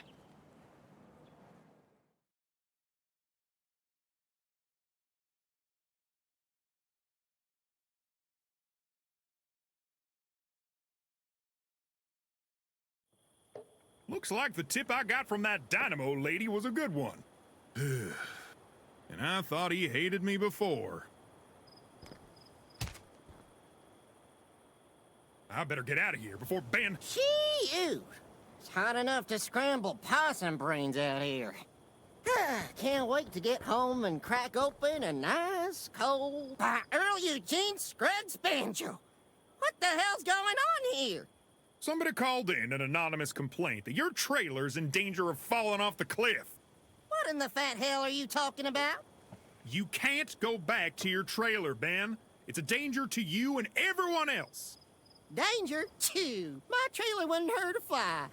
Now look, there's a whole bunch of them hanging out inside. Sorry, Ben. My hands are tied. No, they're not. I can see them. And what's that paper you put on my door? It's an eviction notice. Like hell a piece of paper is gonna keep me away from my rightful American property. Okay, since you're not going to listen, how about now? Mine's bigger, Amos, so you just put that little pea shooter back in your dollhouse. That there's my home, and I'm fixin' to go inside and have a nice cold beer. Now come on, move aside. Ben, you can't go back inside your home, and that's final. Now, it's a beautiful night. Why don't you go enjoy it from the relative safety and comfort of the filling station? You already spend most of your time down there anyway. Miss Valentine should be done with the car by now. All I need to do is lure her out and plant the evidence without anyone noticing. Perhaps these two could serve as a suitable distraction. Miss Valentine, it is so good to see you. What's going on? Why are you being so nice to me? Does a loving mother need a reason to be nice to her offspring's best friend? A loving mother doesn't, no. So, what is it you want from me?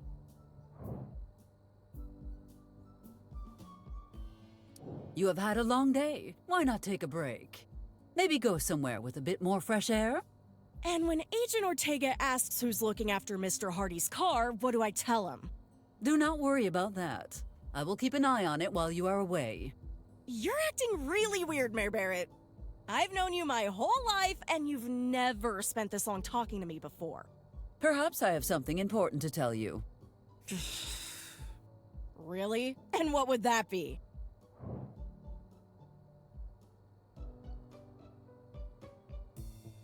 You will not believe this, but I saw Benjamin outside just a moment ago.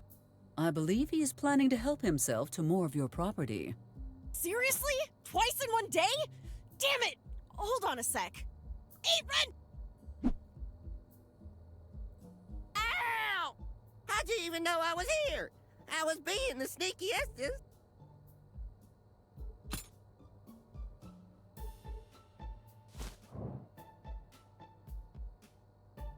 My offspring needs your help. Why? What happened? I do not know all the details, but something involving a blender and one of Roscoe's cows. But isn't she grounded? Yes, but how do you know? 'Cause Betty's always grounded.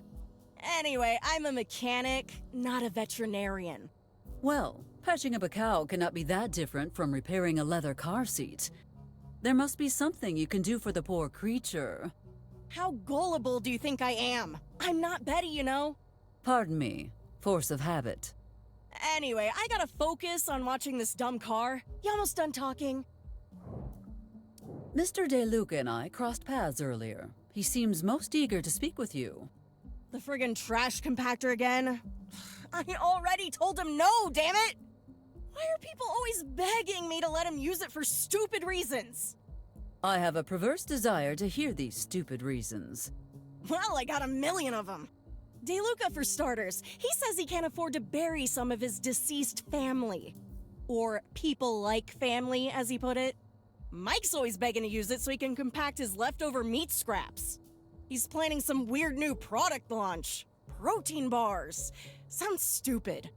Carrie told me to jump in it the other day, which I thought was weird. And those annoying stripy rat things are always...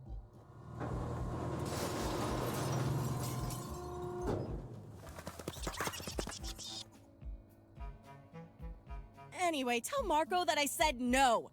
If he wants to talk about it, he knows where to find me. There is a free all-you-can-eat buffet at Michael's. Oh, wow, that's actually really good news. Thanks for telling me. I'm out of here. Well, that was easy. Now, where was I? Oh yes, the car. Why in the name of God why are you back already? I just remembered what happened last time I tried the buffet at Mike's. You ever smelled regurgitated iguana eggs on top of a hot dashboard? Ugh, it's... For the love of William Howard Taft, please stop. I think it is best we change topics. Whatever you say. Nice talking with you, Miss Valentine. Now, if you will excuse me. That was a particularly forlorn sigh. Are you feeling unwell? I'm fine. Just forget it, okay? Well then, if there is nothing else... This is against my better judgment, but I feel compelled to ask, what is the matter? Look, I hate to ask, but I need some advice. Normally, I'd ask my dad, but, you know. We both know where this is going. She will share some silly emotional nonsense and ask for my opinion. I am personally of two minds about this. I absolutely do not care about her romantic quandaries, and I despise touchy-feely conversations. We also do not have unlimited time. It is hardly a good moment to start a long conversation. However, pretending to care and giving her some advice might just get her to leave. Mayor Barrett? Yoo-hoo! Hello? You there? I will leave the determination up to you. Warning, if you choose this option, innocent young hearts will be at stake. Are you sure you're ready for the responsibility of giving romantic advice? Ugh, I knew you were going to say that. I suppose I am willing to hear a few more details. It's about John. I know how he feels about me, and he wants us to have a future together. But I see that future happening with someone else.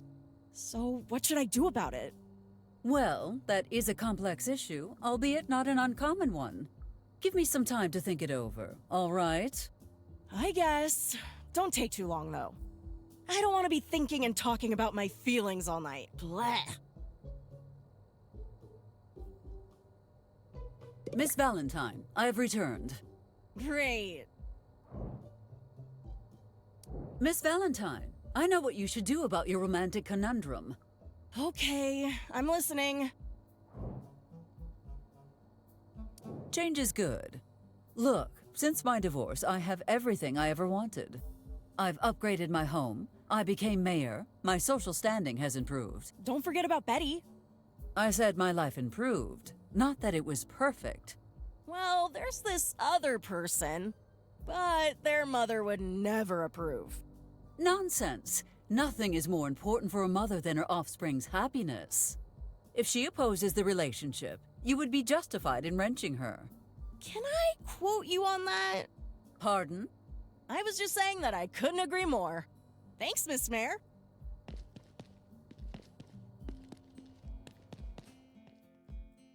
I'd better hurry up. If I get out of here fast enough, I can avoid having this talk with Slim altogether. Linda, where are you going, hon? Slim, I've been thinking, and, how can I say this? It's time we take our relationship to the previous level. Previous level? What have I done now? Oh no, I breathed too loudly again, didn't I? Sure, let's go with that. So, it's kind of crowded in here. I'm gonna go. Linda, wait! I'll change. I'll stop breathing. Watch! Slim!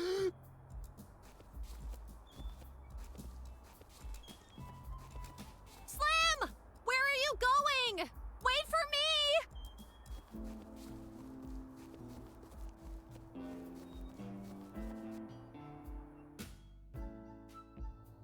Now that Miss Valentine is out of the picture, let us return to less emotional pursuits. Hippity-hoppity, this is now Laszlo's property.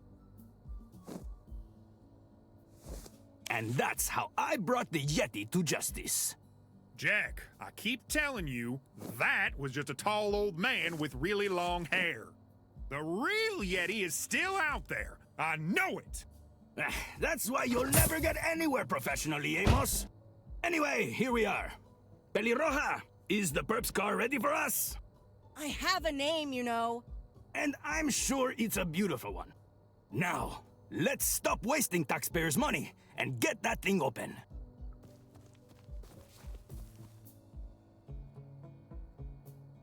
Well, if it isn't the lovely Mayor Barrett. Came to see how unfit Amos is for his role?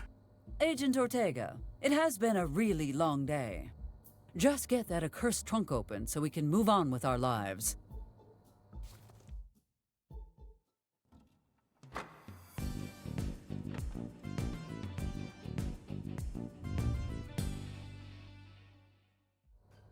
Yo tenía un perro que se llamaba Bingo. That's another notch on my belt. Jack, people reported seeing 3 suspects in 3 different costumes. And this is just a third of what was reported stolen. Maybe the suspect didn't work alone. Amos, it's exactly that sort of thinking that limits you to local law enforcement. Clearly Hardy has tricked us with mirrors and costume changes, and hid the rest of the money elsewhere. That way, even if his car was searched and the money confiscated, he still has a nice stash. That seems like kind of a reach. Just admit that you're jealous of the famous Jackson Ortega. Anyway, case closed. I win, you lose.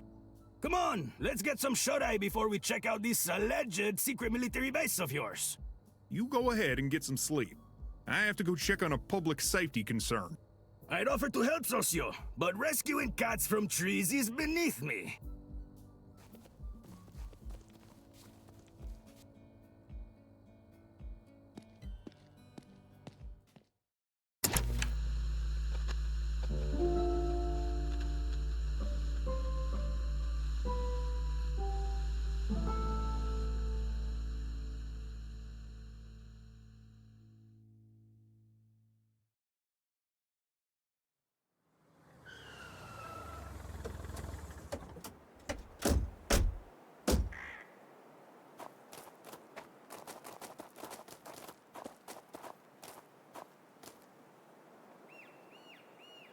Okay, Socio, watch and learn. The great Jackson Ortega will succeed where everyone else has failed.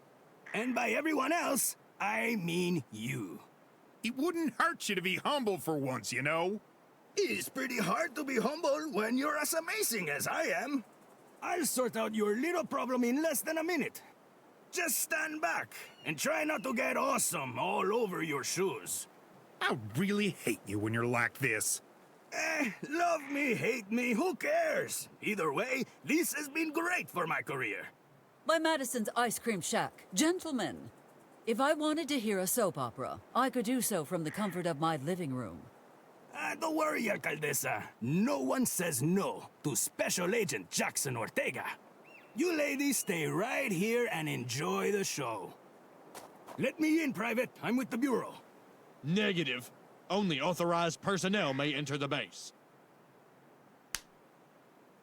Well, he did not say no, per se. Authorized personnel? Do you have any idea who you are talking to, son? I'm friggin' Jackson Ortega. Now, you pendejos built your base right in the middle of the Mexican penguin territory. Sir, no one's ever seen a Mexican penguin around here. Yeah, because you're scaring them away with all these bright lights and loud noises. With all due respect, sir, I don't give two shit. Private Smith, come in. Over. I think you might want to answer that, Socio. Private Smith, checking in. Over. Let him in. Over. Sir, I don't... Are you about to make me repeat myself, Private? Over. No, sir. Sorry, sir. Smith out. You are authorized for entry.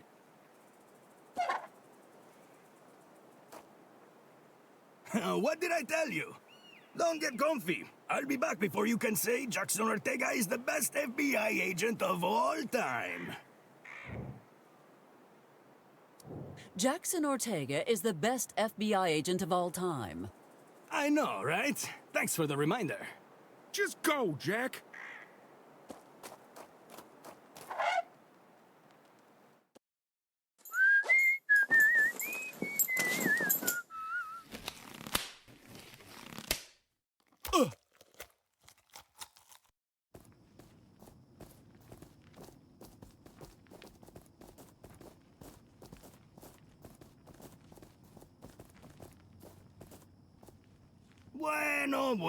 Bueno. Something crazy happens in the New Mexican desert and John Hartman's involved. Why am I not surprised? Jack, welcome.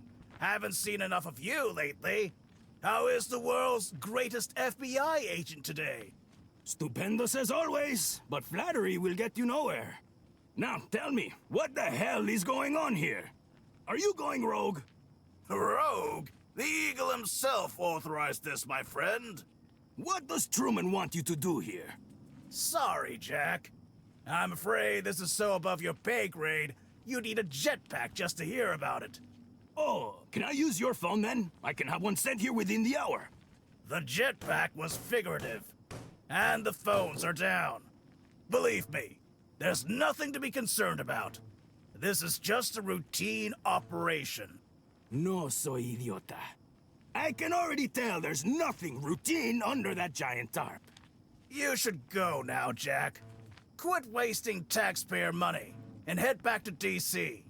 Sure, I'll go. And then I'll report you for suspicious behavior and lying to an FBI agent. Lying to an FBI agent isn't a crime. Well, it should be. Don't get up. I know where the goddamn exit is. Wait, Jack, that's not... Oh, what the hell is that thing? What are you doing to him? You got... Oh, Dios! Oh, this isn't right. I won't allow you to get away with this. I really, truly wish you hadn't seen that, Jack. Waters! Morgan! Wait! Oh, what are you doing? Let me go! Let me go right now! Do you know who I am? You'll pay for this! I'm sorry, Jack, but I can't let you jeopardize this operation. Damn you, Hartman! I said let me go! I am Jackson Ortega of the FBI, and I will not... No! No, get that thing away from... Now hold still. This might hurt a little, but don't worry. You won't remember a thing.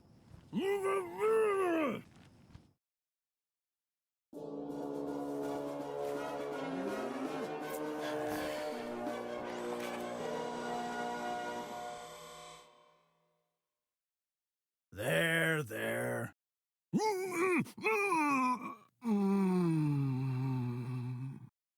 Looks like it's already taking effect. Release him.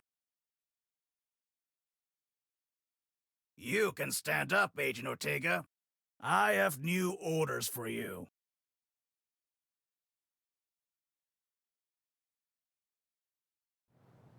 We must go, Amos. Who knows what havoc Betty might be wreaking with us out of town. We'll deal with the collateral damage later. First, we need to... Jack! See? I told you it wouldn't take much longer. What are they doing down there? Mellow greetings, fellow citizens. This base is merely a typical military outpost established by the government in an orderly fashion. There's nothing to arouse suspicion. Do you think you are being funny, Agent Ortega? I did not wait all day to be told such bunk. What a joker. Of course that's not all. Right, Jack? Pardon me, Amos. I must have communicated ineffectively. I will make another attempt. This base is merely a typical military outpost established by the government in an orderly fashion. There's nothing to arouse suspicion. Jack, cut it out! I don't know why you're pulling this, but you are embarrassing me in front of the mayor. Now, since there's nothing for us to do here, the orderly next step is to return to town. Have a mellow evening. Do his eyes look funny, or is it my imagination? Jack, wait! Wonderful. Tonight could not possibly get any worse.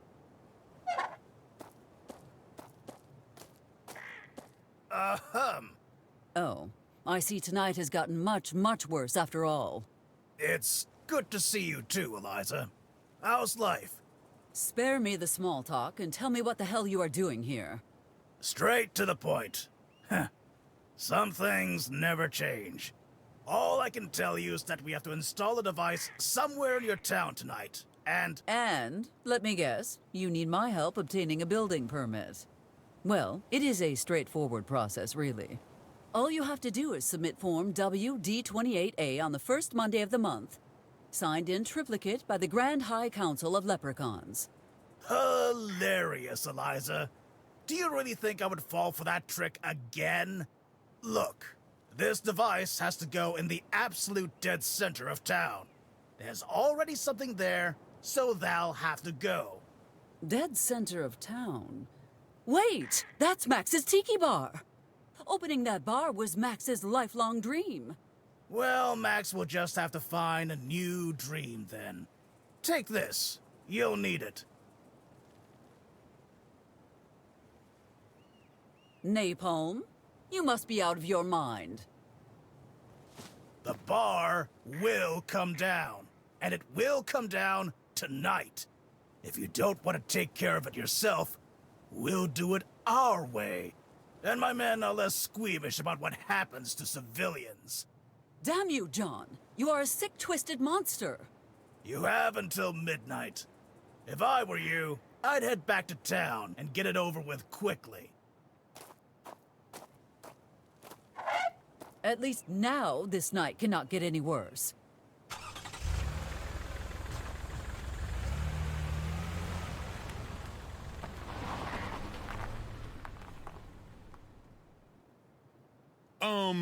Eliza? Sorry, but it looks like Jack took the car. We gotta walk back to town.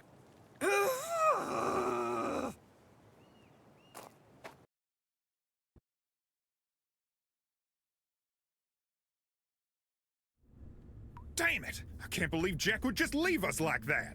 Do not fret, Amos. Give me a line to Washington. I shall call Edgar and cash in that favor he owes me.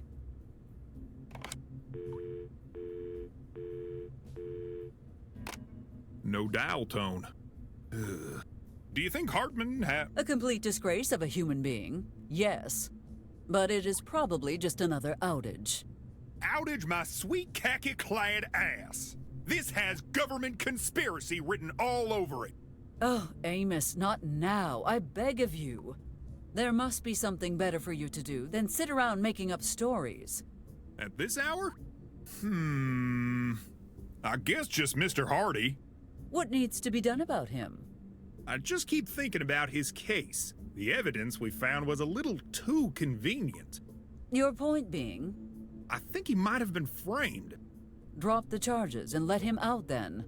Is there anything else? No. Although, it might be nice to hear, thank you, Amos, for being such a great sheriff. Yes, I am sure it would. Good night, Amos.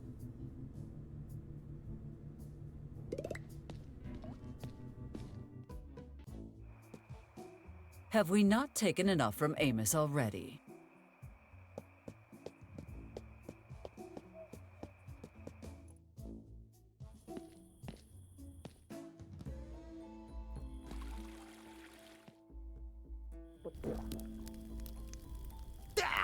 This has got the mayor's fingerprints all over it. And the sheriff's, too. Those two are in cahoots. They're trying to bring me down. I must know too much. Hello, Benjamin. You appear to be distressed. What happened? Don't you play dumb with me. You know goddamn well and good what you did. That chain is Linda's property, as you know very well. What do we call someone who takes someone else's property? A commie. But that don't change the fact that my whole dang life's going wrong. I can't find my pet rock. DeLuca drank all my moonshine, and Miss Nancy left me for your boyfriend. Well, that is no reason to sit here moping and whining while... Wait. Miss Peterson did what? Oh, so old stupid Ben knows something the fancy mayor doesn't, huh? Benjamin, tell me exactly what you know about Lincoln and Ms. Peterson, now. Okay. Nancy and I had a date. When I got here, old hound dog Porter was already talking to her. I can't compete with that. I don't know how to fly an airplane. Best I can manage is an exploding bathtub. He must have hit his head harder than I thought. Perhaps I should give Stalin a call and have Ms. Peterson called back home. Who that? The mayor of Maine? Sure, let's go with that. Now that we have cleared that up, you should probably call it a day. Go spend the night in your gas station, and I shall have all this cleared up by tomorrow. Hell no! You political types always say tomorrow, but this has got to happen now! Either you get me back in my house tonight, or I stay here until Max runs dry! I shall see what I can do. For Max's sake, if nothing else. Oh, this tastes like piss.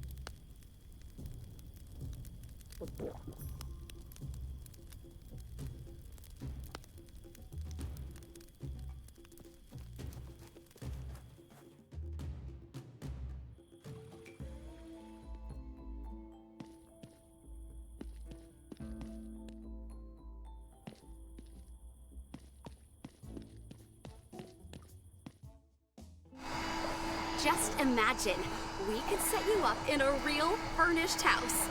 Too much space, or too much stuff. I like my closet.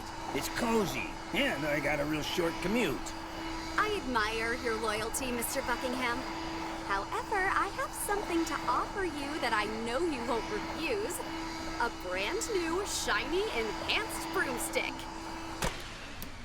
I'm listening. They call it the Widowmaker. It's the newest military-grade broomstick. It has every feature a man of your caliber would want. It even works underwater. You should have started with that, smarty pants. Could have saved us some time. I accept nothing. My loyalty is to Mayor Barrett, no matter how many toys you dangle in front of me. May I just ask, what about that woman inspires such loyalty in you? She orders you around like a dog and treats you horribly. It certainly sounds like someone is jealous of my management skills. Well, that explains the smell of brimstone in this office. Oh, that's probably me. Sorry. Good evening, Mayor Barrett. Future former Mayor Hart. How dare you drop in unannounced and violate the sanctity of my office. And not only that, but you try to poach my right-hand minion. Left-hand minion. Someone has to stop you, and that someone is going to be me. It's only a matter of time before everyone sees you for what you really are, and then... Sic Semper Tyrannosaurus! Yeah, you tell her, sweet cheeks. Wrong side, Joseph. Friendship and loyalty cannot be bought, Ms. Hart. And even though Joseph is indeed free to do as he wishes, he would never work for the likes of you. You know what, Mayor Barrett? You're right. It's Mr. Buckingham's life, and it's his choice. Huh? We'll let him decide who to work for. Come on, Mr. Buckingham. Break those shackles and choose for yourself. You know what's in your heart, don't you, boy? Is he okay? Joseph is far better behind the scenes. Put him on the spot and he freezes up. Luckily, I can answer for him. I find joy and value in the very nature of my work. Compensation only cheapens that. It does? Joseph, do not interrupt when I am speaking for you. I am very happy here, and so I must decline your offer. God damn it! Why does this always happen? I offered Amos triple the average salary to move to Corona and be our sheriff, and he declined. I tried to convince your friend Maxwell to open his bar in my town, and he just laughed in my face. Even that idiot daughter of yours defends you, although I can't understand why she would bother. How? I don't understand why everyone is so loyal to you! This is an absolutely shameful display, Miss Hart. I am embarrassed for you. It truly is unfortunate. You had so much potential. What? You have the charisma, intelligence, and ruthlessness that every good politician needs. But you made one terrible mistake. What mistake? You chose me as your first opponent. Ambitious, but foolish. Why can't I ever beat you? Even when I have you dead to rights, why can't I win? You're just... Always just a few steps ahead. I know. Welp, I'm bored of all this squawking. And, I've got a memorial to attend at the high school. You two have fun. I'm out of here. Now that he is gone, we can get down to the real matter at hand. Wait, you mean you... Directed the conversation in such a way as to make him get bored and leave? Why, yes, I did. What part of always a few steps ahead did you not understand? But why?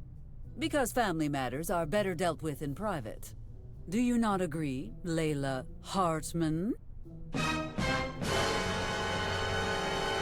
You knew?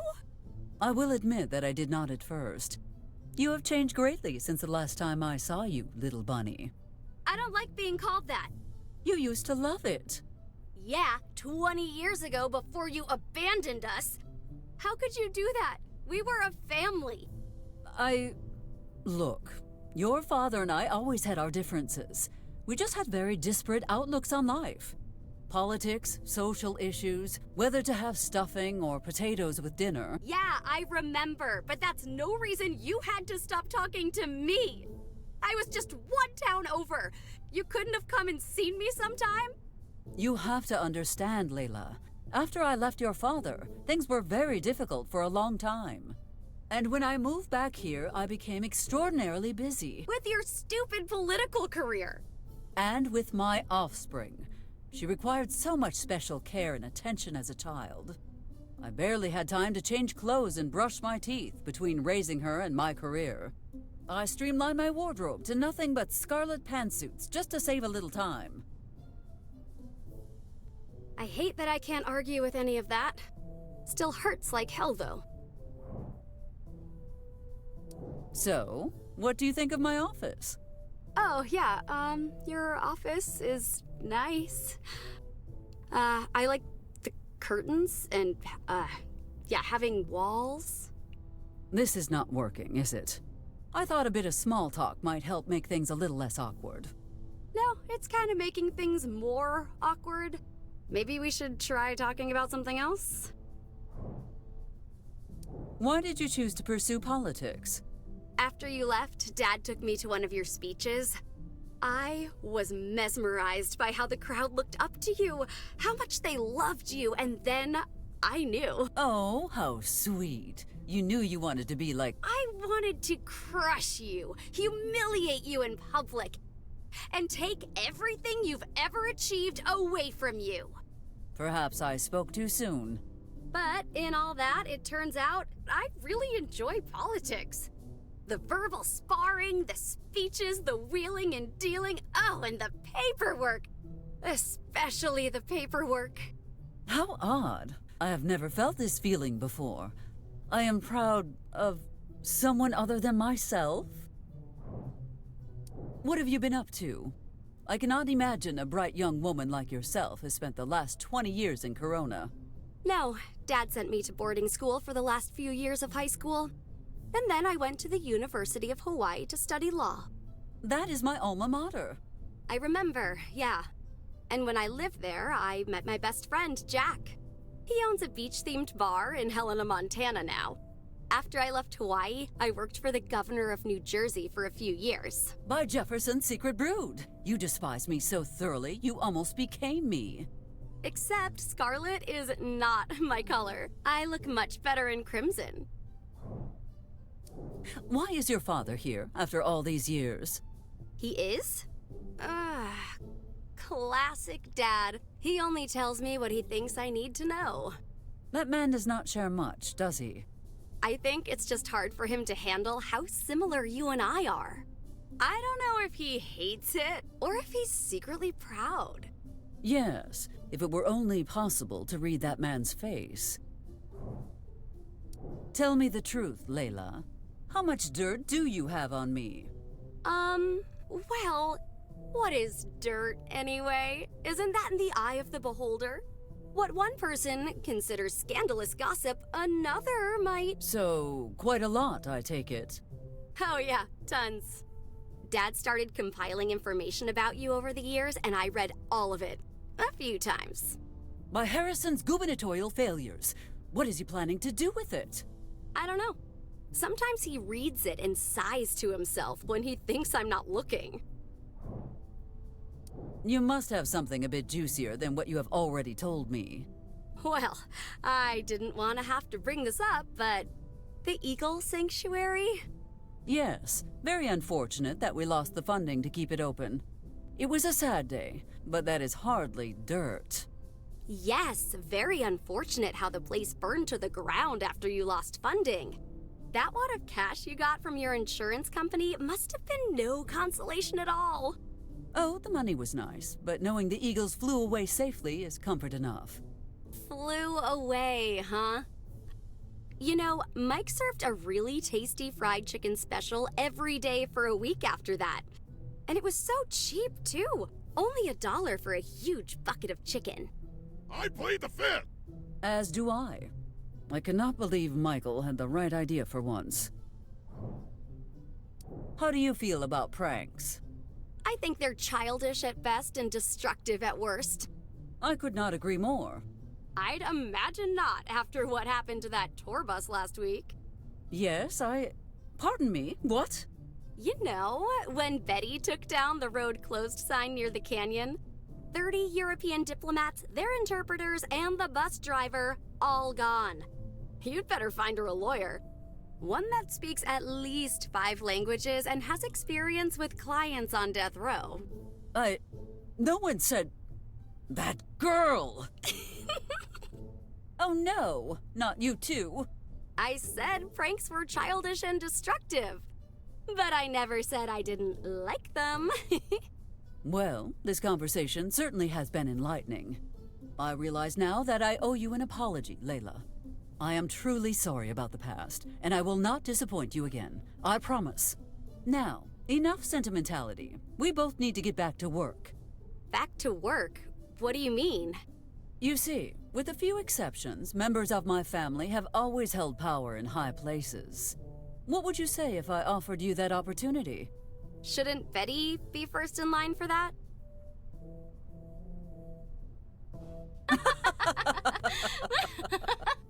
My offspring has many good qualities, but she does not have the temperament for politics. You, however, have the potential to be great. I would like to help you realize it. You aren't messing with me, are you? Consider your term in Corona a training exercise, and I will mentor you in everything else. With my help, you could one day be the governor of our fair state. And then, someday, the president? Not until I've finished my second term, dear. Now, why not spend next weekend here? We need time to get reacquainted. And to start planning our long-term strategy to establish a new political dynasty. Oh, okay. That sounds nice. I'll come over next Friday night. Mom? Mom? What's going on here? Well, this is awkward. Should you tell her or should I? Tell me what? Offspring, I am your mother and would never want to say something that might upset you. So, Ms. Hartwell, see you at home. There we are. One more crisis averted. Now, where was I? I knew all that nonsense made me forget something. No, Joseph, you are not getting a widowmaker. Come on. Well, I'm here about something else anyway. Those homeless kids are starting to raise some concerns. Not to tell you what to do, but I'd sort that out before the election. You are absolutely right, Joseph. I must admit, it is past time I find a way to help those poor children. To be honest, Joseph, the children are creating more and more problems the longer they are here. I admit to being somewhat at a loss for how to deal with them. If you'd ask me, I'd just let those little devils grow up on the streets, surviving through wit and sheer determination. They'd learn how to scrap, how to stick together, and how to persevere. They'd grow up to be stronger, better people from that experience, you know? Force them to forge their life paths in the fires of adversity? A valid parenting strategy, but I am not sure it would solve our current problem, which is that everyone is unhappy that the children are on the streets. Yeah, but... And you think I should do this right before the election? It would be an incredibly short-sighted blunder. Oh, right. Well, then I think I'm out of ideas. Maybe they could, disappear into the canyon. No one would look there. Joseph, the children of today become the leaders of tomorrow. What we see as a gaggle of unhomed youths is actually a collection of possibilities. Each of these children has the potential to change the world in ways that are great or small or totally unseen. As adults in the community, our job is to guide these innocent souls along their journey to the future. And I call on you, on all of us in this town, to show them the way with helping hands. Never forget that a vote for Eliza Barrett is a vote for the brightest possible future for America.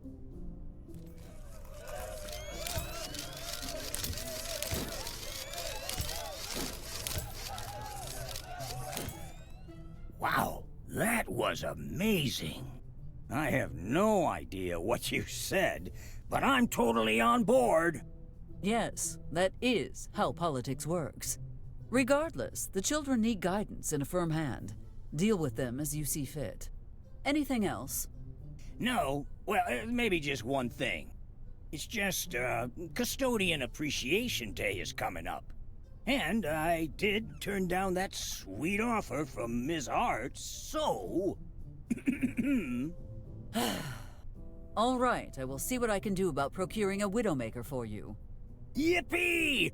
I mean, groovy.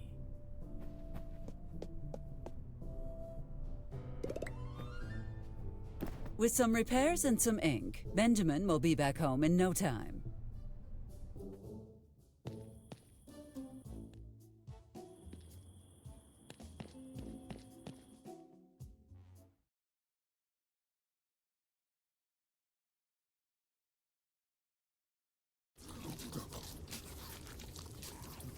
Look at him go! Nearly brings a tear to my eyes seeing a happy customer for once. Man, it looks like crap, but it tastes so good. Oh, ni mi abuelita could surpass these. You know, you got a surprisingly good taste for a food truck guy.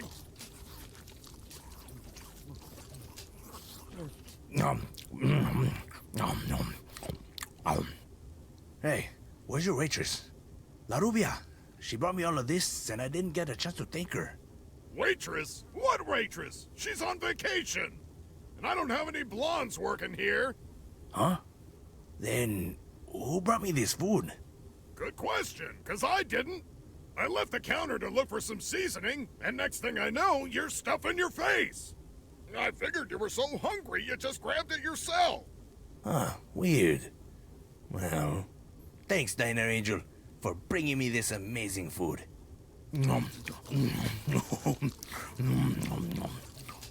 Greetings, Taquito. I hope you enjoy eating this special meal as much as I enjoyed preparing it. In case you're wondering, this is not one of Mike's dishes. This is one of my family's very special recipes. It is made with simple ingredients. Beets, potatoes, some fresh thyme, and revenge! Oh, that does sound good. I should probably write this down. Ay, mi corazoncito.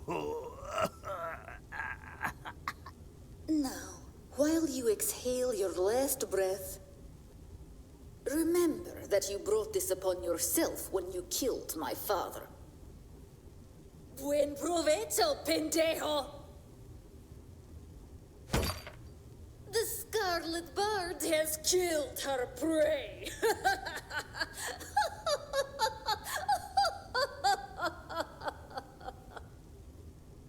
On second thought, I don't think I want a copy of that recipe. That was a weird message, huh, pal?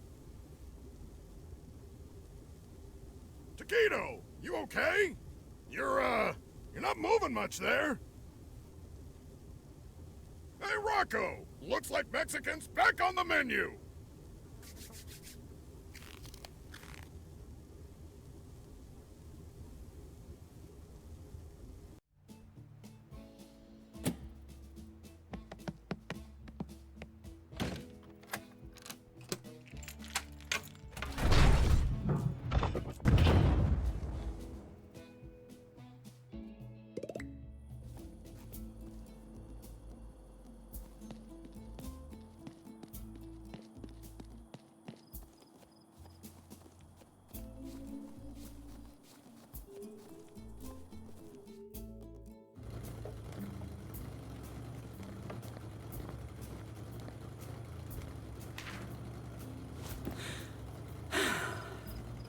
I suppose I could help Benjamin get his home back.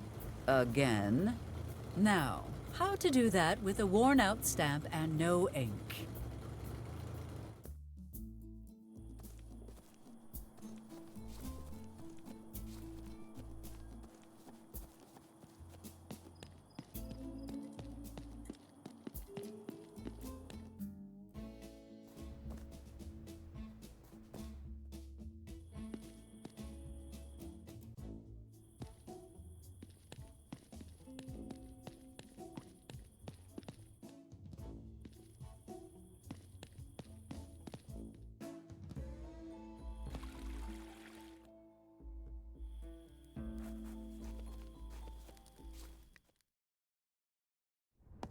Welcome to the Kamehameha, your tropical vacation just around the corner. See, where I'm from, 24-hour interrogations are just routine. Where were you from again, Miss P?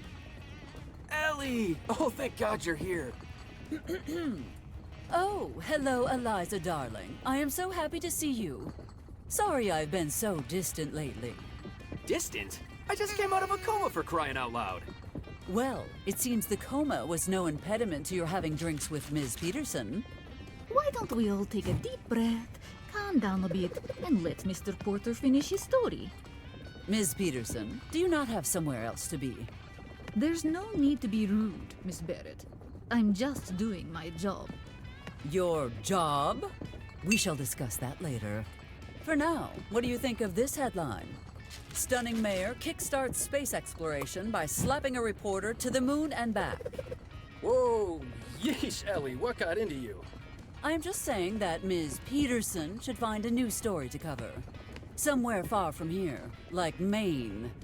I believe I am protected by the freedom of the press, yes? I'm staying right here until I finish my report. Perhaps we should get rid of this unwanted company before resuming our conversation with Lincoln.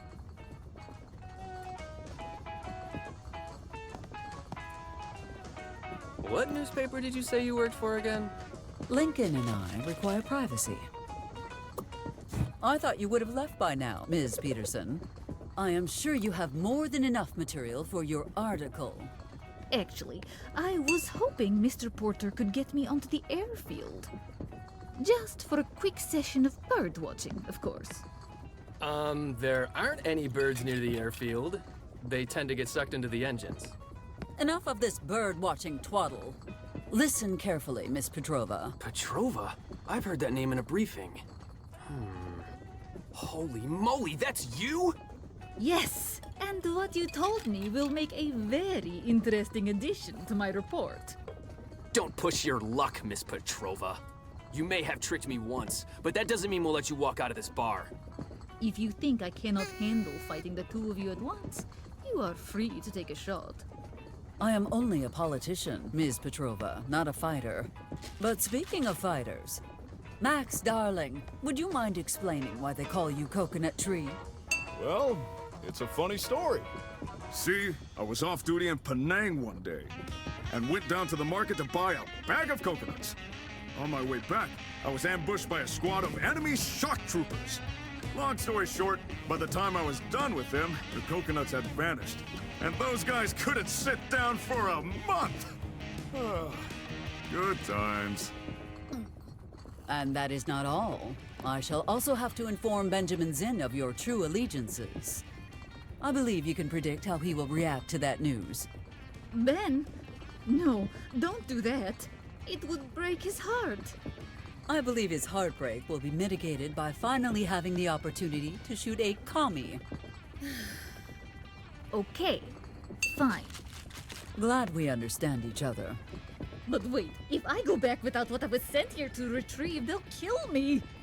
I'd be a lot more worried about us right now. Fine, fine. I'll go. But you have not seen the last of me.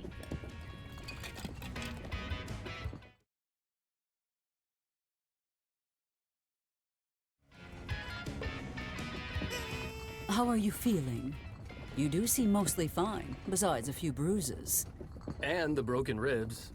Hurts like hell, but I'm alright. Now that we are alone, care to tell me what actually happened up there? We crashed, Ellie, that's what happened. There was nothing I could do about it. And now, Walter's dead. God rest his soul. Not that I blame you, but I fail to understand how a routine flight could have gone so wrong. There was nothing routine about that flight, believe me. Everything happened so fast. By the time that thing showed up on the radar, it was too late to react. Next thing I know, I'm in the gorge, surrounded by wreckage and lucky to be alive. I was down there for hours, fading in and out of consciousness, unable to move or call for help. After a few blackouts, I started seeing lights and heard a chopper. All I remember after that is 2 medics rushing towards me. You must have been in terrible shape. No wonder they induced a coma. Pretty sure a coma doesn't warrant being handcuffed to the bed, Ellie. What? Why would they have done that? I'm guessing it was to make damn sure I wouldn't go anywhere. Until they had the chance to question me. I was barely out of sedation before they carted me off to that base. And then what happened at the base? They brought me to an interrogation room and started asking the same questions over and over again. What do you remember? Do you know what you hit? Who else knew about the mission? Boxers or briefs? So, what did you tell them?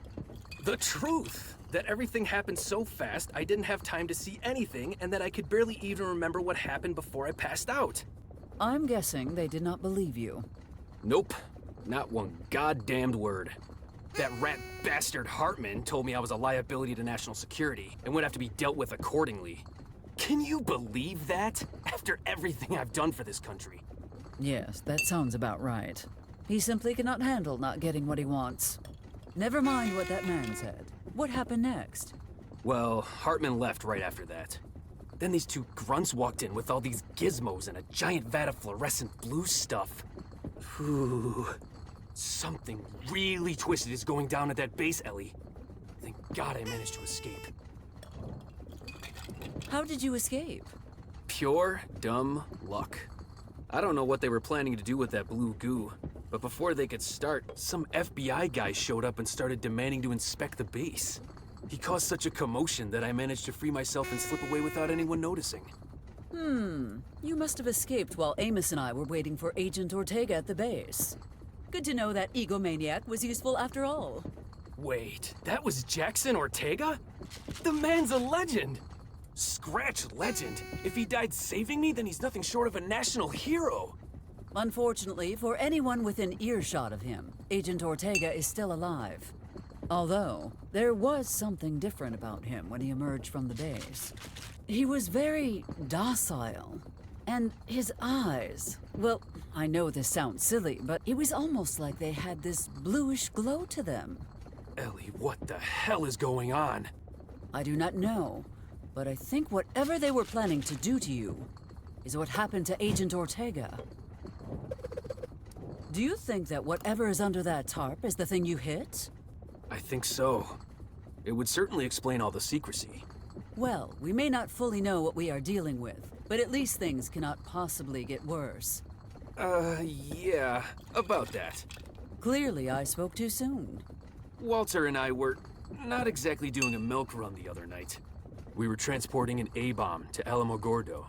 Does Betty know about this bomb? Is that really your biggest concern right now? Have you met my offspring? No, don't worry. The bomb isn't much of a threat at the moment. We always keep the plutonium core separate from the bombs in transit, so it's not armed. And one thing I do remember seeing is the core falling into the canyon right before we crashed. Since the little matter of an unsecured atomic bomb somehow slipped your mind, are there any other existential threats I should know about that you may have forgotten? That's about every... No, wait. I also saw Dr. Dixon while I was sneaking out of the base. You are telling me they have Dr. Dixon and an A-bomb in the same place? I do not like this situation one bit, Lincoln. I know. Me neither. I hate to ask, but could we use your connections to bring someone in to help? Not right now. The lines are down, unfortunately. And even if they were not, I need to know how deep this rabbit hole goes before involving others. We must recover that bomb core before anyone else finds it. Did you see where it fell? Hard to say exactly, but somewhere near the bridge to Corona. Maybe by the hiking trails? It wouldn't be hard to track it down. But since I'm probably the most wanted man in New Mexico... I shall take care of that little detail, never fear. Now, here is what I am thinking. You lay low tonight, and tomorrow I will help you get to the crossroads so you can recover the core. And what will you be doing while I take care of that?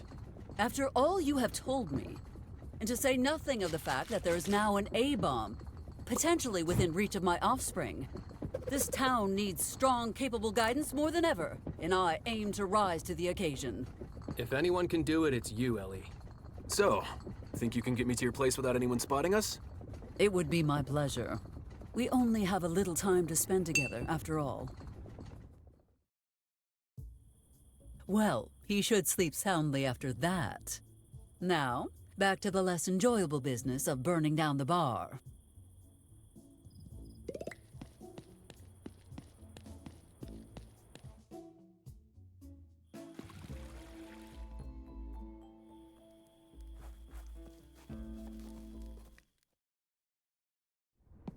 Aloha!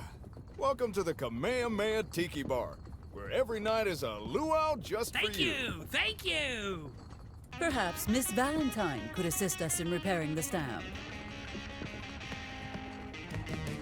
One more Coca Loco. By the way, what's with your mom rehearsing her speeches naked in front of the mirror? It builds confidence, of course. Would you care for a demonstration? Mom, stop embarrassing me! Hello, offspring. Are you enjoying your evening? It's Betty to the likes of you. I can see you are going to be difficult today. Like you wouldn't believe. Offspring, I demand you come clean about the origin of that coffin. Where did you get it? I'm holding on to it for Mr. Cooper. What? Don't worry, it's only until... What did he say?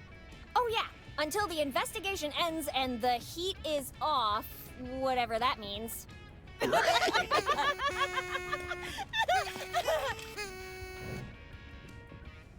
Offspring, I would like you to accompany me on a little stroll. So you can ground me again? No thanks. Besides, I haven't even done anything to be grounded for today. So that project to turn one of Roscoe's grain silos into the other kind of silo... How did you know? Portia's right. I'm not saying anything else without my lawyer present. I am your lawyer. Look, leave now and I will pay for your drinks. And your friends' drinks. Deal? Yeah, about that. They already put it on your tab, Eliza. I do not have a tab. Well, you have one now. And it's due on Friday. Offspring, you know I would not ask you to leave the bar without reason. Just come and speak with me a moment and... Hold on a sec, Betty. She wants something from you. Let's use this to our advantage. Do not interfere, Miss Valentine. I am obviously welcome to speak to my own child whenever I... Okay, Betty, this is your chance. Just like we practiced. What? Oh, yeah. How'd it go again? Miss Barrett, I am unable to cooperate with your request until I know what's in it for me. What do you want, offspring? A twonky? Wow, a whole twonky? I mean, a twonky would be nice, but I think you can do better. I'm not leaving unless you make it worth my while. I suppose I should have expected something like this. How do you want to handle it? The quick and easy route would be to offer her something. Of course, we could try to sway her by having a personal conversation, but you know how I despise those.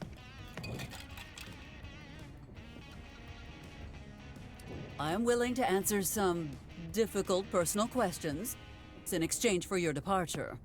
Oh, really? Then maybe you could explain why you never call her by her actual name? Oh, yeah. What's with that? Does it really bother you when I call you offspring? Yes, it does. My name is Betty. Use it sometime. Like on my birthday or for Christmas. You know, maybe for special occasions. Well, all right, if it means that much to you. Betty. You actually said it. Are you for real? You really thought she wouldn't? How would I know? She never does. Seriously, Mom, what's with the offspring thing? From an early age, I was taught that parents and children are not equal. My own parents kept me at arm's length and always maintained that emotional distance built character. Only once I grew up and earned their respect did they show me equal respect by using my actual name. That is how I was raised, and it forged me into the inordinately clever political genius you see before you. I just wanted to give you an equally effective upbringing. So you and I were both left to raise ourselves? I bet you were a rebel too. Admit it. Perhaps. There is one marvelous story involving a roast pig and a gallon of industrial lubricant. But I shall only share the details of that escapade in private. Now, there is something I want to ask you about. Recent events have put me on a more reflective path than I usually care to tread. I know this is an unusually sentimental query coming from me, but have I been a good mother to you, Betty? Jeez, Mayor Barrett, what's wrong with you? You never talk to her like that. You dying or something?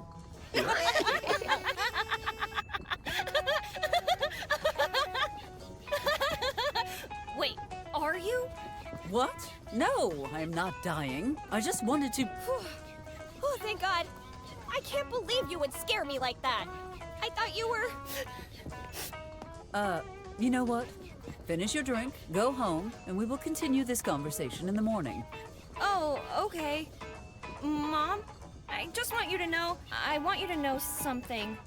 But before I say it, I just want you to know that you don't have to say it back. I love you too, offspring.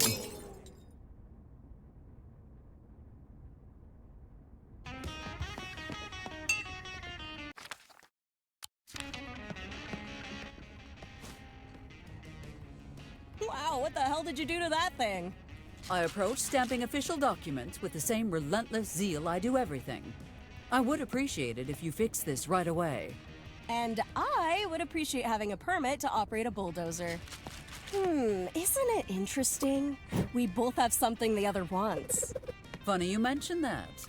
Because unfortunately, I cannot approve any new permits unless my stamp is in working order.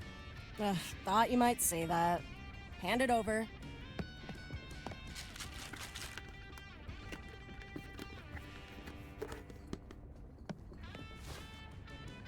And there. All set. Try not to flatten this one right away, all right? You have my thanks, Miss Valentine. You were never actually going to approve that permit, were you? No, not in a million years. What? No wrench of retaliation? No snippy comeback? Maybe there will be both when you're not expecting them. You might want to start sleeping with your coffin closed. Well, a deal's a deal. Girls, time for plan B. Enough fooling around, Elizabeth. Go straight home and do not do anything. Hey, look behind you! It's a four-headed founding father! Oh, please. Do you really think I would fall for such a childish trick? Holy hell, Eliza, look at that! Please, Max. Not you too.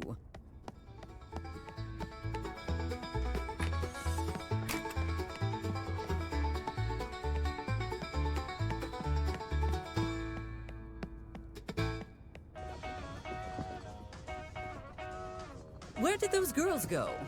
No idea. Sorry.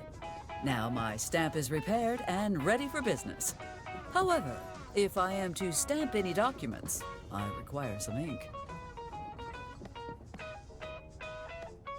I have heard better music coming from a malfunctioning ice cream truck.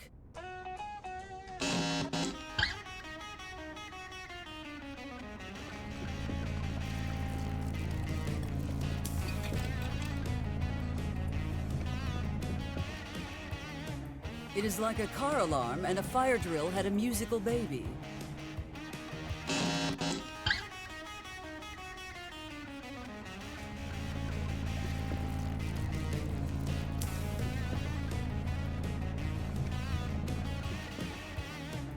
Where is a trapdoor with hungry crocodiles when you need one?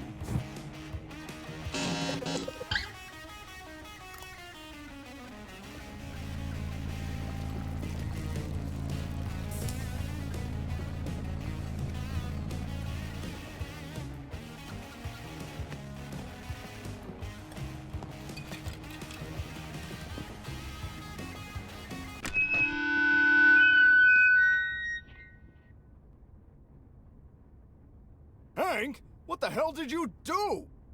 Me? Nothing. It went crazy all of a sudden. Hank, my man, if there's a thing I won't tolerate in my fine establishment, it's liars. Pack your stuff and leave. But I'm not lying. The speaker just went wonky. Get the hell out of here. And thank the big kahuna I'm letting you keep your pay. Pay? What pay? Out!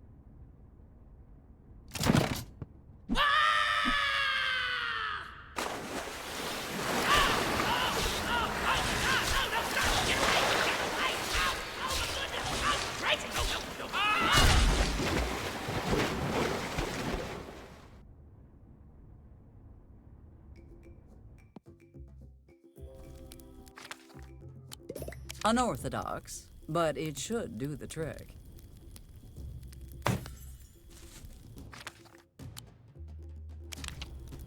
I can't believe I... After a great deal of effort, it is finally ready. Consider yourself overruled.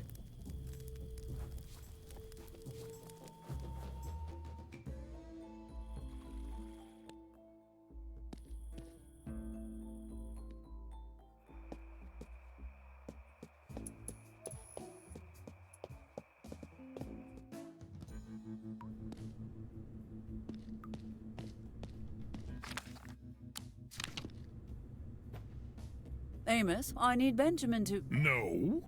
What do you mean, no? Is this about the constant downpour of glass on your roof? No.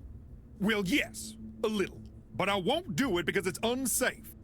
I cannot let that man go back to a trailer that's one sneeze away from falling off a cliff. Come now, Amos. That caravan has been there for decades, tow chain or not. All right, I'll find some way to secure his home tomorrow. First thing. No, that is unacceptable. Benjamin must go home tonight, and that is final. All right, but if something happens to Ben, it will be on your conscience, not mine. Duly noted. All right then, I just need your stamp on the eviction notice and I'll do the rest. Here you are, Amos. Benjamin's eviction has been officially overruled.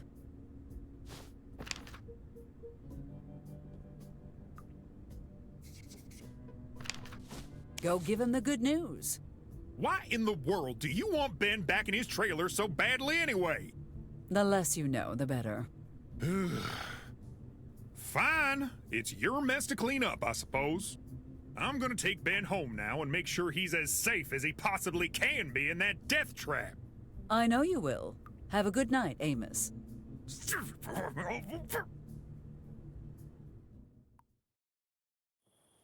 Yeah, you really outdid yourself this time, Amos. Left me stranded for weeks, you half-boiled cheese stick. I demand compensification.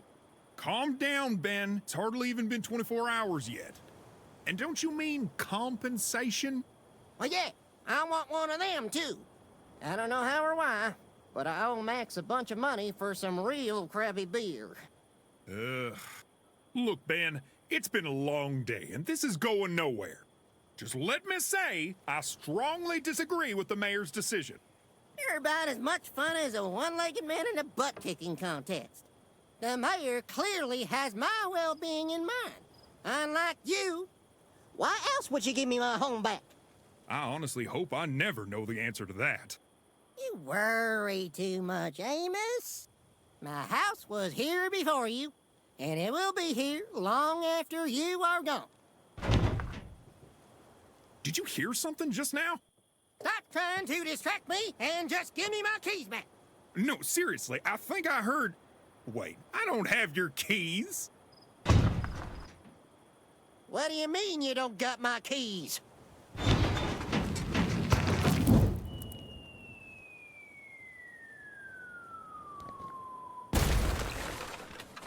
Well, ain't that a kick in the teeth?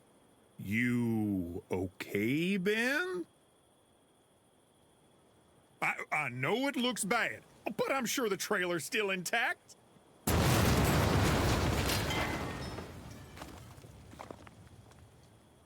Well, most of it.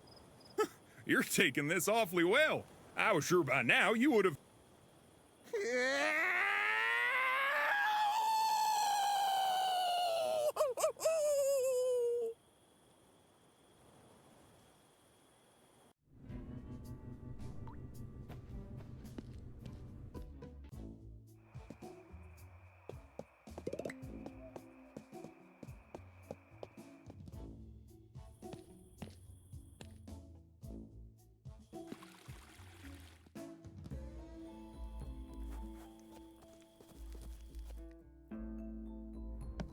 Aloha!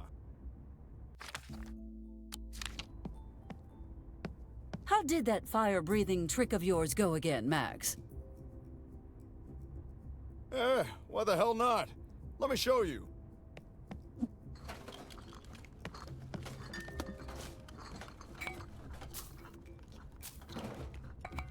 I love the smell of napalm at midnight. Wait, why am I smelling napalm? I'm not imagining things. This smells like napalm. What the hell's going on?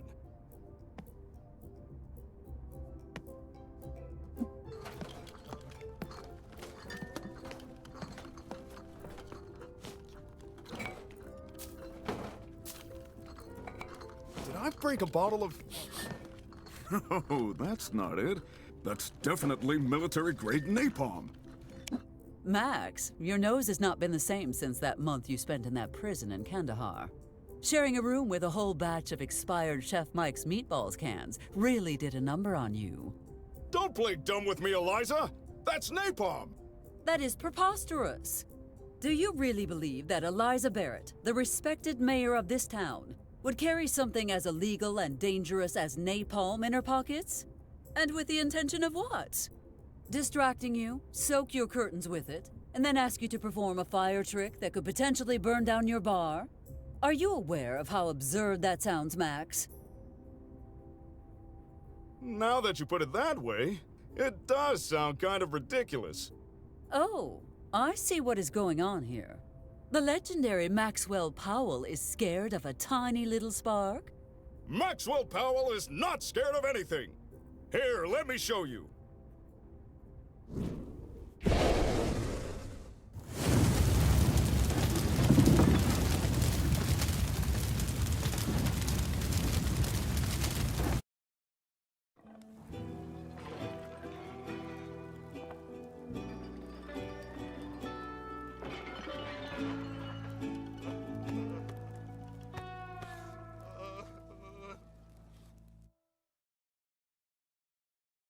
Look at the bright side, Max.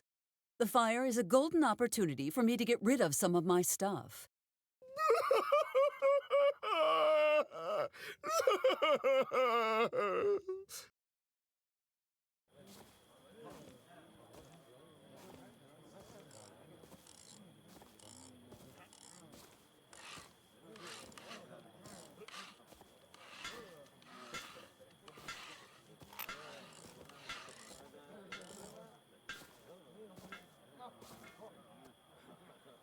Everything seems to be going according to plan. For now, anyway. Is the device complete, Doctor? I did the best I could. Those specs were extraordinarily complex, even for me. Who designed this monstrosity anyway? I've never seen anything like it. That's confidential. And you haven't answered my question. Yes, the device is complete. It worked perfectly. I hope you're a better scientist than you are a liar. Care to try that again? No. At least not until you tell me why you're doing this. I know what this device is capable of. I've already told you. This is just a routine test.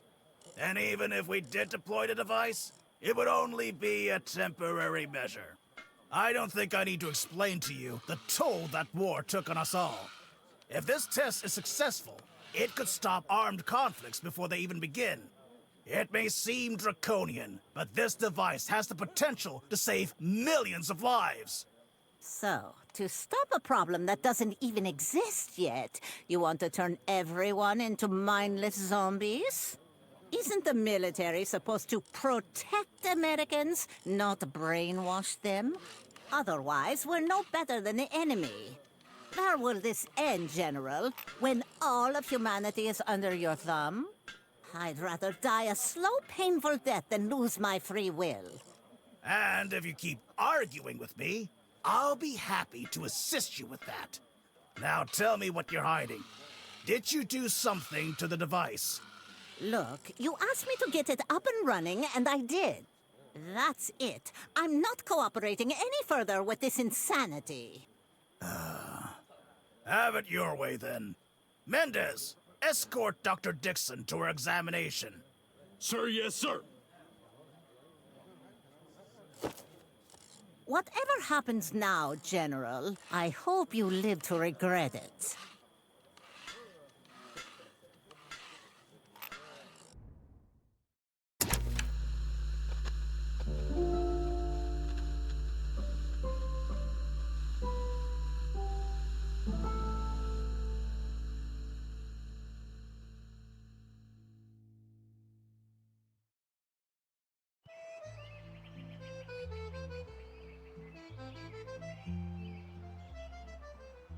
What a nice day! Isn't it beautiful out here, Mako? The sunrise, the flowing waters, the wind in the trees. Ah, it's the perfect spot, boss. Indeed it is. Let us dump this inconspicuous bag and go home. I need to feed Spot. Madonna! I always forget! Do you want to bring it back to her, or...? No. It's too late now. It's the fish's turn this time. Hey, boss. You mind if I say a few words about Richard before we go? Oh, yes, please. I love to watch you eulogize. Richard Harrelson was a good man. The hell he was! He was a loving husband and a devoted father. No, he wasn't! He was diligent about motorcycle maintenance? Okay, that one I cannot argue with. Now hurry up, my arms are getting tired. Resciascat in pesci, my friend.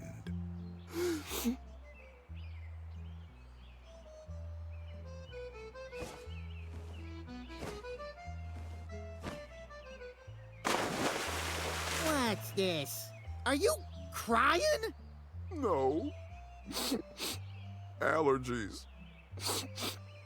And there's something in my eye. Crying for my enemies? I can't believe you, Mako. What the hell? How could you?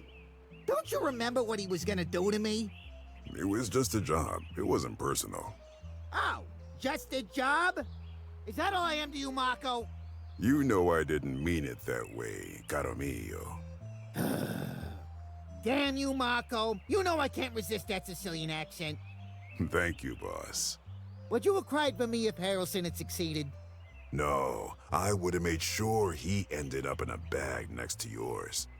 And then I'd have gone straight to hell and brought you back myself. Oh, Marco, that's so romantic. Why don't you ever say nice things like that in front of people? I'm pretty sure that'd get us in trouble. You wound me, Marco. Of all the illegal things you've done in your life. Okay, you're the boss. Hey, people around the lake, spread the news! I am hopelessly, completely, and entirely in love with— Stop making a scene, you potso! We're working! Of all the moments you could have done that, you chose now? You're crazy! I love it when you act crazy.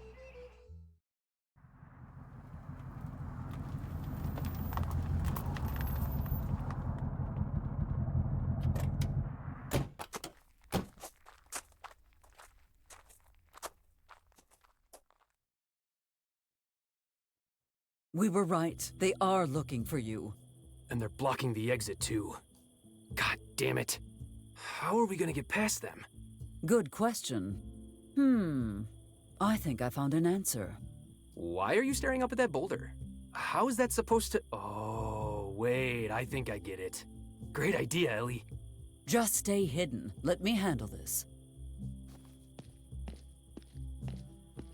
Hey, what are you, who goes there? Greetings, gentlemen. Are you enjoying this beautiful evening? Freeze!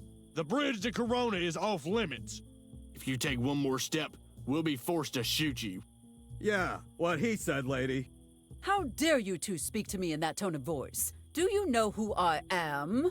A corpse if you keep bothering us. Oh, please. You think that intimidates me? I could end your career without flexing so much as a finger. And if I flex my finger, I'll end a lot more than your career. Get out of here, lady. Oh, that is it. We are going to make them regret the day they crossed Eliza Barrett.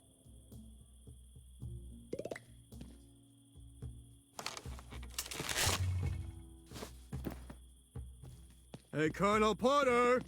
Why don't you come out from wherever you're hiding? If you come with us, the General won't hurt you.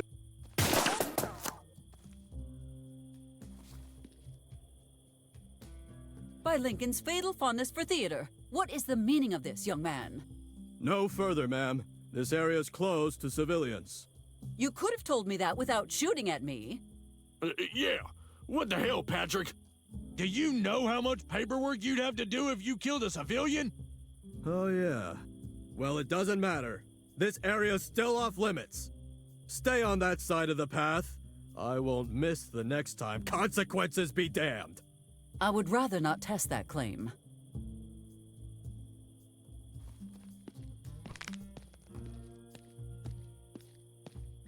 What in the name of George Washington are you doing here? I saw you two sneaking out this morning and thought to myself, this might be worth investigating. And it seems I was right. What an interesting predicament I find you in. It seems I now have you at a disadvantage. Here is Colonel Porter, and over there, the man looking for him. It would be very, very easy for me to get their attention. What do you want, you smug little stalker? Oh, I think you may know what I want already. But I cannot continue this conversation on an empty stomach, especially after all that walking.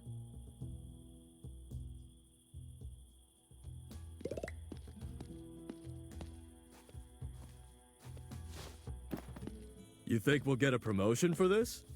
What is that thing buried in the sand? Oh, come on, not another corpse. Damn it, not again. Great, now everything smells like rotting corpse.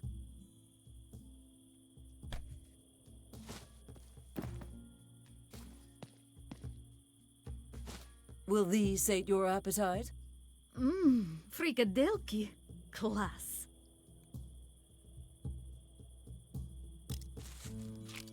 Now, it's very simple. What I want is to finish what I came here to do.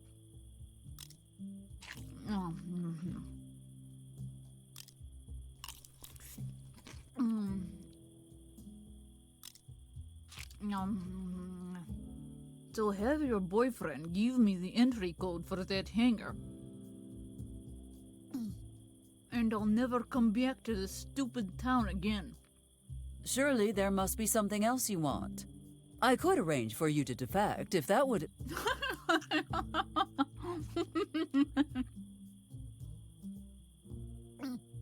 I won't betray my country. Not for all the freakadelky in the world.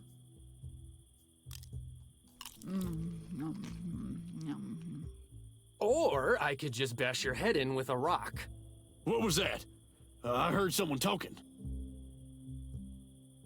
That was just my stomach, gentlemen. I'm sure you are familiar with Mike's cooking. A small price to pay for such delicacies. Just try and keep it down from now on, would you? You see? As easily as I saved him just now, I could destroy you both. Is that what you want? No, it is not. If nothing else will satisfy you, I shall try to convince him to give up the code.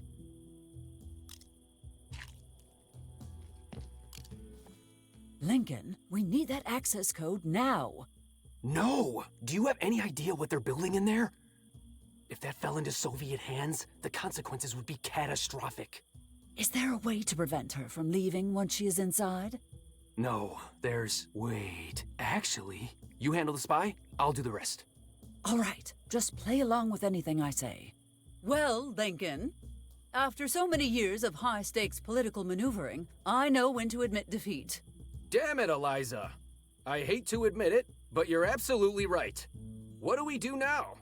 We have no choice but to give her the code. Go on, Lincoln. Oh. All right, Miss Petrova. Since I have no choice. The code is 99999. Are you serious? Please tell me that was a ruse. You think that's a weak password? Don't even ask about the nuclear launch codes. Our nation's commitment to security is truly inspiring. I will be back very soon. I'm counting on you.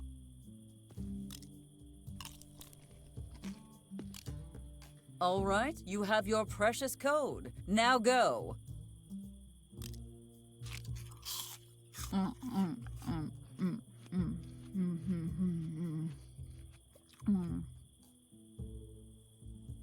Well, what are you waiting for exactly?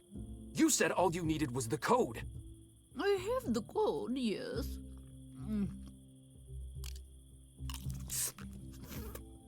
But I can't just walk in casually. The soldiers will shoot me on sight.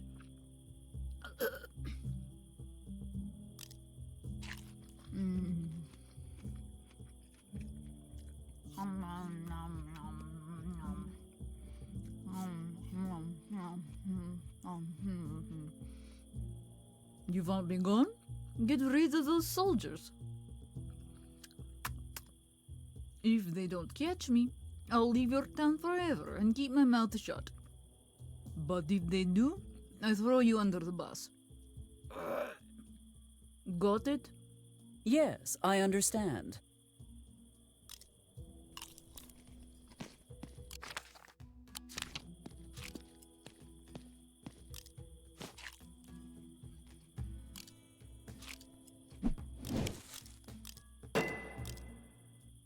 Hey, did you hear that, Patrick?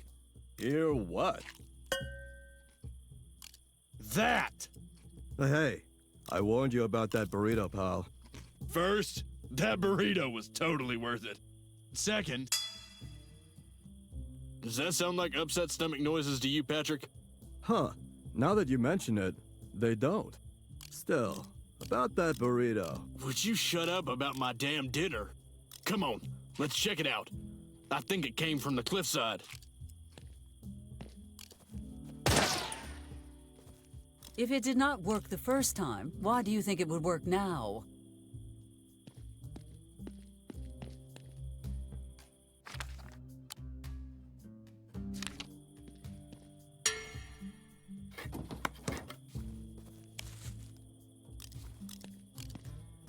You have your code, and the guards are none the wiser. What on earth are you waiting for? Hopefully I'll never have to see you again.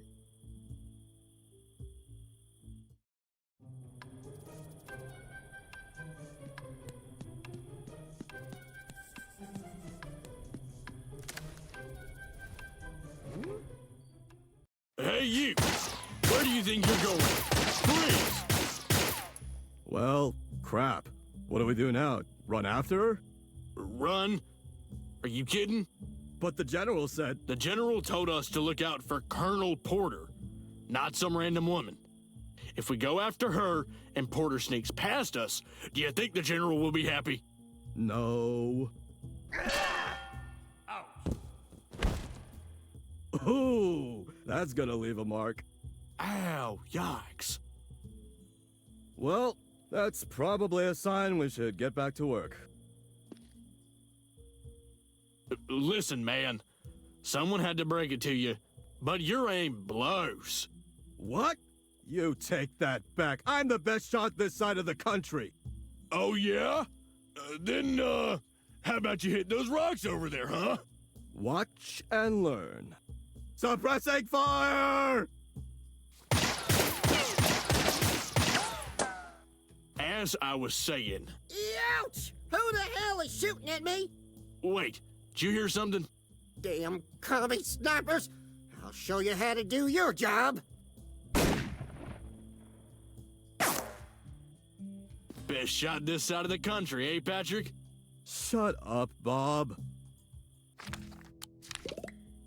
I am pretty sure Sharon takes cash only.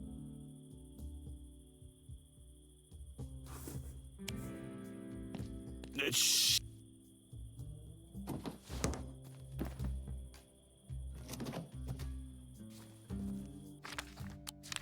I am pretty sure Sharon takes cash only.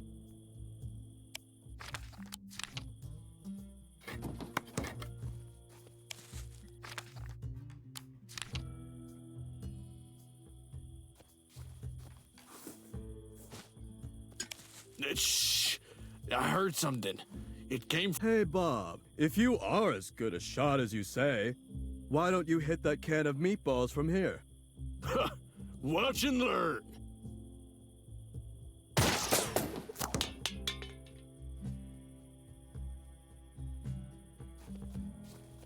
What the hell is all this noise about? I swear to God, Benjamin, if that's you, I ain't telling you again. That cow is red because nature wanted it that way, not because it's a communist. Stop right there, citizen. Who gave you permission to cross the perimeter? Permission? This is my farm. What are you doing here? The general never told us how to handle something like this. What should we do? Sir, we have orders to shoot first and not bother asking questions at any point. You should go back to your home for your own safety. No thanks. I'm gonna keep an eye on you.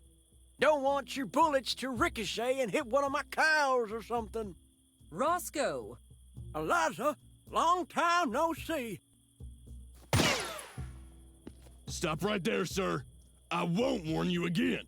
I do need to talk to Roscoe, but how can I do it without attracting attention?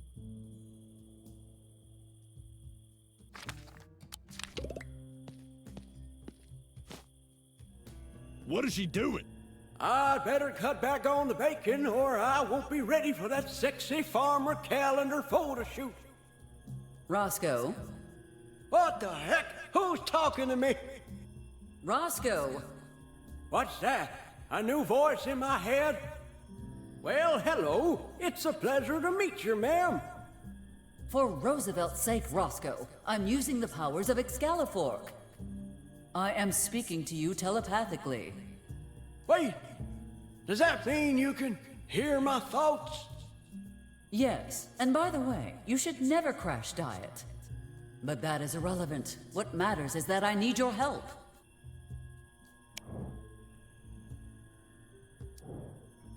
I need you to go and distract those soldiers. Make sure they do not see what I am doing. Well, hello, Roscoe. How has life been treating you? How has life been treating you? Well, let's see. Betty's been pranking me more than usual, which means I don't get much sleep. Partly because I have to work extra hard to run my farm and fix all the damage she causes. And because I'm terrified of what she might pull while I'm sleeping. And if that wasn't enough, now there's a bunch of military goons illegally occupying my property. How do you think life's been treating me, Eliza? For God's sake, Roscoe. I'm fine, thank you. Would have been more than enough. Now, can you distract those soldiers for me? Yeah, no problem. Sure you don't want me to try and get them to vote for you, too? Roscoe, please. I am struggling here, and I need your help. You know what the real struggle is? Paying those harsh local taxes on corn. No need to worry about taxes now, Roscoe. Clearly these gentlemen were sent to kill you, so the government could seize your land and build a secret base under where your farm used to be. No! My poor livestock! My sweet, innocent corn! Well, we can't let these bastards get away with that. What do you need me to do?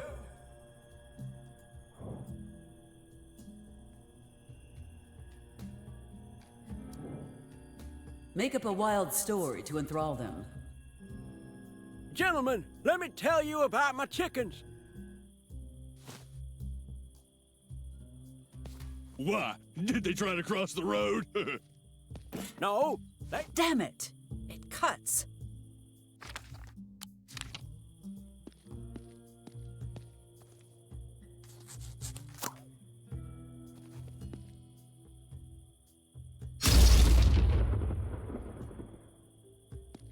Well, folks, I just remembered my rooster is about to lay eggs. Roosters don't lay eggs. That's why I can't miss such a special occasion. Au revoir, gentlemen.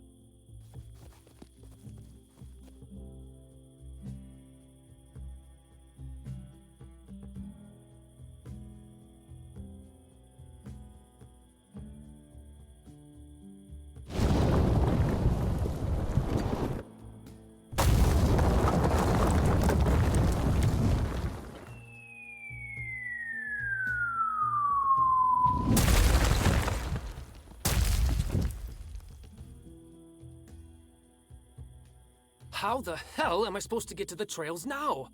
Damn it! That certainly did not go as planned. I think returning to town might be our only option now.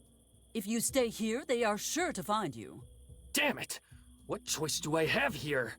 Stay and get caught, or go back and get caught? And what if they find out you were involved? I could never forgive myself. No. There's only one way out of this. Lincoln, do not do anything stupid. Lincoln, no! Wait a second. Isn't that Colonel Porter? It is! It is! Quit talking and shoot him!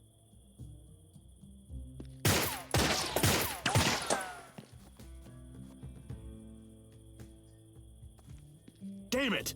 He's headed for the hiking trails. Go after him! Whoa, whoa. Aren't they infested with bears? I don't want to get mauled. I don't care if they're bears, cougars, or freaking garden gnomes. Go get Porter. Oh, and if you're so brave, why don't you go, huh? Hey, I was told to watch the bridge, and I'm watching the bridge. There is no bridge anymore.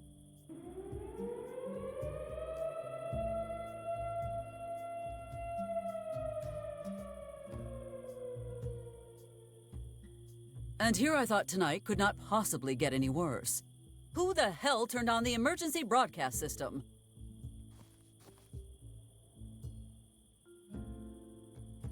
After everything that happened yesterday, you do this? You planned it all, didn't you? You monster! I can't believe I was stupid enough to trust you again. Well, a broken bridge can't stop me. Nothing can.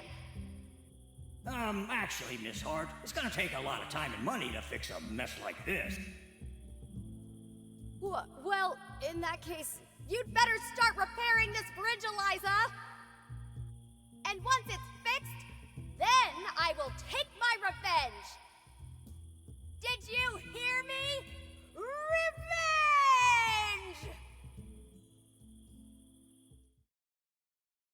This is not a drill. All citizens proceed to the hospital immediately. Why is it that every time I leave town, something terrible happens? Mayor Barrett, General Hartman requires your presence at Town Hall. What the devil is going on here? Your current lack of rank does not allow us to disclose that information. I will give you rank, you hairless monkey. All citizens must attend mandatory examination. You're lucky you caught me without my broomstick. Otherwise, I'd be showing you the perks of having two assholes. Eliza, give me a hand here. I am a little preoccupied at the moment, Joseph.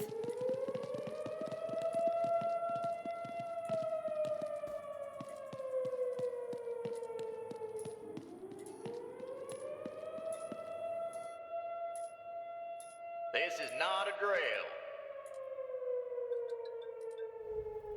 Hey, hands off! Do you know what my father did to the last guy who grabbed me like that? He's part of a wall in a parking garage in Evanston now! Yeah, and if you don't stop, I'll make you pay for those strawberry milkshakes we didn't get to finish! Ha! Strawberry. Hey, unless you're gonna order something, get the hell out of my diner! Miss Mayor, help us! Where are you taking them? All individuals must attend examination. Now, remain silent and do not resist.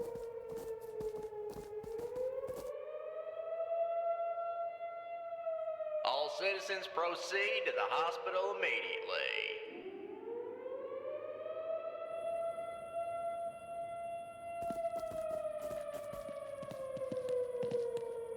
Okay, Max, this is it. You're gonna go out there, snap those bastards' necks, grab your best friend, and hightail it out of here. Now, quietly. Unorderly noise detected. Proceed with investigation. Watch where you are walking, you buffoons. You almost made me trip.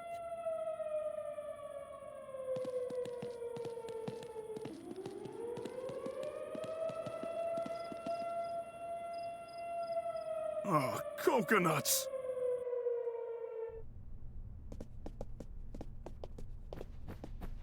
What the hell do you think you are doing, John? Glad you could make it, Eliza. Elizabeth, are you okay? I am most well and orderly, thank you. It is my duty to attend mandatory schooling and perform to the best of my ability. What did you do to her? Oh, never mind. Whatever you think you are doing, stop at once. You may not have realized, Eliza, but you're not in control here anymore. We will see about that. Amos, if you were going to do something useful, now would be a good time. That would be most unorderly. As the general outranks us both, we must carry out his orders. John, how can you do this? You're about to find out. Take her away. Do we take her to the hospital, sir? No. There are special plans for this one. Take her to solitary confinement. Let me go, you roots! Where are you taking me? You will regret this, John. I will not let you get away with it. I already have.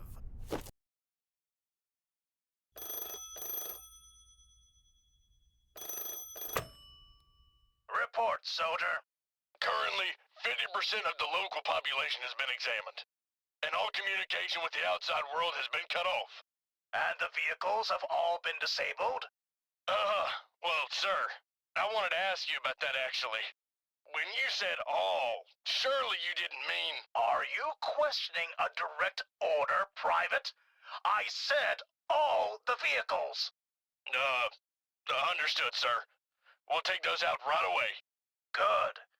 Any news on Porter or the Plutonium Core? Nothing yet, sir. Keep looking, Private. But remember that examination is our first priority. Sir, yes, sir.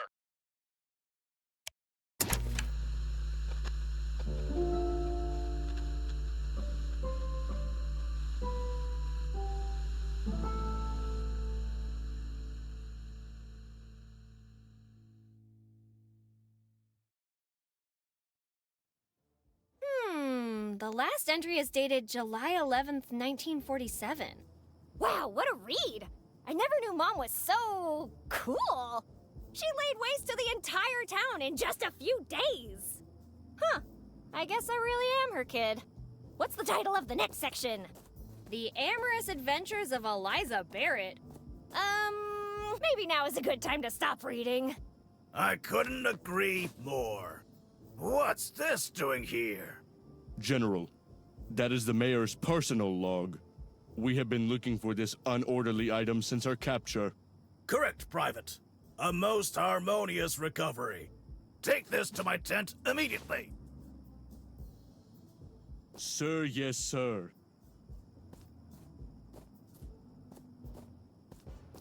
Okay, you and I need to have a little talk, kid.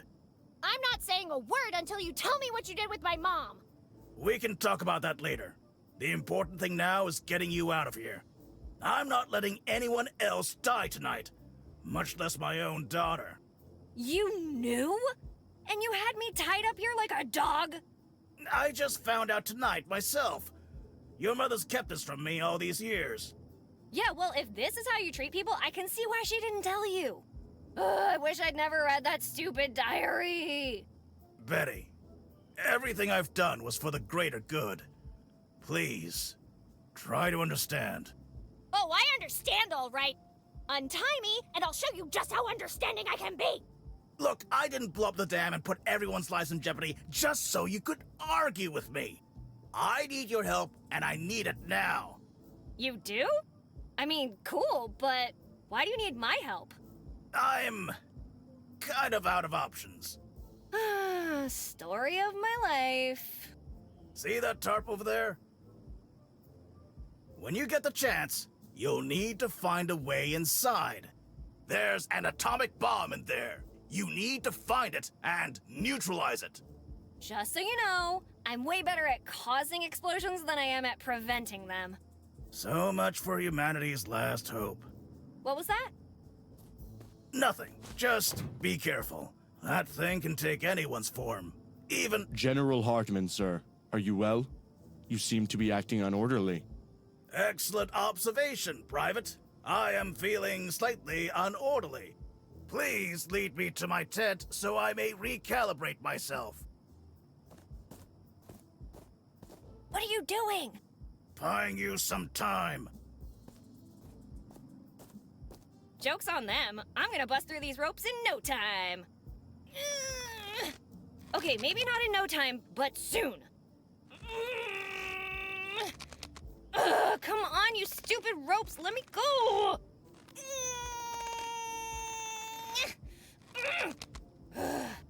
Oh man, I'm screwed. Peaky! Oh, thank God. Your timing is amazing, pal. Wait, what are you even doing here? I'm Netta! Good luck with that. Can you chew through these ropes? What are you doing? Come on, help me get out of this. Oh, come on. I'm sure you've smelled worse than those undies.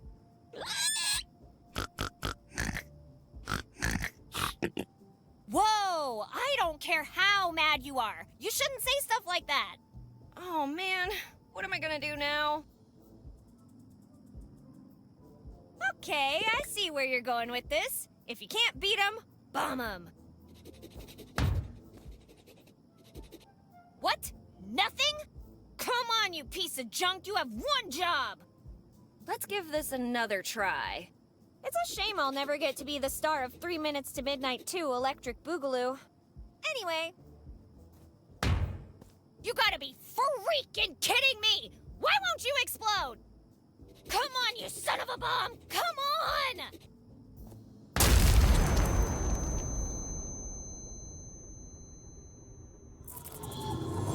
I've got a very bad feeling right now.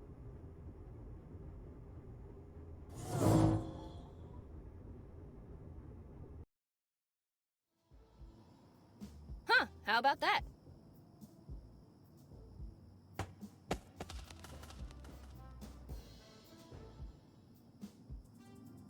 I guess sometimes you gotta risk it to get the biscuit. Or apple in this case. Well, looks like we're stuck together a while longer. Now, where was I? Oh, yeah! Hey, Peaky, want a bite?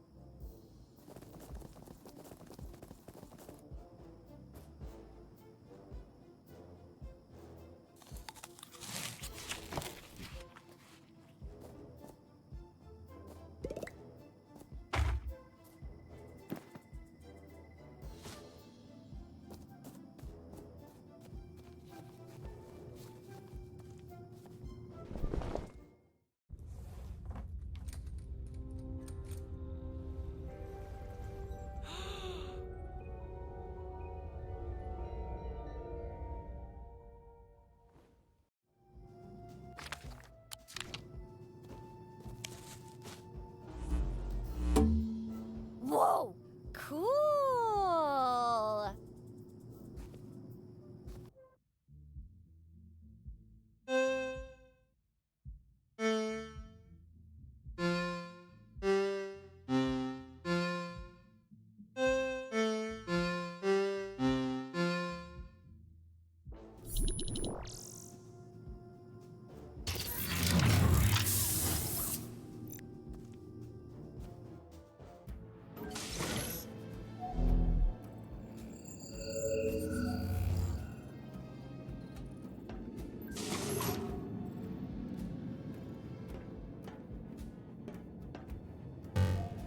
I think I have too many fingers for this to work. And before you ask, I'm not chopping them off.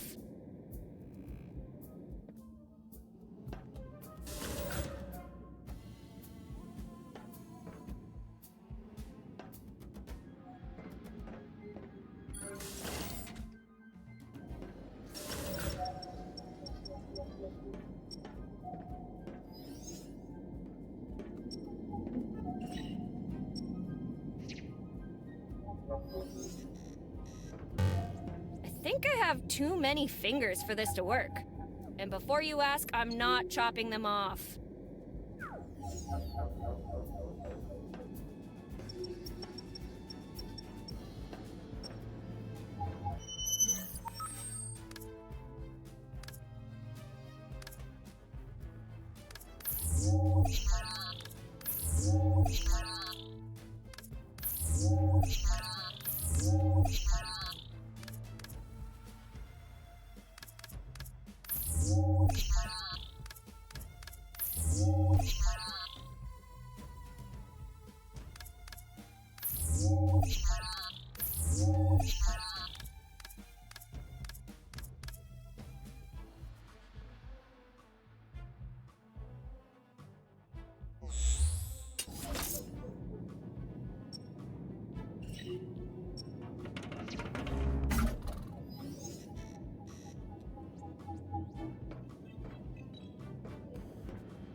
Who the hell are you?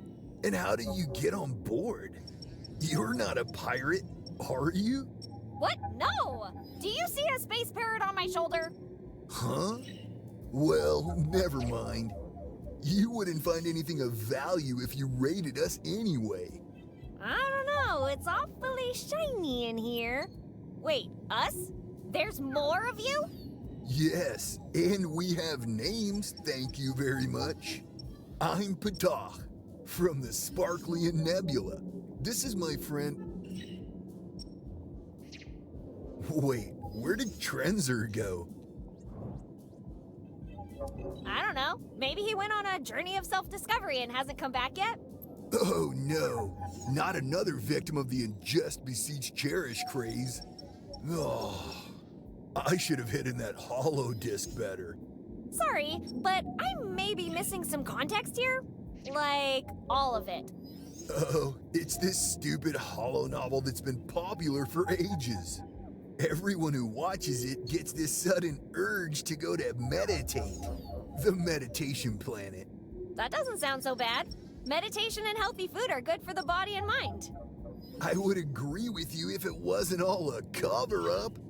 Meditate is the home planet of the brain slurpers. Monsters that lure gullible beings to empty their minds. Quite literally. Let me see if the computer knows where Trenzer is. Come with me to the main deck.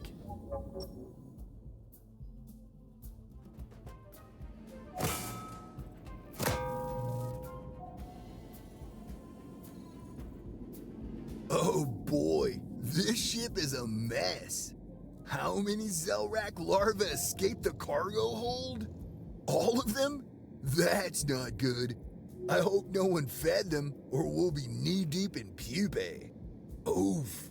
And a hull breach is allowing alienium to leak into the soil. Hope your species doesn't mind growing an extra arm 10 generations or so from now. My friend Linda would love it. 2 for fixin' and 1 for throwin'. But before anyone starts growing extra arms, could you explain what the heck is going on? Well, I'm trying, but the damn computer isn't working very well. According to these logs, though, finding Trenzer might be the least of our worries. Apparently, your species was identified as primitive, hostile, and underdeveloped.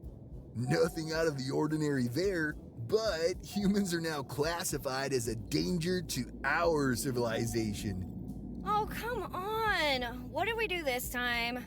For starters, you blew my ship right out of the sky. I'm pretty sure that was an accident. And also your fault. But what happens if a species is declared a danger to your civilization exactly? Trenzer would automatically engage Protocol Crap Basket. The first priority task would be to prevent our technology from leaking to the locals, by any means necessary, while mimicking an ordinary member of your species. To control the situation from the shadows, the populace would be carefully monitored and the evidence of our presence eliminated. Oh, crap baskets! Yeah, that's what I said. Well, from these reports, it seems Trenzer found a crude mind control device nearby and used that instead. Wow, you guys really made that easy. Ugh, of course we did. But I'm more concerned about that eliminate any evidence part. Well, it seems Trenzer has taken one of your festive explosives for that purpose.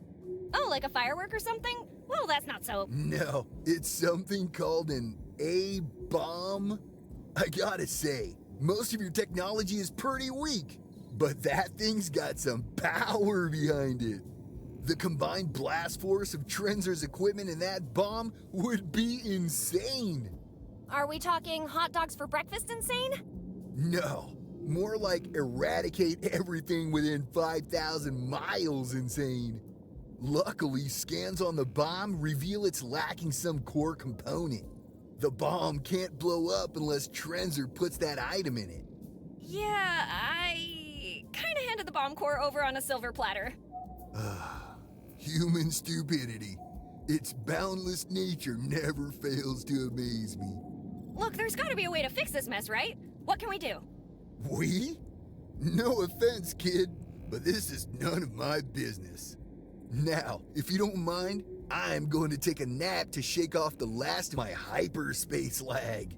Wait, don't! I need your help. You can't just take a nap while your friend wipes out my entire species. Why not?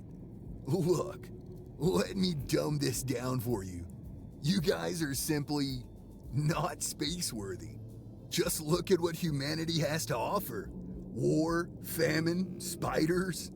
And don't get me started on the baffling popularity of the reggaeton. Reggae what? Maybe the kindest thing to do for you in the universe is to let Trenzer wipe you apes out. No! Listen, I know humanity isn't perfect. Hell, I'm probably not even close to the best representative of my species. But that doesn't mean we can't do better.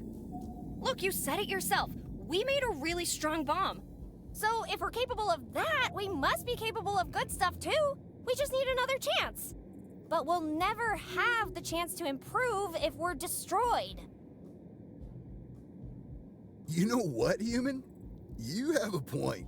Maybe the problem with mankind is that you simply haven't had enough opportunity to grow. Maybe you do deserve another chance. Really? No, you idiot.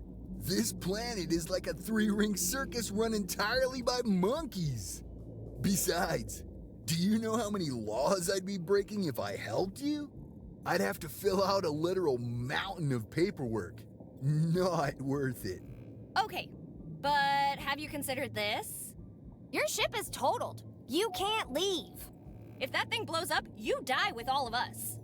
Well, those laws are more like suggestions. Guidelines, if you will. Let me try and call Trenzer. I'm sure I can explain things. Computer, locate Trenzer. Loading search program. 25%. 50%. 75%. Minus 32%. Wait, what? An unforeseen error has occurred. This program will now shut down. Would you like to reboot the system? No, stop, don't Rebooting. Please wait patiently until the process is complete. Oh, damn it. Now there's nothing to do but wait. Well, since we're stuck here for a while, is there anything you wanted to know? Why did you come to Earth in the first place? No, wait, let me guess. You're here to probe us. Oh, for King Popo Kinapopo's sake. No, that was one time. One time. And that was only because my friend thought it was funny to tell me that's how humans say hello. Okay, then there's only one reason you would come here. To conquer us. Well, I'm not gonna... What? No. I'm here on vacation. It's the King Popo Kinapopo Jubilee. A once-in-a-millennia celebration where our god rewards us with a full weekend off. Usually, I spend my vacation days going back in time, so I can hit all my work deadlines in the future. Kind of a downside to being a time-warping species, I guess. They expect higher productivity. That doesn't sound like healthy work culture. But why spend your only vacation in a millennium on Earth? I bought this all-inclusive travel package from the L. Hardy's Galactic Escapades. It was the See All of Earth's History in One Day special. How could I say no? The what now? The vacation of a lifetime, only for the most discerning Sparklians. Experience everything Earth has to offer in a single microcentury. Start your trip with a dinosaur safari, followed by fireworks as you experience an extinction-level event. Swim in the Nile while watching the pyramids being built. What about the crocodiles?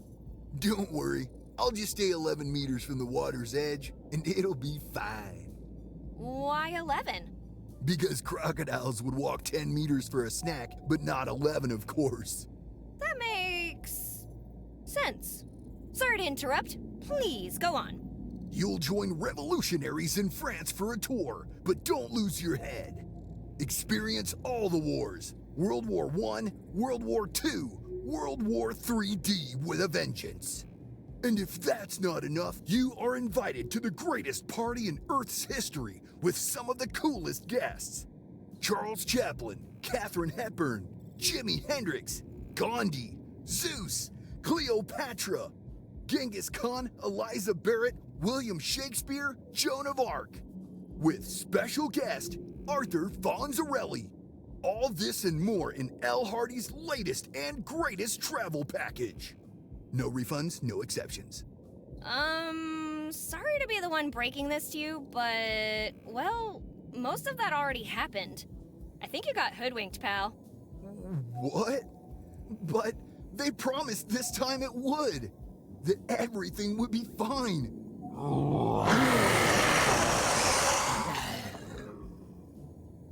Damn L. Hardys.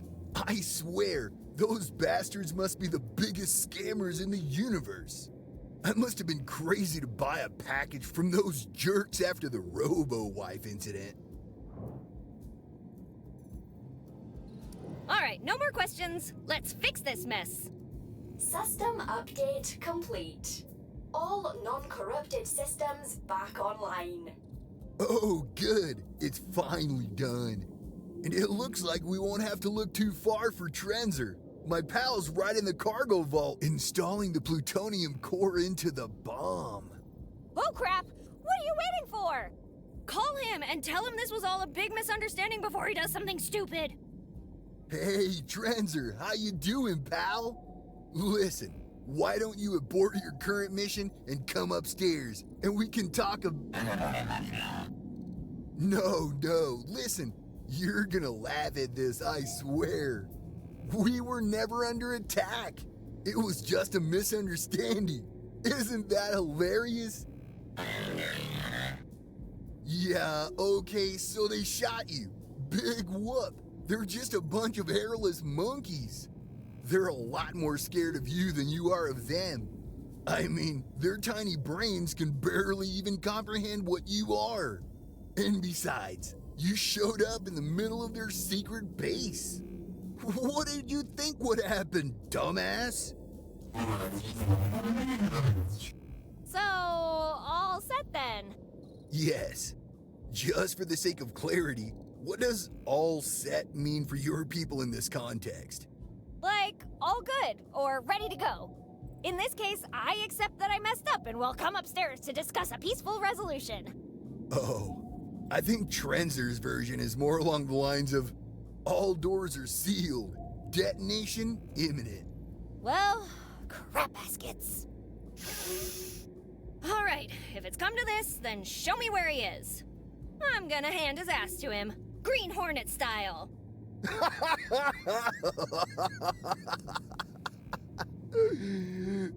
Oh, you were being serious?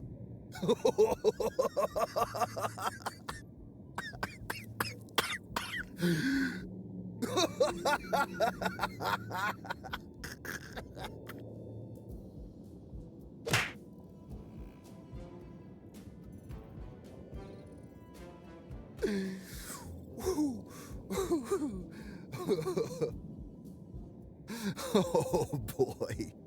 So that's a no then? Yeah. That's a no. Got any other ideas? Maybe one that might work this time? Okay, time to use the ostrich maneuver. What's that? The ultimate move your species employs only in the direst circumstances? Exactly! We dig a hole, put our heads in it, and wait until the problem solves itself. And you think this will work? Positive. Any other bright ideas? Notice I said bright and not incredibly bad. Well, you did say your protocol's top priority was preventing information from leaking, right? So, how about we expose some of this alien technology? Wouldn't that get his attention? Broadcasting schematics of our technology? It could work, but we can't do that from here. We need somewhere far enough away that Trenzer will need to leave the ship for an extended period of time. Crazy idea, but hear me out. Could we use the mind control device to broadcast stuff? You're a freaking genius! Boy, I did not expect to say that. Yes, overloading your control system's antenna should do the trick. And I know exactly what to broadcast so we can both get Trenzer's attention and avoid trouble with the Intergalactic Council. Nice! So, while I'm risking my neck, what'll you be doing? I have a machine that can reproduce a different kind of core. It'll look just like the real core, but the way it works, it'll destroy the ship and only the ship. As soon as Trenzer leaves, I'll swap it out. Not to burst your bubble, but won't that mean you won't be getting off this planet ever? Well, I was thinking about retiring somewhere warm anyway. And out of all possible places in the vast and infinite cosmos, you get settled with New Mexico. Well, at least you'll have me around. Yahoo! Okay, so that's all good, but there's one more tiny little problem. Everyone in town is on the lookout for outsiders, and I may have stirred them up a bit when I left. Oh, that's no problem. All you need to do is shrink down to a size where you won't be noticed. You can do that, right? What? No, why would I be able to shrink? Wait, can you shrink? Of course not. What a stupid thing to ask. But this whole plan hinges on someone being small enough and smart enough to get in and out without being noticed. Well, then we're screwed.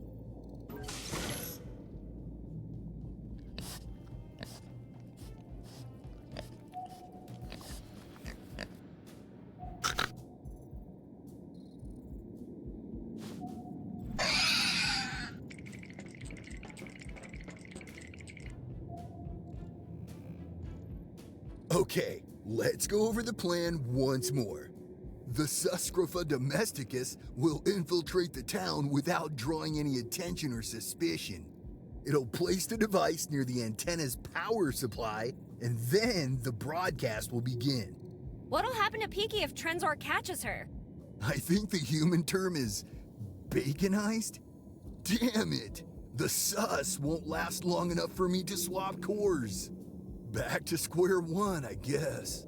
Wait, what'll happen to all the controlled people once the signal disappears? They'll be free, and eventually they'll get most of their memories back. It'll be like this was all just a bad dream. Let's say we both go, Peaky and I. And I do manage to keep Trenzor busy long enough for you to finish the core. Will your plan work? Well, maybe, but why would you do that? It'd be a suicide Will your plan work or not? Yeah, it'll work. Then that's good enough for me. Angry little creature, isn't she? Tell you what, you press the button. Okay, my little friend. One last prank together. You handle the antenna, I'll take care of the rest. Let's go!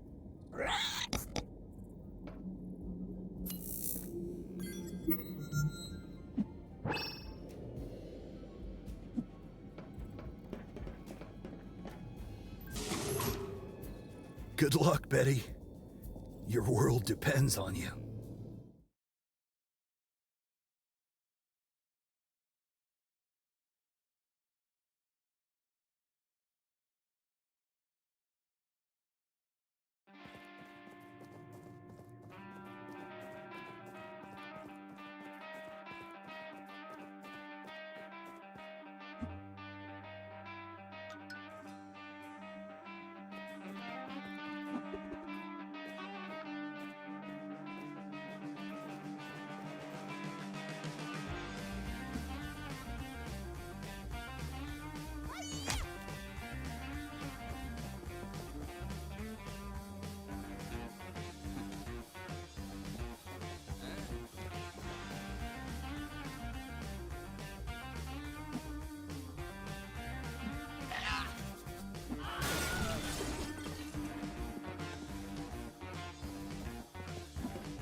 Okay, sus.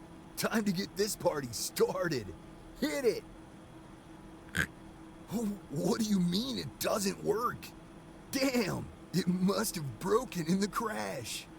Well, we don't have time for this. Fix it. What do you mean, how? What did they teach you in college? Ugly. You didn't go to... Oh. An engineer? Well, Betty's almost there, so I guess you could ask her to handle it if... Then you'd better hurry. You'll need to perform a simple commutative, associative, self-inverse binary operation. Look, just press the buttons until everything lights up. I'll call you when you're done. Godspeed, sus.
Great, you did it! Well, what are you waiting for? Hit it!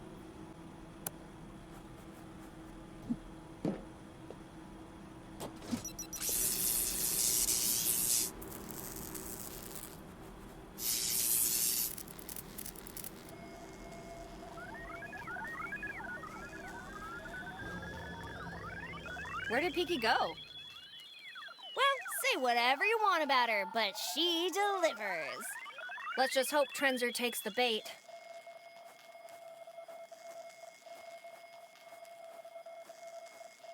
Mom, what are you doing here?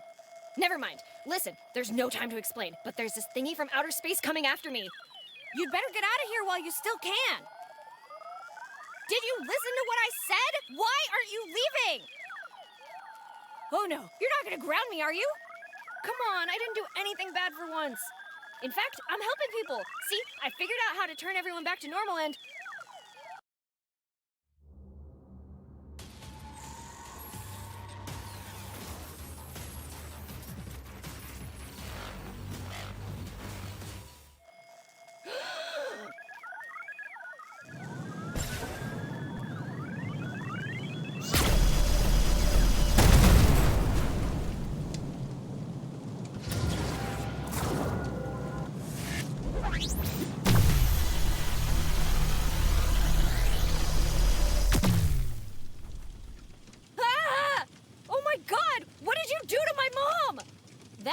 Not your mom. Wait, who are you? What's going on? And what's that thing you have on you? Wait, what was my first question? I already forgot. A better question would be, why did you push me? What?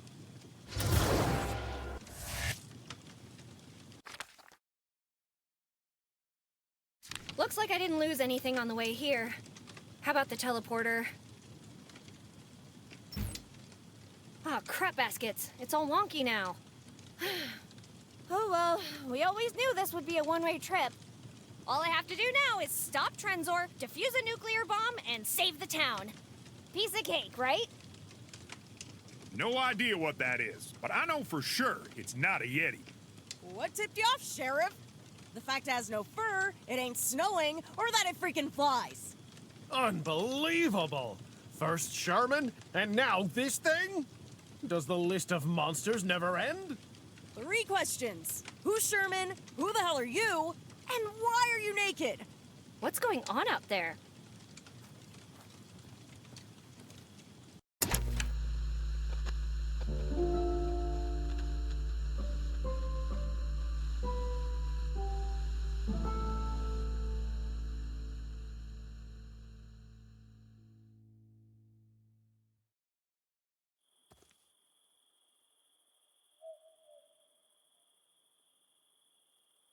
Guys, what are you doing here? You're the only one dumb enough to get yourself into this kind of trouble. And we're the only ones crazy enough to help you get out of it. Aw, you do care.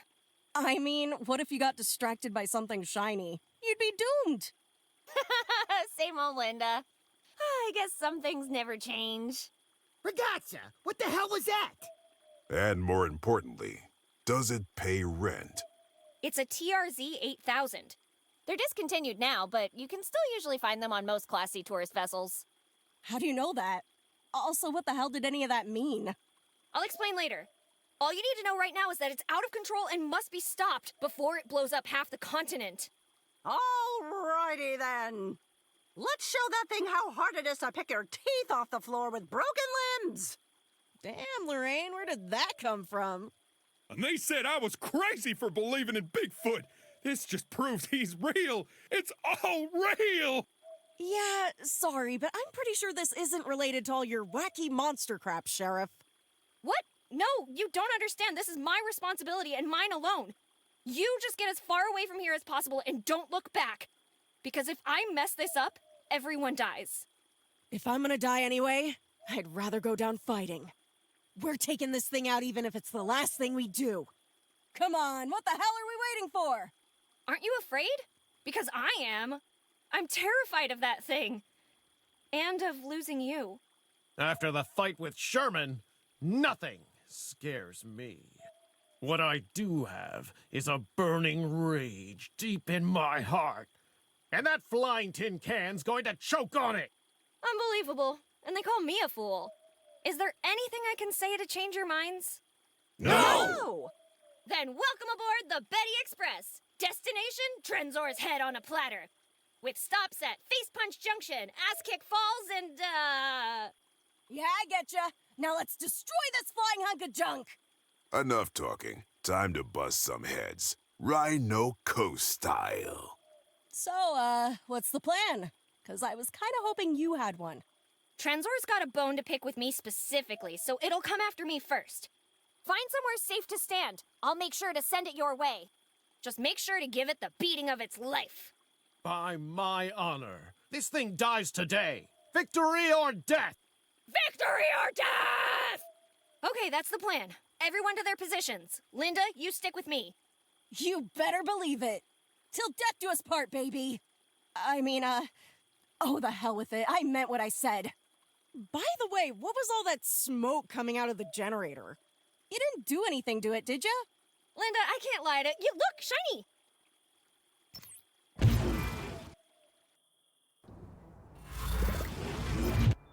So what do we do? Because I don't think a wrenching's gonna cut it this time. Yeah, I'm gonna have to disable some of Trenzor's systems before you guys can go to town on it. As long as its shields, proximity awareness sensors, and auxiliary boosters are online, you won't make a dent. The hell are you talking about, fool? How do you know all this stuff?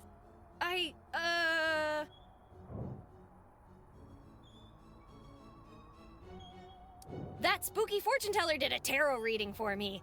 Got all of the cards upside down, too. I don't know why I even ask at this point. Anyway, I'll look for the crane keys while you do your thing. Bring that scrap heap here when you're done, and I'll give it the wallop of its life.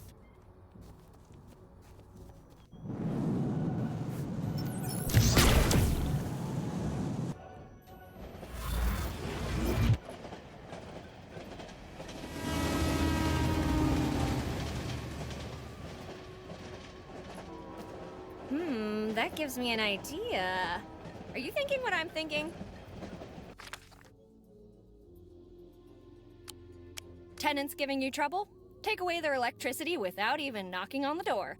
Warning, affects all electronics within a 50-yard radius. Ah, there's no kill like overkill. Now you see it?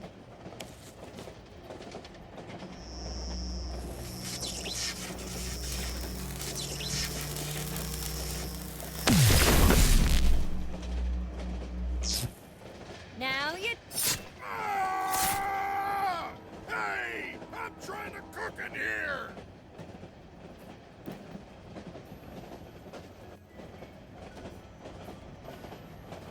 Let's see what treasures you'll make me discover. giant cockroach, hand with 4 fingers, gloopy, an empty can of meatballs, the missing finger. Ooh, gloves. Wait, these aren't kitchen gloves. They're electrical gloves. What was Mike doing with these?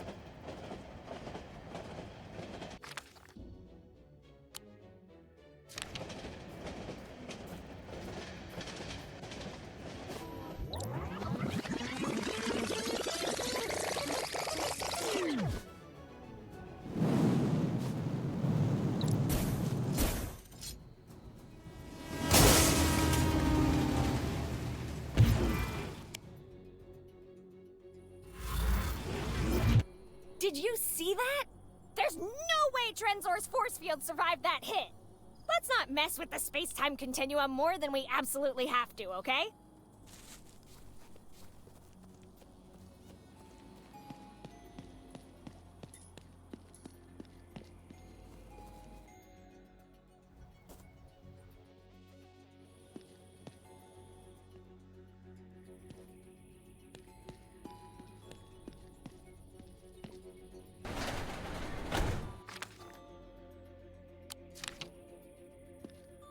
All right, this is gonna be amazing.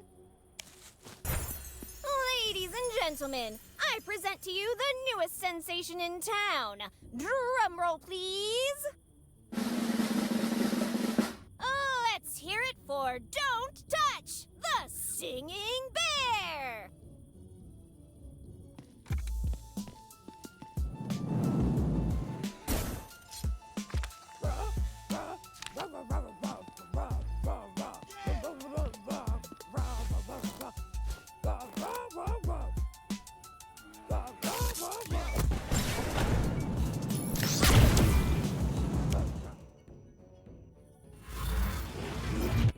That should level the playing field.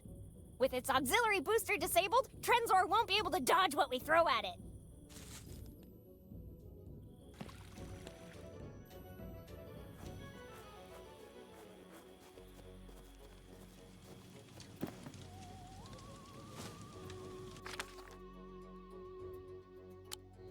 Careful! Holographic crystals are really fragile. How do I know that? Well, why do you think mine's missing, huh? Learned that the hard way. With the crystal inside, it's time for my less corporeal body double to step in.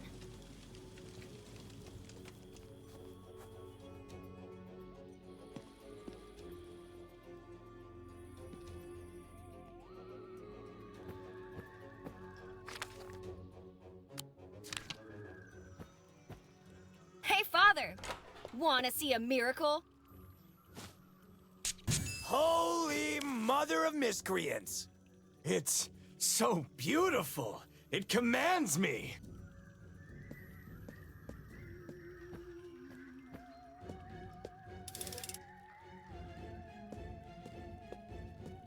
Time to play Trenzor my newest hit song, Golden Beatdown in Cross Minor.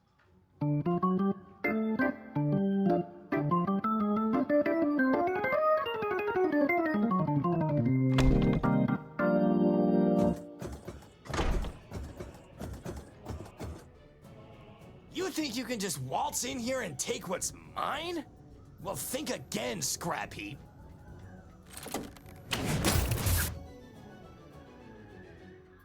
No! My booty! Give it back, you overgrown freezer!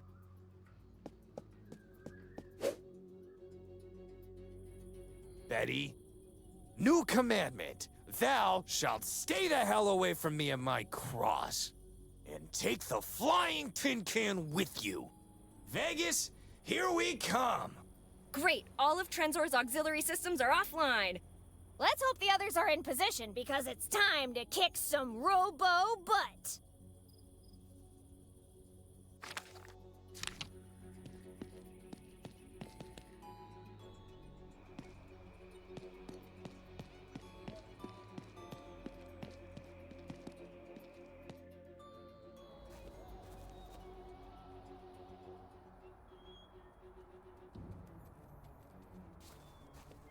I know what you're gonna say. Just do your job, fool.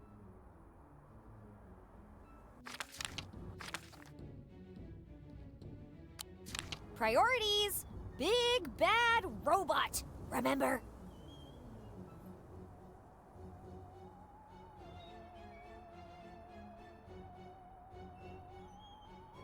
Best get a move on, Betty. Okay, Linda, here's the plan.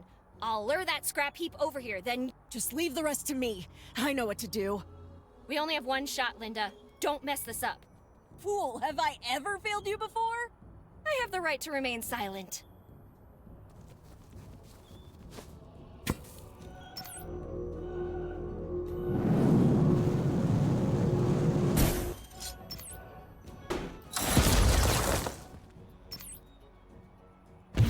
Welcome to Earth, fool!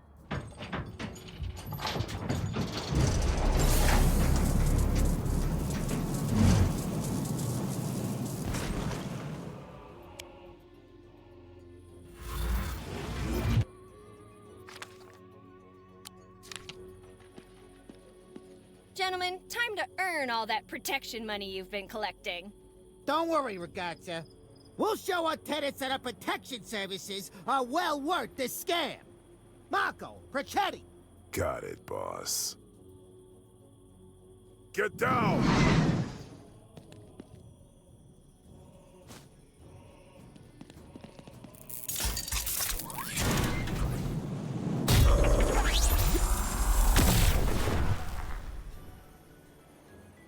You know, you guys are pretty cool for mobsters. We know. Give it hell, ragazza.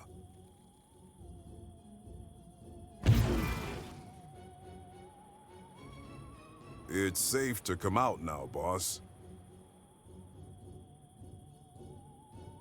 That was terrifying, Marco. You were so brave. My legs weren't shaking so much, I'd run over and give you the biggest of smooches. I could just come over there.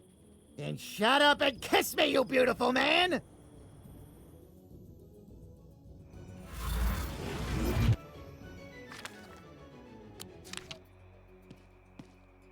Lorraine, I'm sure you know how to use one of these. Oh, goody! It will work wonders with this rocket launcher I found in the basement.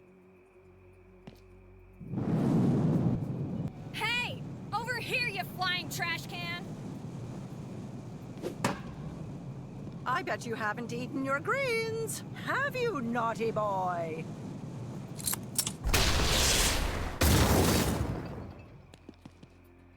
Yes! I freaking love you, Lorraine! Never hide this side of you again. Go now, dear, and please be safe.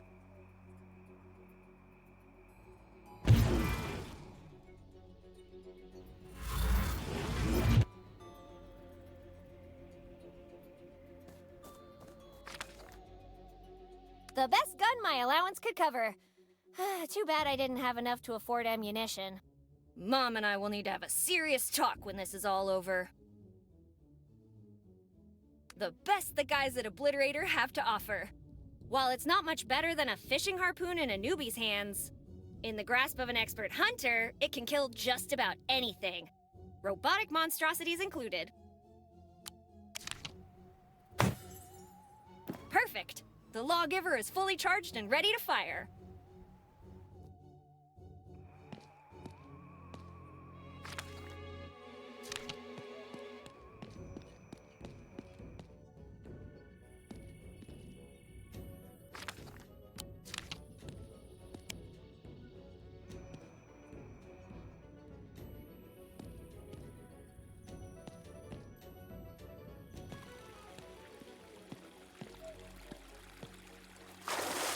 Betty, while you sit here wondering what to do, our foe remains at large.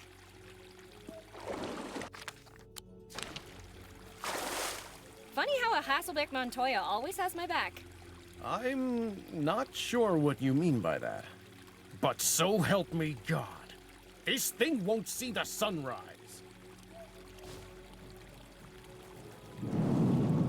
Avert your gaze from Betty, you scoundrel, for I shall be the one you face today. I'll be the end of you, for my name isn't Smokey on the Water Hasselbeck Montoya the 8th!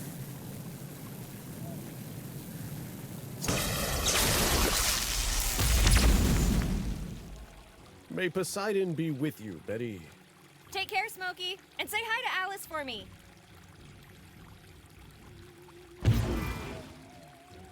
Okay, Sherman. You're next. But maybe not right now.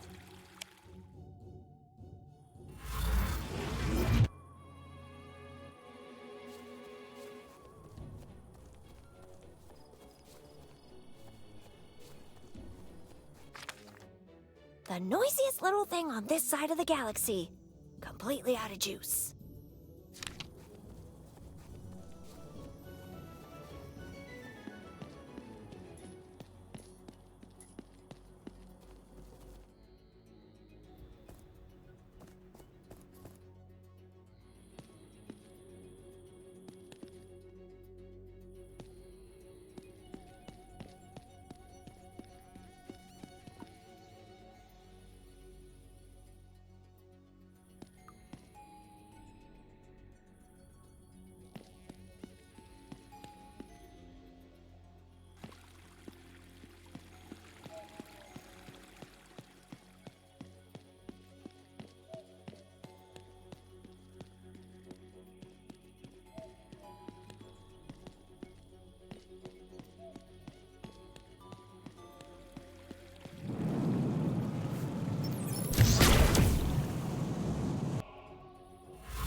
Better things to do than just spray bullets everywhere for no reason. Boy, that does sound fun, though. Maybe I could just... No, not the time.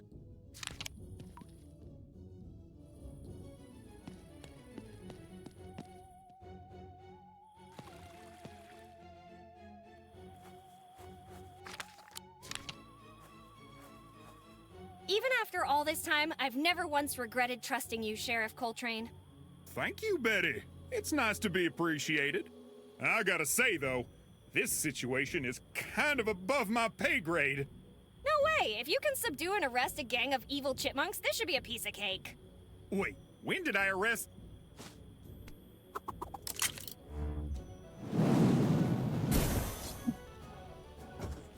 This town ain't big enough for the both of us, Rust Bucket!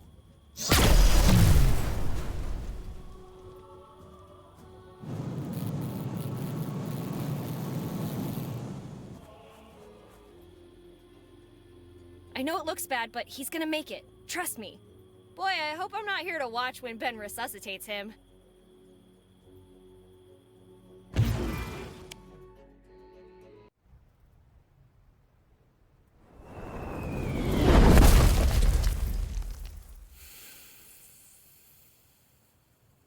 There you are. Better not be faking it. Well, that's one less thing to worry about. Next up, putting an end to this mess. Ugh, you couldn't have worked for 5 more seconds, could ya? I guess we'll have to take the long way around.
Oh my god, are you okay? Yeah. Let me just stand up real quick. Ah! Oh. You know, I think I'm going to sit for a little while longer. What the hell happened? Not long after you exited the UFO, I realized my men weren't controlled anymore. You must have had something to do with that. So when I saw that thing leave, I knew he was probably heading straight for you. I had to stop him, so we attacked. Tried to buy you some time. Anyway, if you're back in one piece, that means we won, right? Well, let's say that thing will never hurt anyone again. Good. Let me take a look at you. God, you are your mother's spitting image, and a magnet for trouble, just like her. Dad, I have so many questions. Ask away, soldier. I'm still not clear on exactly what set all this in motion. Can you start there? We were sent here to cover up the saucer crash and find a missing bomb. We had to make sure no one found out what really happened. So, I was charged with testing a mind control prototype called Project Tranquility. Why, was Project Zombify the Earth already taken? Yes. Regardless of the name, it worked well for the first few days. We subdued the entire town. Even my men were under its influence, except for my 10 highest-ranking officers. We'd secured the bomb, and were looking for the core. All that remained was to move the craft to the Groom Lake site. And after that, we would have disabled the device, and none of you would have been the wiser. Minus a few fuzzy memories. But then Trenzor showed up. I was talking to your mother when that bastard showed up out of nowhere. The soldiers who still had free will attacked, but, well, they weren't much of a match for the robot. Eliza wouldn't stop trying to control the situation, so I had to put her in a cell for her own safety. When I came back, I realized the robot wouldn't attack controlled people, so I just started pretending, and somehow it worked. It left me alone then, and I've been doing it ever since. Why didn't you do anything about this sooner? I tried to, but after a few incidents in the early days, I realized the robot had eyes everywhere. At first, I thought it was just observing the people under control, and retaliating against unorderly folks. But eventually, I discovered it could take the form of anyone it encountered. I could never be entirely sure if the person I was talking to was that robot or not. That, combined with my soldiers being completely intolerant of unorderly behavior, kept me from making a move. Okay, but you still could have done something. Damn it, Betty!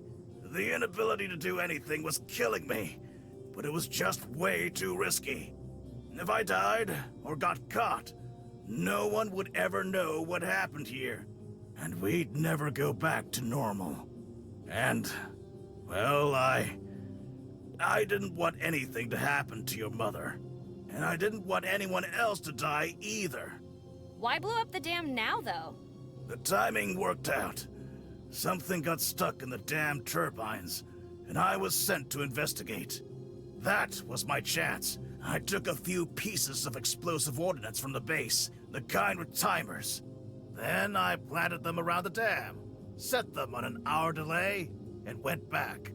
When it blew, I was in the base, performing my assigned duties. No one suspected me. Oh, I see where this is going. You blamed the explosion on me, didn't you? What? No. Why would I have blamed you? I don't know, that's usually what everyone does whenever something blows up. Couldn't you have left town to look for help? The bridge is out, remember? And there's nothing but desert for miles around in any other direction. The soldiers got a bit overzealous and disabled every single vehicle on base, as well as in town. Besides, I'd have had no chance if that flying monstrosity had caught me. But couldn't you have invented something to get you over the chasm? Like a giant slingshot. You could take a fan belt from one of the decommissioned trucks. And use the actual trucks to secure it. Then all you'd have to do is back up really far. You could call it the Fling and Fly 8000! Wait, that's what you'd call it. I'd name it the Fling Shot. The Fling Shot? That's the stupidest... Fling Shot 8000? Okay, now you're talking. How does the device work?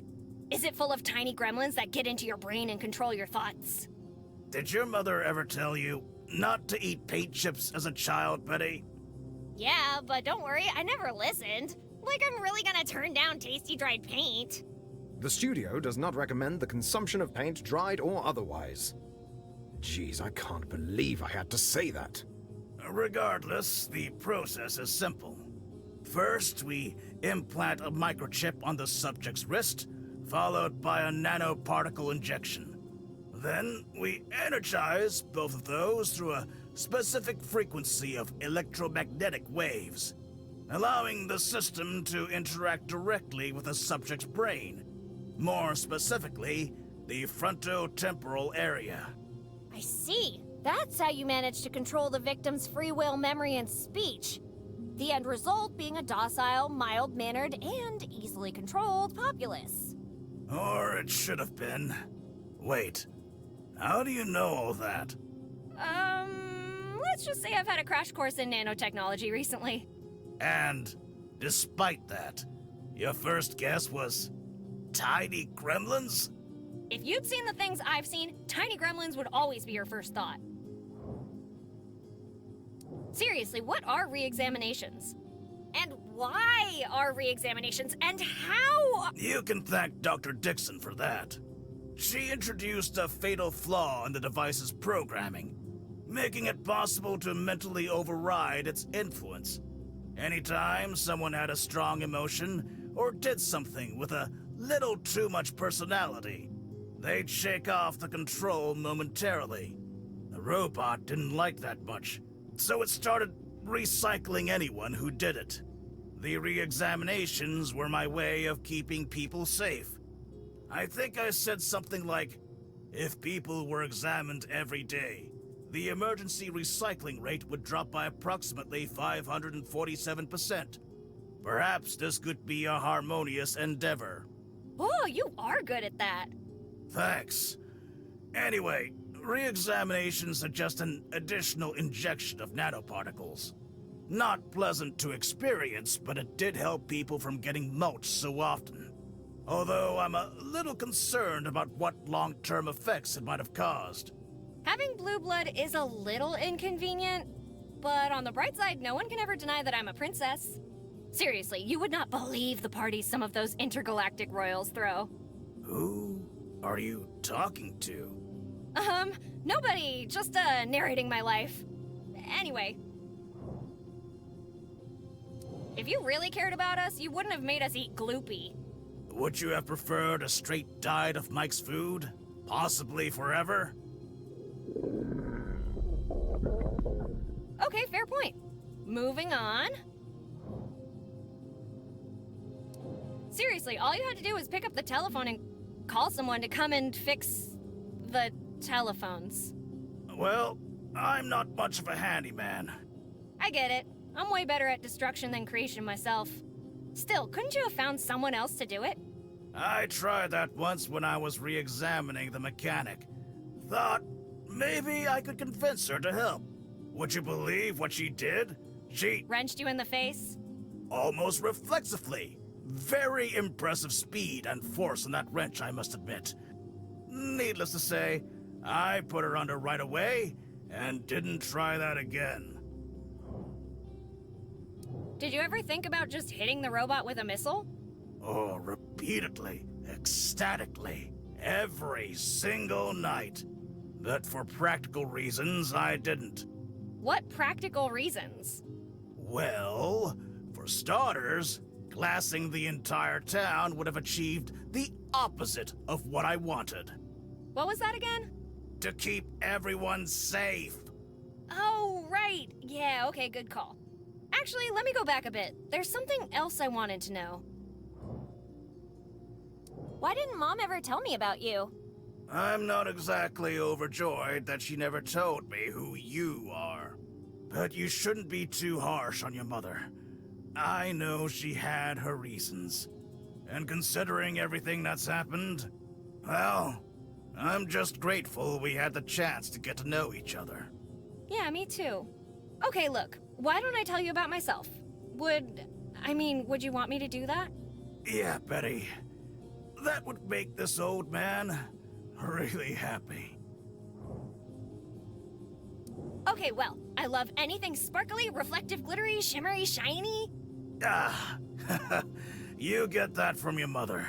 She's like a magpie when it comes to sparkly things. Really? Wow, she hides it very well. You wouldn't say that if you saw how she reacted to her engagement ring. Polished American oak for the band with a rose quartz cabochon. I thought it was elegant and understated. She almost bit my head off. I don't blame her. Always go with shiny for a special occasion. What were you thinking? Well, I don't mean to brag, but I'm very skilled in the art of blowing shit up. You take after me that way. I should have realized who you were after the iguana incident. Hey, I always wondered, did they manage to clean it all up? Everything except its teeth. People in Corona are still finding bits of lizard jaw in their breakfast cereal. Not to boast, but I'm the preeminent prank puller in the entire Milky Way. Yeah? What's your favorite prank you've ever pulled? Let's see. I guess it's a toss-up between that time I filled Linda's entire truck with spaghetti bolognese and the time I set a booby trap for the Gleep Lords of Borbak 7. You should have seen their faces when they realized it was corrosive ectoplasm. I'm not sure I follow. I mean the spaghetti thing. Yeah, that's still my favorite. For now. You're probably not gonna believe this, but, well, I can talk to animals. Well, that's nice. I mean, a lot of people talk to their pets. No, I mean, I can understand them, and they can understand me too. Oh, really? Then let me just give you some advice. Don't believe a word that goddamn raccoon tells you. What? Nothing. Forget I said anything. On second thought, we should come back to this when you're not such a mess. You're probably right.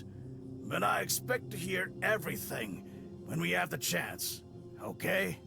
You sure you're gonna be okay? Yes, unless someone does something stupid with that bomb. Now, go disarm it before that happens.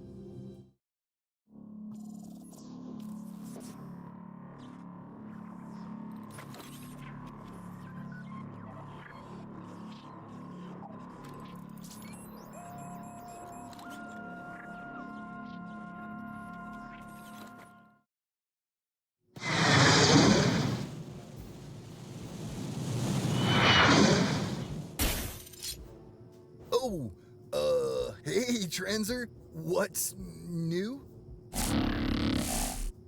This? No, of course not. You know I'd never try to thwart your plans. It's just a souvenir. You know I always like to bring back a little something. You know, Trenzer, wait! We're friends! You like me! You can't just...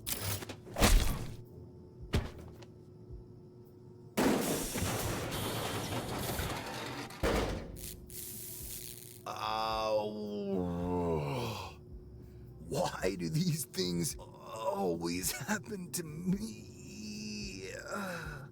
Don't waste any more time. Go, soldier! Go, go, go!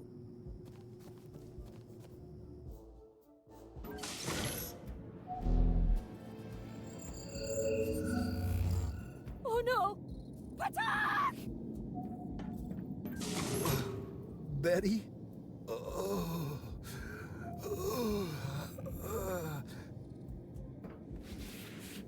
The printer jammed. No time to swap the cores. Shouldn't have bought it from the Hardys on clearance.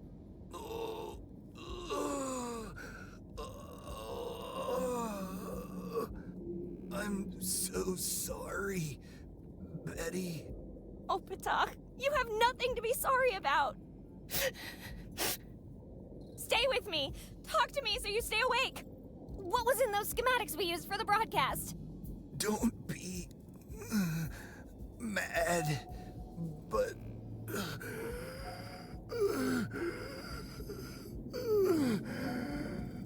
it was the plans for the bread smoker 18,000.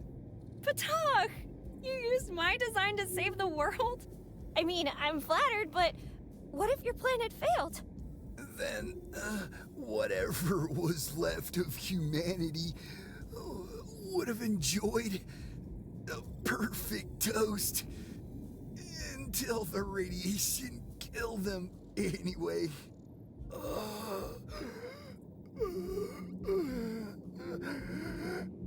Betty, listen to me.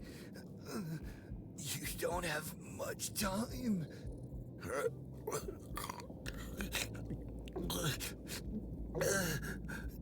Take this and rectify my mistake once and for all. But which one? You've made so many, I hardly know where to... I meant Trenzer.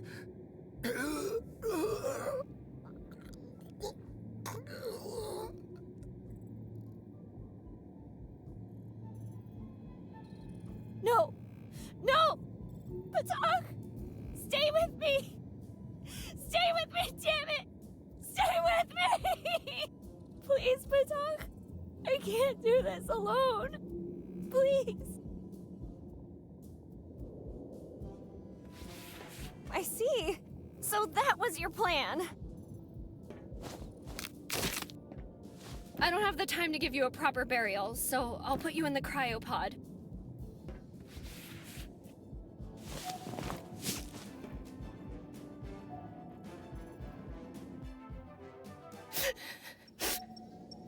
Okay, pal, listen up.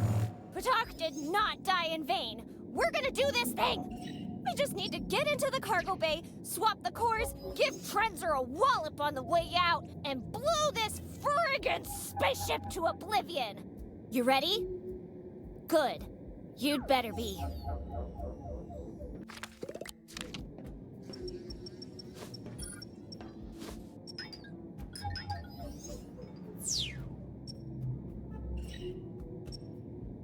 You know this is just a button, right?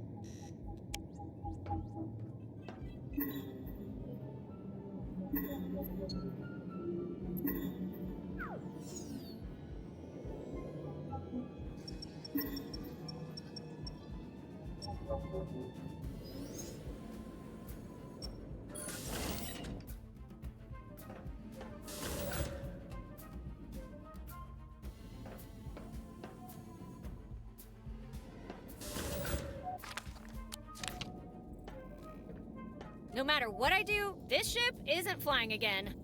But maybe it'll activate some of the subsystems.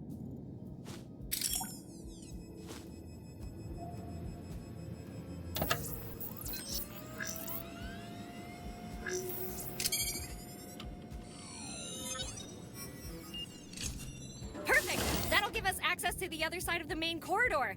I'm sure we can find our way to the lower deck from there.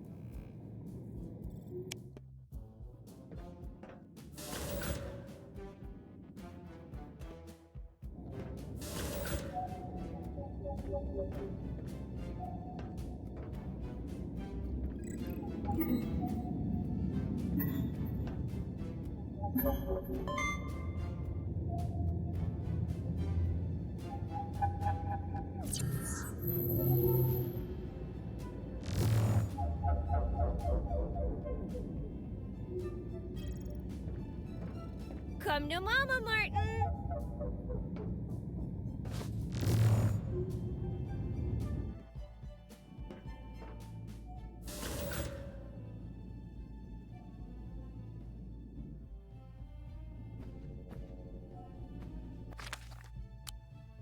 Here, Martin. This might come in handy.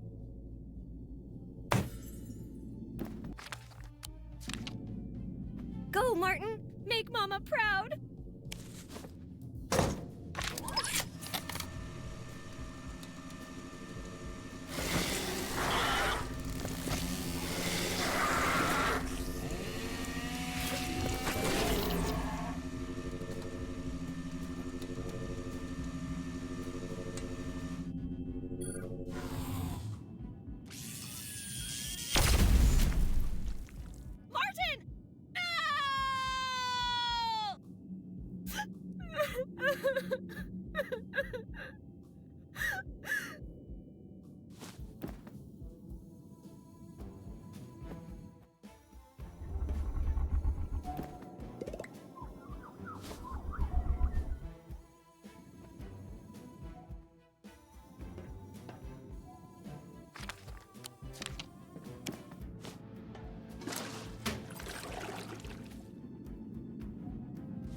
All right.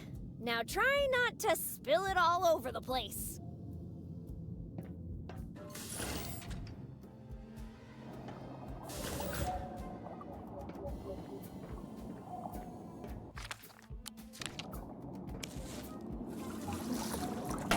All right, one less thing to worry about.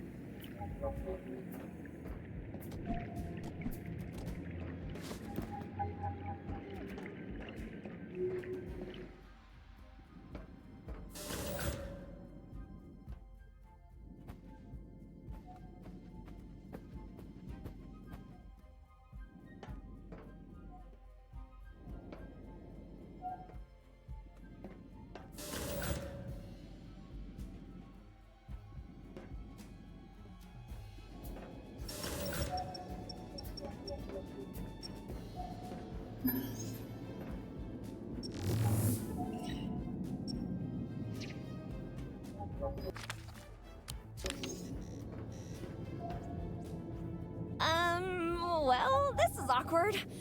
Sorry, Patah. I'll get you back in there in a moment.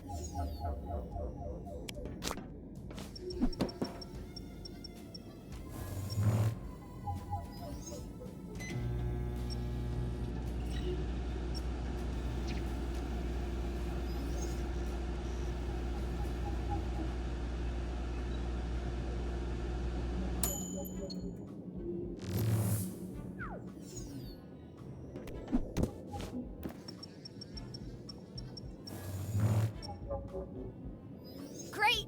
Back in you go, Patah. And I promise not to bother you again.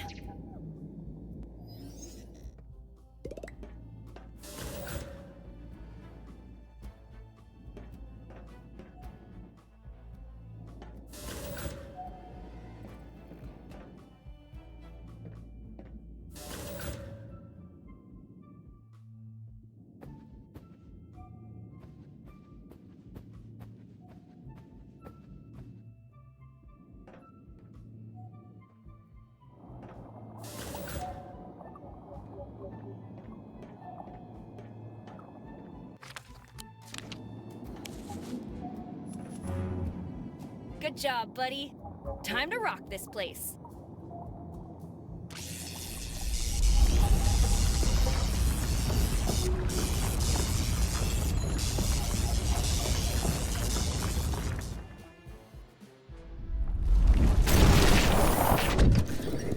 Well, I hope sacrificing the engine was worth it.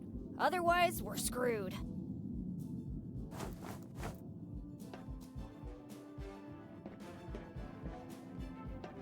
Hell yeah! Take that, you blasted door!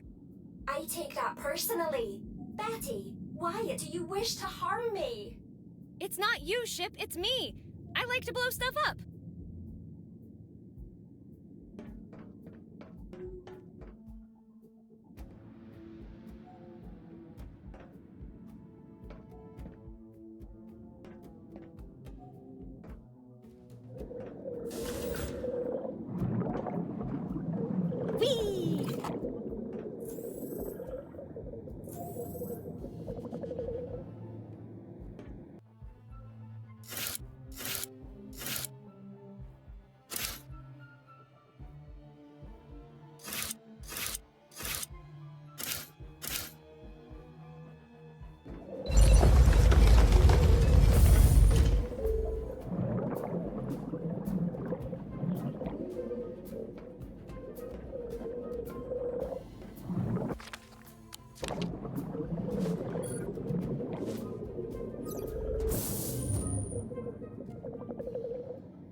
I will call her Violet, and she will be mine, and she will be my Violet.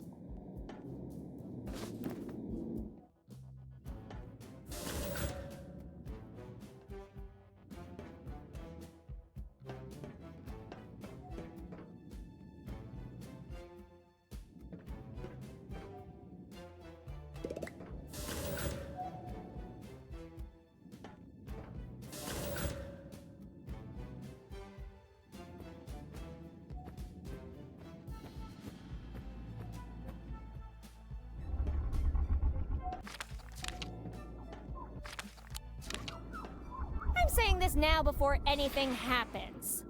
This wasn't my idea, and I won't be held responsible for anything that happens to poor Violet. Okay, Violet. You're about to learn a very valuable lesson about the cruelty of this world. I just wish there was someone or something else I could teach it to. Look at her. She's so brave. Doesn't even flinch in the face of death. I'll never forget you, Violet. Oh no, this is going to be horrible. I can't watch.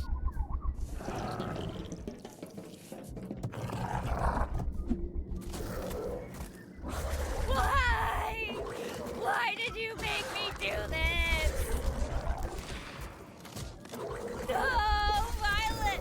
Have mercy on her, you sleepy bastard! She's just a kid! Make it quick, you monster! Don't chew, just swallow! Oh God, please! Make it stop!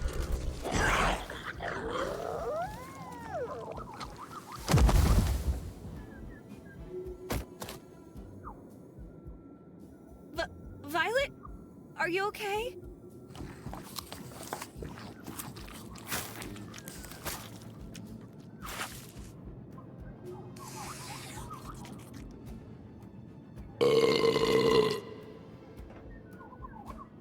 Jeez, freaking crow, Violet!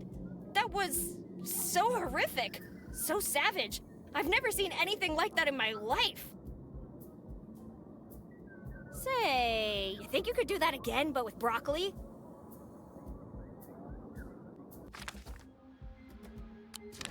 It only charges power cells. And plants, somehow. Look, I know. Can you?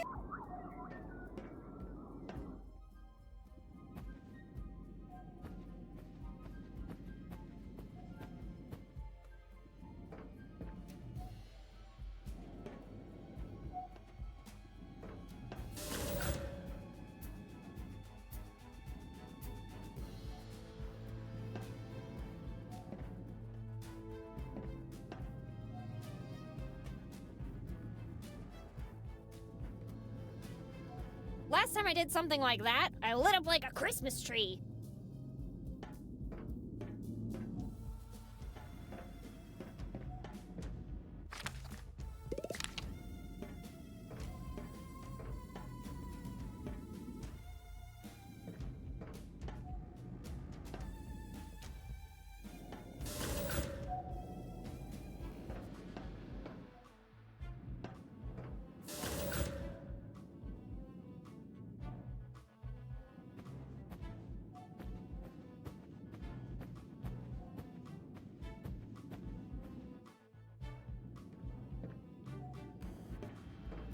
I'm not going back in there.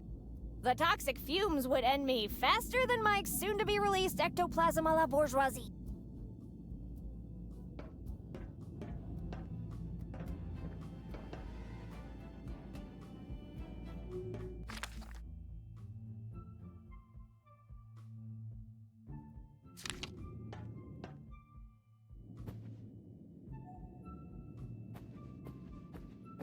It's busted.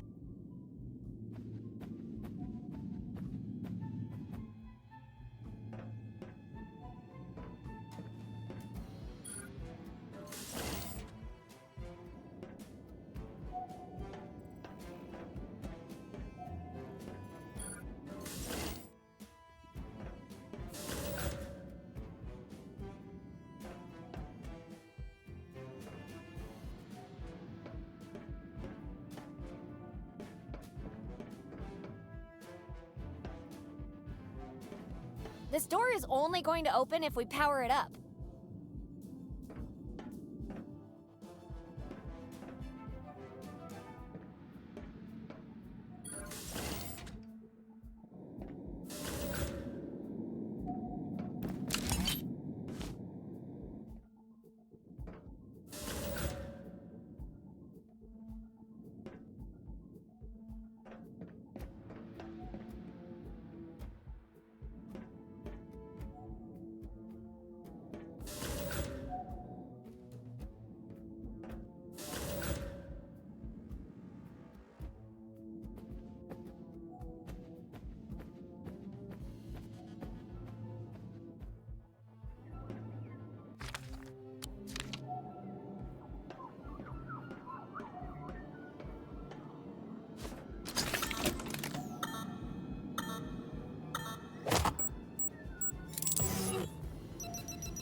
Fully charged.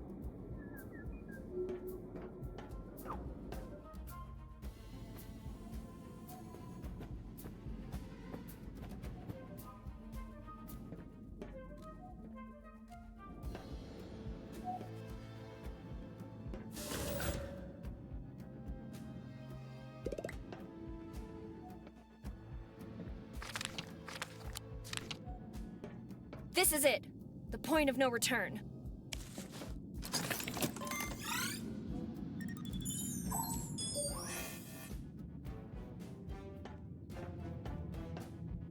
Time to show this intergalactic piece of trash what we're made of. Showtime!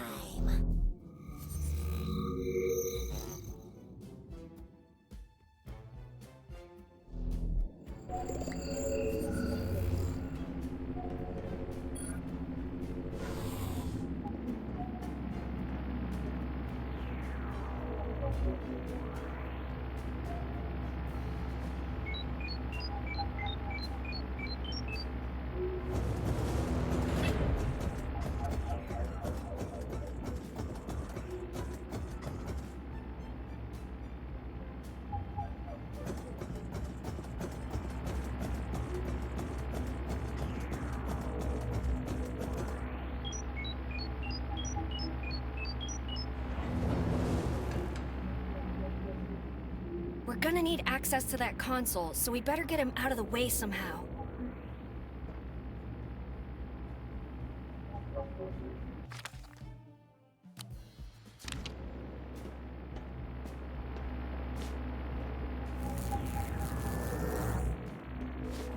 The plasma cymbal-banging monkey. The loudest, most annoying thing in the entire universe. Now powered with enriched plutonium. Buddy, even after all these years, you still catch me by surprise.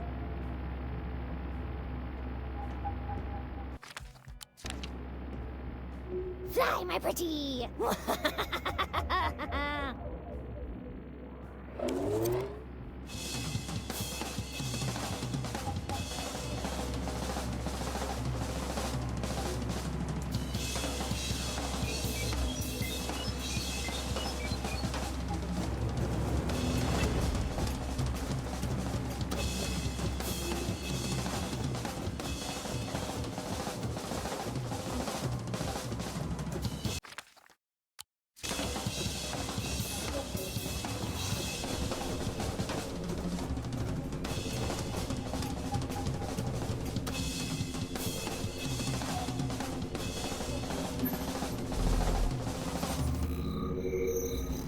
This'll buy us some time. Now what?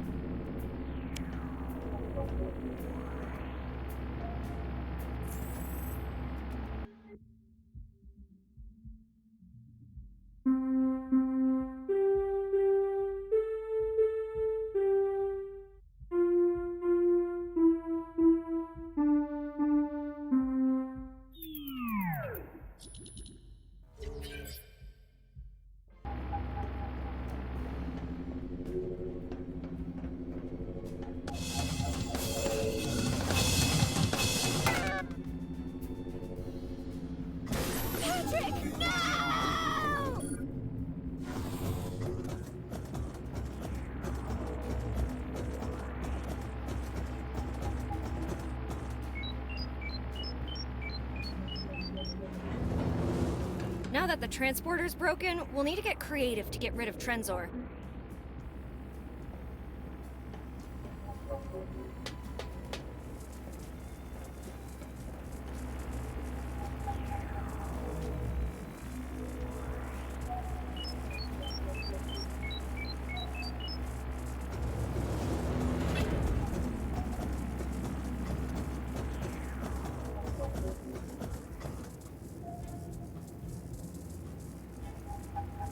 And attract Trenzor's attention? Not a chance.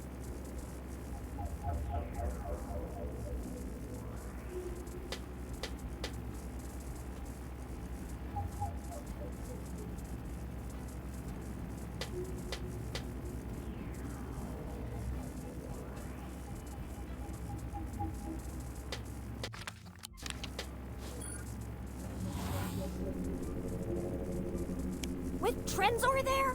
That's certain death!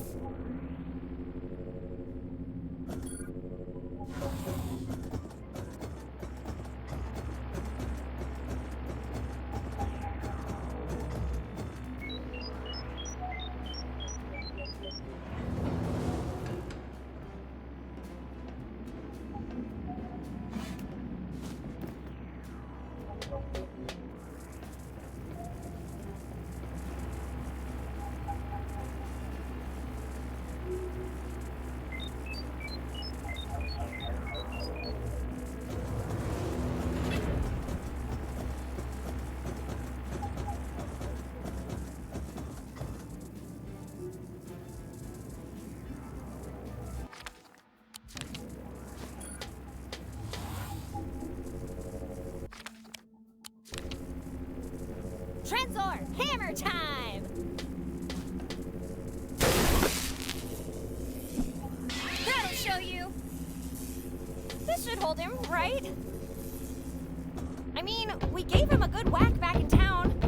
Hopefully he'll be too damaged to find his way out of here before we do. Okay, we're in the clear. Just swap the plutonium and put an end to this. Let's get our priorities straight. Bombs first, westerns later.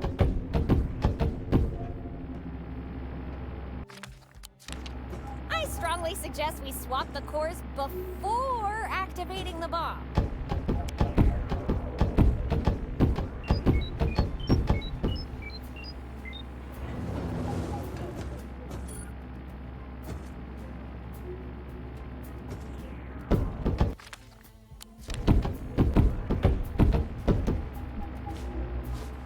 The bomb is ready.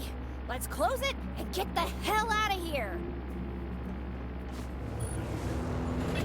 Well, would you look at that? We might actually survive this trip after all.